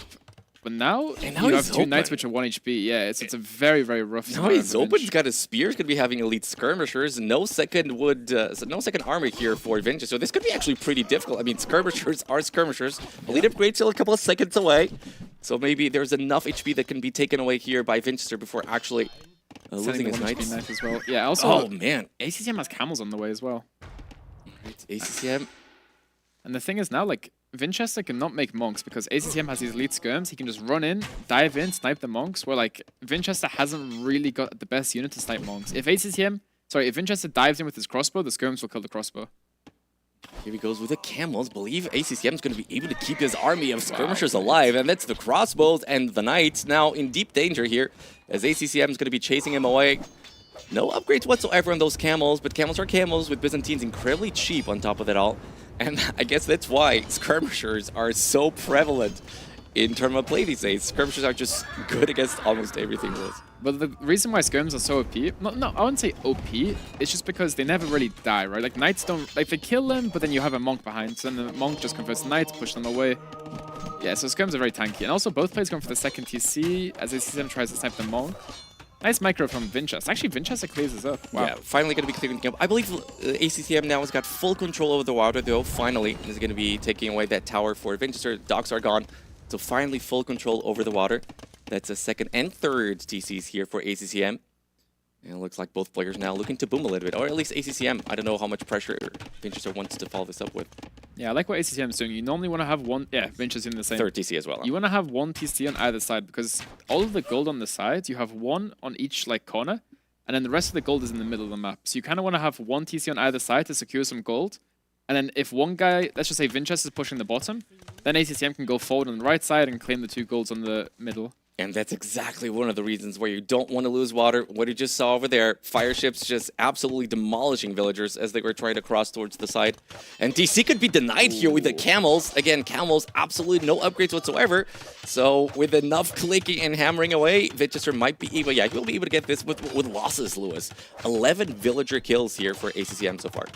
Yeah, it's like a couple camels with no upgrades, just killing so many vills for no reason. It's kind of unfortunate, but then again, ACCM had vision over here, and Winchester still doesn't realize. Okay, now he realizes. The presence of mind to do it. The TC will kill the camels very, very quickly. Skirmishers, no second armor upgrade here. Another vill goes down. Another villager, but yeah, Winchester's just going to follow this up with aggression. I kind of feel like he has to do it, right? It's 10 villager difference now. Res collected, also in favor of ACCM. We need to try to turn this around here, because there's also the worry, of course, that Byzantines can up so fast. And no conversion as well. Cheaper. Yeah, Monk and stuff dying there. So it should be Mangonel now from Winchester. Yes, there it is. ACCM's making something on the top side. I think that might be a Siege Workshop to push. Oof. Yeah, he makes a Siege Workshop. Oh, this is going to be so difficult to play. So one player is pushing on the one side, the other player is pushing on the other side. Total chaos, but you love to see it. Yeah, I think this is better for ACCM, because ACCM's army, he can kind of maneuver a lot better, because the crossbow have to be close to the knights. The camels can kind of run away and do their own thing. Because if you have skirms, you can have a monk behind, which pushes the knight away. Where Winchester, he needs to keep his army together. And at the same time, still be annoying here. Unfortunately, that's mostly Hulks there, so Winchester gets to pass. He's also camping the bridge with 2 camels. Collecting toll on that bridge. No one passes this. No one passes. Wheelbar now from ACCM. Both players missing Boso. But it's a very hectic game, right? There's a lot going on. It's very understandable. Opening battle here. One conversion is achieved by ACCM. But now ACCM can kind of just run in here and snipe the monk if he wants to. So the Mangonel shot. Mangonels are there. One shot disconnect. The second one does not. ACCM brings down that Mangonel. But this one. A lot of camels going down on that one. Low HP on that Mangonel. No villager close by, which means ACCM maybe could think about trying to snipe it here with the skirmishers, not necessarily with the villager, which is just going to get rocked. No ballistics for any of the players here. Look at the gold count for Winchester. He's got 0 on gold, but he has got 2 relics. And like right now, if you're Vinch, where do you take gold? If you look on the top side, he has 1 gold, and on the bottom side also 1 gold. But then again, the next gold he can take is in the center or on the 2 sides in the middle. So Vinch could be having gold issues soon. And I guess that's why he wanted the tower, just to give him a little bit of protection for whenever Vinchester tries to push. That Mangonel does hit yet again. It was a Mangonel that was on low HP. Vinchester needs to be careful, as I do believe that ACCM's got Mangonel over there on that Siege Workshop. Indeed he does. Still needs to wait a little bit until the second one comes in. And Vinchester pushing, gets the shot, and that's a fantastic shot over there by ACCM. Gets the Mangonel, gets a lot of crossbows. Will be losing it for sure, but that gives him so much momentum, Lewis, and he might be able to actually clear this before it gets too dangerous. And now the problem is you lost all of your crossbows, so you have no counter to the camels. The only counter to the camels that you have is monks, right? What a momentum swing right there. ACCM could have been in deep trouble. One Mangonel shot ends up giving him all the confidence that he needed. Monk goes down. Army numbers down to 7 for Vinchester, and ACCM might be looking into the 2-0 as he now looks to take control at the middle as well with the TC. That's going to be TC number 4 for him. Goes for a castle on the left side, Vinchester. There was also an option where he sold all of his stone, cancelled the vills, and clicked imp for a faster imp timing, but could be the Knight, Lewis. Could be the Knight, Lewis. Yeah, this isn't looking good. I'm not sure if okay, ACCM sees it for sure. He has got 2 monks. So let's see if he can go with the skirmishes. Separates his skirmishes from the camels a little bit too much. That's really bad for ACCM. He separates his army a little bit too much over there. Needed to have the camels close to the skirmishes, so Vinchester might have done enough to make sure that he actually gets his castle up. The monk should go down. 1 conversion only, but that's enough. That's all you need, right? Just buy time, castle goes up. You can even fight this back with your knight, but Vinch opts not to. Still 0 upgrades of those camels. So at this point, I would have expected to see something, but yeah, castle does go up. And Vinchester now it's gonna be fine, and finally gonna get control of that gold as well, Lewis. ACCM is like 2,000 resources ahead, but look at the resources for Vinchester. He's almost going in. And now, like, if you play late game, you know, you get to Arquebus, Siege Engineer, Bombard Cannons, I think Vinchester, it's still very, very winnable for him, even though ACCM's in the better spot. Villager numbers are very close. And yeah, Oregon Guns, man. Oregon Guns versus Byzantine. So we have a replay here. Yeah, that was that fantastic Mangonel shot. That's so amazing. Look at that beauty. That's like 4 crossbows and a Mangonel. So total ballsy momentum swing. Yeah. Now, I mean, I guess you can play Organ Guns, right? If you're Vinchester, you can play Organ Gun Monk. It's not a bad combination, because they should counter the camels and the skirmishes. And if you go for spears at some point, it should also be a pretty good counter against those. You would need more than 1 cancel, though. I also like the outpost from Vinchester from the right side. He sees the Siege Workshop, and he knows he's going to get pushed from this side soon. Imperial Age has been clicked here by Vinchester. No such thing for ACCM. ACCM is not producing units anymore, it's only villagers. And I also think one thing we have to realize is, if you look at ACCM's castle, Vinchester can actually trap that from the high ground, where if ACCM wants to trap Vinch's castle, he always has to be on the low ground. So very interesting. And again, Byzantine castles do take quite a while to take down, so having the hill advantage, obviously extra useful. Still putting more pressure is ACCM here on the right side. Castle for Vinchester. Honestly, I'm not sure about this castle. I feel like maybe it's best to just run these villas away and then commit to the bottom side, right? But then again, I guess Vinchester's not going to lose too much ground. Maybe he's overestimating how much pressure or how many resources ACCM is putting into that pressure on the right side. But this could be bad here. I get camels. Still, well, we do have now the armor upgrade, but still no attack upgrade. It's going to be a lot of villager kills here, though, for ACCM. And Vinchester is on the way up, which means losing villagers always difficult. ACCM does manage to click as well. It's going to be 2 minutes away, though. Yeah. The difference between both. The camel's not the best raiding unit, but it's the fact that you run up to the woodline, you kill 3 vills, and then you force every single other vill to run away. That's probably like 500 resources altogether. It's such a huge thing there from ACCM. Now the Mangonel just passing. Vinchester sees it. Gonna get sniped. Now I think Vinchester wants to go for chemistry right away, and then 2 Siege Workshop Bombard Cannons. Bomber Is cannons. his win condition. Again, with the Portuguese. That's so annoying, those ships on the bridge. Every single time the villager passes, you get an attack notification. It's so infuriating to play. That too, yeah, that too. And that looks like a university going up there by ACCM as well. And Vinchester does manage to click to arrive at the Imperial Age, and just as you predicted, it's going to be chemistry right away. I believe we do have workshops next to the castle, indeed. Thumbring as well. And also with Portuguese, your upgrades come in faster, right? So ACCM has to wait even longer for chemistry. So it's probably going to be bombard cannons and arbalests by the look of it here. Yeah, for arbalests Vinchester. BDC. It's a really good combination because now, like, the skirmishes counter the Arbalest, but then again, the bombard cannons counter everything With unique else. tech, yeah. right? With unique tech especially. I think they're going to be so good here against potential skirmishers from ACCM. Honestly, I think I do prefer Vinchester's spot. Like, he has the superior late game. He's got chemistry way faster. The second chemistry comes in, we should see 2 bombard cannons being produced. Ballistics coming in as well. Trebs being produced. Now, ballistics obviously do not affect bombard cannons. For that, you would need the unique technology, as Reed just said before. Trebuchet takes place on top of the hill, just as you predicted, and Castle under siege. It's also a very nice gate from Vinchester on the left side. Just on the ACTM's arm, you cannot run in and snipe the Trebuchet. Beautiful, such a little detail. Beautiful, though. Beautiful. Such a little detail, but it can save you the game. Yes, absolutely. Production here of crossbows very slow so far here for Vinchester. We only have 2 archery ranges, I believe. But he's going for Bracer. Still no bowsaw from Vinchester. No bowsaw for Vinchester, something to consider for sure. ACCM going for all the economic upgrades. Handcard coming in, second farm upgrade coming in, and so far, yeah, it's going to be focusing now on skirmishers. ACCM. Chemistry also right away. He's yet again raiding Vinchester, I believe, into this side base. Do you see something flashing over there? It's going to be camels. But yeah, TC now with Bracer, TC now with chemistry. Makes short work of those camels. And it's going to be Vinchester keep putting the pressure on the left side. Right side, I do see some movement as well as ACCM tries to come forward with camels. But that's why Vinchester's got the caster over there to protect himself too. Now, I think Vinchester just needs to really focus on this bottom sector. If he can push ACM back, and then he can make the play for the middle, because the middle is where the majority of the gold is on this map. And there's also like 2 relics, I think. I'm pretty sure 2 relics in the middle. Yeah, oh, okay, only 1. Now, chemistry embracer for ACCM. Vinchester, yeah, he's getting the bombard cannons out, making some organ guns as well. Vinchester's position is really good here, surprisingly. Considering the start, he lost like 3 vills in early feudal age, dark age. It's done really well to come back into this game. Villager numbers are very close. Rest collected still favoring here ACCM by quite a lot, actually. And ACCM was trying to be sneaky a little bit with the skirmishers. And yet again, the gate there being so useful for Vinchester. So right now, if you're Portuguese, how do you... Sorry, if you're Byzantines, how do you fight this army? Like, what do you make? What is the number 1 unit? Dramans?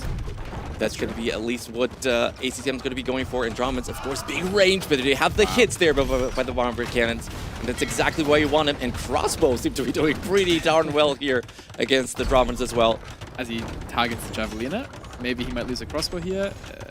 Wow, that was close. I would love to see Arquebus at this point here. I would absolutely love to see Arquebus for Vinchester. I think one mistake Vinchester made, he went for the second armor on the cavalry, which was a really interesting decision. And maybe it could have been a misclick because he wanted the second armor for archers instead. And I think that res could have been better spent on Arquebus. Vinchester goes in with the bombard cannon, snipes the trebuchet. Castle is still up for ACCM, and that's Byzantines for you.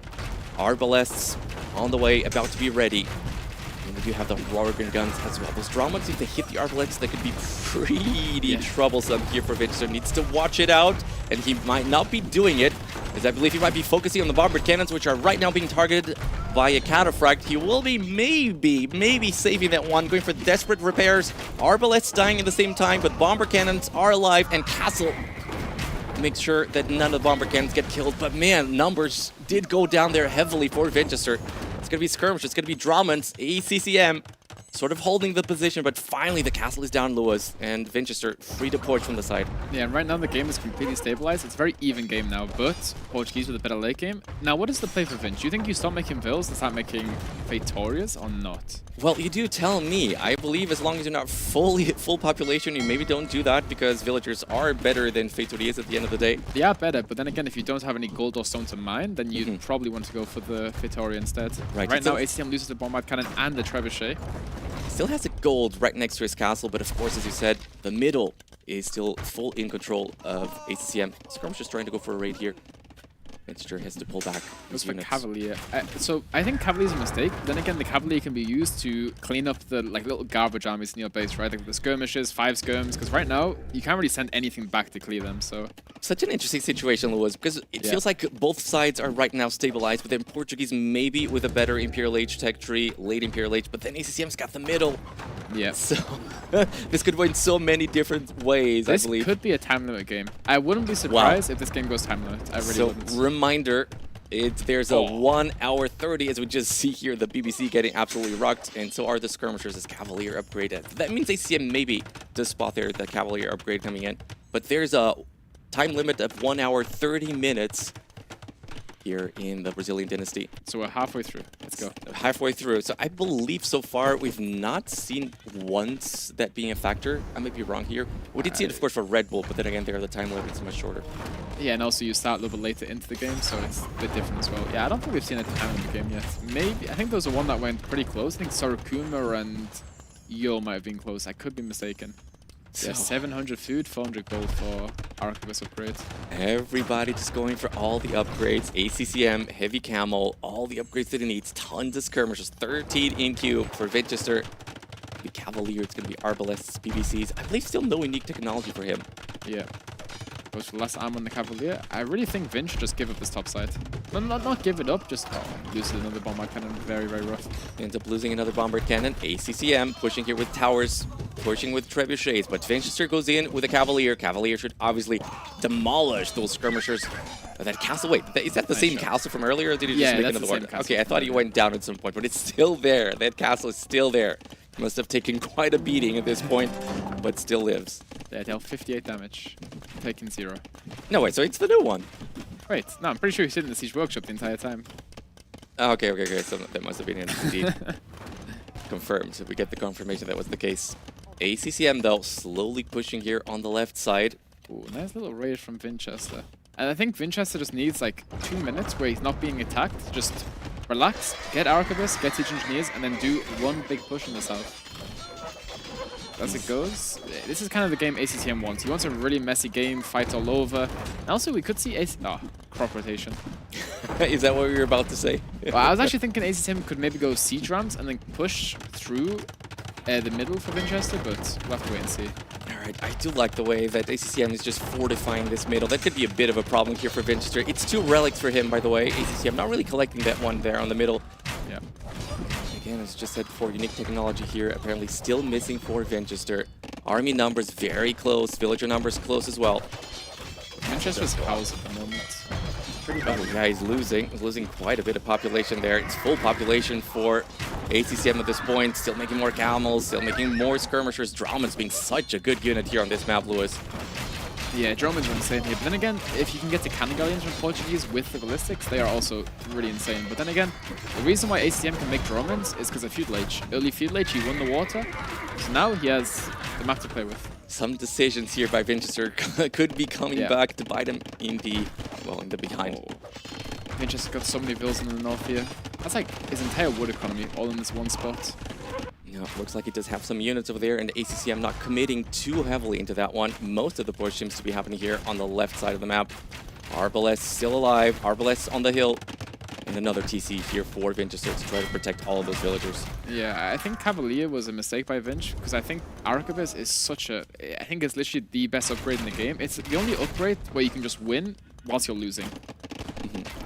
Yeah, there we have here the BBC completely unprotected, so Vinchester just swoops in with 1 Cavalier. Should be taking good care of that. Drauman there tried being annoying, and a bit of it a raid yet again there at the top side of Vinchester's base with camels. That's the only raiding unit that we've got here for ACCM. I think those traps might snipe another bombard cannon. Like, there's so much going on at the same time. There's flashes all over the map. And it's not like all the flashes are in the same spot. It's like on the north, the east, the south. It's all over. Everywhere. It's got to be such a painful game to play here. But I do feel here, Lewis, that ACCM is just winning everywhere. Look, he's got the middle. Raiding there at the north. I see so little blue spots here for Vinchester. Yeah, population dropping dramatically. He does spot now the raids, comes back with Arbalests, but at the same time leaves the front open, which means ACCM gets the push there with the Trebuchet. Still more raids. Completely different side of the map. It's got to be so overwhelming for Vinchester to play this at this point. Yeah, and also one thing is like ACCM hasn't picked up any relics, which is pretty surprising because he has like 2 relics under his control. He literally just picked one up. Literally just did it. Now Vinchester's trying to make a play for the water because all of the gold is in the middle at this stage in the game. It is a little bit on the side still, but the majority is in the middle. I think Vinch wants to deny that from ACCM. Because the longer this goes, in theory, the better for Portuguese. You go Vitorias, Bombard Cannons, Arquebus. Oh, that's the first Vitoria. First Vitoria. What is the population on those guys? It's 20, right? 20, I believe. I think it's 25. 25, could be 25. Now, Castle does go down here for Vinchester, and Vinchester will be hurting for gold. I mean, Vitoria do give you gold, obviously, but it's very slow trickle. Yeah, it gives you golden stone. It gives you everything, but a small trickle of it. So right now, like, Vinchester is getting his population back up. He will lose the north, for sure. Well, again, that could be the Fatoria, right? That gives him a little bit of a... Yeah. Of the wrong idea there with the population. But Cavalier doing a good job here. ACCM, not enough units, not enough camels here by the looks of it. Needs to abandon the push, so Vinchester will be getting access to gold yet again. A pretty stale midi game here, but looks like on the north, though, there's a lot going on there as we still have more camels raiding. That DC is going to fall, and a lot of villagers could be soon lost here for Vinchester. Now, I mean, if you're going to be going for Fatorias, I wonder how much of a deal that is here, Lewis. Yeah, I think right now, like, yeah, Vinchester goes for Fatoria because he knows he's about to lose 30 bills. So if he builds a Fatoria, he gets those 30 bills back instantly. So I think right now these vills are dead, so what do? You just run at the trap and try and beat it down. That's the only play you have for those vills. And also Bosov finally coming in. And those fire ships and Hulk still just being annoying. Just being annoying in ACCM with all controlling the world. And the thing is, Lewis, ACCM is not an impatient guy. ACCM has got all the time in the world. Exactly. He's not in a rush to finish this. He can feels play for it. 5 hours, He as does. we've seen before. Yeah, as we've seen before, exactly. Villagers going down left and right, as we just said before. Look at that castle from Vinchester. That's such an amazing castle. That's the castle where you're going to play for the late game. That is a time limit castle.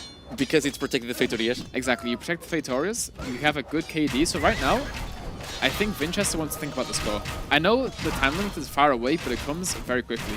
You want to have a good KD, you want to sit in the corner, bombard cannons, siege engineers, arquebuses, and just camp.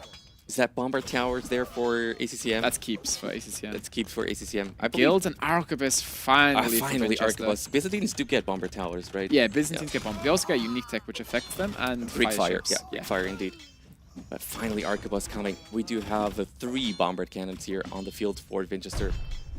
Very low villager numbers, but again, at this point, we don't care about villagers. We care about protecting our Fatorias. I believe there's another one going there. Yeah. No, that's not. That's I think maybe Vinchester should make it a bit more towards the wood. Just think, oh, wait, he's got 6 HP and he didn't build it. I think he clicked it and then shift queued his builds away, but then accidentally misclicked and yeah, he's not actually building the Fatoria right now. And right now, you've placed that Fatoria, which is like 30 population. So now he's got like 25, 30 pop you're not using. But that's a university, right? That's not a Fatoria, I believe. I believe that's a Fatoria. Yeah, it's Oh my university. goodness, Yeah, never mind, ignore me. it's 5 by 5. You know, it's the only building that's not a wonder that's 5 by 5 with Fatoria. So it's good. It's easy to remember. Never get a pro play to cast. Yeah, good quiz knowledge there for you. But it's a clear up here by Vinchester. It's a clear up.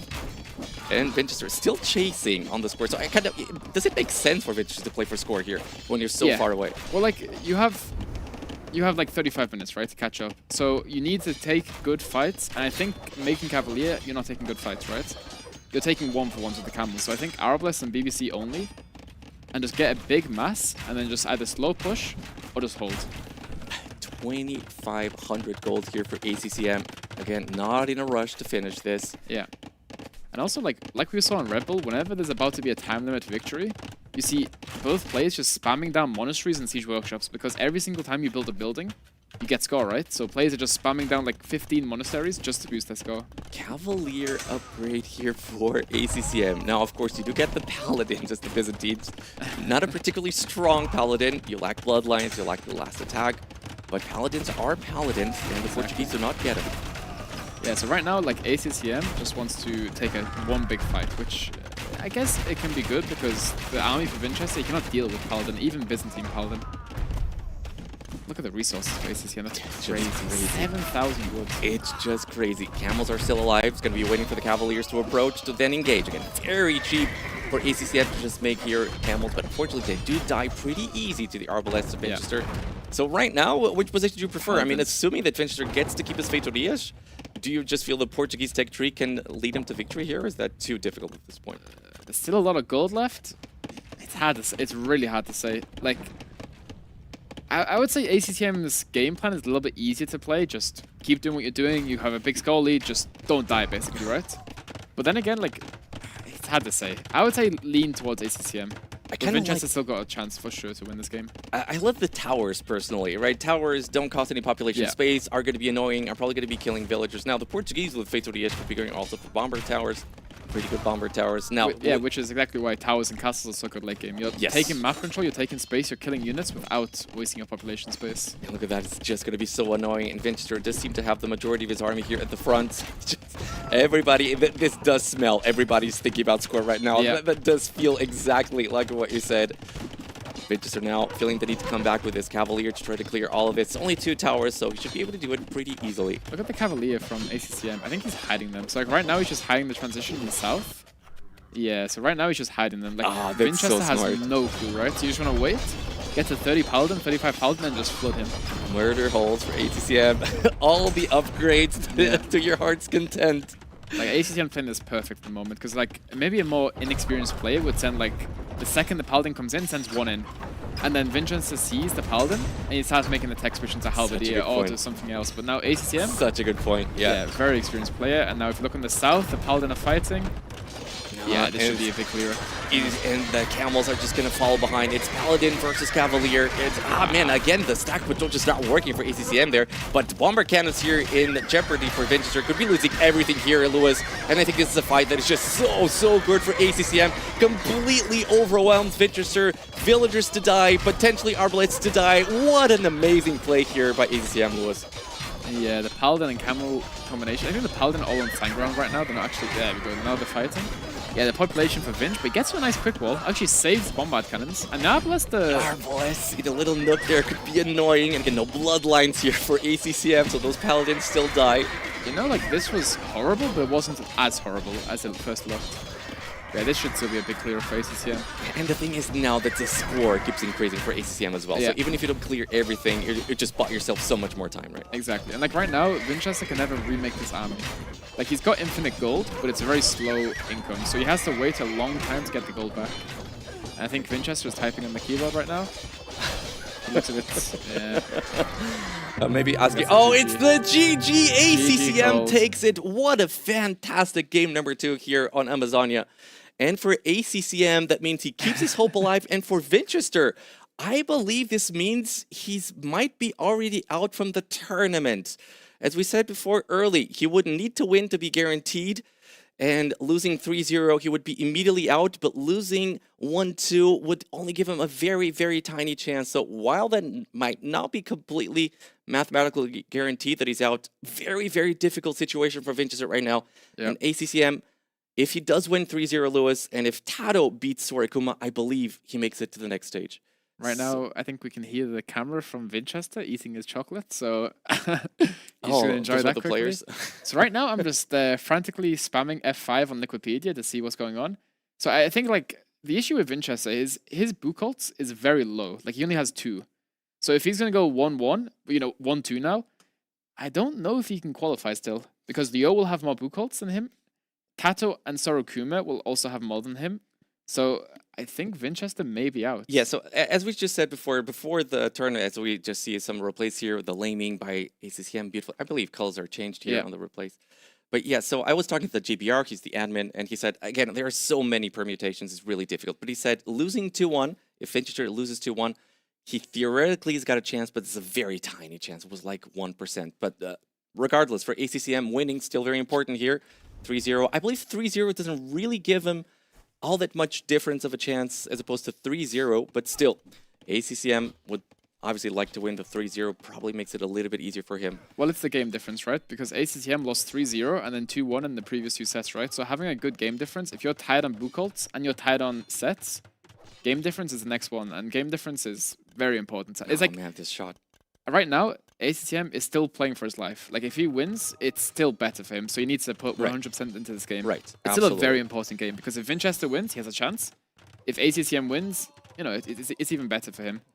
But what an amazing game, Lewis. What an amazing game. So what does ACCM do earlier on? Is it just having the water? Was it like we're having the middle? Was that the big difference maker here? Well, I think it was like ACCM was always in control of the game. Like, he killed the Vil early.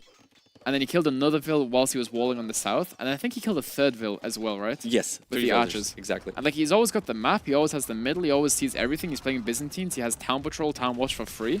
It's just you had so much control of the game. Dude, yeah, I wasn't dreaming. There was a castle there that got killed. I wasn't dreaming. Yeah, like exactly like I said. Yeah. Okay. So the castle went down. I don't feel as crazy anymore. So that was a new one, the one where you pointed out. So that was not a new one.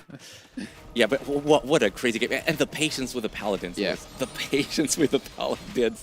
Yeah, I liked how he hit the paladins away. Like he didn't show them, you know, like an inexperienced player would. One at a time, he just waits for 30, goes in, plays them up, GG. And now, like, this next game is also very important. Because I'm not sure if I'm going to be getting my extra $250, depending on how this game goes. So yeah, so GPR told me the highest you could achieve before the series was 9th. Okay. Which again, but that was before the series, so I don't know again if actually ACM getting now the 3rd game beautifully done here. Oh wait, I think I'm hate watching the wrong person maybe. No, okay, you might be, yeah. Whatever, it's fine. Beautiful, man. Great game number 2 there, and we're gonna be heading very soon into game number 3. That's going to be on the island map. And now looking at the civilizations that are left here, Lewis. So Portuguese are not left anymore for Winchester. Yeah. So is it going to be Celts or Sicilians, I guess, here for Winchester? Well, it's hard to say. Like ACM can play Italians, Wu, or Japanese, but Italians should be the best. I guess Wu can also be really good with extra food from the docks, but I think Italians is just the best save on water. On water, yeah. Just massive. But yeah, but here for Winchester, I'm kind of wondering what do you see? Yeah, because I'm trying to see like. So if you're Winchester right now, you're thinking, okay, he's going Italians 100%. So I need to play. I need to play Celts, right? Well, which is the perfect counter. Perfect prediction, Celts. Yeah, perfect prediction. You totally didn't see it. Perfect prediction, and it is indeed so going to be the Celts. So we did see, I believe, Tato playing the Celts here. I think so. I know Nikov played Celts on the Monte Pasco map, which is like another water hybrid map, like 3 or 4 times. I'm not sure if I saw Tato play, but maybe I'm wrong. I think we did see Tato play here yesterday, because I think I did do the interview with him, and he was talking about, because in today's meta, just having so many units is just so good. He played it versus ACCM. ACCM was Dravidians, Tato was Celts. Yeah, there you go. So, and then Tato was just saying that in this meta, it's just so important to have so many units. Having units is just important. Yeah, and then for sure. Celts with a wood bonus makes that so easy, right? Like having the wood bonus, that's like, as the more vills you put on wood, the more extra vills you have. So it's like, Celts is like such an amazing save for this map. And also you don't need to do anything for the bonus. It's not like you get an upgrade and the upgrade is like giving you something extra. No, you just get the upgrade for free. And it's working the whole game, which yeah, I also exactly. believe it's one of those bonuses that it's always more useful, right? So docks in the front for both players, Lewis. Usually this is an indication, I believe, that both are going to try to go for a fast feudal-ish timing. It can be. It can also be fast castle because I think the middle, there's way more fish. Like if you look on the backside, there's like 1 fish like spread across the map, right? Where on the front, there's like 2, 3, 4 layers sometimes. And also I think the whales. Yes, whales spawn. Yeah, exactly. And all those like white dots on the minimap is the whales. So how big of a deal, yeah? Because I believe Harrow was just playing the series before, and he was trying to go for a fast castle and didn't have any wells. Yeah, well, that's kind of something you do see. Well, you used to see this on Fortress a lot, don't you? Yeah, we used to see this in the old days very, very often. People would always lure on islands, would always lure here with the scouts. Now, of course, you cannot heal those scouts, but then again, you're not expecting your scouts to be very useful here on islands. Yeah, I'm not 100% sure if that's worth it, because let's just pretend Winchester lands ACCM, and now you have like a scout that's in a wheelchair. Like, it's not the best to do, but then again, it's more efficient on the you save like, what, 20 res with the fill walking, especially on the bow. But I think with the scouts also, you're mostly looking to spot a landing. I mean, of course, if you can fight the landing, even better, but you mostly want to be able to spot a landing if necessary. And right now, as we see, both players, you have all the vills on Hunt, because you don't want any vills on the sheep. The sheep here, or the capybara, is kind of pointless, because Hunt is gathering faster than the sheep, so you want as many vills on the faster collecting resources as possible, which means you can have more on wood and less on food. And there's plenty of them. Yeah, but I'd like to hear your thoughts, though, on the whales, Lewis, because we've seen a couple of players go for the whales instead of actually making a mining camp on the gold. So what would be the advantage of that? Because whales are still sort of far away from a dock, so there's still a lot of distance, actually. Well, if you take the whales with the fishing ships, you don't need to make a mining camp. So you're saving 100 wood. And 100 wood is like, you know, almost a dock, right? So you're saving a lot of resources. I personally don't like them because it's very RNG of where they spawn. Like right now, look at Winchester's whale position compared to like ACCM's. Like one guy can have a whale super close, one guy can have it far away. So personally, I'm not a big fan of the whales, but it's just something different. It's whatever. I banned this map anyway, so. Yeah, looks like Winchester is looking to correct that. It's got a villager ready there to drop a dock. Plenty of fish there, as just said. And it is indeed, yeah, what is this? Both players going now here for the feudal age, 30-second difference. Yeah, I think Winchester's going up with Loom, and also the, what do you call it? What's that called? I don't know. What are you looking for? The? The whale. My mind is so. What- Vinchester what? right now is How do you forget? We just- the we whale. just Yeah, I saw know. whales. I know. What? It's not a It's difficult late. word, It's Lewis. late. It's late. It's very late in Brazil. Yeah, it's only like 2 p.m. Yeah. Yeah, so right now, like, Vinchester has all of the fishing ships on the whale, which means he doesn't need a mining camp. So you're saving 100 wood, which is like a lot of resources, for like a galley or a hulk or something. And he's also making a third dock. And I ACCM believe. goes for the mining camp instead of the... Okay. I mean, ACCM has no whale close to him, right? Oh, let's look at. Yeah, he does have one over there. Maybe he was not able to spot it. Yeah, that's really far away. So right now, Vinchester with a big advantage. More res collected by 250. Yeah, that's going to be the wood bonus here working, right? Yeah, that's a lot of res. It's got to be that. And also he's saving 100, right? So it's a lot of res. Starts with the hulks, Lewis. Oh, there's a big discussion here. What do you start with? I think most people will say 2 fires into 2 hulks. Sorry, 2 fires into 2 galleys. But then I see people doing 3 hulks into 3 galleys. It's rock, paper, scissors. It's whatever. I don't know. ACCM was only on 2 docks, I believe, only allowed going for the 3rd. And he was the last one to get to Feudal Age, so that's a little bit late there, is it not? Yeah, he's a little bit late, but it's not too much of a problem because, like, if you're 1 pop later, you're just defending the whole game. But you have a bit better economy behind it. It's also going to be going here for fishing line, so that's going to be more efficient collection rate for the fishing ships. And Vinchester's still looking here for the docks of ACCM. We'll be able to find them right now. Maybe even with the opportunity to snipe some fish. It doesn't quite commit to it, by the looks of it. Yeah, normally when you go up like really fast to the next age, you send a fishing ship to go scout your opponent's docks, because if you go up really fast and you don't find your opponent's docks, you can be behind just because you're not scouting your opponent. ACCM sees it right away. Garrisons manages to save all of his fish so far. Now we have galleys from Vinchester, galleys from ACCM as well, but look at the production from Vinchester. Vinchester's got double the army count. Yeah, it's just so many more units. It's going to be Celts, it's going to be the fact they had more dogs, everything combined here, it feels like. Look at the resources. Wow, Celts are actually really... like. Okay, so with Italians, you're saving a lot of resources on the fishing ships and the uptime. But then again, with Celts, you just have more res, right? So I just wonder in Castle Age, Lewis, because then you have all the discounts here for the university, for the docks as well. Kind of feels like here for Vinchester, if you want to do something, it needs to win decisively here in the Feudal Age. Yeah, I think it's better early for Celts, but as the game goes on, you're missing Bracer, you're missing some of the dock technologies, which I have no clue which ones you're missing, but you are missing something. So I think as the game goes on, it's like last game, right? Italians are better slowly, but early game, Celts should be better. Vinchester not quite committing there. None Look of at the the army players. counts, wow. Yeah, none of the players with fletching as ACCM just clicks it. So it's going to be a little advantage there for ACCM. Res collected, just as you mentioned, it's going to be massive advantage here for Vinchester. I'm taking his sheep over there. Yeah, and right now, like, not having your villas on the fish, you have a lot less food income, right? So your uptime may be slower. So if you see someone taking the whales, it kind of indicates they want to play all in Feudal Age. Or like an extended Feudal Age. No fletching here for Vinchester. Wheelbarrow comes in. Oof. Wait, wheelbarrow? I'm not sure that's worth it. Like, right now he's housed, but I think you just tank the... yeah, okay, yeah. Yeah, I think you just tank the idle time, because that's a lot of food going into that upgrade. Yeah, and to those wondering, usually wheelbarrow affects mostly farmers, and of course you've got no farmers here on an island map. It does affect other resources as well, but it's not as efficient. Yes, correct. Vinchester, he pulled back earlier because he didn't want to go for fletching, and I think it's interesting that he's not going for fletching, right? He definitely saw that ACCM has got it, which is why he pulled back earlier. Yeah. Look at the resources from ACCM though. That's just because he had the fish on the fish. No, the fish on the fish. The fishing ships on the fish. Yes, and I then understood it. Vinchester had the fishing whale. ships on the whales, yeah. So ACCM more food income, and also his uptime's a lot cheaper. We might see him build a market and sell the stone soon. As Vinchester comes in and the Hulk dies so fast at the galleys.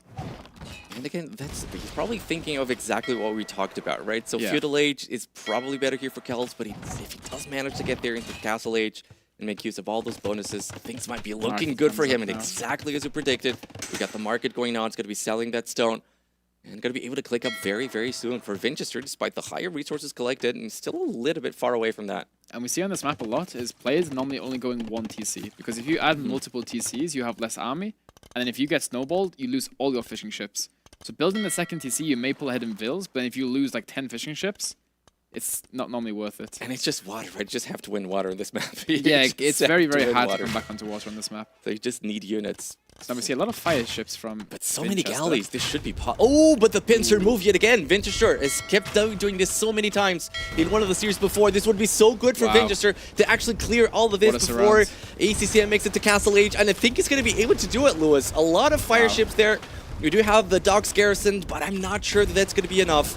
He does have fletching, and the units are just dying so quick here. What a move by Vinchester here, Lewis. You know, I think the mistake ACCM made was he didn't dive Vinchester's galleys. Because right now, like, if you do what ACCM did, you will lose your units. So I think the best thing he could have done was just dive the galleys from Vinch, try to take those guys out, and then try and maneuver away that way. Now he's getting a few snipes from the Hulks, which is good. 2 Hulks go down. But on the other hand, Vinchester still didn't click, Lewis. Vinchester still waiting to click. Still very far away. Look at the wood count for Vinchester. Yeah, we mark it. We need to mark it in case he still doesn't have it. And it's just like maybe the medium warship is going to be enough here to keep ACCM in the game, but the unit count is very, very weak here for ACCM. Double the amount of ships here for Vinchester, who keeps chasing, making sure that those galleys get killed before ACCM makes it to the Castle Age. And ACCM's taking a really good fight with those galleys because whenever you're chasing someone, you're taking way more hits than if you're running away. So ACCM, even though he's got way less numbers, he took a really good fight. I believe we do have a market there for Vinchester going up next to his TC, indeed. The thing is, though, maybe we see Vinchester just commit more to Fuel Age, because if you just commit more to Fuel Age, you kill your opponent's docks, you can still fight against Castle Age units if you have more of them. Yeah, exactly. More of them. Winchester actually opts for the market and goes for the Classic Castle. So we do have medium warships coming in, but how many dogs are left for ACCM? It's making some on the back, I can tell. I believe still no university here. Still no university for ACCM. Only one on food as well. Oh yeah, only one on food. Again, the resources are there for university and for the Italians. Actually, the resources collected aren't as bad as I thought, considering ACCM had to idle all of his fishing ships for such a long time. Alright, it's now medium warships upgrade completed for ACCM. That's a little bit too hot for Vinchester to contest, so he goes back, manages to click up himself. I think for ACCM, going here for university should be a must, Lewis. I'm not sure. I mean, yeah, you'd be using your bonuses, right? And you know your opponent. Ah, yeah, there he goes. Going for the Which university. upgrade do you think he should get? Oh man, you tell me. The armor first, maybe, or speed. Maybe speed, because you want to catch up the opponent. Yeah, I think you want to get the speed first, because the armor isn't that important, because Vinchester only has 8, right? 8 galleys. So I think you want to get the speed, so you can hunt down Vinchester's units, and then take a good fight. What's the name of the speed upgrade, Lewis? Clinker Construction. Wow. What a pro. Exactly. Beautiful. Actually, I could be wrong, but you No, I'm don't pretty know sure either, it is. right? No, I'm pretty sure it is Clinker Construction. I think it's pretty good. Yeah, it's very weird, because like recently, they added all of the dock text to the university. Before, it used to be in the dock, right? All because T90 kept complaining about the dock having 2 pages. Nah, it's not just because of that, I'm sure, but it was part of it. Yeah, it was quite annoying having 2 pages in the dock. And Fast Fire Ship coming in. No, that's not Fast. That's I believe it's Siphons. Siphons, Yeah, coming in. Yeah, so that's the explosive charge. Yeah, here. explosive charge on the fire ships. It's a very good upgrade when units are stacking up. Because like if you patrol stack onto it, it does a little bit of splash damage. So Siphon's a really good upgrade here. So basically exactly the thing is playing out you talked about. So it's Vinchester behind the technology, but having so many more numbers that ACCM cannot really commit to it. And there he goes. He goes now for Clinker Construction after completing Siphons. So maybe now. He's got very little time, but he's got to do it. Yeah, the problem is that Vinchester just has 10 more units. So if he can wait 45 seconds before he takes an engagement, it should be really good for him. Right now, the units try to patrol stack. You see the little explosives. That's the Siphons upgrade. Yeah, now ACCM, the second Clinker Construction comes in, you can kind of hunt down Vinchester. Yes, and that's exactly what he's hoping to do. Really good fight. I don't think 15 seconds here for Vinchester before he gets the medium warship. Fight from Vinchester. So many units going down there. No, but ACCM will get surrounded though. Is that enough? Man, what a good fight there. That was a really good fight from ACCM. I think now he should back up because it's like, look at the units from Vinchester. But ACCM took a good fight there before Vinchester got the upgrades, and you know, he's kind of pulling himself back into the game a little bit. And I believe that is now the armor upgrade that's going to be careening, so ACCM really making use here of the Italians, and that's what we're talked about from the beginning of the game.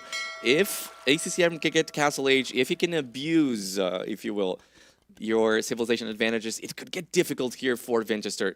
And also, the thing is, I see ACCM going for galleys now because it's kind of rock, paper, scissors, right? You see Vinchester go hulks, ACCM goes galleys. You see Vinchester go fires, then ACCM will go hulks. So you're kind of just always countering your opponent, what he's doing. And now maybe ballistics will be the next upgrade for ACCM. ACCM going for Botkin era, so he's definitely thinking about going for galleys of his own. Look at the res collected, wow. And look at the army numbers, man. It was such a big advantage for Vinchester. It's so close right now with ACCM. It's going to be taking another fight. This one is very close to his docks, which means it could be very good for him here. Very close battle. A lot more HP here for ACCM. He's microing. Still no ballistics here for any of the players. Yeah, I believe him being so close here for the docks should potentially be good for ACCM, right? And also the extra PS armor on the ships helping out a lot for ACCM. But the thing is, like, fighting below the docks of ACCM is just bad for Vinchester, because now the dock is like an extra unit fighting back. Vinchester does have more villagers at this point. But again, here's just all about the production, Lewis. It's just all about sheer production. So like right now, the resource collected is better for Vinch. Then again, ACCM saved so much more on the uptime and on the university technologies. Such a good point. And the more technologies you make, the more you're saving, yeah, the basically. more you're saving, exactly, yeah. And now, I think that's Clinker Construction from Vinchester. I'm not sure what that was. Yeah, it was now Clinker from Construction. ACCM, why not? Yeah, it was definitely Clinker Construction. Vinchester manages to clean everything. And it's back to Vinchester having quite a significant lead. Yeah, I did notice that ACCM stopped making units for quite a long time. So definitely having a little bit of problem there. Yeah, still not making anything whatsoever. So are we Goes thinking... for the monastery. Yeah, what are we thinking about here, Lewis?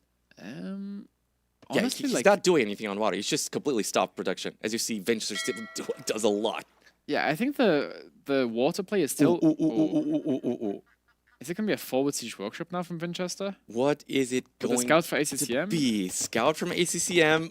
I'm surprised Vinchester didn't bring the scout with him in the transport ship, because that would be very good scouting for Vinchester. Yeah, it's just at home, just running around. Siege workshop, ACCM, you're so close yet. So he sees it. Wow. Whether he acknowledges it is the other question. Do we see any movement? Do we see any movement here from ACCM? Celts don't have the greatest monk technologies, but they have the greatest siege. Yeah. And ACCM might just be too busy watching all of these fights going at the same time, Lewis. Now the problem is, ACCM's going to be fighting on water, then one mangonel comes out and then just splats 5 buildings. Yes, and this fight is yet again great here for Vinchester. I believe, as the numbers do tell a very clear story here of Vinchester leading now 32-12. I kind of why did ACCM just stop producing for such a long time, Lewis? I'm not sure. Now sees it. Village gets converted, maybe starts fighting back on the Scorpion. Yeah, ACCM's using his bills now to fight. Well, here for Vinchester, again, fighting underneath the docks, not ideal, but it's got so many fire ships right now. Docks just absolutely melt. 11. Yeah, it's a very snowbally map, this. You lose one fight on water and the game is just done so. Goes for a defensive siege workshop. Got a monastery of his own as well. Celts don't have redemption, so Vinchester might struggle since he's only on Rams and Scorpions at the moment. But this is Vinchester winning the water. I think he's just calling. I think he's just about to call. ACCM's probably also happy. I think he just called. And Vinchester does get here the last game. It ended up being a 2-1 victory for ACCM. Entertaining series here, Lewis, despite the maps that we had with Islands, which I know you're not a big fan. We see the ACCM and Vinchester talking to each other, giving each other a hug. Yeah, it's still very friendly competition at the end of the day. Let's try to see what they're saying.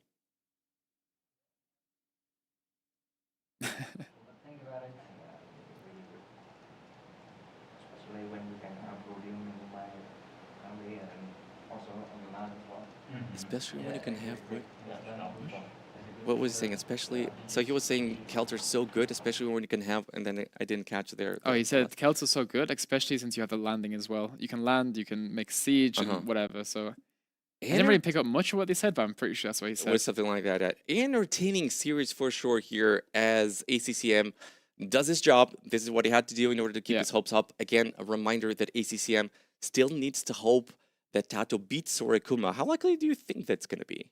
Well, I think Sorokuma is playing very good at the moment, as you saw in his last set, so we'll have to wait and see. I think it's a very close game. In theory, Tato should be the huge favorite, but I think Sorokuma can definitely make the upset happen. Okay, and again, for Vinchester, I believe this does mean that he's out of the tournament, unfortunately for him, and that's despite him having such a good series yesterday. But in really entertaining series here. Actually, this island map ended up being such an interesting one. Again, we were a little bit wondering how many interesting games can this map bring, but this ended up being one of those. Yeah, normally like full water maps aren't the most exciting to watch as a viewer, but then again, it's always nice to have one map just in there. As we see ACCM walking in towards the couch. Yeah, how many more times do you think we're going to be seeing the Celts here in case this map keeps getting picked? Well, it depends, because as the tournament goes on and like you have more bans, more Civ bans, and it's like a best of 7, they're more likely to be played. Because at the moment you have 7 bans each, so there's still better options usually. All right. And again, I believe we do have here TOS ready to go for the interview with ACCM. Lewis, let me say thank you so much for the cast. It was awesome doing this with you. And TOS, take it away.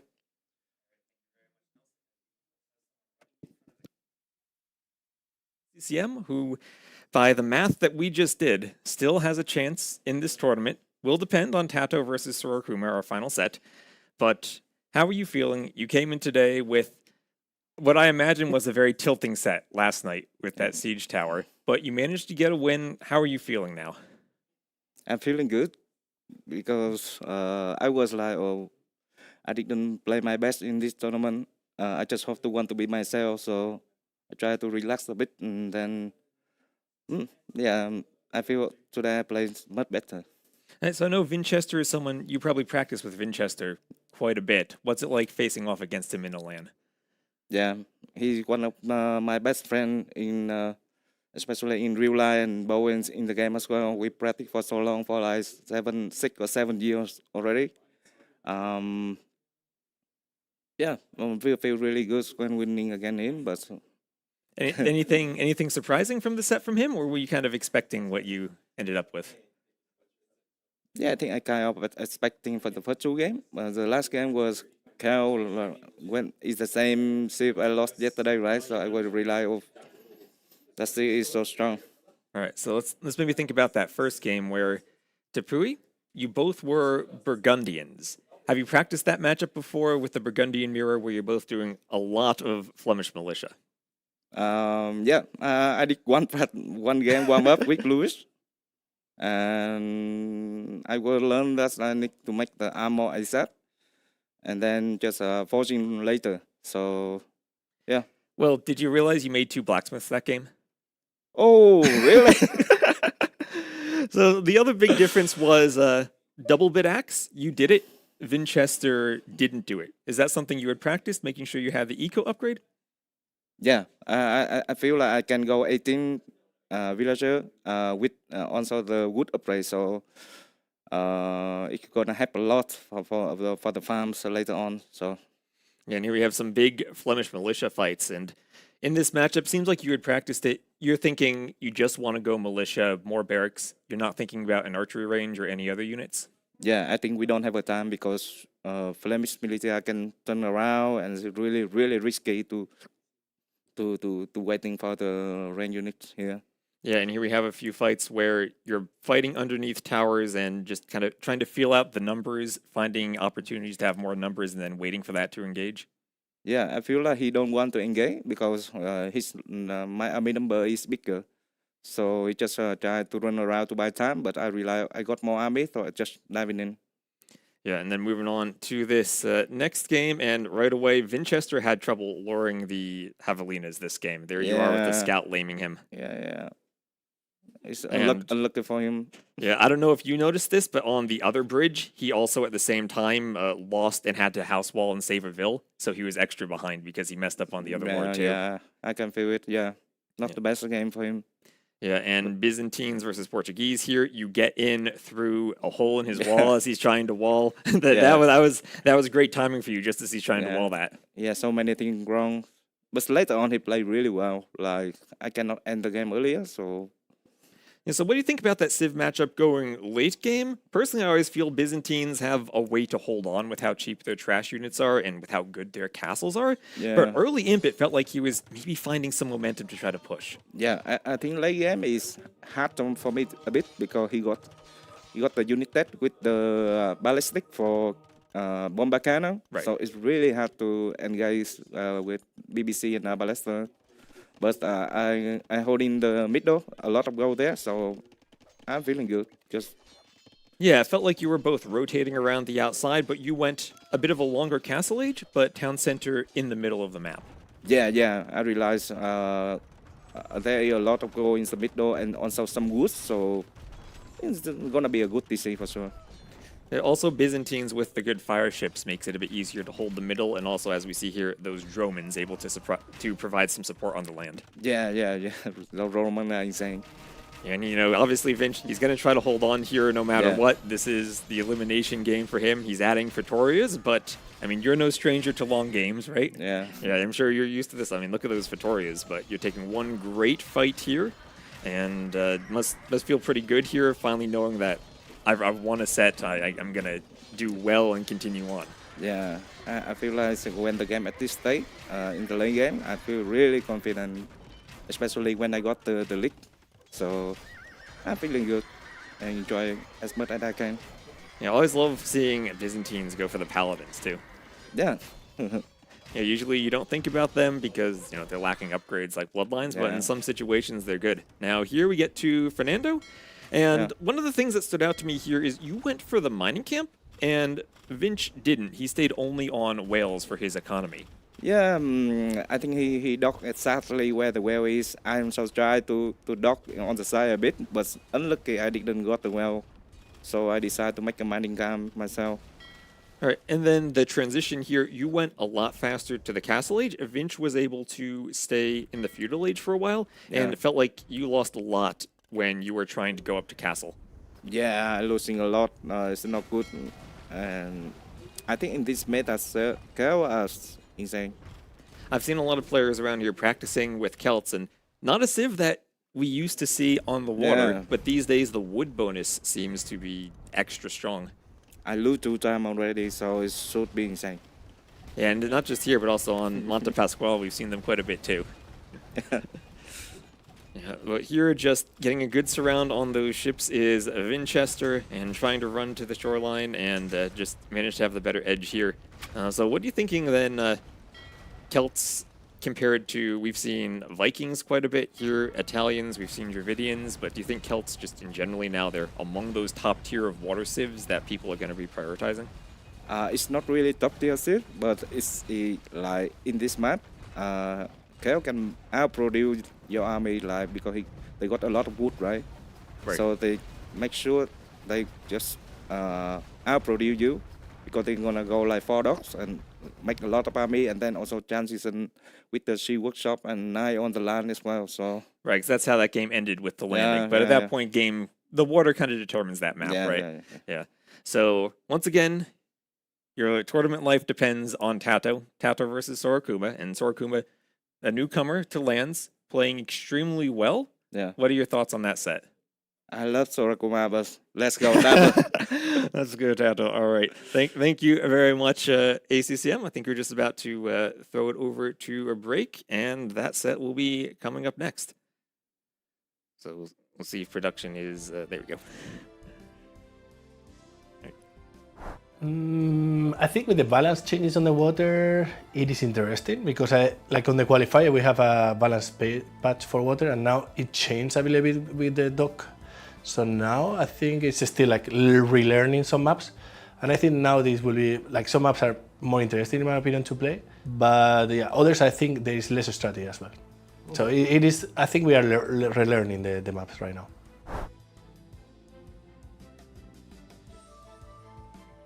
I think you are never ready with that many maps, right? Or you never feel ready. Maybe you are. But yeah, I think I'm fine so far. But yeah, like some 1-2 days more, I think will be really helpful for sure. And still, like we had the whole day today where we can start like already like finishing things. Like in general, I would say like I'm ready for all the maps, and you can always have 2 maps as let's say on the trust, because you can ban 2 maps on the draft. So it's really important also to have that in consideration and prepare for the others. So it's really important.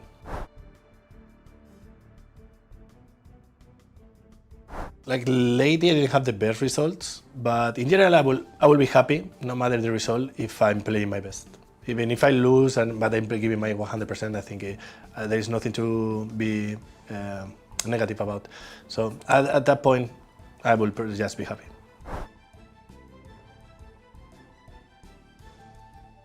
Thank you so much.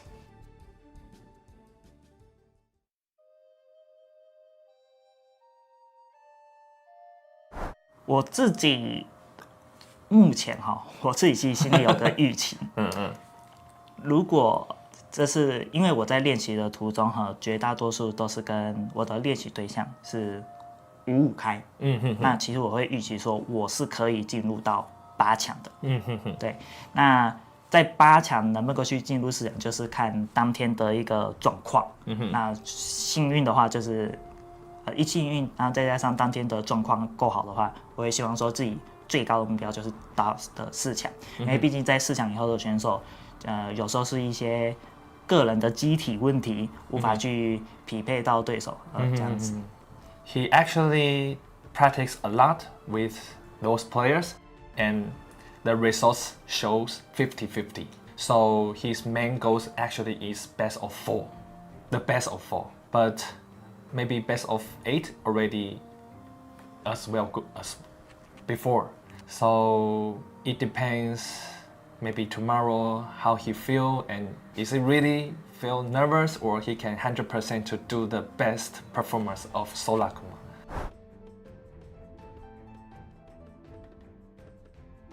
我个人觉得是顺其自然，我其实没有什么特别放松的方式。如果真的说有的话，就是能的话，就是在比赛之前啊睡觉，然后睡觉到比赛前这样子，这就是我的最独特的一个放松方式。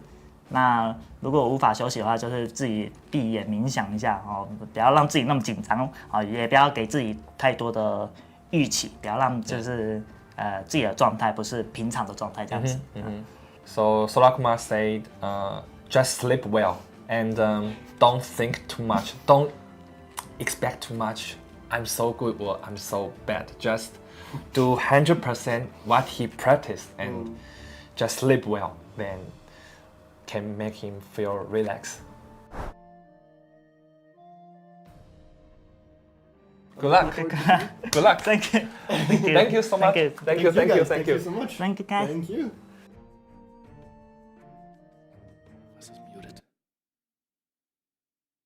Welcome in, folks. We're going to find out if one of us is muted. Welcome back. We got the last series of the day where the wild possibilities, all the unknown still remains, but I think Dr. Buchholz here will be able to explain the scenario at hand for these two players and everybody else.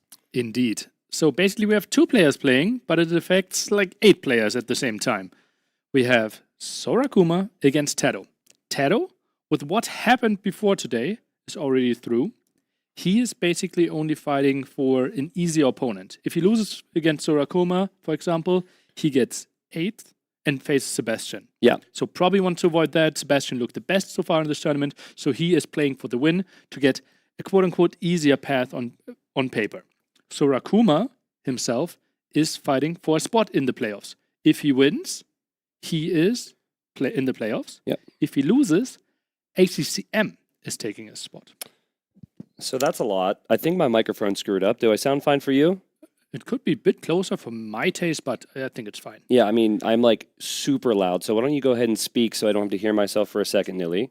Okay. See if I can fix this here. Just talking there was like a bit more. Oh, that's so much better. That's so much better. That's so much better. I was really loud. Sorry, guys. I couldn't think there for a second. But, well, I couldn't hear everything you were saying there because you were actually echoing into my mic. I already know. And it's pretty cool that like the final series here is kind of do or die for these two, right? ACCM is going to be cheering a little bit behind the scenes, but yeah, I mean, what better way to end the group stage than to have this matter this much?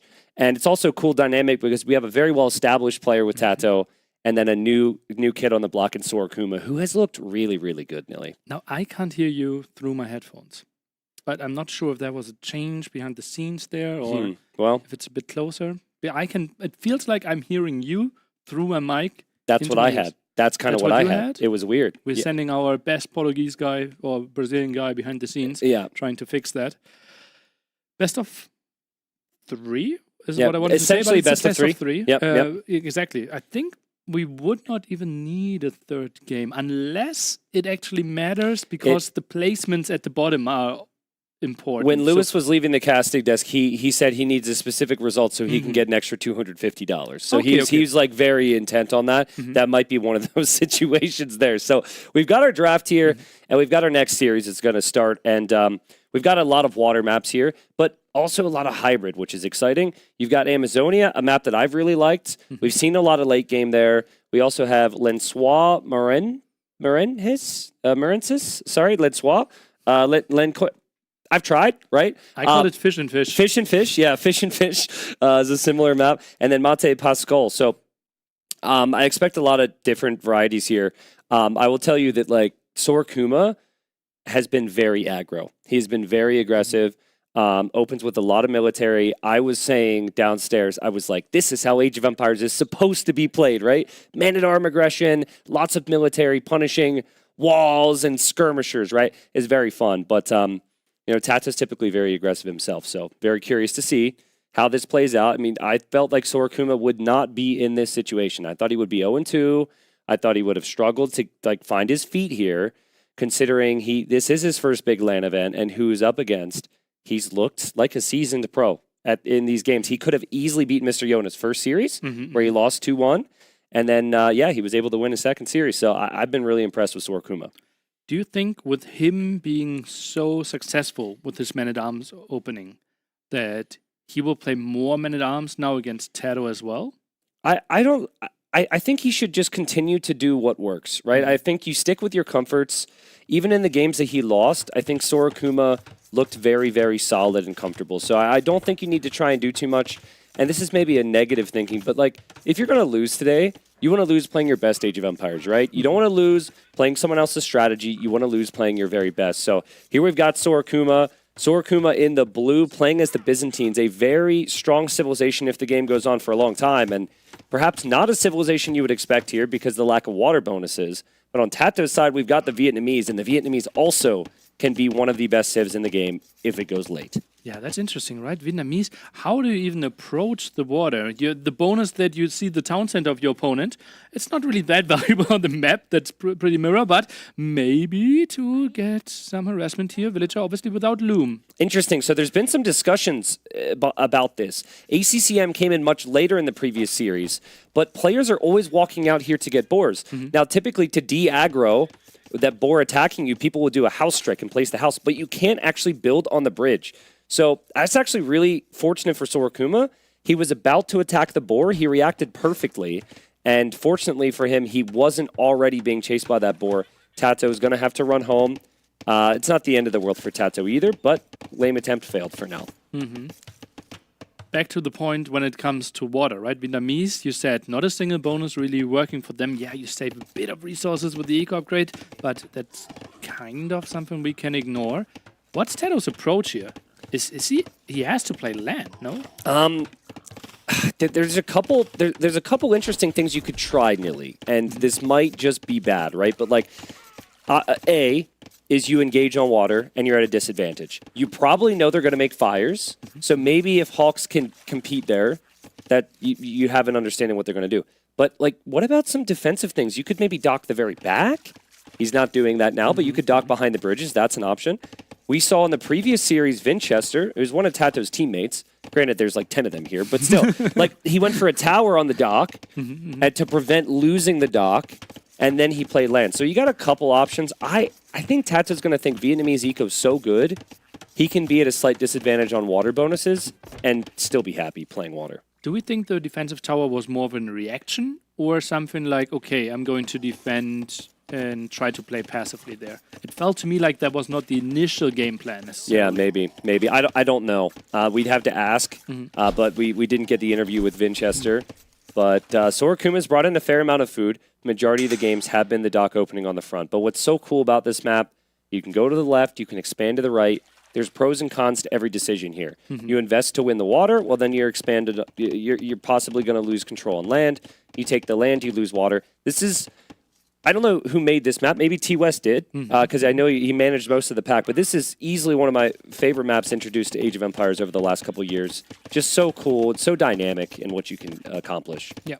And it feels like winning water gives you an advantage, but the other one most of the time gets a trade for it, right? Yeah. More land control, more control of the relics. Then water later on becomes important again with all the gold control. It feels like a hyper-strategic map. Yeah. Love it. And listen, we're not paid to compliment the maps. Lewis complained about the water maps continuously in the previous series, so just as proof, we're not just saying that. But 5 fishing ships for Sorokuma. He's going to add his 6th. Scouting ends up being huge here, Nilly. It's tough to actually get into their little island to see how many docks they've gone for, but you have to assess based on their production on water. If they underproduce, they're likely investing somewhere else, and then you need to look on the outside with the scout. They're actually fighting.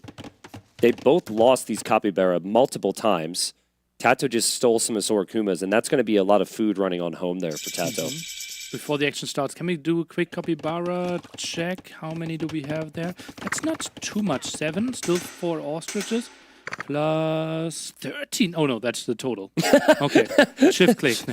Yeah. Oh, that's That's only very few. Well, I think we're going to have Sorakuma's doing the right thing. We've got more coming through, but yeah, the Capybara RNG, the Capybara Wars have been real at times in this tournament. Tato noticed he went for fishing lines, and like a lot of players have done when there's oysters or whales, he's actually just taking gold with the fishing ships. But the early fishing lines is something I've seen a lot from Viper, for example. And he's going to open with Hawks. Sorakuma up later than him, I'd say pretty significantly. And Sorakuma's going to go for Fires, but Byzantine Fires do work faster here. So you can, maybe the only save where you can justify going Fires against the Hawks. Fishing lines cost 100 wood. I think Vietnamese is saving those ones. Yeah, it should. I didn't even think about that. Yeah. Well, that's a big save. Hello. Yeah, that's not bad at all. I mean, you can't justify it because you're not going to be able to produce ships. You can't get the docks. You delay a barracks. There's a lot going on there. So, yeah, it is nice. And again, it's like Vietnamese. You get to Imperial Skirms. You get to Halbs. This can be good. Tato, I asked him about the draft, and he said he predicted this matchup. By the way, he goes game 1 will be Vietnamese versus Byzantines, and I said what map, and he told me the map, and I said okay, so we're going to the time limit then because because these civs are really tough to kill. Good thing here for Tato going for the aggression, forces some fishing ships to go into the dock there. By the way, interesting thing, Tato barracks on the left-hand side, scouted on the right-hand side, so he kind of knows, okay, there will be something going out there, but Sorakuma scouts the barrack. Yeah, Sorakuma, he lost his first fire, and then the other fire can't really accomplish much on the front. So that's like kind of 2 wasted fires here. This is really good timing attacks from Tato. And I would say that the main thing about water you think about, you just don't want to instantly lose it. At a certain point, it might not be worth vesting like past the 10th or 12th ship here because there's not a lot of economic value. So for now, Tato pretty happy. He'll mix in his own fires behind. And Sorakuma scouted the barracks and is immediately full walling this behind because he doesn't have any ability to defend from any archers or scouts. Yeah, one spearman produced there could be a bit annoying. Water control, obviously in the long run, if we think about Byzantine Drummond, could be quite nice. So Tato certainly doesn't want to give this one up. Sorakuma wouldn't mind winning water. For now, no big commitments. Look at the amount on food. Tato's got 19 on food. There's 6 on food for Sorakuma. That's the Capybara Wars. And a little bit of transitions here, but I mean, 6 on food is miserable for Sorakuma, as is this. The fires are just not doing enough, despite them being Byzantine fires. Tato with a great start, even mixing in his own fires behind here. Does lose a Hawk there as he retreats. No repair at all. Villagers were so close in the woodline there. Would have loved to see some movement there. Spearman is annoying, and Sorakuma went for the wall and now is forced into the barracks. That's going to make you really paranoid too. Like, you are going to get attacked by that Spearman, and you've known the barracks is up. You could expect a follow-up here, right? You might instantly need an archer range. You might feel like you instantly need to do a lot of things you don't have to. Meanwhile, Tato on the way to Castle Age. How? This is crazy uptime. Yeah. And Sorakuma, as you said, like he doesn't really know what's coming, right? 4 archers could be on the way right now. Yeah. Yeah, I guess in theory, you still look at this and say that won't be the case because there's so much Navy production from Tato. But Is it though? Is it though? Just think about it. He invested 1,000 resources into Castle Age. Yep. Could have been 1,000 resources into double archer range with 6 archers on the way. Yeah, that's fair. I mean, he did panic down the walls, and I think he used his own spearman to kill the other spear, and now is his time. Demo. No way. Tato's he's really the only player who is known for using demos on the new water patch. I think we had 1 or 2 from ACCM. The common thinking has been that demos are just not worth it now. But if you stack like this? Yeah. Oy, oy, oy. Yeah, true. People are stacking up, and Tato... That's the demo. That's the demo, dog. And it could be a fishing ship. He thinks it's a fishing ship, but the demo goes in, and that was incredibly underwhelming. However, it did help, and Tato gets a good stack and has to back off. Is not queuing up another demo. And yeah, scaring those away. Could maybe juggle the fishing ships a bit further to the right-hand side. Is even selling food on a water map. Dude, I mean, you ever have like a great idea and then you practice and then you practice it and then it's just a dud? That's what that demo was right there. Because it was so cool. He had 1 fishing ship in there, which would have just made his opponent think it was only going to be fishing ships. But I think Sorakuma is gaining some momentum here. I mean, he's able to take these docks down very quickly, but Tato's in Castle Age. Okay, now another Hulk out there. Gets some of his shots out. It feels like the upgrade is queued behind the production. I don't think so. I don't think he went for it. Maybe I'm wrong. I just think he's just going to skip it. There's only one villager on gold. Yeah, Not there even it a is. single villager. Yeah, there it is. Warship upgrade was queued behind there. Doc is relatively low. Takes the fight now. I'm surprised by that. I think he can actually win it, though. Yes, you can wait, but I think the HP is so low there. The Docs had done a decent amount of chip damage over time, and now you could take the fight. Sorokuma still hasn't clicked up to Castle Age, Nilly. This is a very late Castle Age time. But it's also just feels late because Tato has been so successful with his uptime. Is it really fish lines? Was fish lines the crazy difference here? I think capybaras, to be honest, there was such a big difference. It was like 1,000 food difference. And to get food otherwise, you need to invest into farms, which takes a lot of time. That and fishing lines, maybe. A combination of a bunch of different things from Tato. They have quite some resources now. Even goes, look at that. Hand count at 35 villagers. Triple TC play for Tato. He's happy to play the long game as well. Yeah, I think you have to recognize, no matter how big of a lead you have on this map, it's going imp. Everyone's really good. Like, you're just not going to be able to do damage. It's very long distances. Everyone walls. So that's good for Sorokuma because he's got time. He's not going to be pressured. But Tato's like, I'm not investing more than I need to on water. I'm just going to boom. And handcart already, wood upgrade already. And in theory, he's going to have like a 10 to 15 villager lead here, at least, assuming these TCs can produce. Amazing play from Tato. Tristan, give me a timing. When will we see paper money? Paper money. Well, I'm going to start with when Tato's in the Imperial Age. Okay. That's my tech. Yep. That's reasonable. Okay, so you want an exact time? I want an exact time on the second. Okay. We don't have to go in milliseconds. Okay, that's good. Milliseconds or milliseconds? Oh. I think doing the exact time is milliseconds. I'm going to go with, let's keep in mind, 9 villagers start, doing the calculations, thinking of the Civ matchup. Carried the one. Amazonia, game 1. Okay, it's not an exciting number. I'm going to say like 51-47. Oh, I go way earlier. Nah, 51-47. Okay, I go 41-50. Yeah, I think he's going to be under a lot of pressure. He's going to go for Imp Skirm first. He's going to get bombard cannons. He's probably going to go Fire Lancers, which I think is a really good unit here. So that's my prediction. We'll see. Viewers are probably going to guess as well. And we'll double check the chat and see if viewers are right. They're usually, collectively, they're going to be more right than us. Yeah, we will try to average it out and then see who was closer. Yep. What'd you say again? What was your time? 41-50. Oh, shoot. That's a big gap. Okay. Yeah. Well, Because I think the game will be relatively stable, right? And could go long. Yeah. So actually paper money can pay off so nicely. yeah. I mean, everything Oh, you're big saying, stack now. everything you're saying makes a lot of sense. Demos are going to go in there to a choke point. They're not upgraded demos, but they'll still get some value. And Tato gets the perfect hits, and he's got all the ships there. This is right before Sorokuma is going to get his upgrades.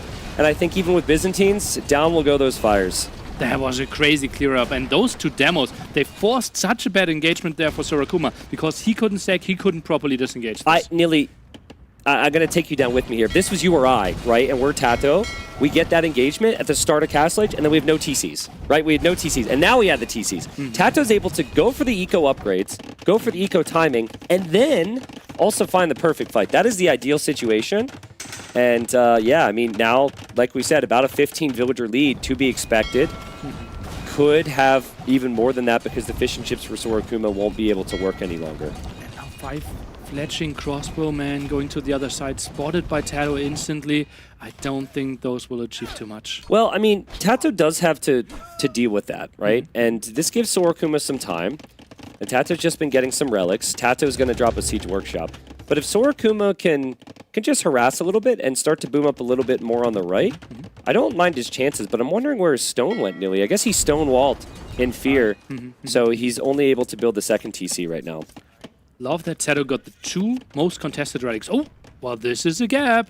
Yeah, this is super annoying. Sorokuma needs some value right now, and this is a very low number of crossbowmen, and it doesn't even have Bodkin yet, but he's still forcing reactions. Tough for Tato to balance out his eco as he'd like, but in and out of the TC there, and Scorpion's about to eject here. Yeah, and they won't achieve too much more in this game. Sorokuma gets a nice scouting and knows, okay, I'm getting cleared up here. Maybe I can find some damage in your home base. Tato's trying to ball this one off. Oh, wow. Tato with the gates even brings the war galleys over as well, and the crossbowmen are going to get trapped here Dude, Tato's playing amazing here. Tato has played so good. And down will go the fishing ships. And yeah, Sorakuma's going to need more economy or more pressure. Probably both. I see some action on the front of Tato's outer area here. It's going to be a monastery from Sorakuma. And a siege workshop. And that board. Yeah, I guess his villagers need to do some double monastery. Well, it has to be redemption. Redemption is queued behind the monk. I think so. You just saw 500 gold go away. What I don't like though is that he got to 100 stone again, and then he just lost it again. I think he's outposting. I guess like he's going pressure. At the bottom. You're behind you're behind in villagers regardless. You need to get some pressure here. So, but then siege is so late. No, he really wants those monks. This for sanctity, only 9 on gold. It's what's better though. If you show up with the siege, you're going to want to take down enemy buildings. Monks can do the same exact thing. Okay. And like it gives Tato no heads up, right? Like if the Tato doesn't even know there's a forward. So I think if you arrive with like 6 monks, it's like boom, barracks is mine, blacksmith is mine, siege workshop has to be deleted. It could actually have a big effect, and then you could add the siege. I like that. And then he shouldn't really show the monks. And theoretically, for Sorakuma, like this is really hidden that he's going for monks there because there are no relics to contest. Yeah, it's always like, how much do you wait, right? You're behind, you need pressure. So you want to show your hand right away and be aggressive. But I think if you show up with like 1, then it can't have the effect that you want. In the end, Tato knows redemption's in, and now Tato has to think about how he manages this. The answer is on the resources. Yep.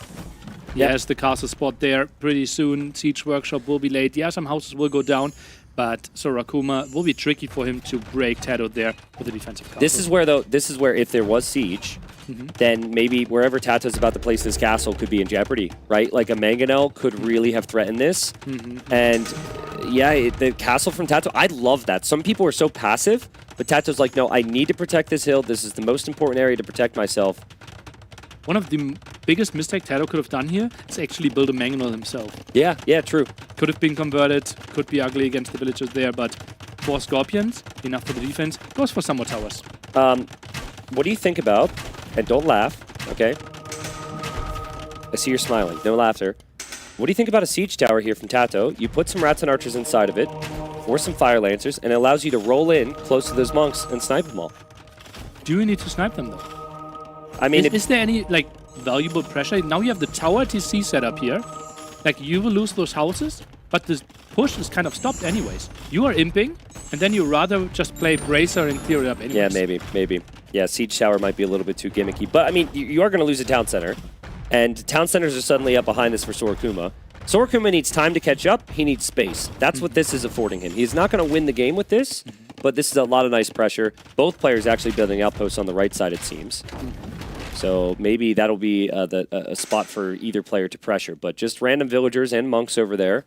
Let's not forget that Tato can take the golds in the middle because he won water, which feels really critical against the Byzantines. Yeah. Not really because you can use it too well, but Byzantines could use it really well, and you want to take that away. Mangonel gets a shot off and deleted. Okay, the damage output so it trades 1 for 1, which I suppose is something. Tato still hasn't clicked imp, by the way. The resources have been closed for a long time. Juggling a bit. And he is going to click imp. Now I'm going to assume the imp TC is safe, and the Tato is not using the TC he's going. No, he's not. He's going to lose there, yeah. I think Sorakuma, he's finally stabilized. Like, I think, for me, sometimes I play tournaments, and it's like, it's so intense, it's so much happening, and then you just need to get to a spot of the game where it's like, okay, I'm settled now. The question is it too late, right? Like, this hopefully could translate mentally into the next game, even if he loses. But this is the Sorakuma we're talking about. Is like, he seems cool, calm, and relaxed. Crossbow's just out and in again. Yeah, I mean, there is a Mangonel behind from Tato, and I think that Ram's going to have to retreat. Yeah. Second siege workshop there because he will lose the first one due to the castle fire there. Interesting. Could have repaired the siege workshop as well, and it will be Rattan and skirmishes here most likely. Kind of feel like Tato transporting would be half decent instead of running the whole way across there, but that's a lot. Cannon galleons from Tato could be good. I love this from Tato. Take the other side of the map right now, and he's just been really patient in defense, and he gets another Mangonel clear. No outpost by Sorakuma there. Yeah. Feels like a mistake. Well, he's Byzantines and he converted the houses, so I think he can see a lot anyways. Outposts are just so much better, no? Yeah, they would be. Do you get the vision from Vietnamese house, or do you get like your advanced vision? If you I believe since it becomes your house, you get your vision. Okay. But now he builds the outpost. Wants to see some more. Yeah. I'm not entirely sure though, to be honest. I would assume that's how it works. I would also assume it's your vision. Yeah. The Scorpions getting converted. The Monks paying for themselves a little bit. But again, Tato's not too worried about that area. Tato's TC is up. His castle's up. He's about to be an imp. My 52-minute paper money prediction's looking really bad right now. Oh, man. I mean, we might not even get to the time you guessed for paper money because this imp time is so good from Tato. He's got such a big lead. 35 eco lead. And he's about to have the military lead with the techs. Look at that. Imperial Skirmisher is one of the earliest upgrades he is getting, and then it gets tricky for Byzantines to find good units there. You would kind of need to tech into onagers yourself, but, well, we're even fully imp away from that. Yeah, exactly. I worry about his imp TCs even. It sounds crazy, but Tato's going to have Trebs somewhere pretty soon. Bombard cannons on the right side, maybe. Cannon galleons through the middle are a possibility. There's a lot of villagers going now, entering the frame here at the top. He's going for the gold there. Does he not have any gold control, Sorakuma? I think he is shifting around a little bit. But yeah, I think gold is a problem. He is going to fully stonewall the other side. He will find some gold there, but like those stone walls are not going to hold, and they're not even completed yet. Tato's coming in with rams, and he's going to be through, and still no imp for Sorakuma. Oh man, I think all the villagers over here are destined to die nearly. Yeah, feels like it. Rams there, you said it. Cap Drum upgrade is coming in as well, and that TC is dying. So Akuma knows, okay, I'm going to lose a lot here. Gets an okayish Mangano shot off, but yeah, that one really, he has no chance holding this. Tato is popped. Like, he's almost 200 pop. That is insane. He's got Imperial Skirm, he's got Bombard Cannons. He's on the third page of units. And no, paper money's coming in. Well, it's not my fault, Tato played. I expected the game to be a little bit closer, okay? But no, that's awesome, right? Like, paper money gives you additional gold income from all the wood you have. It's such a good technology to research. I think Tato's going to be harassing on the other side as well. He's just bypassed this, and he's attacking there, and he's attacking here. Yeah, crazy. He's everywhere. Cannon Galleon is being teched as well, tries to use the advantage there. Vietnamese do get Elite Cannon Galleon as well, so could increase that range and damage output. Which is the imp TC? Not this one. Okay, okay, because I think the other TCs might be a problem here. Okay, quick question. You know how to spot the MTC, right? Yeah. By not clicking even. Yeah, it glows. Okay. Did you? Because like we were looking. Okay. Let's continue. I'm a little disappointed, Nilly, that you didn't think I would know that. I thought you would know, but you got a bit hyped here. But maybe you're just a hypecaster. Well, I've heard a couple Reddit threads say that. You know, I was thinking more about the island TC because cannon galleons are coming in. Ooh. And I was thinking if that was the imp TC, that would be a problem. Okay. So but foreshadowing. I try not to be too hype about it though. You know. Oh man, that's so many bitches going on. Man, I feel for Sorakuma right now. This is just an absolute stomp from Tato. What a like a tone setter, right? Yeah. Like this is exactly what you want as the favorite. It's like you do not belong here with me. This is my time. And Sorakuma makes it to imp. Congratulations. But you're down 50 villagers and are going to have no town centers. And Tato's also clearing up the army at the front of the base. And, oh man, it's getting worse. 5 relics against you, paper money against you, gold income won't be contested. He has the gold in the middle. This is so incredibly GG. Like, if you were to look at the word perfection, do you think, like, it'd say, like, synonym? Tato's game 1 performance here on Amazonia. See also game 1. Yeah. Like, seriously, what more can you do? His eco was smooth. His engagements on water were great. Everything was so well calculated. The defense, when he got pushed, it was just perfect from Tato, in my opinion. Yeah. Sorakuma's feudal age timing was a bit late there. Could we take a look at the timings again? Because it felt like he couldn't look at that 2 villages later. Yeah. And Tato could then contest, and on like a water map here, 15-minute castle age time, 5-minute difference. The only thing we noticed is he did have that one boar delayed, right? So he had to use his scout to react, which delayed that one boar. But I honestly, I just think that maybe something was mismanaged there. I think you can still hit a competitive feudal age time. But I think he also just assumed that Byzantine fires can just fight the what's supposed to be the counter unit on water. And I would say he was wrong. Tato did a really nice job stacking up his units there. And this was also another important thing is Tato was really scouting actively. Even at the start, remember. Look at that. He's still on food with 3 villagers there as well. Yeah. That's so weird. On a full, like he played triple dock and kept 3 villagers on food. Yeah. Maybe just the build's not there. I don't know. But Tato, I love the patience here. The most impressive thing to me, he ends up winning water, but that wasn't even his focus at the start of Castle Age. He was already 3 TCs. And you had to micro against those, and then your positioning is just so off. Yeah. There's not much more you can do. I think the only other thing Sorokuma could have done this game is 1 Monastery, 1 Siege Workshop. If he had the Mangonel instead of the additional monks. I know we came up with some reasons for why the monks could have been the play, but like I think if he genuinely had 4 monks right here at this time, very dangerous for Tato, but it's just a little too slow. And instead of the 5 crossbows early on, maybe directly like double Monastery, Siege Workshop, trying to make something happen. The crossbow opening gave Tato so much time to get this castle up, and that's basically a push stopper. I would feel very uncomfortable walking forward without any archers there, because the way that game probably felt for Sorokuma is that Tato's coming with something, right? Tato was there with a spearman. He forced those stone walls down. So I think in his head, he's like, Vietnamese aren't going to play water more. They're going to play archers. I got to add my own. Mind games. But man, great game. And we're going to be into the next one. Let's repeat the stakes here.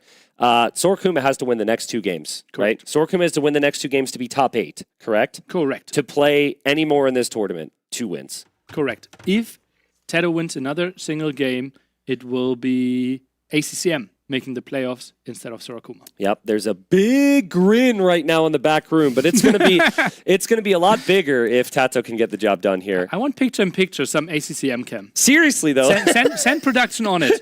I want to see ACCM sweating. Yeah, I mean, what a series from ACCM earlier. What a story it was. I think expectations would have been maybe that Winchester would have won that previous series, but ACCM's like, no. This is what I've got.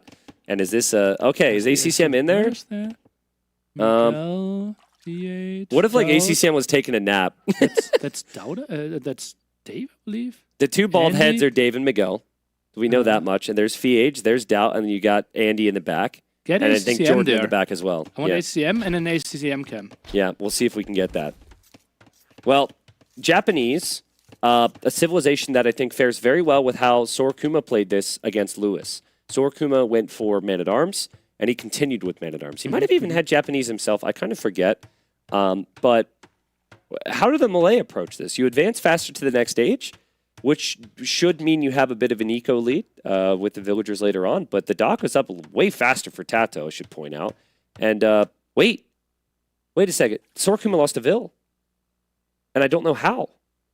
Sorokuma lost a Vill at some point. It has to be against the boar. Look at that left-hand side. Oh, no. That has to be against the boar. I think he's looking at the dock Vill. So he's a Vill down. His dock is late. Oh, man. Sorokuma, who's played so good in his LAN debut, has picked really the wrong time to have these things fall apart for him. Oh, man. This is rough. But if any Civ can recover that, it's Malay. But I think you now have to change your approach into a bit more walling. I think if you were going to play aggressive, you got to invest into your eco. I think he just forgot about it. Yeah, feels like it. Scout. Oh, yeah, he was picking up two sheep there at the same time. Tried to block it, but a bit late. Well, we're all about relatable content here at Brazilian Dynasty. So, to all of you out there, right, who watch this and say, man, if I could only be that good, well, now you can be. You can be. All right? At least for 4 minutes. Your dock can be a little bit late. You could lose a villager. It'd be amazing if Sorokuma turns it around. But yeah, 8 villagers on wood for Sorokuma. So this will be an early barracks. I thought about, okay, maybe he plays fast feudal age and is trying to make an archer defense happen with a bit of walls. But this feels like he wants to contest Man-at-Arm versus Man-at-Arm with this barrack timing. What do we think about that barracks position? I'm really worried about how vulnerable he might be towards the wood line. I was thinking the barracks would be there. I would have thought so as well. Yeah. Feels very, very natural. Also, could we go into Sorakuma's POV? Does he know that this wood line is actually as a whole? Like could we check this? In the back. More to the right and down. This oh one. My God. Dude, that is, I swear. I don't think he knows. This is the Age of Empires gods punishing Sorokuma for being new. That's what it is. Like, I feel like that's an underdog woodline hole right there. Yeah. It's so unfortunate, right? It's like, Tata's not going to have that. But this does happen in AoE, and you've got to scout it. And part of it doesn't know either. No, he doesn't need that hole because there's one right here. He makes the hole. Yeah. Like this is late walling. I think late walling, and I think the barracks should have been there. Barracks and palisade, and then you're pretty much walled. Tato's going to be here so early. Oh no! Oh man, Sorakuma, get the ACCM cam ready because he needs Tato to win this series, and that's going to be. Yeah, it should be. Oh man, and it could get worse as well because this will be Japanese man-at-arms in on the wood line, and he has no army prepared. Oh man, this is so rough for Sorakuma. 40 seconds away, and Tato's here. No reaction. Man-at-arm upgrade not even queued yet. That's a bit of a surprise to me. Yeah, gets the kill there against the scout. Villagers are fighting this one off. Oh my goodness. Are fighting faster. Man-at-arm upgrade is now coming in, and 4 Japanese men-at-arms, they are slaughtering through those vills. Yeah, they should. That Sorakuma, you have to fight back. You have no choice but to fight back. You bring your militia in, that could maybe work as well, but you're still at a disadvantage. You got to get a really fast range up, in my opinion. But the fact that that's not walled means the units are going to be here. It's going to be 4 of them. Okay, gets the houses. That's important. Tato gave him a second. He was blocking for a while, but Tato, just to regroup with that last unit, stepped away for a moment. Which was low HP, right? I get the idea behind waiting for the 4th man-at-arm, but he was so low HP. Gets arson. Listen, really wants to he might be low HP, but he's a good friend. Okay, so any low HP man-at-arms out there, I would wait for you. Nilly might not. The house might go down with Japanese and arson. Yeah. And Sorakuma will be like, oh good, I've got enough to repair this, because he won't calculate arson is going to kick up the damage output. Look at that. 3 villager repair. And there's a 5th coming in. A bit of an advantage as well. Even if he breaks this, he needs to take the fight there. It's a good start for Sorakuma, puts the villagers. It's actually good for Sorakuma to take some damage on the vills here because his units are worse, and it might make it more 50-50. That's actually great from Sorakuma. I'm actually surprised. I thought Tato would recognize that if his army is kind of splitting the damage on the vills, he would lose the fight. Nice recovery from Sorakuma. That was such a good fight. Hallelujah. All of a sudden, villagers are even again, or if we include the fishing ships, now going back, and Sorakuma stabilized in the game. I thought this could have been a very quick game against him. Yeah, so neither player going for an archer range, both players going for a bit of navy production now, and both players making more men-at-arms here. So a lot of infantry. Now, here's where I would prefer the Japanese, because there's no villagers to tank some of that damage, but the Malay do get the armor upgrade for free. So them having that has been part of what's helped them win this fight. Japanese obviously attacking faster. That's why we went for the strategies for those 2 civilizations. I think Tato with more HP could take this fight. Sorakuma wise to disengage here. Tato, 60 seconds of TC idle time here. So he has not had as much food income. And this time it's Sorakuma's turn to have more on food. He's got like 15 on food right now. Tato with 10. And Tato losing half of a man-at-arm there. It's run home. Rewall is happening here. And Tato won't right-click behind this. No. He just goes for the house. But still, like, we saw how much damage this is going to do. It's downhill. And yeah, 1 villager can't repair this. I think this is a spot for Stonewalls. Good job. Good direction. I was just going to say, I think Stonewalls is needed, but you might need to bring 2 vills, because even the Stonewalls can go down pretty quickly. Engagements on the water they've got to manage. That is amazing micro from Tato there.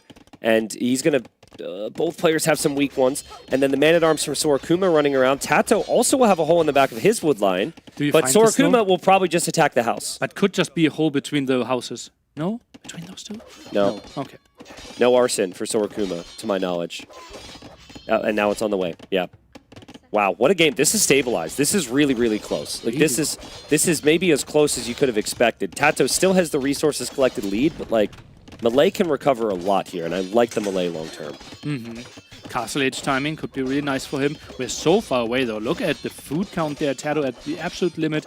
Water is being continued. And I'm surprised. Tato is actually going for galleys. Yeah, I'm surprised as well. Really tough to handle. Galley play while also fighting on land. Well, it is somewhat structured in that you don't have archers and man-at-arms, at least. So maybe it's doable. Okay, house goes down. My goodness.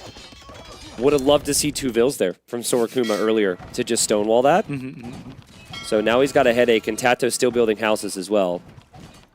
He's burning that down. Needs to repair there. Still neither player with any range units on the field. Man-at-arms are trying to dive. Oh man, they try, but Tato notices it, kills a couple units there. And now Sorakuma with more stonewalls pulls the villager. Tato actually makes it through with 1 unit, which I don't think he tried to do. But it's doing some damage there. And again, there's still the Man-at-Arms from Sorokuma. There's still the Navy to look at. The multitasking is too much for Sorokuma right now. Yeah, look at that. That could be so many dead ones. Could maybe focus. But Tero, yeah, it's just so overwhelming. Man-at-Arms at the other side also taking a lot of damage. I think in theory, Tato should be taking a good fight on land there and maybe even on water. Sorokuma getting pushed back. Now that Tato has the army, again, with some galleys in there, it should be a bit better for Tato, but it's still only 2 galleys, and there is a demo coming. That's tough to micro down because you've got some weak ships, and the sails blend in. It's the same type of sail, which means you might not see it, but it is Tato, and he runs right into it. Yeah, he has a good eye for demos. What a game. KD's pretty close, but still that lead for Tato, and the galleys paying off there, I'd say. Really nice damage output against the Hawks. Still, for infantry lovers, an absolute dream game. Big engagement here. We now saw the armor upgrade coming in for Tero as well. Yeah, I mean, do you go for forging now? I feel like that's kind of rare, but you're making so many men-at-arms. Not unreasonable. It's like, who's going to blink first? Who's going to make that archer range? Usually that's the common follow-up, but neither player wants to. And Tato, I think remembering that fight in the early game, backs away when the villagers are there too. What an incredibly ballsy mill. Yeah, Sorokuma there. Yep. Holy moly. Decides that, okay, that's the spot that I will control enough. Let's put 5 villagers out there. I kind of like the energy because it's like, it's that type of game where you need to take some risks. And if you play passive at all here, you're just going to die, right? Oh, yeah. Losing the fish. Feels like Sorokuma needs to get something happen on land in the next 5 minutes. Tato senses that too. Tato's like, okay, I've won water now. I'm Japanese with fish. I know you're going to come full send. So he's building a second barracks even. 800 gold. How much food is he buying? Is he thinking about Castle Age? He doubles down on man-at-arm production and gets forging. What about a tower here from Sorokuma? You have the Vills right there. I'm not sure if that area is important enough. Yeah. I mean, Vills are just not bringing in food fast enough. He does have an archer in queue. He won't expect forging from Tato. Reminder, Sorokuma has to win here if he wants to go into the final weekend of this tournament. Forging's about to come in. He brings the villagers. Forging's going to be in. Is it going to be too late for Tato, or is this enough? Now Forging's in, and that's a lot of fight left there for Tato's man-at-arms. And Tato, this might be it. He's going to clear the army. He's going to clear the villagers as well. And Sorokuma, oh man, he's just been under so much pressure. He cannot keep up with this guy. Crazy how much aggression Tato is getting out of there. But Japanese, right? That's what we are playing them. Fishing ship advantage to save the early resources. Man-at-arms incredibly strong. It felt like everything is lining up for Tato. Yeah, not the first time we've seen Japanese just crush in the early feudal age today. If you know how to use this civilization, particularly on maps with fish involved, it is one of the strongest civs in the game. And Sorokuma had the slow start. Some of that was kind of just on some rookie mistakes. And he just has not been able to get away with it here, Nilly. And pushed away from the gold now. Archer production won't be that much. That gold is even running dry, so needs to expand a bit more. Only now the blacksmith finishing, so he won't even get fletching. Yep. He needs to cancel an archer. That's so brutal. So brutal. And like this, there's no ballistics in feudal age, so I don't even know if you're going to be able to catch this many units. Tato's just going to run circles around you. And Tato's going to go for a cheeky double tower push? On the front? Spot? That's surprising. Yeah. Goes for the things that Sorokuma should be walled. He wasn't. He's still technically not, but according to what Tato knows, he is going to be walled. Yeah. I mean, Tato wants to take that position to take down that barracks, and if he's in that position with 2 towers and Castle Age, he can just siege push from there. Yeah. Kind of crazy, though. Like you want the towers there, actually. The tower rush on the woodline would have been really good. Yeah, instead I agree. Of the front. I'm a bit surprised by this decision by Tato. Yeah, well, here, units got through from Sorokuma. I don't know how they snuck through, but they ran around probably, and Tato missed it. So Tato loses a Vill, but he does clear it up immediately before losing another one. And he will take an even trade and kill a villager there, too. Nice find there. We have 49 villagers there. Quite nice for Sorokuma. Tato had some idle TC, had some losses there, but overall... Quick wall from Tato? No, didn't sense the Vills were going to be there. It's interesting, like, I agree. These towers actually could be a problem for Tato. You know what? Those towers are to fortify this spot. I think he will play double Siege Workshop from here. Double? Why not? Look at the wood count. Yeah. Well, I was kind of thinking like more economic. Like maybe you add some fish traps with the wood. And then like full mangonels, full rams. This is impossible to stop. Is he sneak with it, or does he go full Huang mode and he like builds it in his face for the mental, blow? I think he is doing it a bit behind because otherwise he wouldn't need to kill the mill. I think this is to stop vision.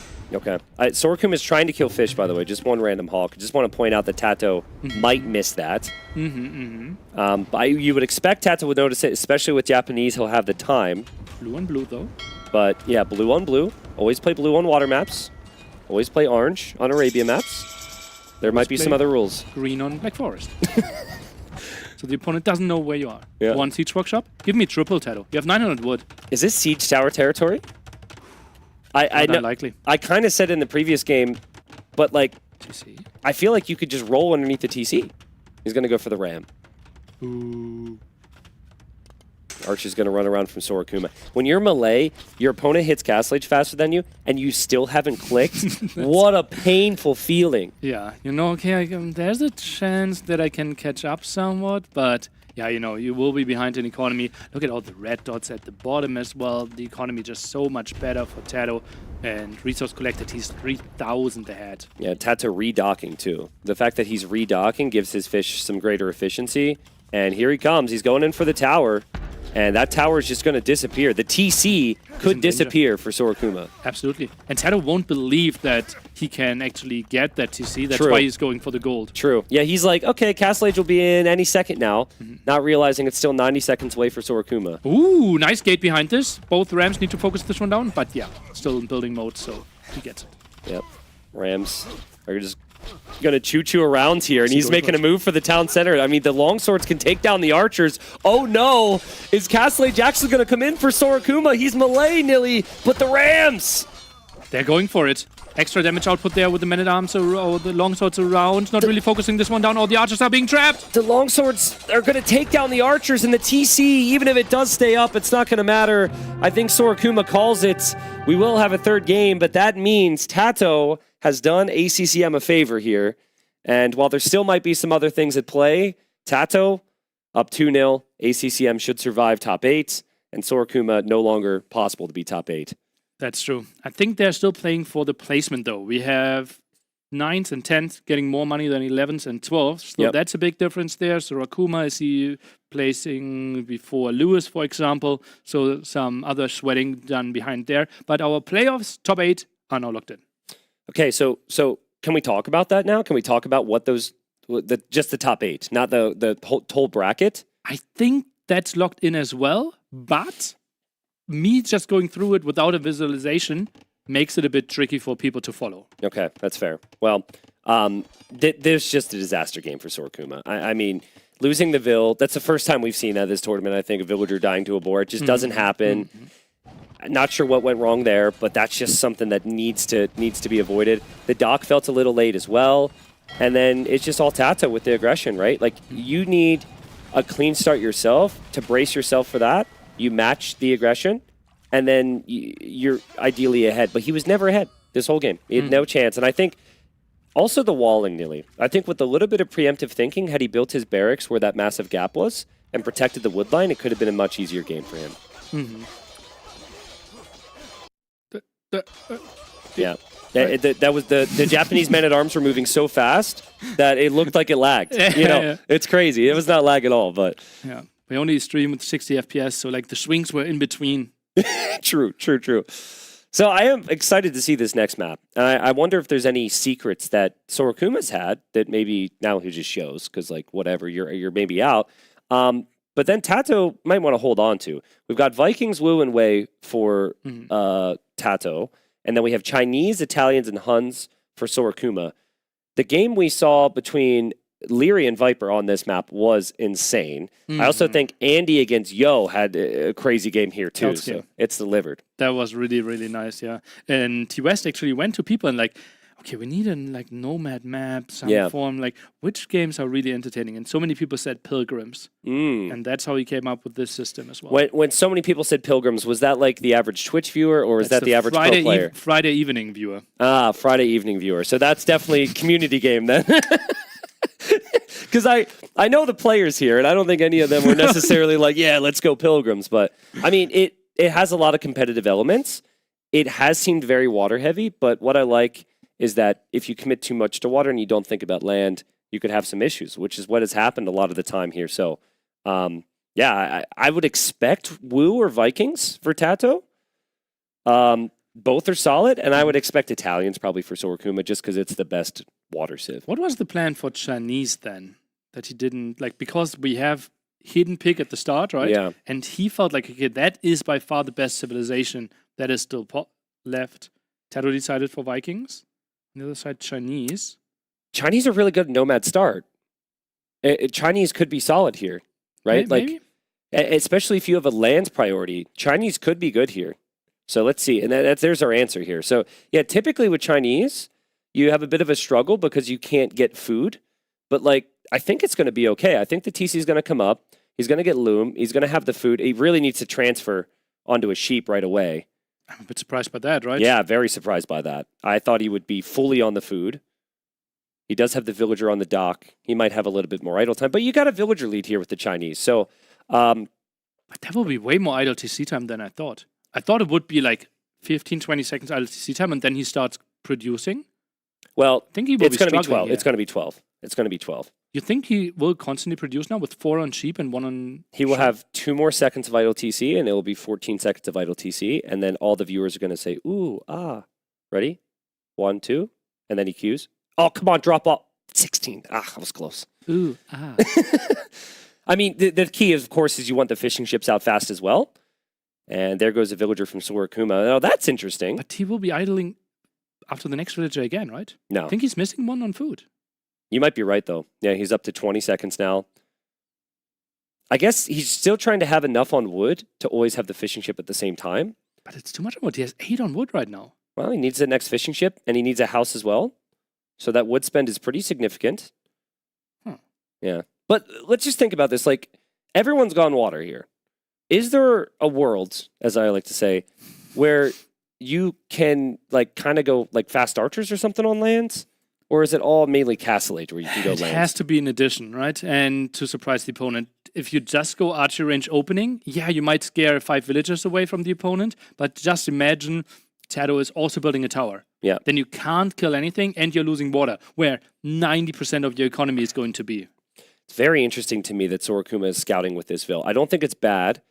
There's lots of resources you can find here, and then you can collect the capybaras. You can bring them to the shoreline to where the transport is, and then bring them. So you can't bring the boars. There's no way to like hunt them and bring them across. That would be funny. But I want to see what they do in the transport ship. Right? Because the villager still has to keep running in the transport ship. Yeah, true. Away from the boar. True. And no one knows what's going on in there, right? Another villager, though, from Sorokuma. He's transporting a lot of Vils here. He really is playing pilgrims. Why does he have another villager inside that transport? Maybe Sneaky Dog tries to get... A forward dock on like Tato's side, and also have a villager where Tato is going to be eventually transporting Vils. Okay. I don't hate it. The issue typically would be protecting your own fish, right? Because you're not going to have all the production at home, but you can garrison 5 fishing ships at least. I think with the old water balance, in the sense that Vikings is exclusively going for galleys. Yep. Trying to go like sneaky, fire galley from behind, fire galley from the front, make life tough for Tato. I would love that.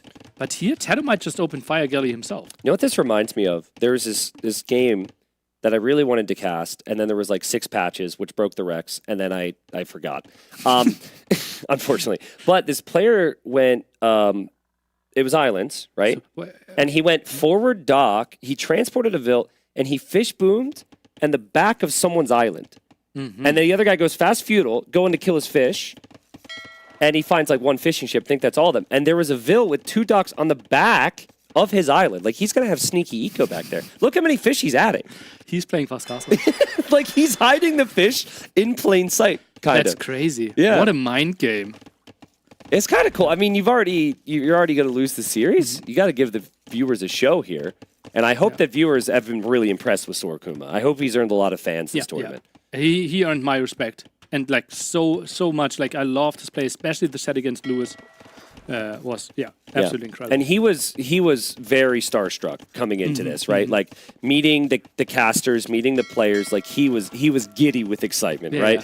And which was super cool to see. It's funny how like a main event player in one of the toughest tournaments in the history of Age of Empires goes to the casters and is like smiling and like, picture? Yeah. I mean, and then I know these other guys for 10 years, and they're just like, who's this scrub? Because we're so close. But it really brings into question how cool it is to have new people at the scene competing. I love the fact that this is at 12 players, and we've had those extra competitors here. So, yeah, Fast Castle. Let's see Tato's scouting real quick. I bet you there's one area Tato's not going to look. But I would send more fish forward. Maybe it's not worth it. It travels too long, right? Just exclusively produced from the one in the back, because those are getting in danger anyways. It's super risky. For anyone who's on this island and did not evacuate, this is very risky. Because they're eventually just going to they're going to have nowhere to go. But he did bring over the capybaras. And he is going to build another dock, which might be for water production or just to hide some fish. And Tato's going full fires. Fires take down docks very quickly, which is why I feel this strategy is maybe a little too risky. Okay, there's 2 fishing ships going. Okay, but now let's think about it. Tato is really focusing on water.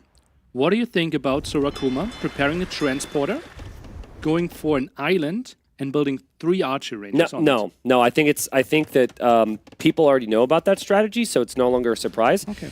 I'm not questioning the intelligence behind it, and certainly the skill, but I just think it's too well known at this point. Okay. Yeah. I really thought you were bringing up something interesting there. Yeah, I was actually proud at the start of the sentence that I hit it. You hit it well. Well, there's the archers for Sorakuma. Let's check Tato's starting island. Let's see how much wood he's working with here. So he's going to run out, and he's going to eventually need to come over. Yeah. And then we have the archers for And then there's going to be some archers, yeah. And Tato, is he looking for the other docks right now? I think he is with his fires. Yeah, he's really... Yeah, you see how he's scouting the whole shore there. Yeah. Crazy. So well He's done. only killed 4 fish. So if he's paying attention to this, he should realize there might be some more fishing ships out there, but he's never expecting that. And the score is relatively close, right? Yeah. But that could also be a lot of scouting by Sorakuma on the main island, right? Yeah, true. On the way to Castle Age, Tato only had 240 food, going wild on fishing ships now, 15 already. And Tato going for a wood line. And Tato going to build some outposts here. But, I mean, Tato, any villagers he has on the land is going to be a problem. Okay, this is actually weirdly good for Sorakuma, because Tato will see that, and Tato will be like, oh, that's where he put his fish. Except, hold up, north, I think the transport. Oh, Fire has found Tato. It. That's his pilgrim's experience. Honestly, is there another player here who finds that this fast? I don't think so. Everyone's going to dispute, but I think that's some really good creativity thinking from Tato to know to look for that. Yeah. Because that is a masterclass. Absolutely love it. And now Fire Galley play from Sorakuma. All right. Well, I mean, Hawk's in trouble. Transport could be in trouble as well, but there is the TC Fire, and there's the Archer. Spotted there, and Tato will see, okay, that's not too pretty. An outpost built by Sorakuma as well. And that villager will try to get some more input. Would have loved to actually see a stable even by Sorakuma. I think 2 knights could be absolutely crazy here. What about just like 2 Fire Lancers? Fire Lancers out of the barracks. Mm-hmm. You're heavy wood and gold. You don't have to build a stable. You have to waste a lot of food. Just like a couple Fire Lancers. Don't even upgrade the archers. Incredibly good against the villagers there. Yeah, I would love that. Save the wood from the stable. Nice shot from Tato. Tato's got 15 fishing ships, which are likely to stay alive unless Sorakuma does something about it. So he's got the lead, and he has free wheelbarrow, and he knows there's going to be pressure there. There's an archer around. There's the dock villager as well. Mm-hmm. And Tato getting the nice block there to kill that villager, builds the market, needs to click up fast. And he doesn't have the blacksmith yet. Oh, second building missing. That's what happens. You spend a lot of wood on the water, right? Yeah. It gets extremely awkward. Build orders are completely off here. Do we think Sorakuma should go for forward siege workshop? Medium warship. I think you go... He's going for the snipe. Look at left-hand side corner. 2 sharks coming in. Oh, yeah. Tato did transport so we can get some other docks up over there. And there's the Siege Workshop. Dude, he's letting him know. Could be the death of the transporter. Yep. And Taro won't know, and that's a lot of exposed fish here. Yeah. Could be Villager Taro sees it even. Crazy. Good reaction, but he needs to get out of there with the fish. Luckily, it ran out. The fish just ran out. True. Calculated. He didn't pull those fishing ships. Yeah. And now he can defend this. Resources collected is really close. I don't know if this strat's going to work, but it certainly is a viable strategy, what we're seeing here from Sorokuma. Goes for a second town center, Sorokuma. Interesting. I thought like using the castle age advantage and trying to push with better techs might have been a thing. But Taro with a double tower defense, maybe Sorokuma felt like, okay, I can't break this. Yeah, I think double tower tells you Tato's investing a lot into defense. You want to use your castle age advantage in multiple ways. Town center is one of those ways, and he is fighting back on water a little bit. But I think the issue is Tato kind of sees he's fighting back on water. And I'm still worried. I don't know the names of these villagers in the starting island for Sorokuma, but like they got to get out. I don't like that lumber camp. I think you got to leave. Really? Yeah. Well, now he could actually. Yeah, would have been an option for sure. By the way, one of the things that I love the most about Age of Empires is when two players are going for completely different approaches, completely different strategies, and we get into completely even middle game. And that's what we get here. And hybrid maps is where that happens, right? You do not see that at nearly as frequently on just standard LAN maps. As much as I hate to say it, right? The hybrid maps, very good hybrid maps, produce these situations. Also, to the devs' credit, different types of ships being options. You know, it just adds a whole lot more variety here. We've seen the Hawks, we've seen the Fires, we might see some galleys, but Tato's going to play... Wow, Tato's actually going to play double barracks into long swordsman, expecting Fire Lancer Ram here. Sick. We could maybe go for some CA here if we are Sorokuma. We're already having fletching. Might be an option, but with a double tower, you won't find too much damage. Tato really needs that market. Tato needs that market bad. His eco is really imbalanced. He will lose it. And no stone for him as well. Yeah. So we'll be stuck on 1 TC for a very long time. Also, the villagers that Sorokuma is producing out of the starting TC are going to be stuck on that island forever, possibly. He's actually just researching in that TC. He's not producing any more vills there. Yeah. Smart. Clever. Tato is starting to farm, knowing that he is controlling this area. Longsword now coming in. Villager actually ready for repair, but she's barely walking on one leg. I'd like to see a couple monks now from Sorokuma. You're not going to push that. There's long swords. Just get a couple monks out, convert some of the long swords, heal up, get relics, and then this is a boom game now. This is just adding villagers from the town centers. Unfortunately, your opponent has fishing ships, but you have done a lot to make it so it's not a free fish boom for Tato. Yeah. Sorokuma found 4 kills there in total. Not the biggest thing, and now the engagement this could be good for the long swords. Yeah, should be. The Fire Lancers, if they have a monk or two there, I think they can actually take the engagement. But now only now the first time a monk is being queued up. 6 Fire Lancers there in total. They have to run. I love the amount of vision Sorokuma has on the island, though. He knows where Tato is. We've seen the games where the player who loses water can still win. We need to look to the right corner, actually, for the viewers here. That hill is huge. Now, it's dangerous. Be careful. But bring a friend. Or actually, bring someone you don't like. But no, you want to get the TCs up there. That's slower than you. Yeah, exactly. Exactly. Bring someone without wheelbarrow. As long as you can outrun them, you're fine. Yeah, those vills. How many vills is that? I mean, that's a significant number right there. 13. I guess you could still farm in the middle, though. But then the opponent builds ill longboat. Yeah, true. And longboat is going to be on the way. Nice snipes there from Sorokuma. He needs some rare fish snipes here. He's going to need actual food economy, though. He only has 4 on food. He's going to make a rocket cart now from that Siege Workshop. So yeah, Tato didn't clear the Siege Workshop. He had a chance to just stay there and take that down. Sorokuma selling a lot of wood there. Eco is trying to get balanced. Can he get the monk there?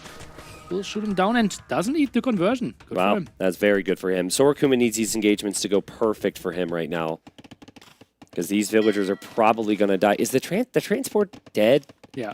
It's not shown on the overlay anymore. Feels bad. Yeah. I saw that you were thinking about the timing there. Could have saved those villagers, and all of a sudden he will be around 30 villagers, right? So much of his economy. It's so easy for us to see the future, right? And like, no. Oh, hold on. No. You know what I meant. You know what I meant. Like, we knew that those villagers were going to have a problem. It's so easy for us. But I think from Sorakuma's perspective, he was still having some opportunities on water. Mm-hmm. And, we might have the great escape here. Okay. Yeah, I get so much Friday evening vibes. Transports. Only thing he can't do is ally Tato right now, so... Big rocket cart shot. Tato's distracted, maybe. Okay. One volley off. And Tato has longsword somewhere. I think they're looping around behind right now. Yeah, they're catching reinforcements or trying to. Nothing is happening there. I mean, Tato's ecos beyond the fishing ships is not great right now. 2 monks, double rocket cart. If these Vills escape, Vill count's very close, and this is a very playable game right now for Sorakuma, who's taking down that tower. Need to go for ground attacks. Tato's going in with the pre-split. Monks didn't really lock in the conversions. Yeah, you need the rocket carts to hit. The first shot was not it, and the longswords are going to get close. Can Sorakuma, like, block and fire uphill? It's extremely difficult. Well played from Tato. He came from the angle Sorakuma never expected.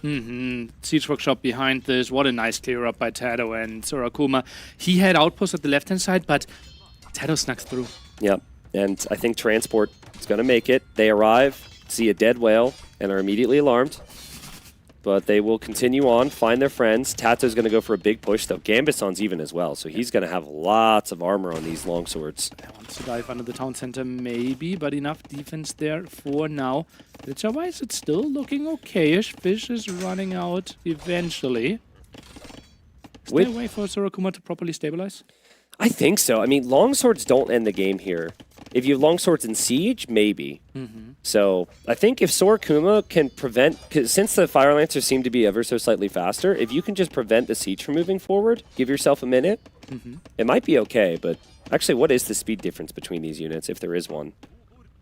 1.6. Yeah, so you're 0.05 faster. But Tato's like, okay, go ahead, run around. I'll make a couple more longswords, and now I'm going to come into your base here. And Sorakuma will be a bit surprised. What? Like 15 villagers running over here. But those longswords just so good. And now the first ram. Is he trying to dive this? Kind of feels like it. Typically, people are going to wait, but Tato just doesn't really care. Yeah, there's no military. He knows exactly where Sorakuma's military is, so he goes in. One ram can be attacked by the Vills, but you're going to take some losses here if you're Sorakuma. Oh, man, that's painful. His own house actually makes it extremely difficult to even group up Vills around that ram. Oh, man, Tato with the slaughter here. Oh, man, that's so worth it. The ram goes down, but look at all the dead villagers. And I love the movement there for Tato. He jumped into the ram and got out to have the longswords being next to the villagers a bit faster. Yeah, Cav Archers from Sorakuma. It's a good switch if you have time. Like, you need the time to have the Cav Archers out, and you certainly don't want your town center going down, and your archer range is what you're producing the unit out of to go down as well. It's like Tato just hasn't given Sorakuma any time today. Yeah, just now take a look at the minimap. It feels like so much control. There's so much red out on the map. And CA, you said, with enough time could have been an option, but right now he's looking at 2, only 1 single archer range. TC might be going down, and then all those villagers are unprotected. Yeah, I think Sorakuma, this is not how he wants to end his time here, right? He hopes coming into the tournament to make top 8. But he will call the GG, and Tato will move on tomorrow. Tato is a dangerous player. He's looking this is some of the best Age of Empires I've seen from him, and excited to see more from him as we see the players congratulate each other here. But I hope Sorakuma feels very proud of the performance as well. Could have easily beaten Mr. Yo on day 1. And, I mean, just matched up against a player with far more experience here today. He's a great player. He's got a lot of talent and a big future. Yeah, and a strategy that looked lovely. Yeah. I think against a different player that is maybe not thinking as far ahead, not that experienced on those maps, they might not scout the dock at the top. And then all of a sudden, we arrive in Castle Age with like 12 fishing ships ourselves.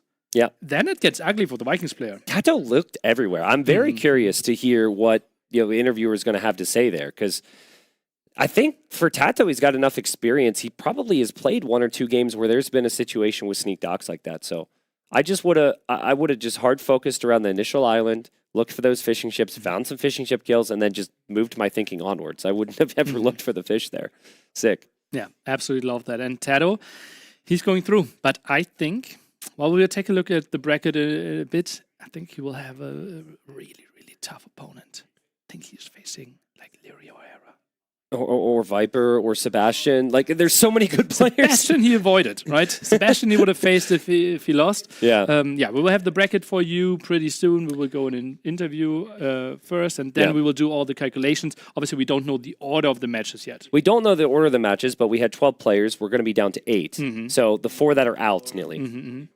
4 that are out would be Sorakuma, Vinchester, Nikov, and Lewis. And Lewis. Okay, cool. So everyone else squeaks in. It's crazy, right? Because you said it's so much better that we have 12 players. Yeah. And the counter argument sometimes is, okay, we don't want too many because we are just stomping over some players, right? Yeah. But the level of people that are eliminated really Yeah. shows you how good it was that we went up to 12. Yeah, I mean, Jordan in the back room was just stunned, right? Like, he was like, Vinchester's out. He's like, I can't believe it. He's like, I feel good. Like, Vinchester, he had it in his top 4. Vinchester's preparation, here with the boot camps, everything's been good. His shape's been amazing. And yeah, he's not top 8. Some people have stepped it up even beyond the very high expectations here this week. So yeah, it's been a fun tournament and 2 more days. So we're going to send it on. We'll get to hear from Tato and maybe get to hear what the bracket looks like for the final weekend. And it's the Spaniard, yet again, proving in what an unbelievable shape he's in right now. 3-0 versus Sorakuma. Tato, congratulations. Amazing performance. But Tato, I think we've all are a little bit impressed here with how well Sorakuma has performed throughout this LAN. A lot of people had a lot of questions, first time LAN for him. How impressed were you with his showing throughout the whole LAN? Like as I said yesterday, he played first round against Mr. Joe, and he already proved he's not shaky like his first LAN, and usually you are not at home, so it's kind of confusing. There's a lot of pressure, offline events, so definitely he will impress me against Mr. Joe and more later against Luis, where he basically stomped him. And I was a bit scared today because, as I said, I don't have any experience playing against him, but today I had enough time to study what he was doing, and I think it helped me a lot to prepare against this match. Perfect. All right, I think we're ready to go into the replays. So game 1 was Amazonia. Tatito, you go for Vietnamese. Then we have the Byzantines here for Sorakuma. So what's kind of the idea of the Vietnamese here? I believe we have not seen him too often on this map during the LAN. Well, I really I saw that he played a lot of Byzantines on this map, and it was kind of one of his home map. I actually expected him to pick as home map, but when he was the admin map, I was still happy. So I knew he was going to go for Byzantines, and I felt like Vietnamese is a good matchup for Byzantines in general, in LAN and probably not on water, but as long as I hold the early game. I will be fine on LAN, so that was kind of my plan, and I think it worked out really nice.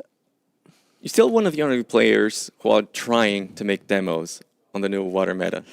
Do you see something in them that nobody else sees? I think there is some room for it. All right. It cannot always be there, but still, there's some moments where they can do some damage. You had tried them yesterday on Costa Arena 2 against ACCM, so do you really think that they're there?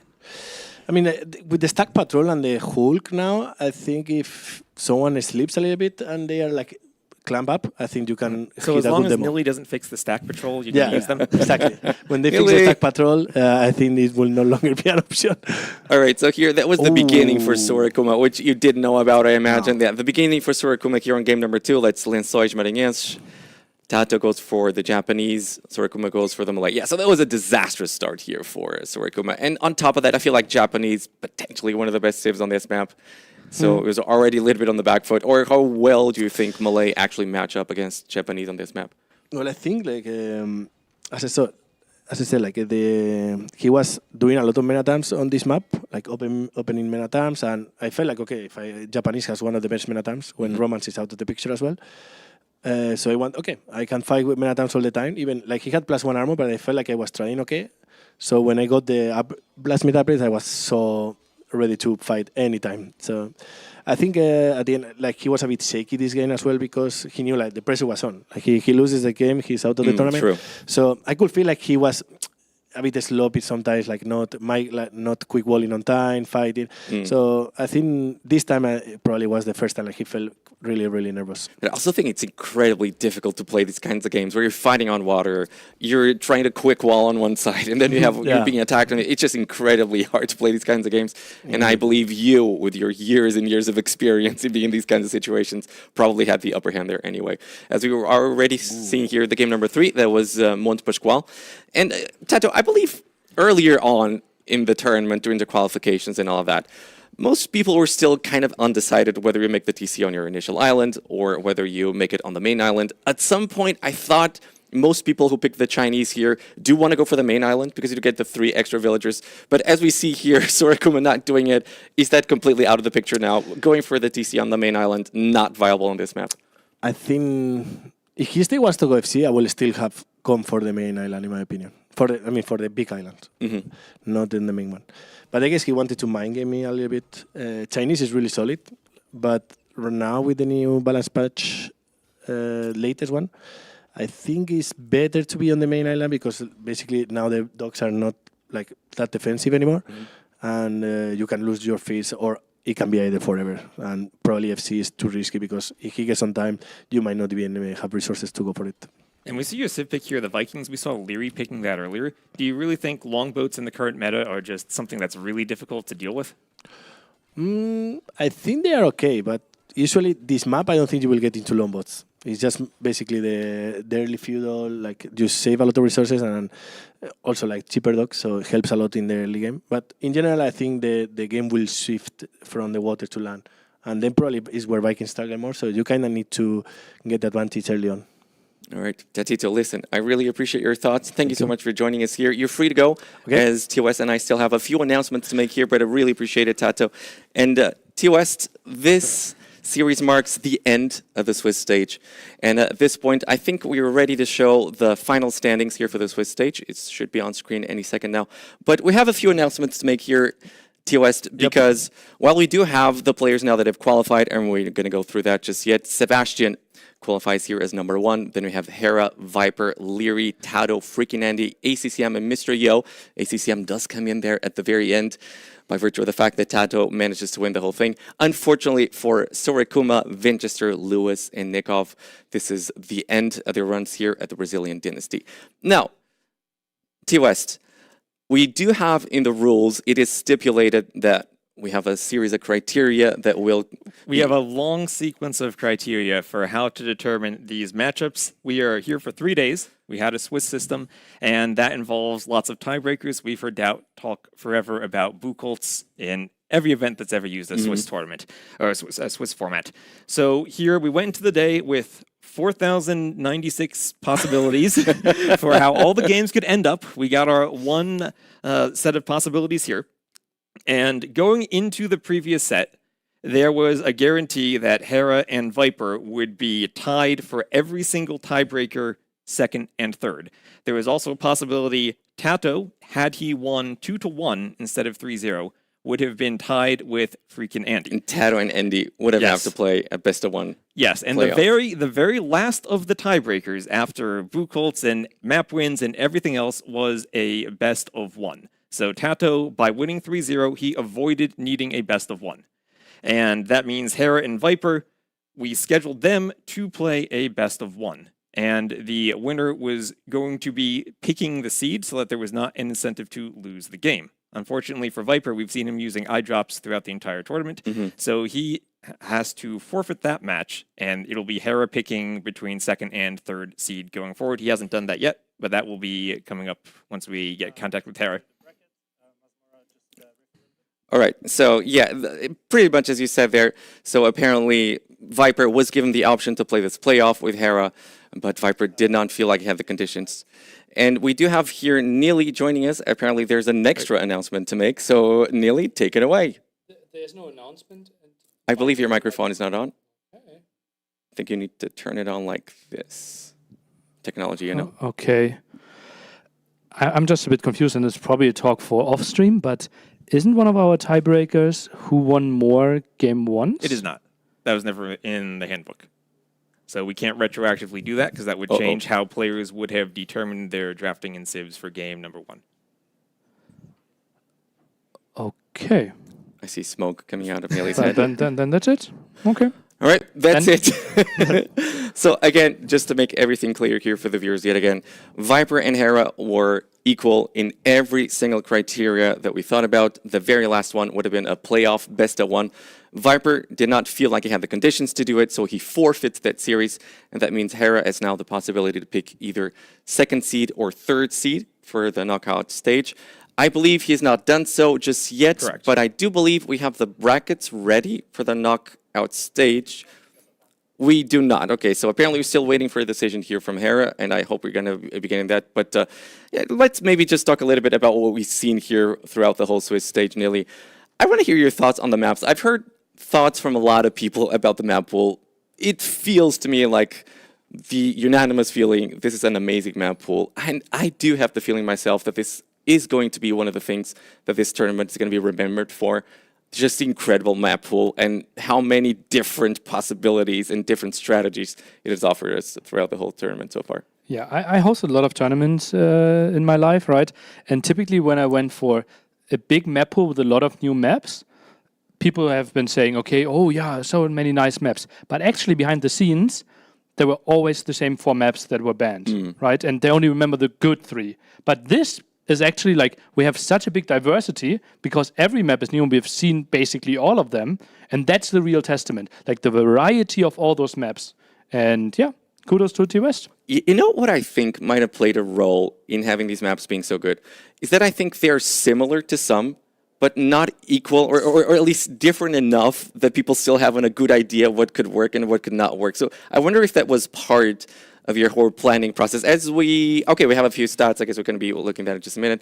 So I wonder if that was part of your thought process here. That you wanted to have maps that are different, but not so different to the point where it just feels like it's too messy. Well, we've seen tournaments do categories of maps before, right? Yeah, Like warlords, open yeah. maps, closed maps, nomad maps, and we kind of tried to fit maps into different categories of maps that were extremely open, maps that were closed, maps that were hybrid, maps that were nomad, and we're trying to do twists on those categories so that when players who are maybe very good nomad players like Mr. Yo have something they can think about practicing and going for. So we want something for everyone and also enough variety in there that we're not going to see so much repetition. Definitely looks like you've hit that on the spot.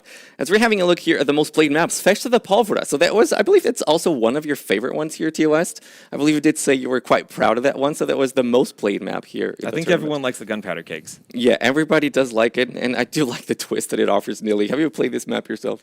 The gunpowder map? Yeah. No, I didn't. Yeah, I do like the twist that it offers, right? It's a walled map, but still everybody goes for feudal age, which is kind of funny. Then Amazonia. Tristan was just talking about how much he likes this map. He said it's one of his favorites. So what was your inspiration for this map? Well, I think the inspiration was the Amazon River. However, later on I learned that there are no bridges across the Amazon. So I might need to rename the map in the future. Fake news here at the Brazilian Dynasties. Now, I do believe production do have also civilization statistics. I believe that would be also pretty fun to see in case you have that ready. And Neely, while we wait for production to put that on the screen, who has impressed you so far the most in this tournament? Someone who has impressed you particularly well? Well, it has to be Sorakuma, right? Still, but yeah. I'm just coming out of a kind of disappointing set for him, right? But simply his performances on the first 2 days, those were absolutely top 12 in the world worthy. And I was questioning that going into the tournament, I have to say. So that's my big surprise so far. What about for you, T.S.? I mean, I have to agree with him. Sorakuma has been impressive at his first LAN tournament. This is amazing for how well he played, when I think pretty much everyone would have thought he's probably the lowest seed here, but he's proven them wrong, I think. Also, as you guys said, I just find it so endearing how Sorakuma comes here. He's just so happy to be here. He's so happy to be around everyone. And it's so happy to see that. It's so happy to see, everyone's a fan in the Age of Empires community, but a lot of us have known each other for a long time. It's great to see someone new come in and get to meet everyone. And, I believe also one of the things I love about our community is that, yes, we are getting more professionalized. Yes, we're getting these crazy tournaments. But at the end of the day, it's just that good feeling of friends, people who have known each other for a long time. It's just gathering together to just play some games. An amazing game of that. But I feel like we still have that. And I don't want to say I worry if at some point we're going to lose that, Neely. But at some point, right now, it just feels like it's the perfect spot for me. Yeah, and I think we were drifting a bit away, and I'm obviously responsible for that, a bit away from the homey feeling and more professionalism in the tournaments. But what they did here with like bringing everyone, right? It feels like MEMP and MBL might be the only one like out of the top 30 Age of Empires characters that are missing here. It just feels like everyone is so wholesome, so happy, and I hope that transitions over to the viewers. All right, so I am getting words that the brackets are ready, so let's have them on the screen, boys. Big moment here, the bracket reveal for the quarterfinals. Reminder that's all going to start tomorrow, and we're going to be on a new venue. So here we go. I don't know if the order is ready, and that tells me that Hera probably is not decided just yet which city he wants to have. So we're going to have Sebastian versus Mr. Yo. Then I guess either Hera or Viper against ACCM, and either Hera or Viper against freaking Andy. Both matches kind of incredible. And then we have Leary versus Tato. So all of these matches are going to be happening tomorrow. Neely, first thoughts on this? I'm now thinking, okay, if I was Hera, which bracket do I choose? Yeah, well, do tell. Right? It feels like the top bracket in the To avoid Leary. semifinals. To avoid Leary, maybe. You're running into Sebastian. Pretty ugly, right? The most dominant player here. Oh, he just lost And to he Sebastian. lost to him earlier. He lost to Sebastian, right? If you go down, freaking Andy, shaky set. And then you go into Leary, right? It feels like you're always having an incredibly tough semifinal in front of you. Then I think about, okay, who's maybe the easier Saturday match? Might be ACCM. So I'd probably even go for the top set. Okay. And go against Sebastian. And then expect like a Leary versus Viper, or Leary or Viper final. West? Well, you saw Leary look kind of shaky against the Viper, and I think Sebastian has looked really good on this map set and on these settings. So if you're just trying to get to the final, you have to think Hera versus Leary might be something that, I mean, Hera probably knows how well Leary has been practicing, right? They probably practice together a bit. So maybe if he feels Leary is a bit weak, might go there. As we're discussing this, guys, you know what strikes me? Hera has to decide. A couple of months ago, maybe Hera, just give me anything. You know? But Hera needs to think about this now, right? Having seen what he has seen in this tournament so far. Yeah. Well, he could easily have lost to Andy. Like that was already a tough set, right? He already lost to Sebastian. That was it's really tough. Winchester had him like in really tough situations as well. It will be really tricky for him. And also we have to remember, typically we think Hera, bracket stage, best of 7s, finals, best of 9s. This is higher variance, with only best of 5 tomorrow and best of 7 on Sunday. Okay, so... So this is great because Nilly does not have apologies. headphones on. Yeah, don't tell me apologies. Nelson and I know something right now that Nilly does not know. Just interrupt me. Tell me, Nilly, bracket change. Well, Nilly, I'm sorry, but God. there's a bracket change. They messed up. Apparently, we're getting a different bracket. They messed up. So no, we're just kidding. We're just kidding. Yeah, that's all. We're just kidding. This is just the Nilly gets to age about 20 years post game show. Isn't there like a headphone behind you? Say again, production didn't get that. Sorry. I'm feeling like a DJ. Okay. Cal says he doesn't want to pick up the phone with Nilly. This is Nilly trying to call customer service to fix his broken utilities, and they hang up on him. Okay, so a reminder, guys, that tomorrow we're going to be at a different venue. So we already talked a little bit about that. It's going to be on a shopping mall, and it's going to be, I believe, how many people does it fit nearly again? Was it 500 I think we people? sold a bit more than 200 tickets. We sold more than 200 tickets. I believe there's a stage there as well. So what do you make of the vibe of the whole thing? You expect it to be a good atmosphere with the 200 sold tickets and players on stage. Of course, there are going to be screens and all of that. Well, we'll be relatively early, right? Typically, local time, we're starting way later because we are trying to grab like European central audience, get a bit of America, a bit of Asia.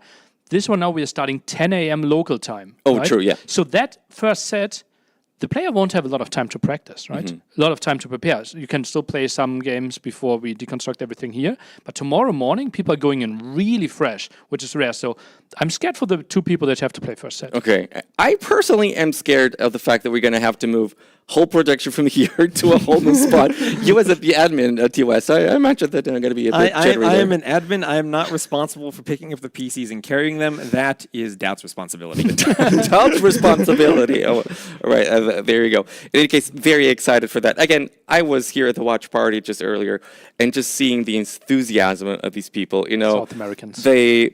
it's been such a large community of Age of Empires 2, such a significant community for Age of Empires 2. Seeing them all here, just having a great time. I mean, we spoke about how important Brazil in particular has been for the scene. I mean, so many pro players, but Argentina nearly. We had such incredible teams for the Nations Cup with Argentina. Help me out here. So we had Nick Hov being part with FedEx, Juan, Capoch. Argentina also big tradition. There was a 2v2 World Cup where a nation could sign up multiple teams. And I think Argentina sent like 35 teams for a Nations Cup. Wait. Yeah, and in 35? 35 teams. Yeah, because 2v2 typically it was 35 2v2 because typically we wanted to name them Argentina A, Argentina B. But we ran out of letters. We ran out of letters. And then in 2023, we had a 4v4 tournament where they still submitted 13 teams, the most of anyone. Madness. I do wonder, speaking of team tournaments, so we do know we have a 3v3 team tournament coming later in the year. That's going to be 3v3, as we said before, with the final taking place at the Garrison. By the way, to those of you still looking to be there at the next LAN tournament for Age of Empires 2, that's going to be in November, the Garrison 2. Tickets are already for sale, and still plenty of tickets available. So if you have enjoyed so far what we've seen here and you want to be part of it, make sure to check it out. But TOS, I've been speaking for a long time about the fact that I personally would love to see 2v2s. I'd love to see a big 2v2 tournament, and I'll tell you why.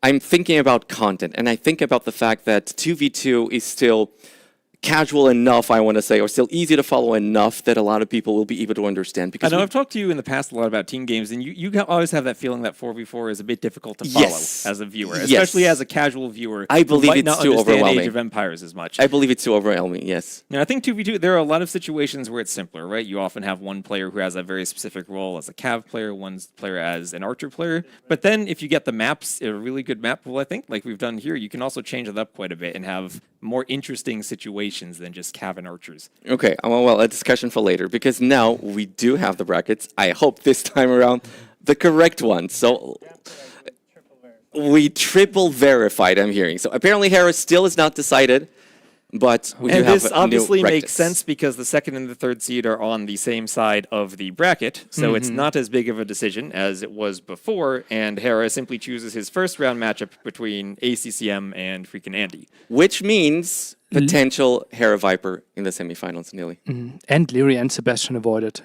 That is really fortunate for him.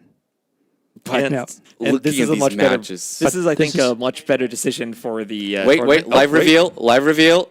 Drum rolls, and we're gonna see Hera has picked his spot. 2-1 already. 2-1 Hera's already. qualified already. Hera starts 2-1 leading. Wow, Well, that makes it way easier. I would have picked also 2-1 lead against Andy instead of 0-0 against ACM. It's only best of 5, so you only need to win one out of the 2 maps. Doubt Smart in the chat. In any case, crazy strong brackets looking at this. What incredible series that we can expect to see tomorrow. So Sebastian versus Mr. Yo. I'm not sure if the order is going to be this one. I guess you guys are still having to go through that. But Sebastian versus Mr. Yo. Leary versus Tato. Then on the bottom bracket, Viper, ACCM, Hera, freaking Annie. So a repetition. We're going to have Hera versus freaking Annie again. But this time around, a best of 5, which should be favoring Hera, perhaps, nearly. Best of 5 is bad for Hera. Bad for Hera? Yeah, bad for Hera, right? Because typically, like, big numbers favor the better player, right? Shorter set, Yes, variance. that's why I'm saying it. It's bad for Hera, right? Because he would like to play... Oh, compared to the player of 3s? Correct. Compared to the player of 3s, yes. But typically, I was comparing it with our standard quarterfinals. We're trying to extract value. No, I was comparing to the player of 3. Okay. This should be better for Hera now compared to our last 3 days. Nilly's had a lot of stress the past 2 minutes, so we'll excuse him. Totally understandable. All right, guys. So I believe that does mark the end of the stream. This was the end of the Swiss stage as well. Again, reminder that tomorrow the knockout stage begins. That's going to be a different venue. The stakes are going to be higher. And I personally cannot be more excited for this. Really waiting to see what expects us there at the venue. But at this point, I just would like to thank everybody for sticking with us, for being with us for these 3 days. It's been a pleasure so far hosting this event. It's been a pleasure engaging, talking with you guys, working with you guys together. Such a good time for me as well.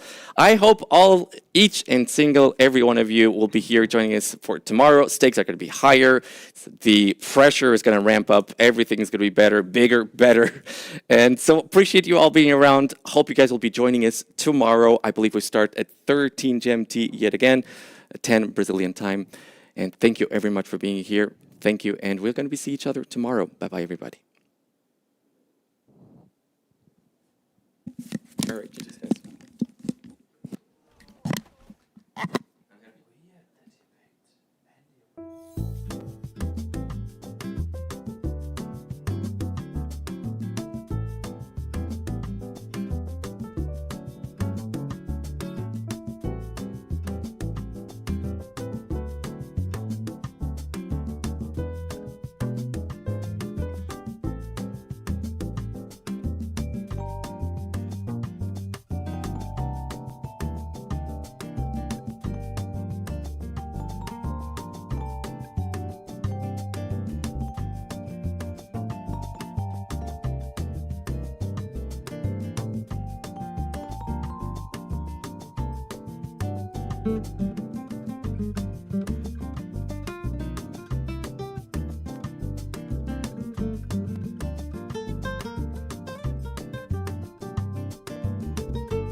you.